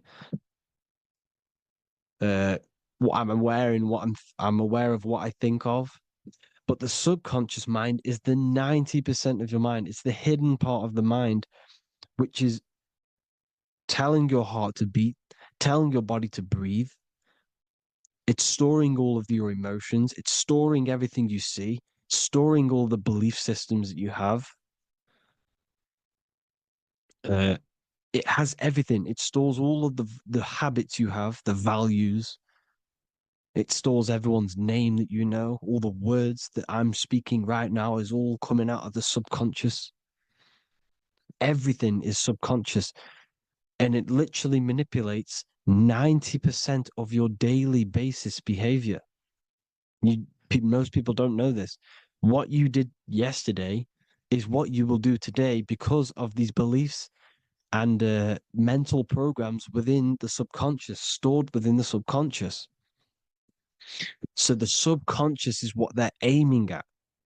They're trying to create programs within the subconscious because the subconscious manifests 90% of your thought patterns, 90% of your actions and words. They know all this stuff. So the subconscious mind is the most powerful part of the mind. Another way the subconscious manifests and influences your life is, let's say you were in a car crash years and years ago, 10 years ago. Let's say you're in this car crash, right? And you really hurt yourself. The emotion you felt in that time when you were injured in that car crash had a great impression on your subconscious mind. You see, the stronger you feel something emotionally, the stronger impact it has on the subconscious. You can remember and recall that moment and very vividly because of the impact it had on the subconscious. Another, for example, you become that terrified of cars that it manifests into your life today that you are wary to go in certain cars. You don't want to go into cars at all, maybe, because of that moment that stored within the subconscious. And it will manifest into anxiety. It will manifest into not going into cars. It will manifest into depression, maybe. These things, these emotional, very emotional, traumatic events have a great impression on our subconscious and they control your life. This is why you need to meditate and let go go deep within yourself and let go of these internal, deep emotions that you may have repressed and keep pressing down and ignoring. But you need to address it and let go of these subconscious impressions you have, which are controlling your life, like anxiety, depression. All of these things are stemming from things that are stored within your subconscious years and years ago, more than likely. Broadcasting. They're casting spells to a broad audience, to news, north, east, west, and south. They're casting spells. No, if you watch the news, everything's red. Breaking news in red writing or the red background. Everything's red. Why? Because red's the root chakra, which is all to do with survival. They want to stimulate this root chakra because they want you down there in survival mode. They want you in survival mode because you're easier to control. They control out of fear. And not only they're casting these spells as if, because most of the things they cast in the news hasn't already happened. They're constantly bombarding you with there might be a war breaking out, war this, war that, kill here, kill there, murders. It's impressing, it's casting spells on your subconscious mind. So when the event does turn up in real reality, in physical reality, you're less emotional, you're less surprised. You're not as surprised because you've already heard it before. Your subconscious has already heard it all before. If you never heard of a war and then a war broke out, you'd be going crazy. So they subtly program your subconscious mind through the words, because the words they say is impressing your mind. It has an effect on your mind, which will have an effect on your behavior, your words, your conversations you have with people. They're casting spells to north, east, west, and south on the tell a vision. They're telling a vision by broadcasting, by saying spells. This is why we call it spelling. Even the word, listen, the words we say cast spells. Bless. Oh, bless you. That's be less. The subconscious mind only picks up literal things. You see, when I say bless you, your conscious mind picks that up as, oh, thank you, you're blessing me. But your subconscious picks up as be less. You see? Because the subconscious it has no filter. It's just, it is what it is. Everything is factual in the subconscious. Therefore, if I call you an idiot, your subconscious, my subconscious will think I'm talking to myself and calling myself an idiot, and it will take that as true. That is truth. Everything is truth within the subconscious. And the subconscious manifests your behavior. The devices this is the biggest one. Black scrying mirrors, device, the devil's vice, the device. Okay. Black scrying mirrors, black screen is scrying. Black scrying mirrors were used to communicate with spirits within the astral plane in the medieval times. They're still being used now by black obsidian mirrors. And look at your phone, it's a black mirror. And there's some sort of, I'm not saying this is facts, but personally, I believe these are portals for spirits and ethereal entities to come into your life, to come into your surroundings. So this is the next big thing: the TVs, your iPhone, your iPod, all black mirrors, and mirrors are very, very powerful. Even just a normal mirror. Mirrors have an effect. Whatever you say into a mirror, what you say is energy. And when you say something into a mirror, you're saying it into yourself. It's an infinite cycle of words of energy because it's being reflected infinite times. When you say something into a mirror, it has a massive effect. You're saying it directly into your eyes, into your mind. So what you say in a mirror should be said with precaution. Never say anything negative into a mirror, because mirrors are very, very powerful ways for you to reprogram your subconscious mind for the good. You can say very positive things into mirrors and it will reprogram your subconscious mind. Okay? Manifesting is all magic. It's all magic. Everything is magic. But consciously doing it is what they're doing. They hid this knowledge. Your phone is magic. It manipulates your mind. The iPhone, okay. See, magic isn't all of this with wands. See, Harry Potter, okay, that was created to give you this perception of a mystical and amazing form of magic with magic wands and all sorts of stuff like that. Yes, that stuff was true when the collective conscious minds were on a higher level and our belief systems believed in these things, because the universal mind, all of our minds contribute to reality. If the masses don't believe in magic, if the masses don't believe in a certain thing, it's going to have an effect on physical reality. So when the collective minds are higher and have more open minds, things like Harry Potter can come true. See, it's all in the mind. The iPhone, the I is the symbol for the mind, the invisible intelligence. The triangle is the ethereal plane. Okay. So the eye in the triangle is the eye that sees into the beyond the ethereal planes. The square is the physical plane. So the iPhone, your phone, is a black box, just like the Saturn black cube. It's a black mirror. It's taking photos of you every 2 seconds. And it's your mind.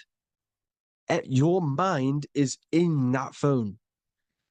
Everything you like, everything you text, everything you type in Google, everything you say to someone, every conversation is all recorded on the phone. Therefore, it is a direct reflection of your mind. Your mind is imprinted into your phone because your mind, everything you think in your mind, you're manifesting into typing, saying, taking pictures into the phone, and it's collecting it and storing it. And what they're doing, and this is for all forms of magic, it's manipulating the mind. It's all manipulating the mind. Reels, Instagram, TikTok, this is all dopamine. It's all controlling the mind. Every like you get, every follow you get, every share that you get is dopamine within your brain. They're literally targeting your brain and mind. It's all manipulating, because what they're pushing through the phones, through the media, through the news, through the televisions is visions and programs. You are the one manifesting the New World Order. They're not manifesting the New World Order. They're giving you the information so you can manifest the New World Order. Everything they say is contributing to your mind. For example, digital money and all the information they put out for you to see is contributing to your enslavement. Your mind is manifesting the New World Order. They know this.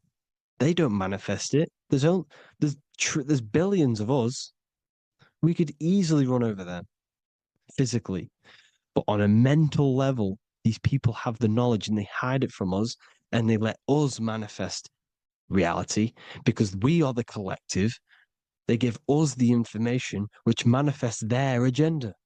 It's all magic through the phones, the media, the television. So your phone is a manifestation of your mind. It's a record of your mind. Hollywood, holly tree, holy tree. They used to make wands out of holy trees, because it was the most holiest wood, the best for casting and transmitting energy. So they used holly trees to cast spells. That's what Hollywood is. And in Hollywood, they have the red tier. the blood drop next to the Hollywood sign, because it's all satanic. They're all black magicians. They use Hollywood to cast the spells through the music, through the films. You see, music is a form of magic. All of this is magic. Everything they do is a form of magic because they want an agenda behind it. But it's not black magic. They're letting us create our prison. This is what you have to see. Yes, they're evil, but they're not doing anything evil, or else they would face the karma. They let us manifest this agenda through giving in the information, by telling you what's going to happen in the movies. Everything that happens in a movie, it's all there on purpose to program your subconscious, to plant a seed within your garden, your subconscious, your mind. Because when the mind is already seen something, when it comes up and turns up in physical reality, you will be less shocked and you won't rebel. So they lure you slowly. They make you aware of these things over time. They make you gradually think it's okay. Like the technology, we never used to use these phones. How did we become so addicted and reliant on them? Well, because first they gave you a little flick phone. Well, no, sorry, they gave you a phone in your house, and then once you got used to that, they say, "Oh, here's the newest version of a little flick phone." You started texting your friends. Everyone was loving it in high school. They could now meet up without saying, "Let's meet on the weekend at this point at this time," like your parents probably did, or maybe some of you watching this, you probably had to tell your friend to meet on the weekend at a certain time because you had no way of communicating. So everyone got these phones and got addicted to them. Then they slowly got addicted to the new iPod with the touch screen. Now they invented touch screen. Then everyone got addicted to touch screens. Then because all of this is producing dopamine in the brain, which creates you to become mentally addicted to things and physically addicted, chemically addicted. Because dopamine's a chemical. Your subconscious becomes a program within your subconscious, and your body becomes chemically addicted to these phones. And these phones are the enslavement of humanity, technology. Without this, we wouldn't be in this mess without technology. Because they're creating a hive mind. We're creating a hive mind. So back on track anyways, uh, they program you. Look at the films, 9/11, 9/11, all produced by Hollywood. Here's the 11, like I said at the beginning, the two pillars which reflect reality. What happens in the mind happens in the physical. What happens in the astral happens in the physical. Okay, what happens in the physical happens in the mind. It's the two pillars, the mirrors. 9/11. 9 plus 1 plus 1 is 11. Flight 11 was hijacked. New York is the 11th state. New York adds up to 111. This is not a coincidence. It's all a form of magic. It's a ritual, energy harvesting ritual, because your mind produces energy. Your mental attention produces energy. And they're feeding off this energy in the astral plane, these demons. Music is the most powerful. Personally, I think the music is one of the most powerful forms of magic they're using. Okay. Music is hypnosis. It puts your brain in a hypnotic state. It influences your electromagnetic field through vibrational energy. It reprograms your subconscious mind. Why do you think you remember the lyrics? You see, your subconscious stores all of the memories. Remember, the subconscious manifests 90% of your behavior. So therefore, the music you're listening to is manifesting your behavior. You wondered why some people wonder why they have drug addictions and they can't get out of violence and they can't get out of all this negative mind space. It's because the music they're listening to is creating a negative mind space. The words you listen to have plant seeds within your mind. So the reason you remember the lyrics is because that song created a program within your subconscious. Yes, that is what happens. You can use magic to reprogram your mind, but you can use music to reprogram your mind because it's all forms of magic. It's using natural mental energy forces to manipulate the physical reality. You manipulate your mind, you manipulate reality, physical reality. Okay. So the music, another very, very big one. When you turn on the radio, it's just all talks about alcohol, drugs, and sex because they want you down in the lower three chakras. They want your mind attached to matter when it's mind over matter. Your mind's not physical. You see, the word spirituality is the new trend. It's not about your spirit. It's not about your spirit. It's about your mind. It's not about, you know, uh, spirituality and looking after your spirit. And they've got you focused on your spirit. Why? Because they hide your mind from you. You see, a lot of people think their mind is their brain, but the mind is everything. There is no physical reality without mind. You can have a brain. Imagine if you had no mind but a brain. It wouldn't work. The mind is everything. The mind controls your avatar. It begins in the mind before it happens in the brain. Then the brain manifests through the body. The brain's just an electrical computer. So that they've got people scared. Or do I have a soul or not? And all this stuff. Listen, if you have a mind, you have a soul, because you are not the mind.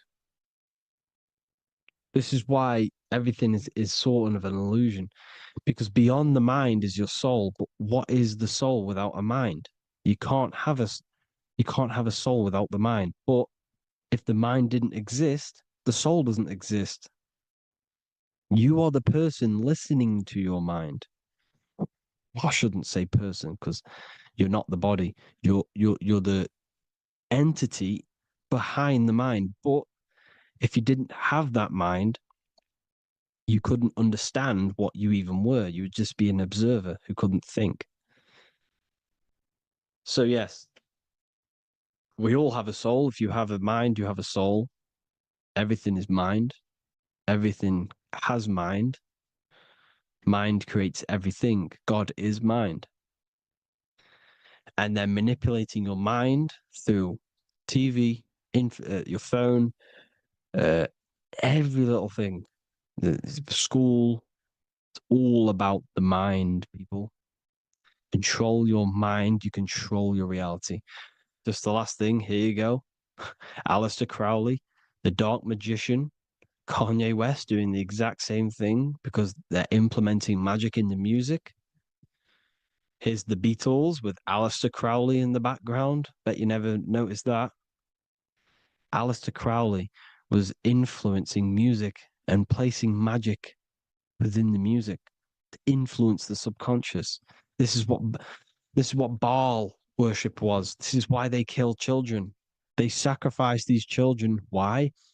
Well, because in order to ascend, in order to raise your consciousness internally, godly, by being good, God, or being in order to be good and raise your consciousness and to get something in the physical world, you have to sacrifice yourself.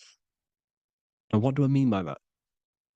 In order to raise your consciousness and ascend, you have to sacrifice the lower nature of yourself. You got to abstain from having sex to retain your sexual energy, to transmute it, or staying away from some poisonous foods like meat. So, staying away from blood.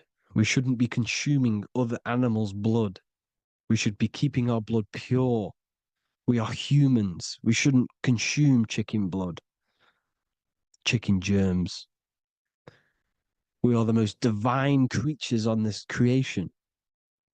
We are the most intellectual creatures in this creation. Therefore, we should keep our temples pure. We are not animals. If you want to associate yourself with an animal, go out in the wild, go and find a wild boar and go and try rip its guts out with your bare teeth, because you can't do it. You're not a carnivore. Okay? So in order to ascend, you have to kill and sacrifice your lower part of yourself to ascend up to your spirit self, your mind self, the highest version. And the elites don't want to do this. So they sacrifice other things like babies to kill them, to exchange their life over to the astral plane, so these demigods in the astral plane can give them something in return in physical. They don't want to sacrifice their lower self, so they sacrifice other things for exchange, for physical pleasure.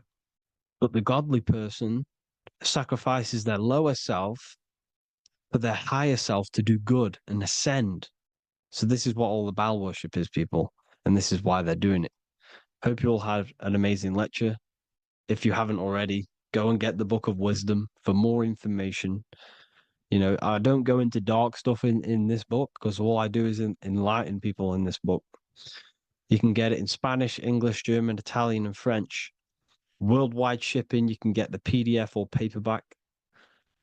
Or there is also a new one called the Human Health Guide 2.0. It gives you a list of all the foods, grains, oils, and nuts, you know, everything that's alkaline and positive for the body and not man-made and hybrid. It tells you all the products to stay away from, how to fast, how to improve vision, how to improve everything, literally. So the Human Health Guide has been released. If you want that, I'll put all the links in the bottom in the description. Hope you all enjoyed the lecture, people. God bless you all.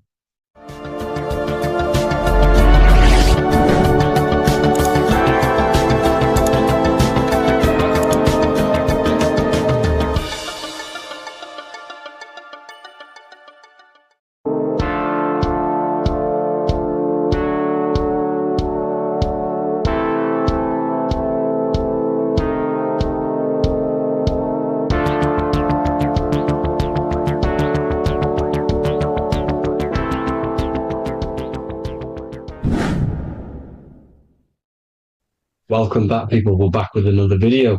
Let's jump straight into this. Make sure to tune in till the end, because this has got so much information in this video.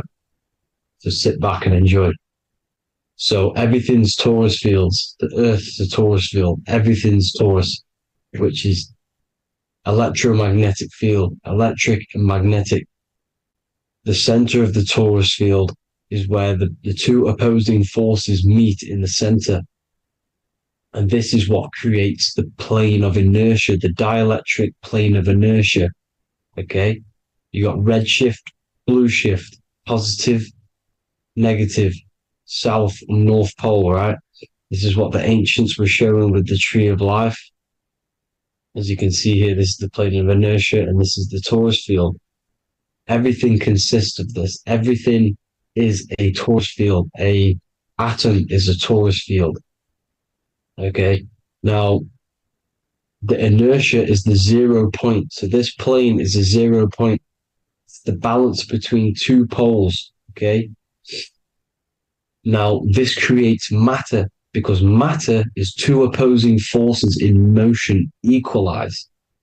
So these two forces coming together is what creates matter on this physical plane. And this is why we can't see the electromagnetic field, because it consists of one of the elements, which is either electric or magnetic. But when they combine together, it's what creates this physical plane, which is physical matter, which is light in motion. Now, everything is one. Don't get confused by duality.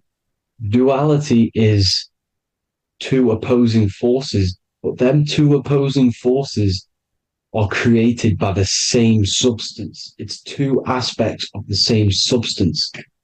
So, for example, water and ice are the same thing, you know what I'm trying to say, but it's two aspects of the same substance because all is one. The whole universe is one. All goes back to the one, which is God, the creator, or magnetism, whatever you want to call it, because magnetism pulsates. Electricity has two poles, red shift, blue shift. Okay. So red shift, blue shift is electricity, and electricity vibrates. And all vibration always comes back to a standstill point. But magnetism is what pulsates. This is why your heart pulses. You breathe, which is a pulse. This is the breath of the universe, magnetism. Now, this is why the earth is green. Okay? Earth can be spelt heart. If you just move the H to the beginning, it spells heart. Okay? Because the heart is the center of the torus field, which is the heart chakra for us humans. Okay?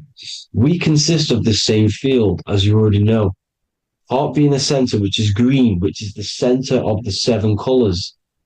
The center of the seven colors. This is the most powerful chakra in your body. People think it's the crown chakra, but it's the heart chakra because it's the center of the torus field. You must align them all and combine them all into one, which is the heart chakra. Now, Earth is green. Nature's green. Okay, this is because we live on heart chakra, the plane of inertia. It's the center of the torus field. Okay, and this is what the Egyptians called Isis, which is nature. Nature is balanced, and nature is female, Mother Nature, because it looks after us with the fruit it grows with abundance and the water. It's a female energy, Mother Nature, and this is the symbolism of an equal, balanced arms. This is the scales, it's balanced. Mother Nature is balanced. This is why the sky is blue, because what comes after the heart chakra? Blue. Sky is blue. We live in Midgard. This is what the ancients called Midgard. You don't have to take this tree literally. It's a metaphor. We live in Midgard, where both positive and negative duality here. Now, Mount Meru. Mount Meru was known as the center of the earth, okay, or known as Hyperborea. And this is the North Pole, the electromagnetic North Pole. But when I say Mount Meru, it's not an actual mountain. They weren't saying there was a real mountain in the center of the earth, a magnetic rock. No. The plane of inertia, okay, there's something called a hyperboloid. That's what it's called, a hyperboloid. And this is the center of the torus field. And this hyperboloid is what is in the shape of a mountain, you see? So if I go to this next one, they say Hyperborea on this map. Why do they call it Hyperborea? Because this is the hyperboloid in the center of the torus field. And this is the electromagnetic mountain, a metaphor. Mountain, what they're metaphorically saying, this is the electromagnetic mountain at the center, the double vortex, the center of the torus field, which is the North Pole. Pole of electromagnetic energy. So this is why they call it Hyperborea. It comes from the word hyperboloid. And the center of the earth is so sacred. And they symbolize this with, obviously, the North Star, which is Polaris. And this is where the swastika comes from, because it's the 4 seasons moving around the North Star. This is the Big Dipper constellation moving around the North Star, which is Polaris. There's that pole again. Pole. Magnetic pole of the torus field. And this is where the green, emerald green, aurora borealis comes from. It comes from this center hyperboloid at the center of the earth, where the most electromagnetic energy is stored. The center of the plane of inertia, the center of the plane of inertia. This is the all-seeing eye as well. As you can see, they've got the sun, the moon. This is the Masonic cosmos, the sun, the moon, and the all-seeing eye, because the eye is Polaris, the eye of the stars. It's all a big eye. Now, the eye means a lot more as well. It's not just that. There's different ways you can interpret symbols. Now, this is the emerald tablets. Deep in Earth's heart lies the flower, the source of the spirit that binds all in its form. Okay?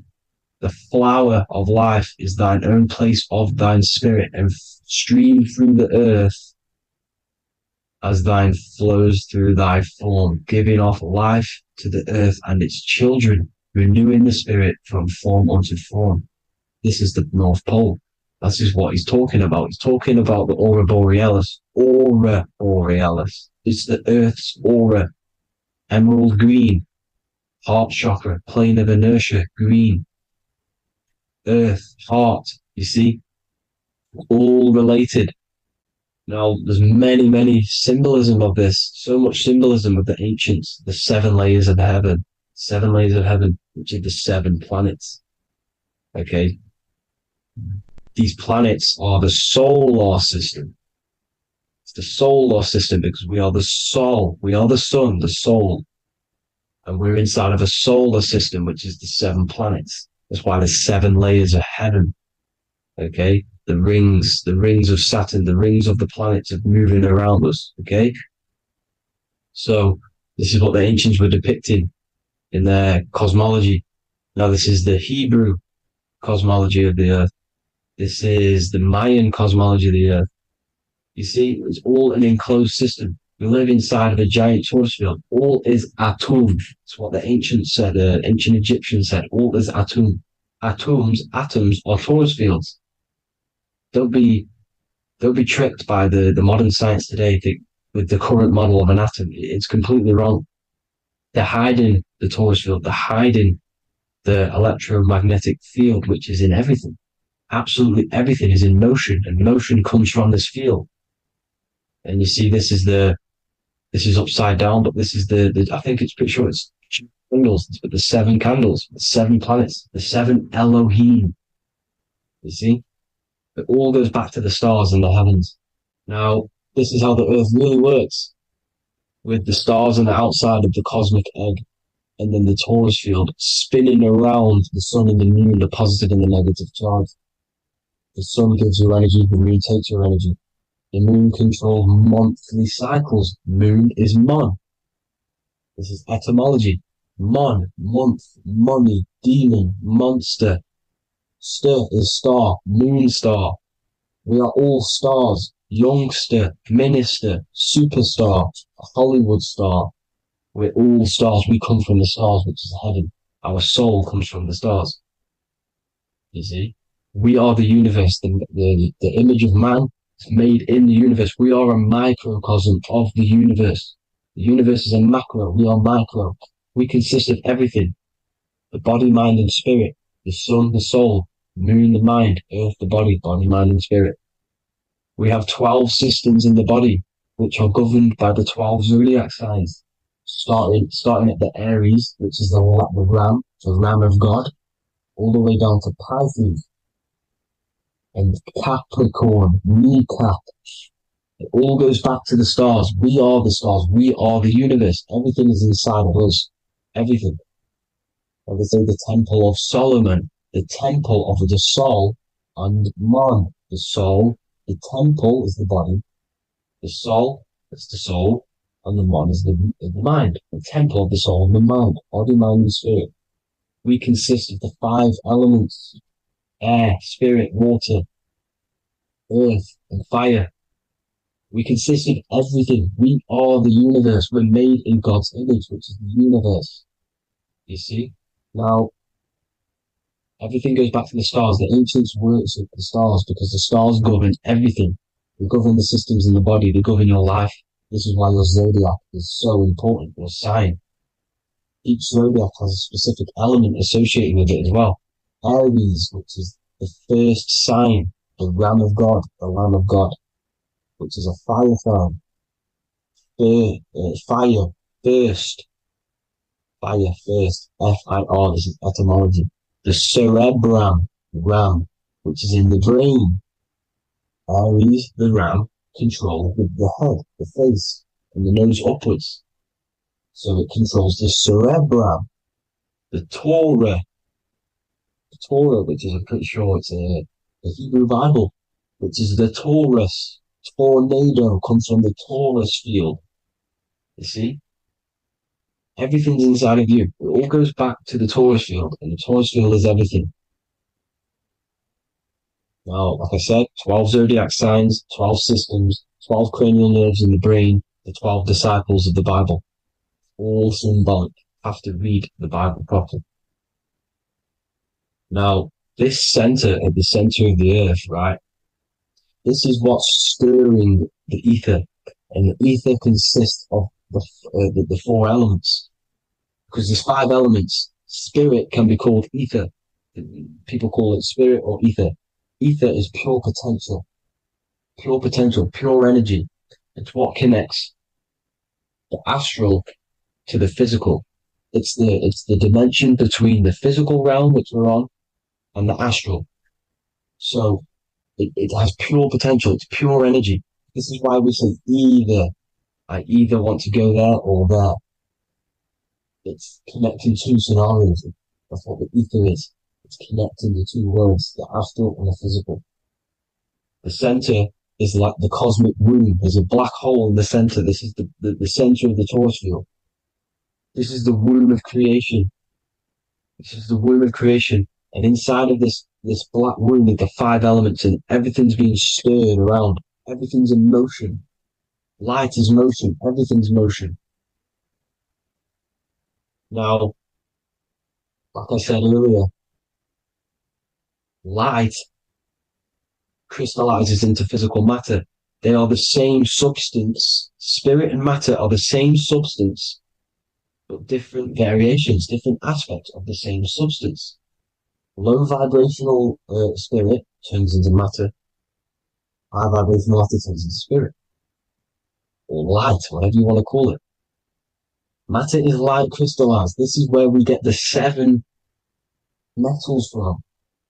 The planets are light, specific frequencies and vibrations of light. When these lights, or the planets, materialize, material metals materialize, they turn into the 7 metals. Saturn turns into lead. That's why lead is red. Saturn is red. The sun turns into gold. That's why the gold is yellow and the sun is yellow. You see, Saturn is the time god. What happens in autumn? The leaves turn red and they die. This is why Satan, time god, the reaper, everything is crystallized till it's dead and then reborn again. You see, rust, when things rust, it turns to red because it's Saturn. Saturn crystallizes everything. He's the reaper who comes around in winter. You see, he's Satan. Jesus and Satan, the sun and Saturn. They say we live in a solar system. The solar system, I think I've already just broke this down. The 7 planets are the 7 chakras. Everyone already knows this. But I'm going through it anyway. But this is where we get the 7 planets from. And the 7 metals. You see, all the ancients knew. It was an enclosed electromagnetic system. It's not a spinning ball in the middle of space, people. They want you to believe this so you get stuck in this material world. Because if you believe everything's material, you can never affect this plane effectively. You can never create your life effectively if you don't understand the planes of existence. Because the mental plane is a higher plane. And it breaks down and it controls the planes below it. The mental plane, hold on, I've got it here for you. The mental, the astral, etheric, then physical. Etheric connects the physical to the astral, but the mental is what's above them all. You see? Now, it's important to understand this. It's important. However, the ancients always talked about the enclosed system. Only NASA, which is introduced around the Roman times, not NASA, but the globe Earth was introduced around the Roman times. Okay? by these Masons. These Masons introduced this because they wanted to take over the minds of the masses and control them. These people worship the physical realm. They know how it works. They know the ins and outs of it. They know how to do the magic. They know how to do it all. They understand it all. That's why Masonry have to take the oath of not speaking. You're not allowed to speak about anything you learn about in Masonry because they're discovering the truth about your mind and how it creates reality and stuff like that. So this is the Masonic cosmology, the five-pointed star, the five elements, the checkerboard board for duality, positive and negative, the two aspects of every substance. This is another ancient painting depicting the firmament, the stars inside the firmament, the sun. You see, the ancients worshipped the sun because it's so important for sustaining our life. It's the only reason we're alive is because of the sun. But then people think it gives you cancer today. They brainwash you to think the sun gives you cancer when it's the number one source of all life. They want you to believe it's a big, spinning, dangerous ball in space.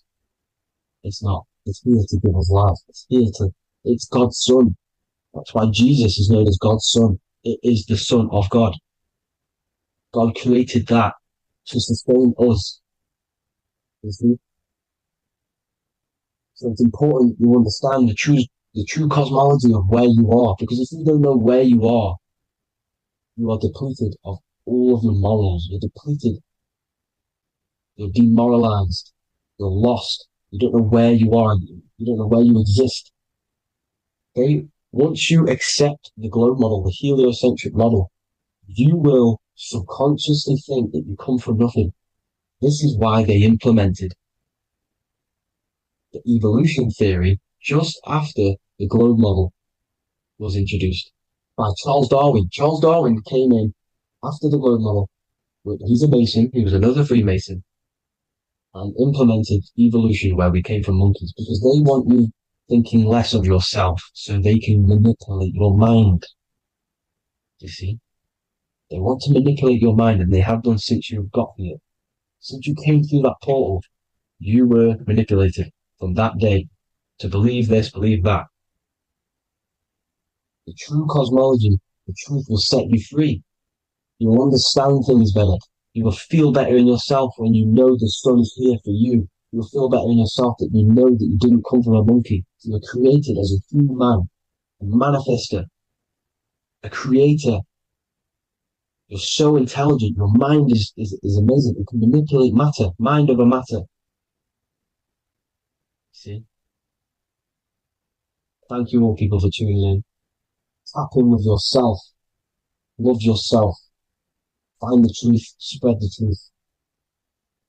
Nothing dies. Nothing in this creation dies. Everything's energy. Everything's light. Light can never die. You're a light being. That's why it says Q. Q man. Q is light in Hebrew or Latin. You're one of the two. You are light. You're a light being. You never die. Ever, ever, ever die. Ever. Stop thinking you're going to die. This body will die because it contains electricity. And electricity always goes back to a standstill point because of vibration. Electricity vibrates. You are pure light. You will never ever die. Thank you all people. God bless. Make sure to like, subscribe and share.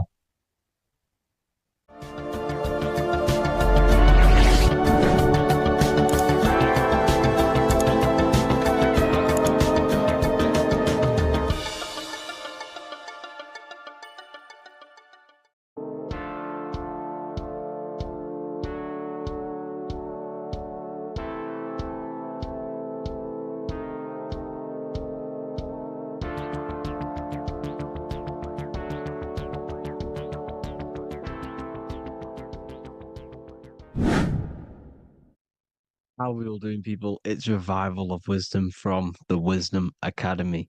Today we're going to be breaking down God, consciousness, and the higher and the lower self, and how to overcome the lower self. Now, the first thing you need to understand is that you are the invisible intelligence within the brain, within the body. This invisible intelligence is known as the mind. But you are not the mind. You are the observer of the mind, which is the soul, the invisible entity. The mind is your intellect, your intelligence. Now, the mind is, it's hard to put this in words, but the mind is something that gives you the ability to explore the universe. And this inner self is the I am. It's the quiet, the inner self, the voice you see in you hear in your head. This is why within spells high twin, inside, internal. The I is also the number one, which is one line.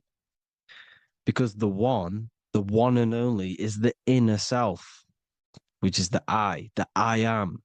This is why you say, my name is Harry.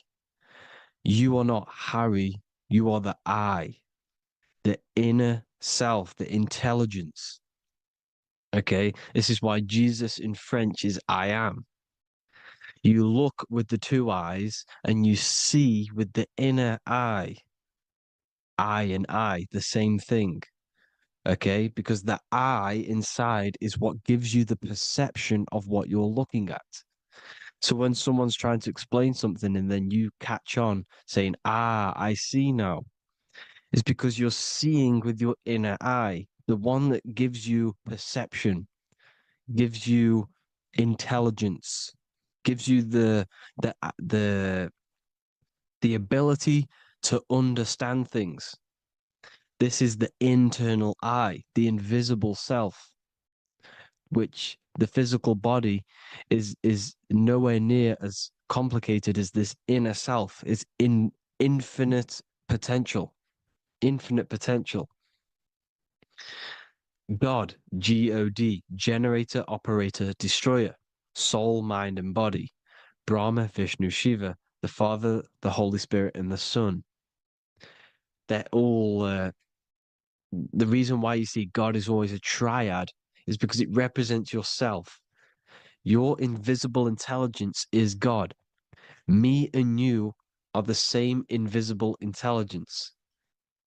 We are the invisible intelligence experiencing the program being ran by the central nervous system and the brain. I always say this in my videos, but I have to, in order for you to understand the things that I'm going to say later on in the video, you need to understand this concept, is that you are the consciousness experiencing the nervous system, the tree of knowledge of good and evil, which is you here. You would be in this invisible intelligence right here in the center of the brain. Now, this is why the ancient Christians show God is in the brain. This is the brain stem. This is the brain. This is also the brain stem and the brain. The brain stem and the brain.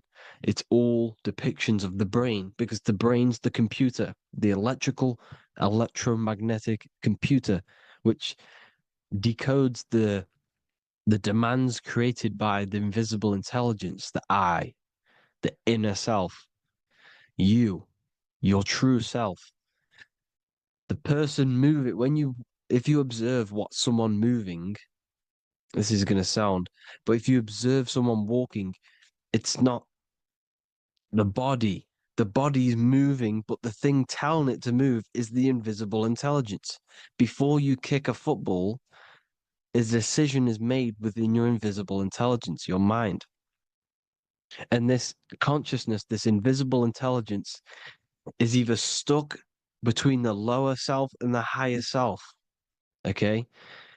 When the invisible intelligence, meaning the true self, identifies itself with the physical body, it will trap its mind within physicality. This consciousness that we have is either operating in the lower self or the higher self. It's either feeding the material body or it's feeding the spirit. Okay? But because we are physical and spiritual, we need to be even. We don't want to be meditating all day long because we do have a physical body as well whilst we are here. We are playing a game in physical matter. Okay? Now, the reason that you incarnated here is to learn a lesson, because the mind can manifest anything it wants within the astral planes, within the world of imagination.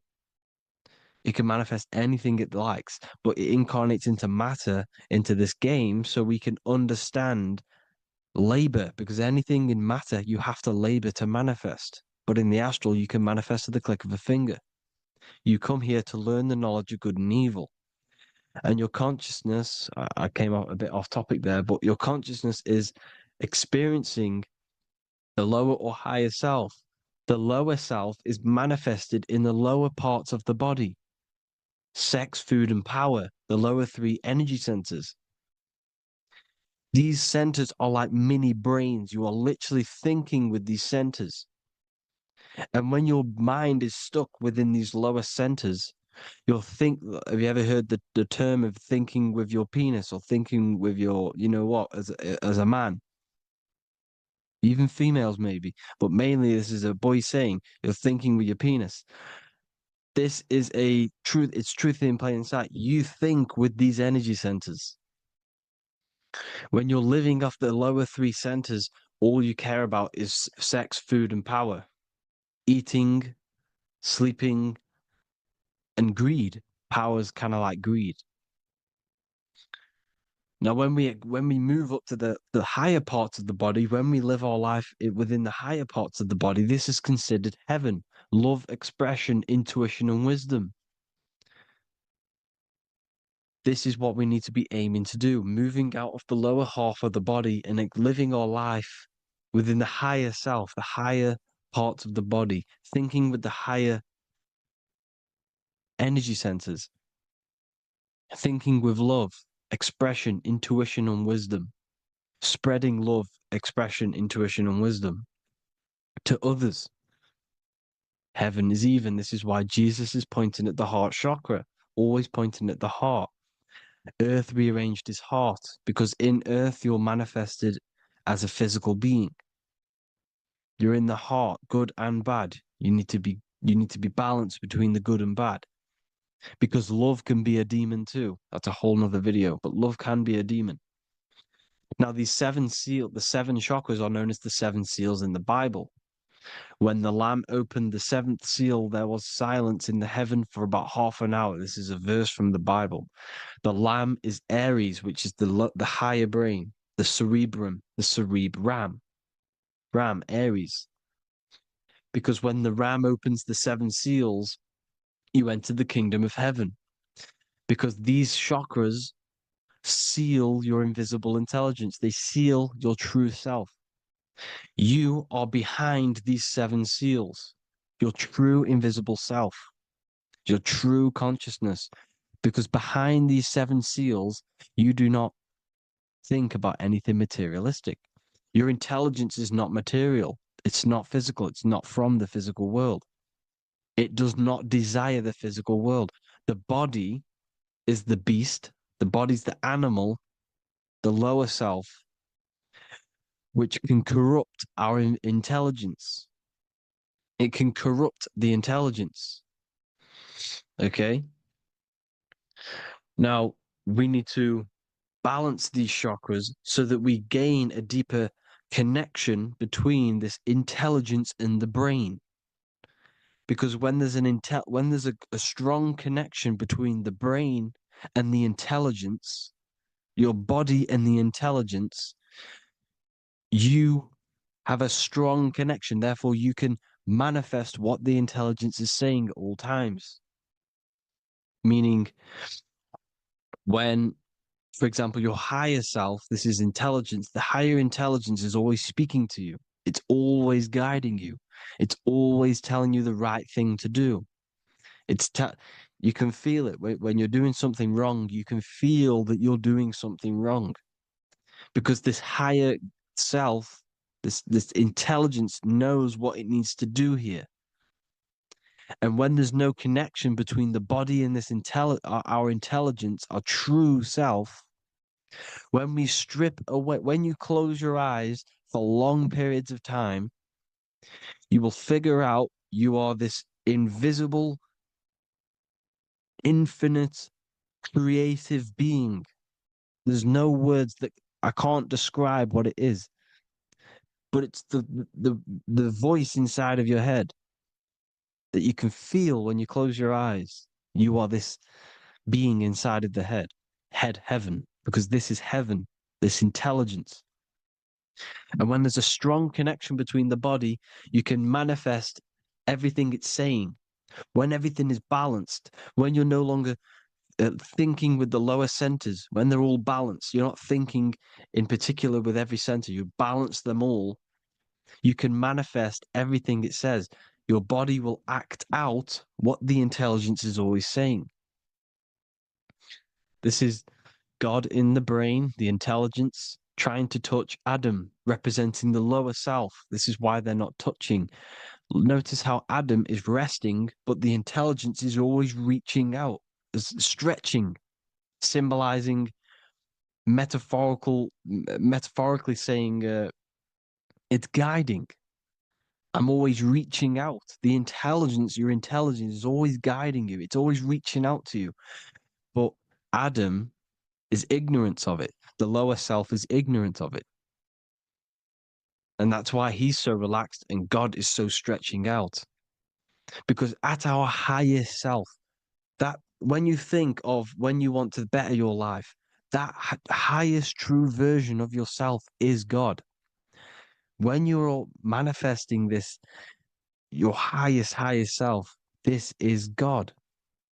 Your truest form, your most perfect form, that is God. Your highest version of yourself, that is God. Emotions are not what you've been taught. Emotions are not something that should be reactive, okay? You should not let the emotion be you, except that you should experience them instead of letting them become you. You need to understand there's a separation in our consciousness. You have the soul, which is the person who is observing your thoughts. When you think a thought, who's the one observing that thought? The soul, you, the I am, the I, the inner self, the one and only. And inside of every single body, inside of me, inside of you watching this video, there is this same intelligence that is inside of me, inside of you. And it's the exact same intelligence, experiencing a different body. And this is what we mean by the universe is mental. We all are all sharing the same ball of consciousness in a different body. The animals, the fish, the cells, all expressing this one consciousness. Me and you are the same. This is why the golden rule is treat others like others should be treated, because I am you and you are me in a different body. Now, going back, you need to identify that there's different levels of consciousness: soul, mind, emotion, and body. Okay? Your emotions are on a separate layer than the body, the mind, and the soul. So when you identify there's a difference between all of these, you do not let them become you. You do not let your mind rule you, because your mind can be corrupted. Your soul is the one that is pure good, pure love, but your mind can be corrupted. Okay? Your emotions can be corrupted. The body can be corrupted, but the soul can never be corrupted, only layered on top.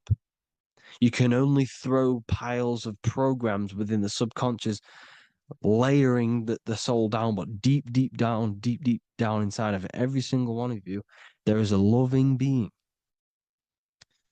Because love comes from the heart. Love is the universal emotion, expression. Now, your thoughts can become bondage, your emotions can become bondage. Now, what do I mean by bondage? By conquering the lower self, we need to conquer our own mind, because the mind is what's manifesting the lower self.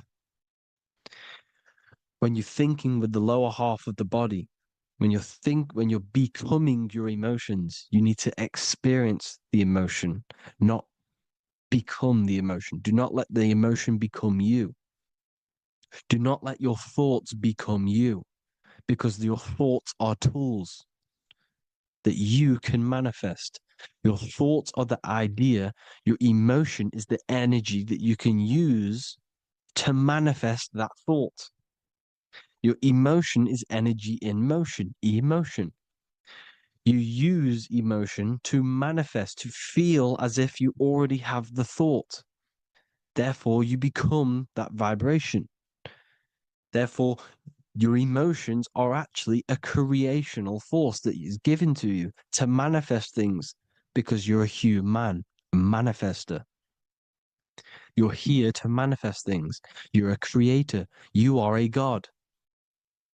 Your inner self, your intelligence, your I am, the one and only inside of you, the inner self, the quiet one, the one that's deep, deep down, the invisible intelligence, is it's creating things all the time. All the time. Speak no evil, see no evil, hear no evil. This is the astronauts, they're Freemasons, but they understand this, because thinking, seeing, and hearing can corrupt your mind. And when you have a corrupted mind, you'll have a corrupted subconscious. The subconscious will manifest into the body, because 90% of your behavior comes from the subconscious mind.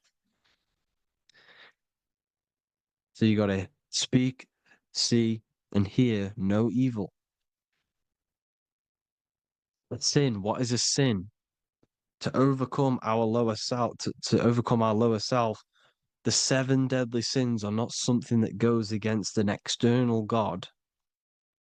A sin is something that goes against your inner guide, your inner conscience, the inner self that's always speaking to you. It's always telling you the right thing to do. A sin is something that goes against this inner guide.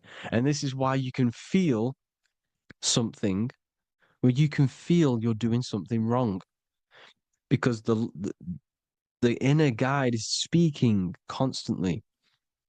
And when you commit these 7 deadly sins, which are 7 internal states which keep your invisible intelligence bound to your physical body. Because evil, right? Evil love bondage. This is why they stay in this realm and they control this realm, because they love the bondage of the body. They like matter. They want to stay in matter for eternal life.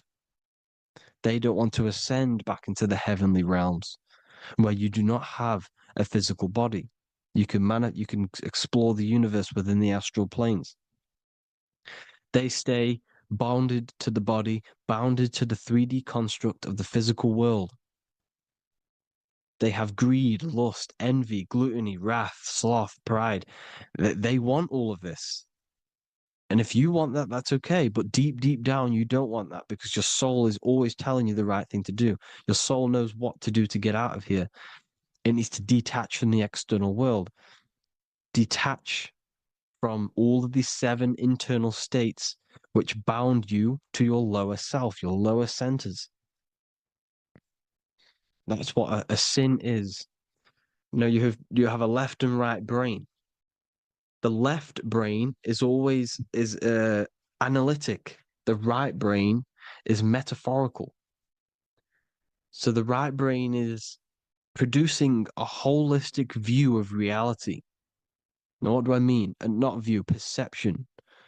When you see, because your eyes are parts of the brain, so when you look at something and you look, that image is produced in the back of the brain in the visual cortex. And then the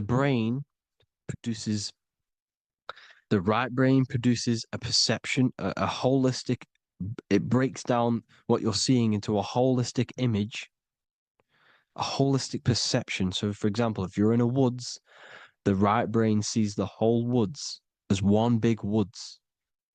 The left brain is breaking that perception down into individual trees, branches, and leaves. So the left brain's to do with duality, the right brain's to do with wholeness, unified. The left brain's dualistic, analytic. This is necessary so that we can pick things up and manipulate them and break things down. We need the left brain, we need the right brain. I'm not saying any of them's bad, but the left brain, sinister in Latin, means left. Because when you're left-brained, you see everything in dualistic. You see everything is dual, when everything's actually one. We need to be focusing and strengthening our right hemisphere. I'm not saying sit in the right hemisphere all the time, but we need to be strengthening our right hemisphere. And this is why left is sin and right is right. Because when you focus on the right hemisphere, you see the holistic perception of creation. The right hemisphere sees humanity as one unified consciousness. The left hemisphere sees everyone as individual persons and egos. Because the left hemisphere is dualistic. And this is why the Bible says, cast the net onto the right side of the ship and ye shall find. John 21:6. What does that mean? Cast your energy, cast your perception into the right hemisphere of the brain, and ye shall find unified consciousness. You shall find your higher self, the one and only. If then you have been raised with Christ, seek the things that are above, where Christ is seated at the right hand of God. Wow. Powerful. What does this mean?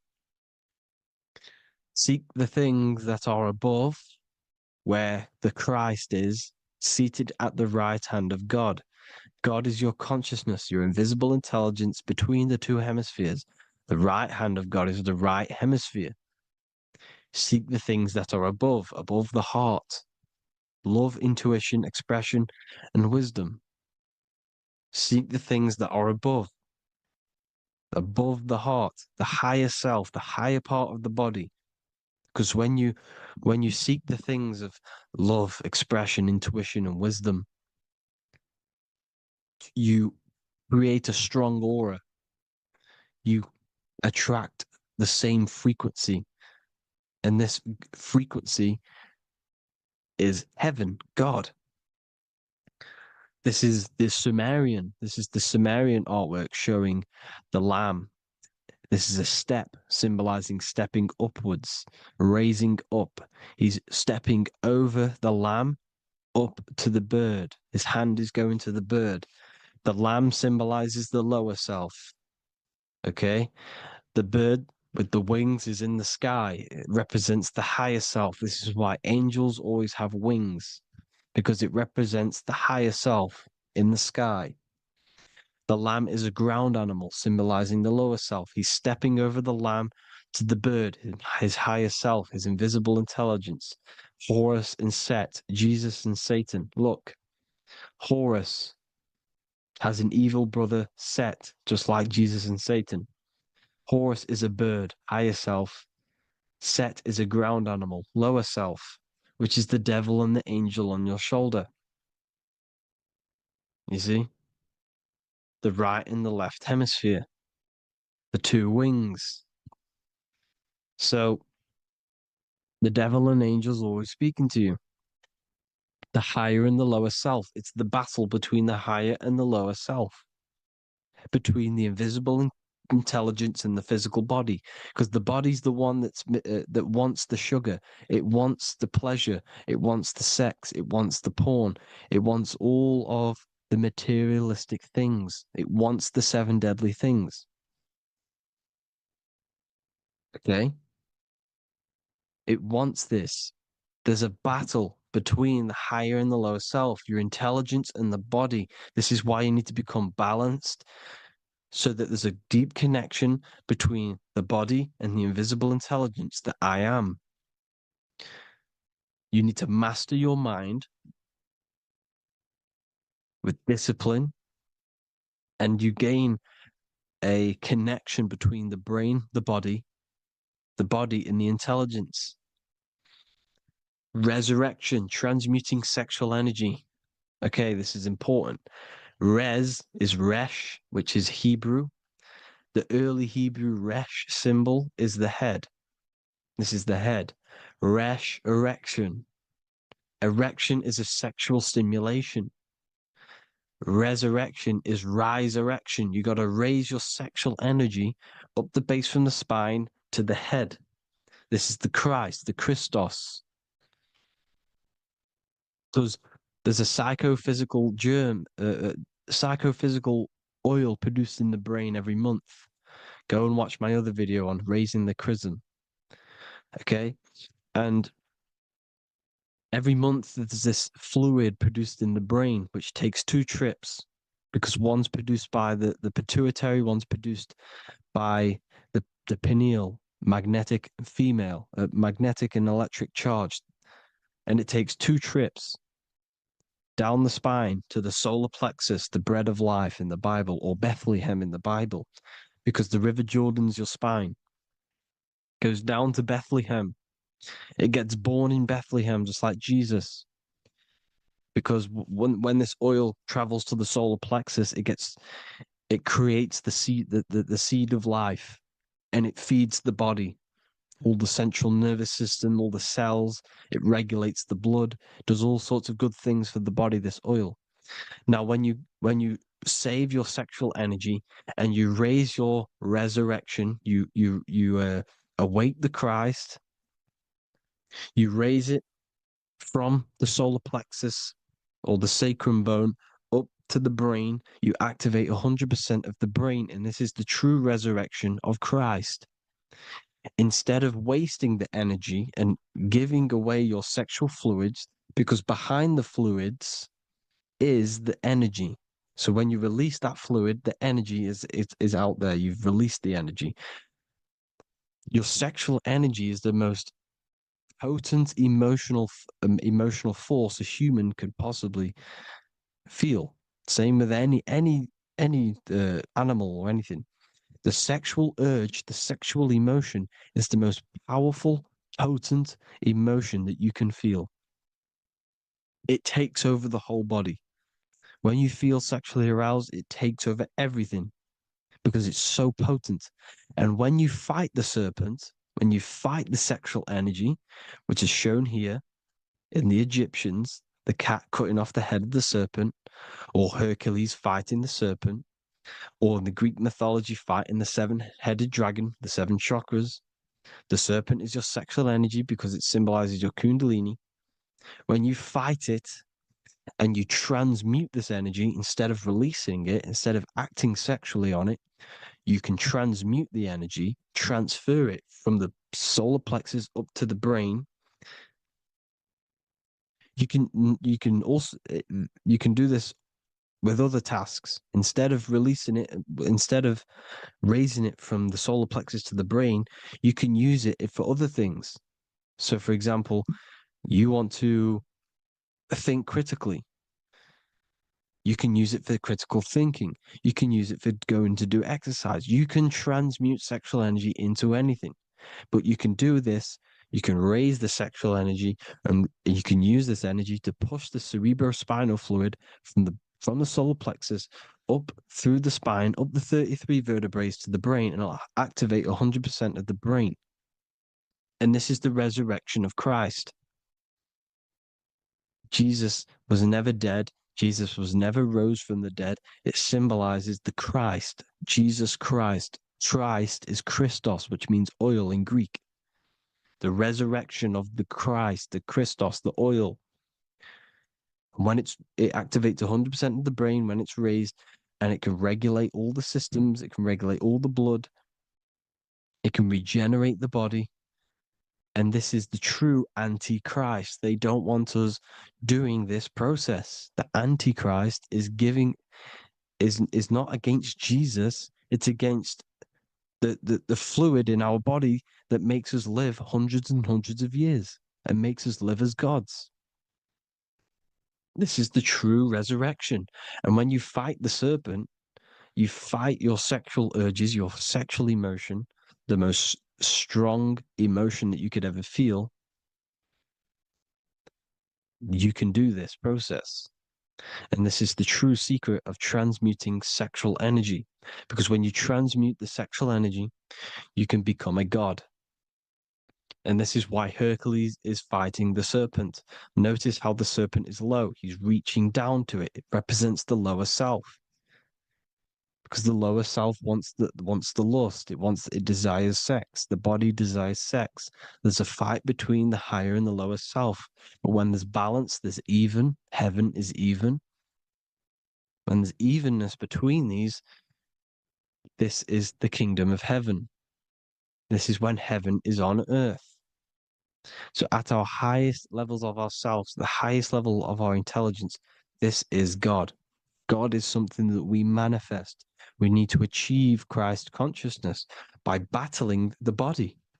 There is no battle outside of the physical body. It's an internal battle. Jesus and Satan have been externalized.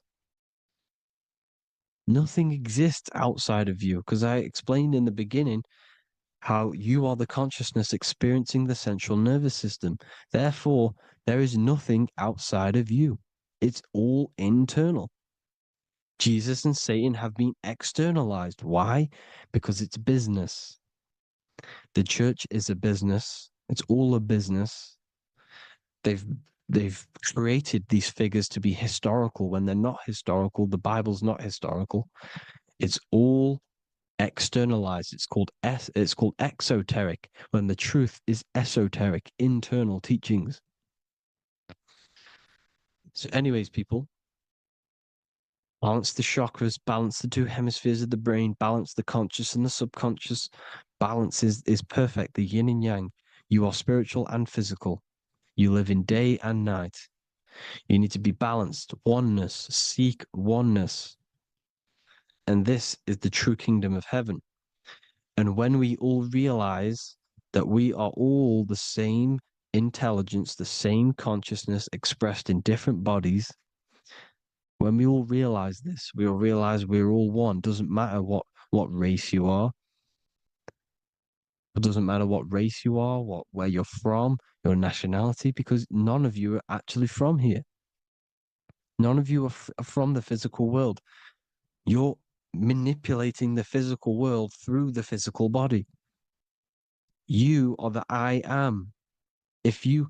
We all have a soul. Every single one of you has a soul. We all have souls.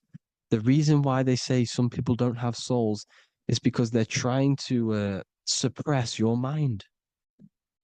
They don't want you to know that you have a mind. That sounds crazy, I know.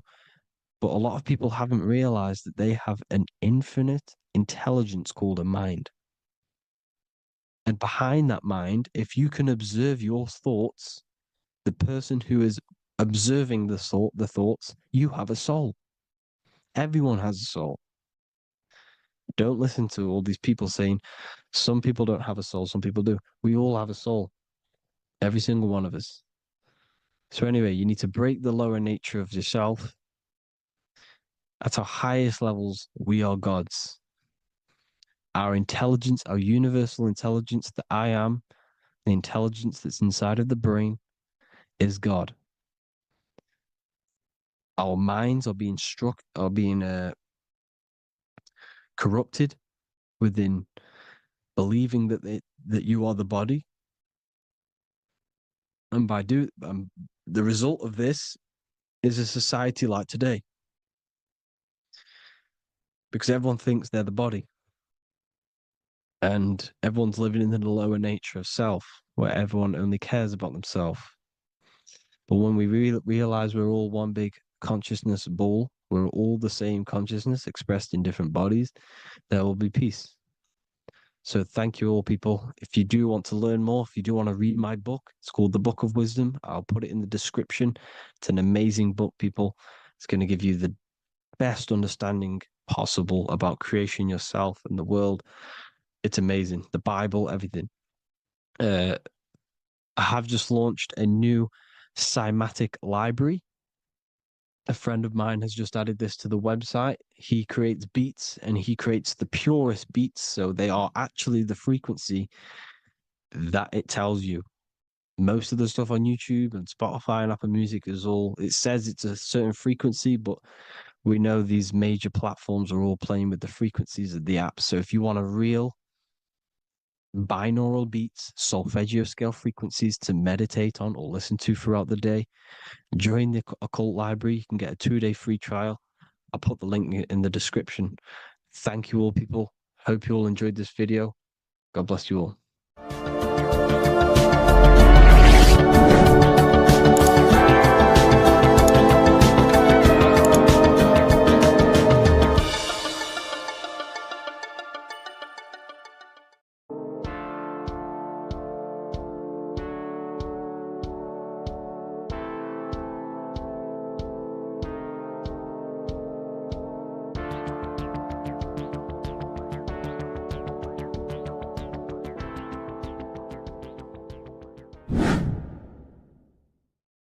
People, how are you all doing? It's Revival of Wisdom, and today we're going to be talking about your birth certificates and how we are slaves to a system and how they have trapped us into this system. Okay, so the first thing you need to understand about this system is there are two types of laws. You have the law of water, which is admiralty law, and the law of the land. So the admiralty law is the law of water, and this is what money is. Money is water. This is why we say liquidity, currency, the current. A current is water, something moving through something. Cash flow. And this is why banks are called banks, because a river bank is on either side of the water and it directs the currency. You see? So money is water. And as you can see here, Ripple, the cryptocurrency, Ripple, water Ripple, and they're building a bridge over water, overseas, international banking with cryptocurrency. So money is water, and this has specific laws about water, but water is the same everywhere, you see. What the difference is with the law of the land is that you can have different laws in different lands. I can't do certain things in the UK that people can do in America, for example. You see, that's the law of the land, but the law of water is the same because water is everywhere. Now, this is very important to understand when it comes to, these birth certificates. So, Pope Gregory, this is where we're going to start off. Pope Gregory in 1582 took the Orthodox Eastern sunrise calendar and changed it to his own Gregorian timeline, not a calendar, a timeline. This timeline was copyrighted by Pope Gregory under the name of the Vatican. So the Vatican owns the timeline that we are using today, 2023. They own it. They own the title of this Gregorian calendar. Okay. Therefore, anyone who is born under this copyrighted timeline, not calendar, they are subjected to Rome because Rome owns the timeline. They have a patent, a copyright for that timeline.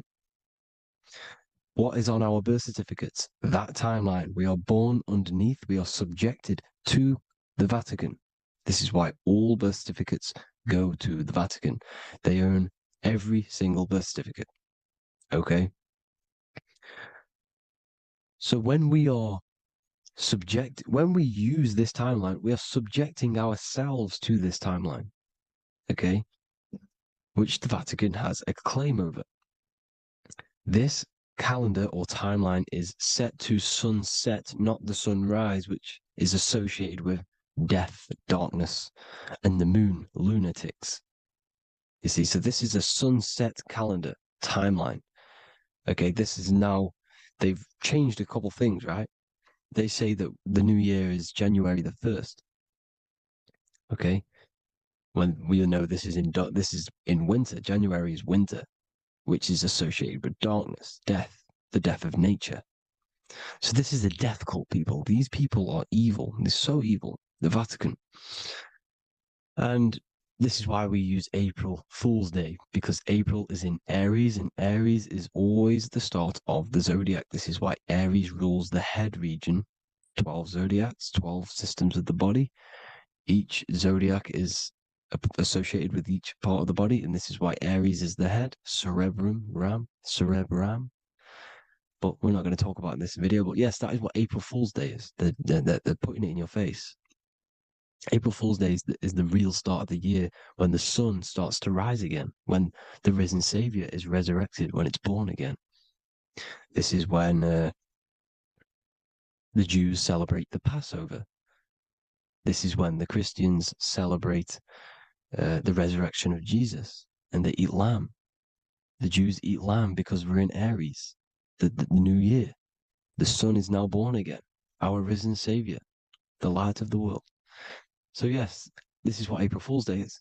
It's the first day of the year, which they changed. Pope Gregory changed. So you need to understand is that you are in the womb.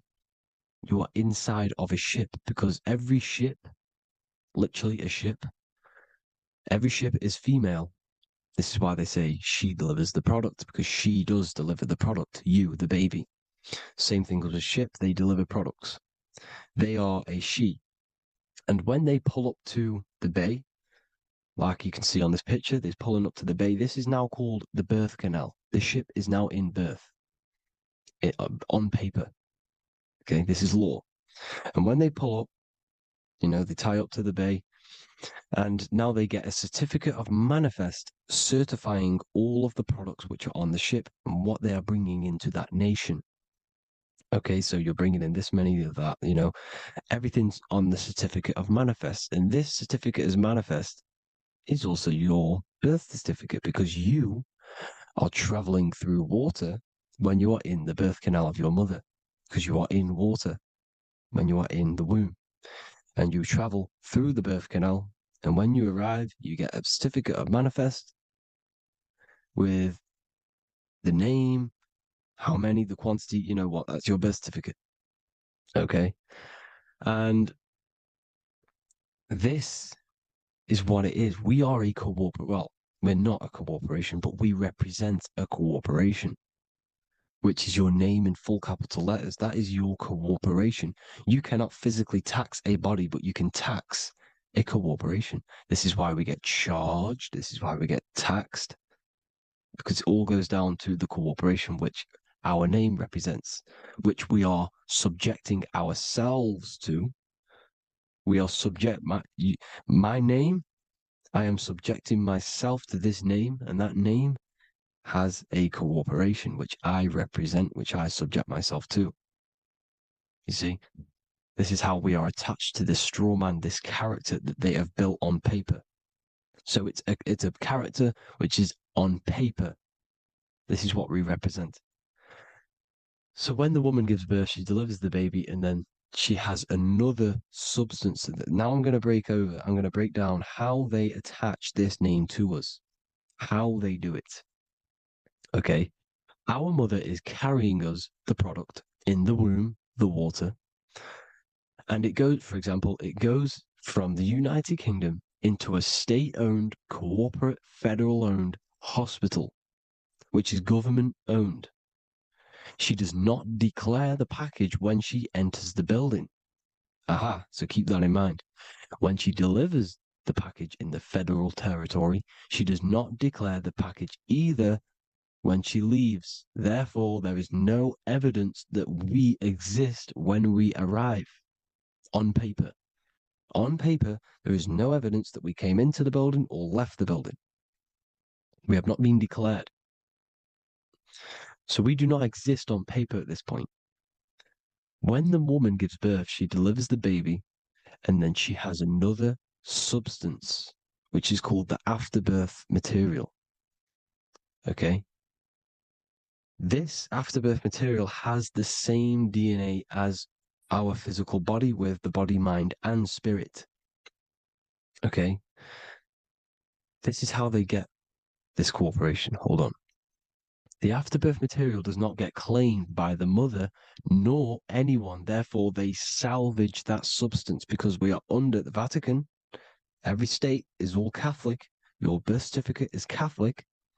No matter what religion you think you are, every single birth certificate is Catholic because we are subjected to Rome. All roads lead to Rome. Rome runs all of this. Okay. We're still under the Roman Empire. Okay. So Rome are Catholic and they believe in salvation. This is how religion comes into this. This is how they use religion to get this. So they salvage the afterbirth material and they claim it and they salvage it and give it and charge it to Rome. And they give it a name. Here's the legal term, born alive. Here's what it says. Each product of such birth is considered live born and fully recognized as a human person. So each product of such birth, so that could be anything, the afterbirth, the person who actually comes out, the baby. So your afterbirth, which we do not take with us, we take the baby with us, they keep that in the hospital, they collect the afterbirth, and they salvage it, and they give it the name, which, it is us, we are a representative to that afterbirth material, which they put the name on, they claimed, which is subject to Rome. So we are walking around our whole lives as a representative to that claimed salvaged afterbirth material, which the federal state have. Okay. We are under the Catholic Church, Vatican. Therefore, the afterbirth material is a child of God. See, on paper, therefore, they believe in salvation and salvage the afterbirth material. This material has no mother or father. The state pick it up. It becomes a war to the courts and gets charged to the state. So we are a representative to that character they salvaged because it is the exact same DNA as you. Subject is the name or the title, and the matter is the physical aspect left behind in the hospital, which represents us. You see? So now we're moving on to Unum Sanctum. Unum Sanctum was in 1302, a very, very important year. Very important year. Unum Sanctum says this is basically how they claim everyone in the world. So the Vatican had all this power, all this gold, all these people under them. They need to get a claim for them so then they can rule over them and make them slaves. So what they did, they created Unum Sanctum. Pope Boniface VIII did this. And it says, the spiritual man judges of all things and he himself is judged by no man. The spiritual man, keep that in mind, unless he invent like Manichaeus, two beginnings which is false and judged by heretical, since according to the testimony of Moses, it is not in the beginnings, but in the beginning that God created heaven and earth. Furthermore, we declare, we proclaim, we define that it is absolutely necessary for salvation that every human creature to be subjected to the Roman pontiff. So they are claiming us in Unum Sanctum, and it's in the vaults in the Vatican.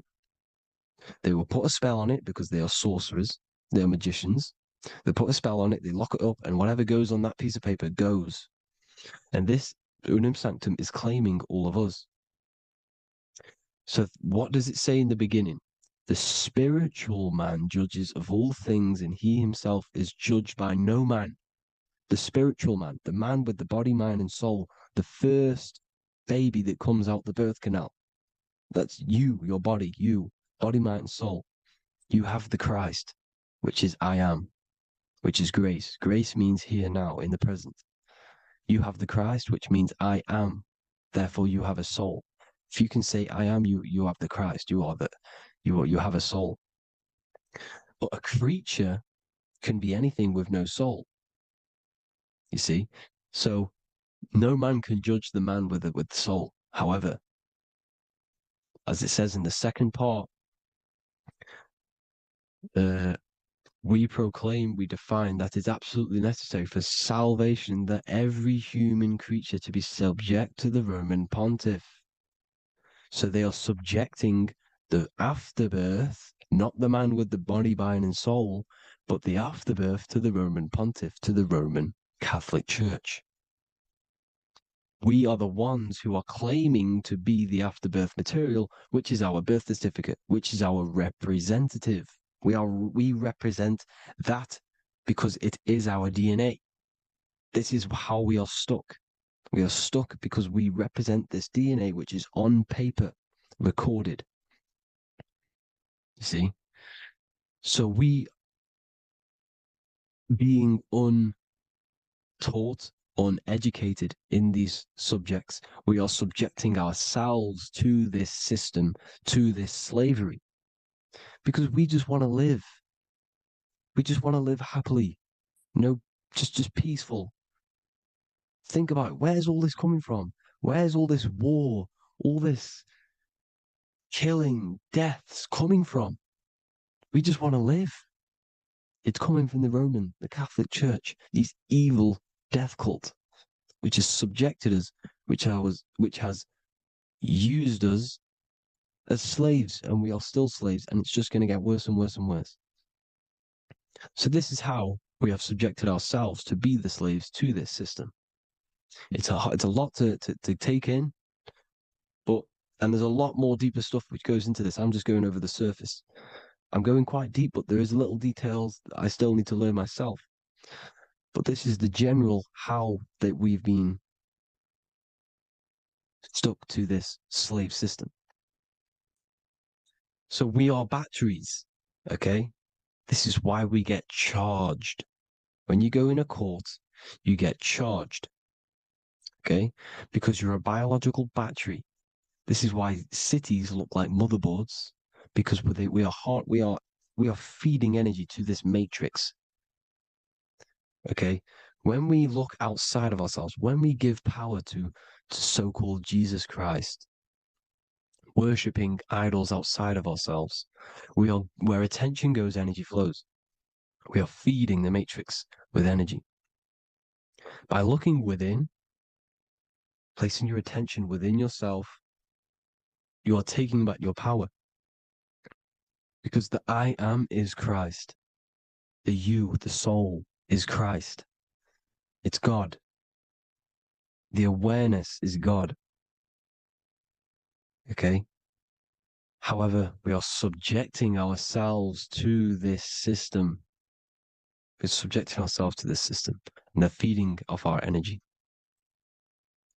So what we need to look for the future is that, think about it, with the end goal is to change our DNA, is to literally make us robots, transhumanism, slaves.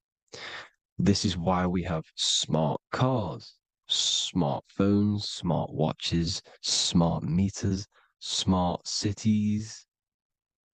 And all of this is going to be connected by the smart grid, which is 5G. This is why 5G is rolling out. 5G is going to connect all of these technologies to one. It's like a big net system. And you know why they're doing this? It's because all of this is going to be connected through AI, through this 5G, and that 5G is going to be controlled by the elites. So you say anything wrong, you do something wrong, you say the wrong thing online, they'll turn off your car, they'll turn off your phone, they'll turn off your smartwatch, they'll turn off your TV, because it's all going to be connected and controlled by the smart grid. And this is what the Great Reset is, people.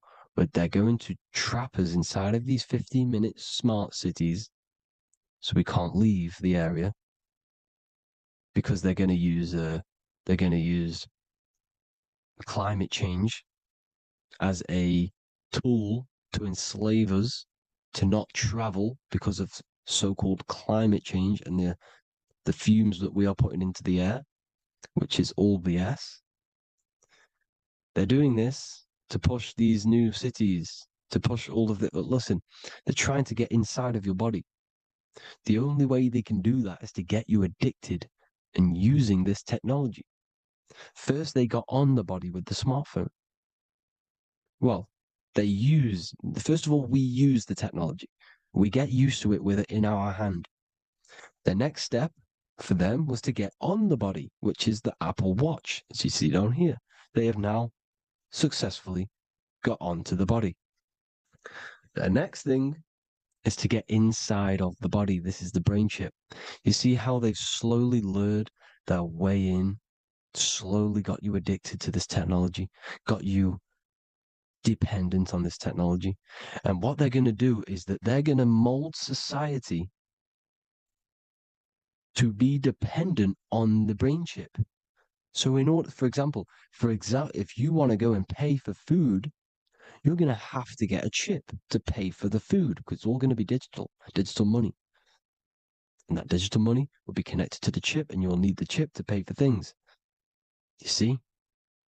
So this is how they're slowly transhumanizing us. These phones, these apps, these things which are all we are which are all using was created by Freemasons. Mason means traveler because they travel the depths of the mind. They understand human consciousness. They understand the brain. They understand the mind. By the deepest root cause, they understand it. This is what Masonry is. It's the occult. So these technologies is designed by these people. This is why they're so addictive, because they understand how it works. They understand how to get people addicted because they understand human consciousness, the brain, the body, and the mind. So this is the advantage Freemasons have over us.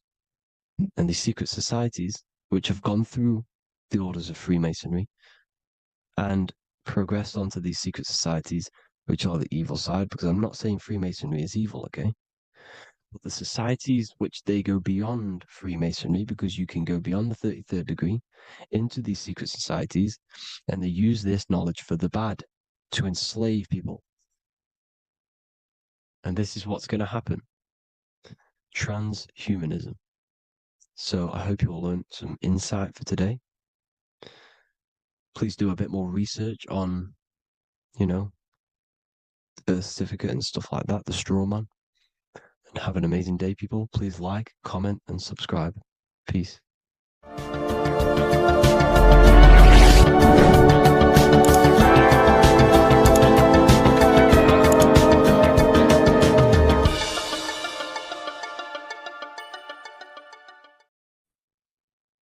Hello and welcome to another lecture from Harry B. Joseph, also known as Revival of Wisdom, the author of the Book of Wisdom series from revivalofwisdom.com. In this lecture, you will learn how to decode Freemasonic symbolism, gain a deeper understanding of yourself, expand your awareness of consciousness and reality, and receive guidance to navigate life with greater clarity. So today we're going to be breaking down this particular piece of artwork, this Freemasonic artwork, and how this relates to you and reaching a higher consciousness. Because ultimately, this is what it's about, okay? Freemasonry is considered a craft, and this craft is crafting a better brain and heart, crafting a higher consciousness, crafting a better self. Why? So we can operate in the world at a higher degree, operate in the world more efficiently, live a better experience in the world, and getting to know thyself. Okay? So we're going to start from bottom to top because this is important. Every placement of this symbolism is on purpose, has meaning, especially the placements of the symbols. Okay? So we're going to start from the very bottom of the artwork, which represents lower down. When we're looking at symbolism, especially occult symbolism, that's what the word occult means. The word occult means hidden. hidden from the eyes. It has its roots in the word oculus. I'm pretty sure that's Latin, which means eye. So the word occult comes from oculus, which means eye. And the word occult means hidden from the eye, the unseen, studying the unseen aspects of self. We're studying the brain. We're studying consciousness. We're studying the body, the heart. We're studying the self, the hidden aspects of the human psyche and the hidden aspects of self. Okay? Because ultimately, this is what gives you power in the world, depending on how you use that power, whether for good or bad, depending on the consciousness wielding that power. This is why we say knowledge is power. But I would actually say knowledge of self is power. Because when you know how you function, you gain power. You gain personal power. You gain mastery. Ultimately, this is what Masonry is about. Self-mastery. Crafting a higher consciousness. So at the very bottom of this artwork, we have a checkered board with a coffin. The coffin is the beginning of the artwork, the very base. This is the foundation of consciousness. The coffin symbolizes unconsciousness, the state that myself was in, maybe yourself, before we woke up and before we came conscious of our spirit, before we came conscious of ourselves.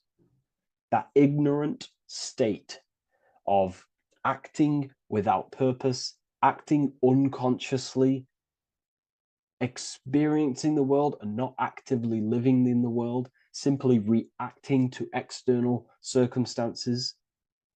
This is an unconscious state where one is ignorant. 80% of the world is in this unconscious state. And this is symbolized as the darkness, the tomb. Look at how the tomb is fully blacked out, representing dull, no emotion, it's dark. This represents the darkness of self. The spirit is buried. The spirit is in the tomb. They're not even aware that they possess consciousness. They think they're the material body flying on a ball millions of miles per hour through space, and the sun is, they think they're a monkey evoluted. They've never questioned themselves. They stay in ignorance. They're in the spiritual darkness, okay? And they're furthest away from the light. Look at the top. This is the light sources. They're in the darkness, okay? They're in spiritual darkness. They're in ignorance. And they're in division. Their mind has no power. Their thoughts contradict themselves. They say they're going to do something, but then their mind tells them, oh, I'm going to fail. Or I want to do this, but my mind says this, and I believe this about myself. They want to, I don't know, they want to write a book, but their actions are scrolling on TikTok, and their emotions about, feeling about their past person in their life. That's division between the self. That's divided consciousness. They also have a divided brain hemisphere. They do not see reality through a true lens, because the brain acts as like a lens on how we perceive things. And if the brain hemispheres are not aligned, then we cannot see reality the way it actually is and truly presents itself, neutral. If we're left hemisphere dominated, we see everything as divided. Nothing's interconnected, nothing's a whole. But if they're, right hemisphere dominated, they see everything as a whole. We need to look in the middle of that, okay? So we'll go into that a bit later. But ultimately, they're in a divided state of consciousness. They're in ignorance. But the tomb is symbolic of that. The tomb is, you're not even aware they are divided. They think everything's right in that state. I was like that. My family is like that. They're not even aware of themselves, and you try and say something to them, and they don't even know they're in division. They don't even recognize that they're in a bad, low, earth-based consciousness. Okay, so when we get out of the tomb, which is representing by a spiritual awakening, we get out of the tomb, we realize, wow, I possess consciousness. I've woken up. You're waking up to the things in the world, and you wake up and start to see the world for what it truly is. When you become aware and you rise out the tomb, you're born again. You start to actually start looking within. You start to become conscious of your thoughts. You start to become conscious of your actions. You start to become conscious of the evil in the world. You start to become conscious of the things. You rise out the tomb. You start to become conscious of your intuition. You then step on the checkered board. The checkered board is now you realizing you're in a divided state. Okay, so you're now putting down the ego, because remember, when you're in the tomb, the ego is fully in domination over consciousness, over your consciousness. It doesn't allow you to say that you are wrong. It doesn't allow you to think that there's evil in the world. It doesn't allow you to believe you have a spirit. It doesn't allow you to see that there is maniacs running the world and trying to control you. The ego is so stuck. But when we start to realize this is part of our awakening, we start to realize that the ego is trying to keep us safe at all times and keep us locked in that state of thinking and believing that we were in before. It's always seeking safety. Okay? So when we come out the tomb, we start to put down the ego and start to, how do I say this? We start to acknowledge that we were wrong about the world. And that is a lot about awakening. You have to acknowledge that you do not know everything. There are people with such higher knowledge. Okay? So when we come out the tomb, we put down the ego. We start to actually say, I was wrong about the world. I was a victim of mind control. I was in ignorance. I was in darkness. Spiritual dark. I'm divided. My thoughts, emotions, and actions are not aligned. My intuition and my action are not aligned. I'm not taking action on what I know is good. I'm taking actions against what I know is good. That's a sin. That's a sin against the spirit. Okay? So when you acknowledge this, you acknowledge you're in division, you then take the first 3 steps, which is the Freemasonic Blue Lodge degrees. These 3 steps. Okay? Ultimately, this checkerboard represents illusions as well. You're in an illusion. Okay, this is why we see it heavily used in the music industry. It represents base consciousness, base level awareness, 5 sense thinking. It represents you versus me thinking, walking down the street and thinking everyone's trying to hurt you, and it's always you versus me, judging people in your own mind. That's low thinking, lower thought. And not to notice squares. Squares are an unnatural state. They're an unnatural shape. We do not see squares or 90-degree angles in nature. It's the lower mind. So it represents base consciousness, base level awareness, only aware of the physical body, only aware of the 5 senses, never looked within. That is the base. And this is the foundation we have to rise up to the light from, up to higher consciousness. So this gives us a strong foundation when we realize this about ourselves, that we were in division. Our thoughts, emotions, actions were not aligned. Our brain hemisphere was not aligned. I'm not thinking with love of the heart. Okay? So that is the state we're in. Now, hopefully that's cleared things up about the chessboard. Before we move on, please leave a like, maybe a comment if you wish for me to discuss anything in the further lectures. Please smash the like button, and it would really help me out. And share this with a friend who is interested in the occult. Okay, so the steps are the first steps of the Freemasonic degree, the 3 Blue Lodge degrees. Now, this can be represented as the number 3, a very powerful number, a very symbolic number. Number 3 is the 3 expressions of consciousness.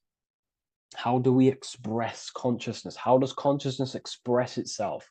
Well, there are three ways. We think, consciousness thinks, consciousness feels, and consciousness acts. They are the three expressions that we express our awareness and consciousness. So we're looking at thought, emotion, action. We're also looking at the three brains: the reptilian brainstem, the mammal limbic brain, and the neocortex. The reptilian brain governs basic functions of the human body: breathing, surviving, scanning the environment for threats, automatic responses, eating, scanning for food, base consciousness. That's the reptilian brain. That's what most people operate their lives in, including myself before I woke up. I'm not trying to sound big-headed, but this is the truth. Ignore my tone of voice, ignore my voice, focus on the words I'm saying. If you're judging, that means you have divided thinking. It's always you versus me. So we need to get out of that thinking of you versus me all the time.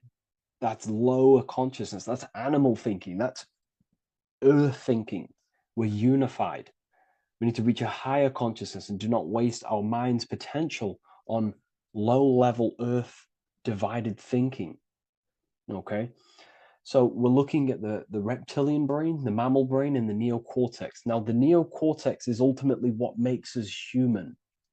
It allows consciousness to operate on a higher degree. Okay? This is what makes you human, the neocortex. The neocortex. The reptilian brain, like I just said, governs natural survival instincts and the respiratory system, things along them lines of basic awareness, basic functions to operate and survive in the world, in the physical plane. And the neocortex is what allows us to critically think. Okay, it's what allows us to be human, be aware of ourselves. Okay, not. I don't think animals have neocortexes. Don't quote on me on that, but this is the part of the brain that makes us human, and it allows us to think deeply, to create masterpieces like we can. Humans have massive potential in creation. Look at the world we live in. This is because of the neocortex. It allows us to critically think and self-reflect. Now, when we start to operate from higher thought, we start to think with higher thoughts, the higher parts of the mental dimension, we ultimately start using this brain more. We start functioning from the higher brain. Now, this is why Neo from the Matrix is called Neo, because he uses he was in the reptilian brain. If you watch the film The Matrix, if you notice, he gets plugged out of the Matrix and he's plugged in on the back of his neck into the brainstem. And when he's plugged out, his name's Neo, which is neocortex, using the higher brain. It's what awakens the self. It allows consciousness to function on a higher degree compared to animals. Okay? So we're looking at thought, emotion, action. We're becoming conscious of thought, emotion, action. Becoming conscious, what am I thinking, what am I feeling, and what am I acting in the world? And what can I do to master these, to operate more efficiently in the world? How can I use these towards higher consciousness and use these actions, these thoughts, emotions, actions to reach a higher state of awareness of self? So when you go through the first 3 degrees, you enter the doorway. Now, this is symbolic of a doorway. Now, looking at this with a right hemisphere dominated view, you would see a doorway, right? The right hemisphere sees this as a holistic doorway, right? You see a door, you're going to, you enter the stairs, you go through the door, right? But at the left hemisphere is now going to dissect and analyze each individual little part of this, right? So the right hemisphere sees the trees, the left hemisphere sees the woods. So to dissect this down on a right hemisphere, going back to the right hemisphere, we're entering the door. The door is symbolic of entering the unknown. You're entering a higher consciousness. You're entering the door. You're going beyond. See, this is the earth here in the background. This is the darkness. The darkness represents the abyss, the unknown. You're entering in the self. Okay? This door represents entering in the self, questioning internally. Most of us think externally. We have to, obviously, to operate in the world, but we never give time to think and question and reflect internally. What do I mean? Closing the eyes and questioning the self. Who am I? Where am I from? What's the voice in my head? If the voice in my head stopped using the language that I speak, what is it then? It's about going within, into the darkness, what you cannot see, and finding the light. Okay? It's about entering within the self. This is a doorway to higher knowledge, higher consciousness, higher self, and really digging deep for what you truly are beyond your human form. Okay? So we have, most importantly, I'm not going to go over every single one of these symbols here. I'm going to go over this on a basic, well, not a basic level, a very detailed level, but it's not going to go over every single symbol. We have a left pillar and a right pillar. The left pillar has the sun next to it.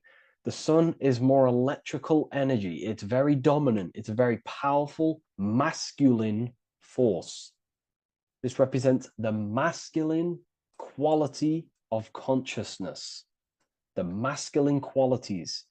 We have many masculine qualities, such as actions, physical actions with the body.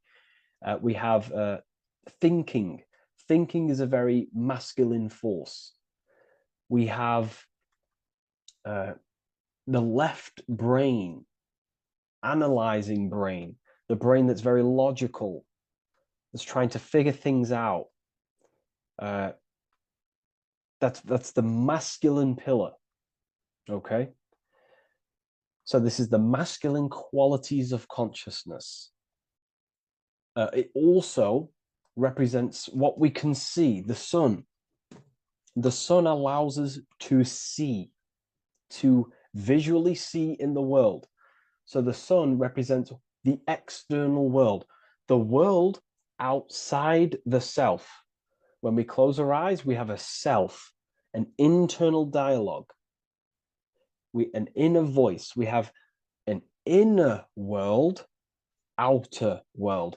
This represents the world we take physical action in, the material external world outside you. Okay? The world we can see.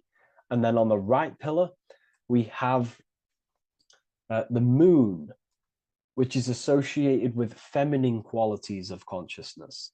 Now, the moon is in the night, what we cannot see. The moon is the nighttime.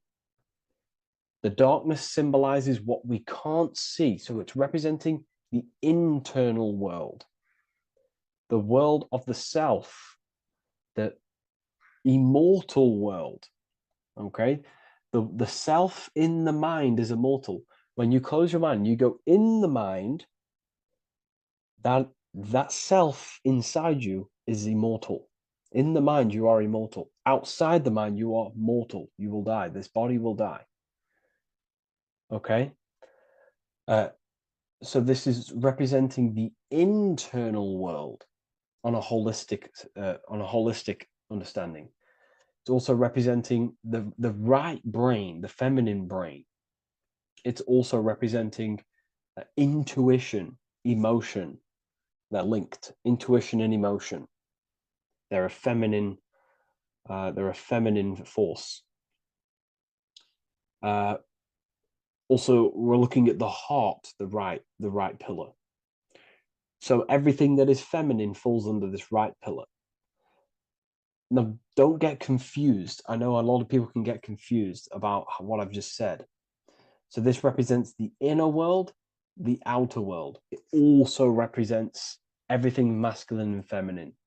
So thought is, although it's an internal quality, it would fall under the left pillar. because thought is a masculine force. It's a penetrating force. So try not to get misunderstood with that. On a holistic scale, it's also represented inner world, outer world, and how they are reflections of each other. Now, these pillars, they're the same height, they're the same structure, but just different in sun and moon, which represents their reflections of each other. Their reflections, the inner world reflects in my outer world. My external world, what I see outside of me, is a reflection of my thoughts and my internal world. So the inner reflects the outer. The inner reflects the outer. As within, so without. So we're also looking at the right and left brain. I've already gone over that. So what we need to do is build the bridge between the two to reach higher awareness of self. Because ultimately, remember, we're still divided. We came from the checkered board, we entered up here, we've just entered within the self. We started questioning the self. We're still divided. We need to build the bridge. And this is what they're crafting in Freemasonry. The bridge, the arc, the agreement, the great work. This is the crafting of aligning the left and right brain. We're also aligning intuition, feminine, with the actions. Because ultimately, the higher self is always guiding us. That's our true spirit guide. Our true spirit guide is our higher self. And the higher self ultimately exists in a higher dimension. This is going to sound crazy to some people, okay? But who you are is not your human body. And your higher self does not communicate through the language of the human material world. It doesn't communicate through English, doesn't communicate through thoughts. It communicates through intuition and communicates through dreams and symbolism.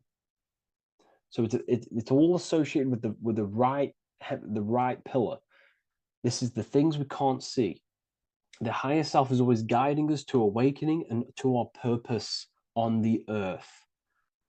Okay, so this left pillar also can symbolize what we're born into the world with, our circumstances, our external world. What are we born into? You know, our family, our current financial situation, where you're located in the world.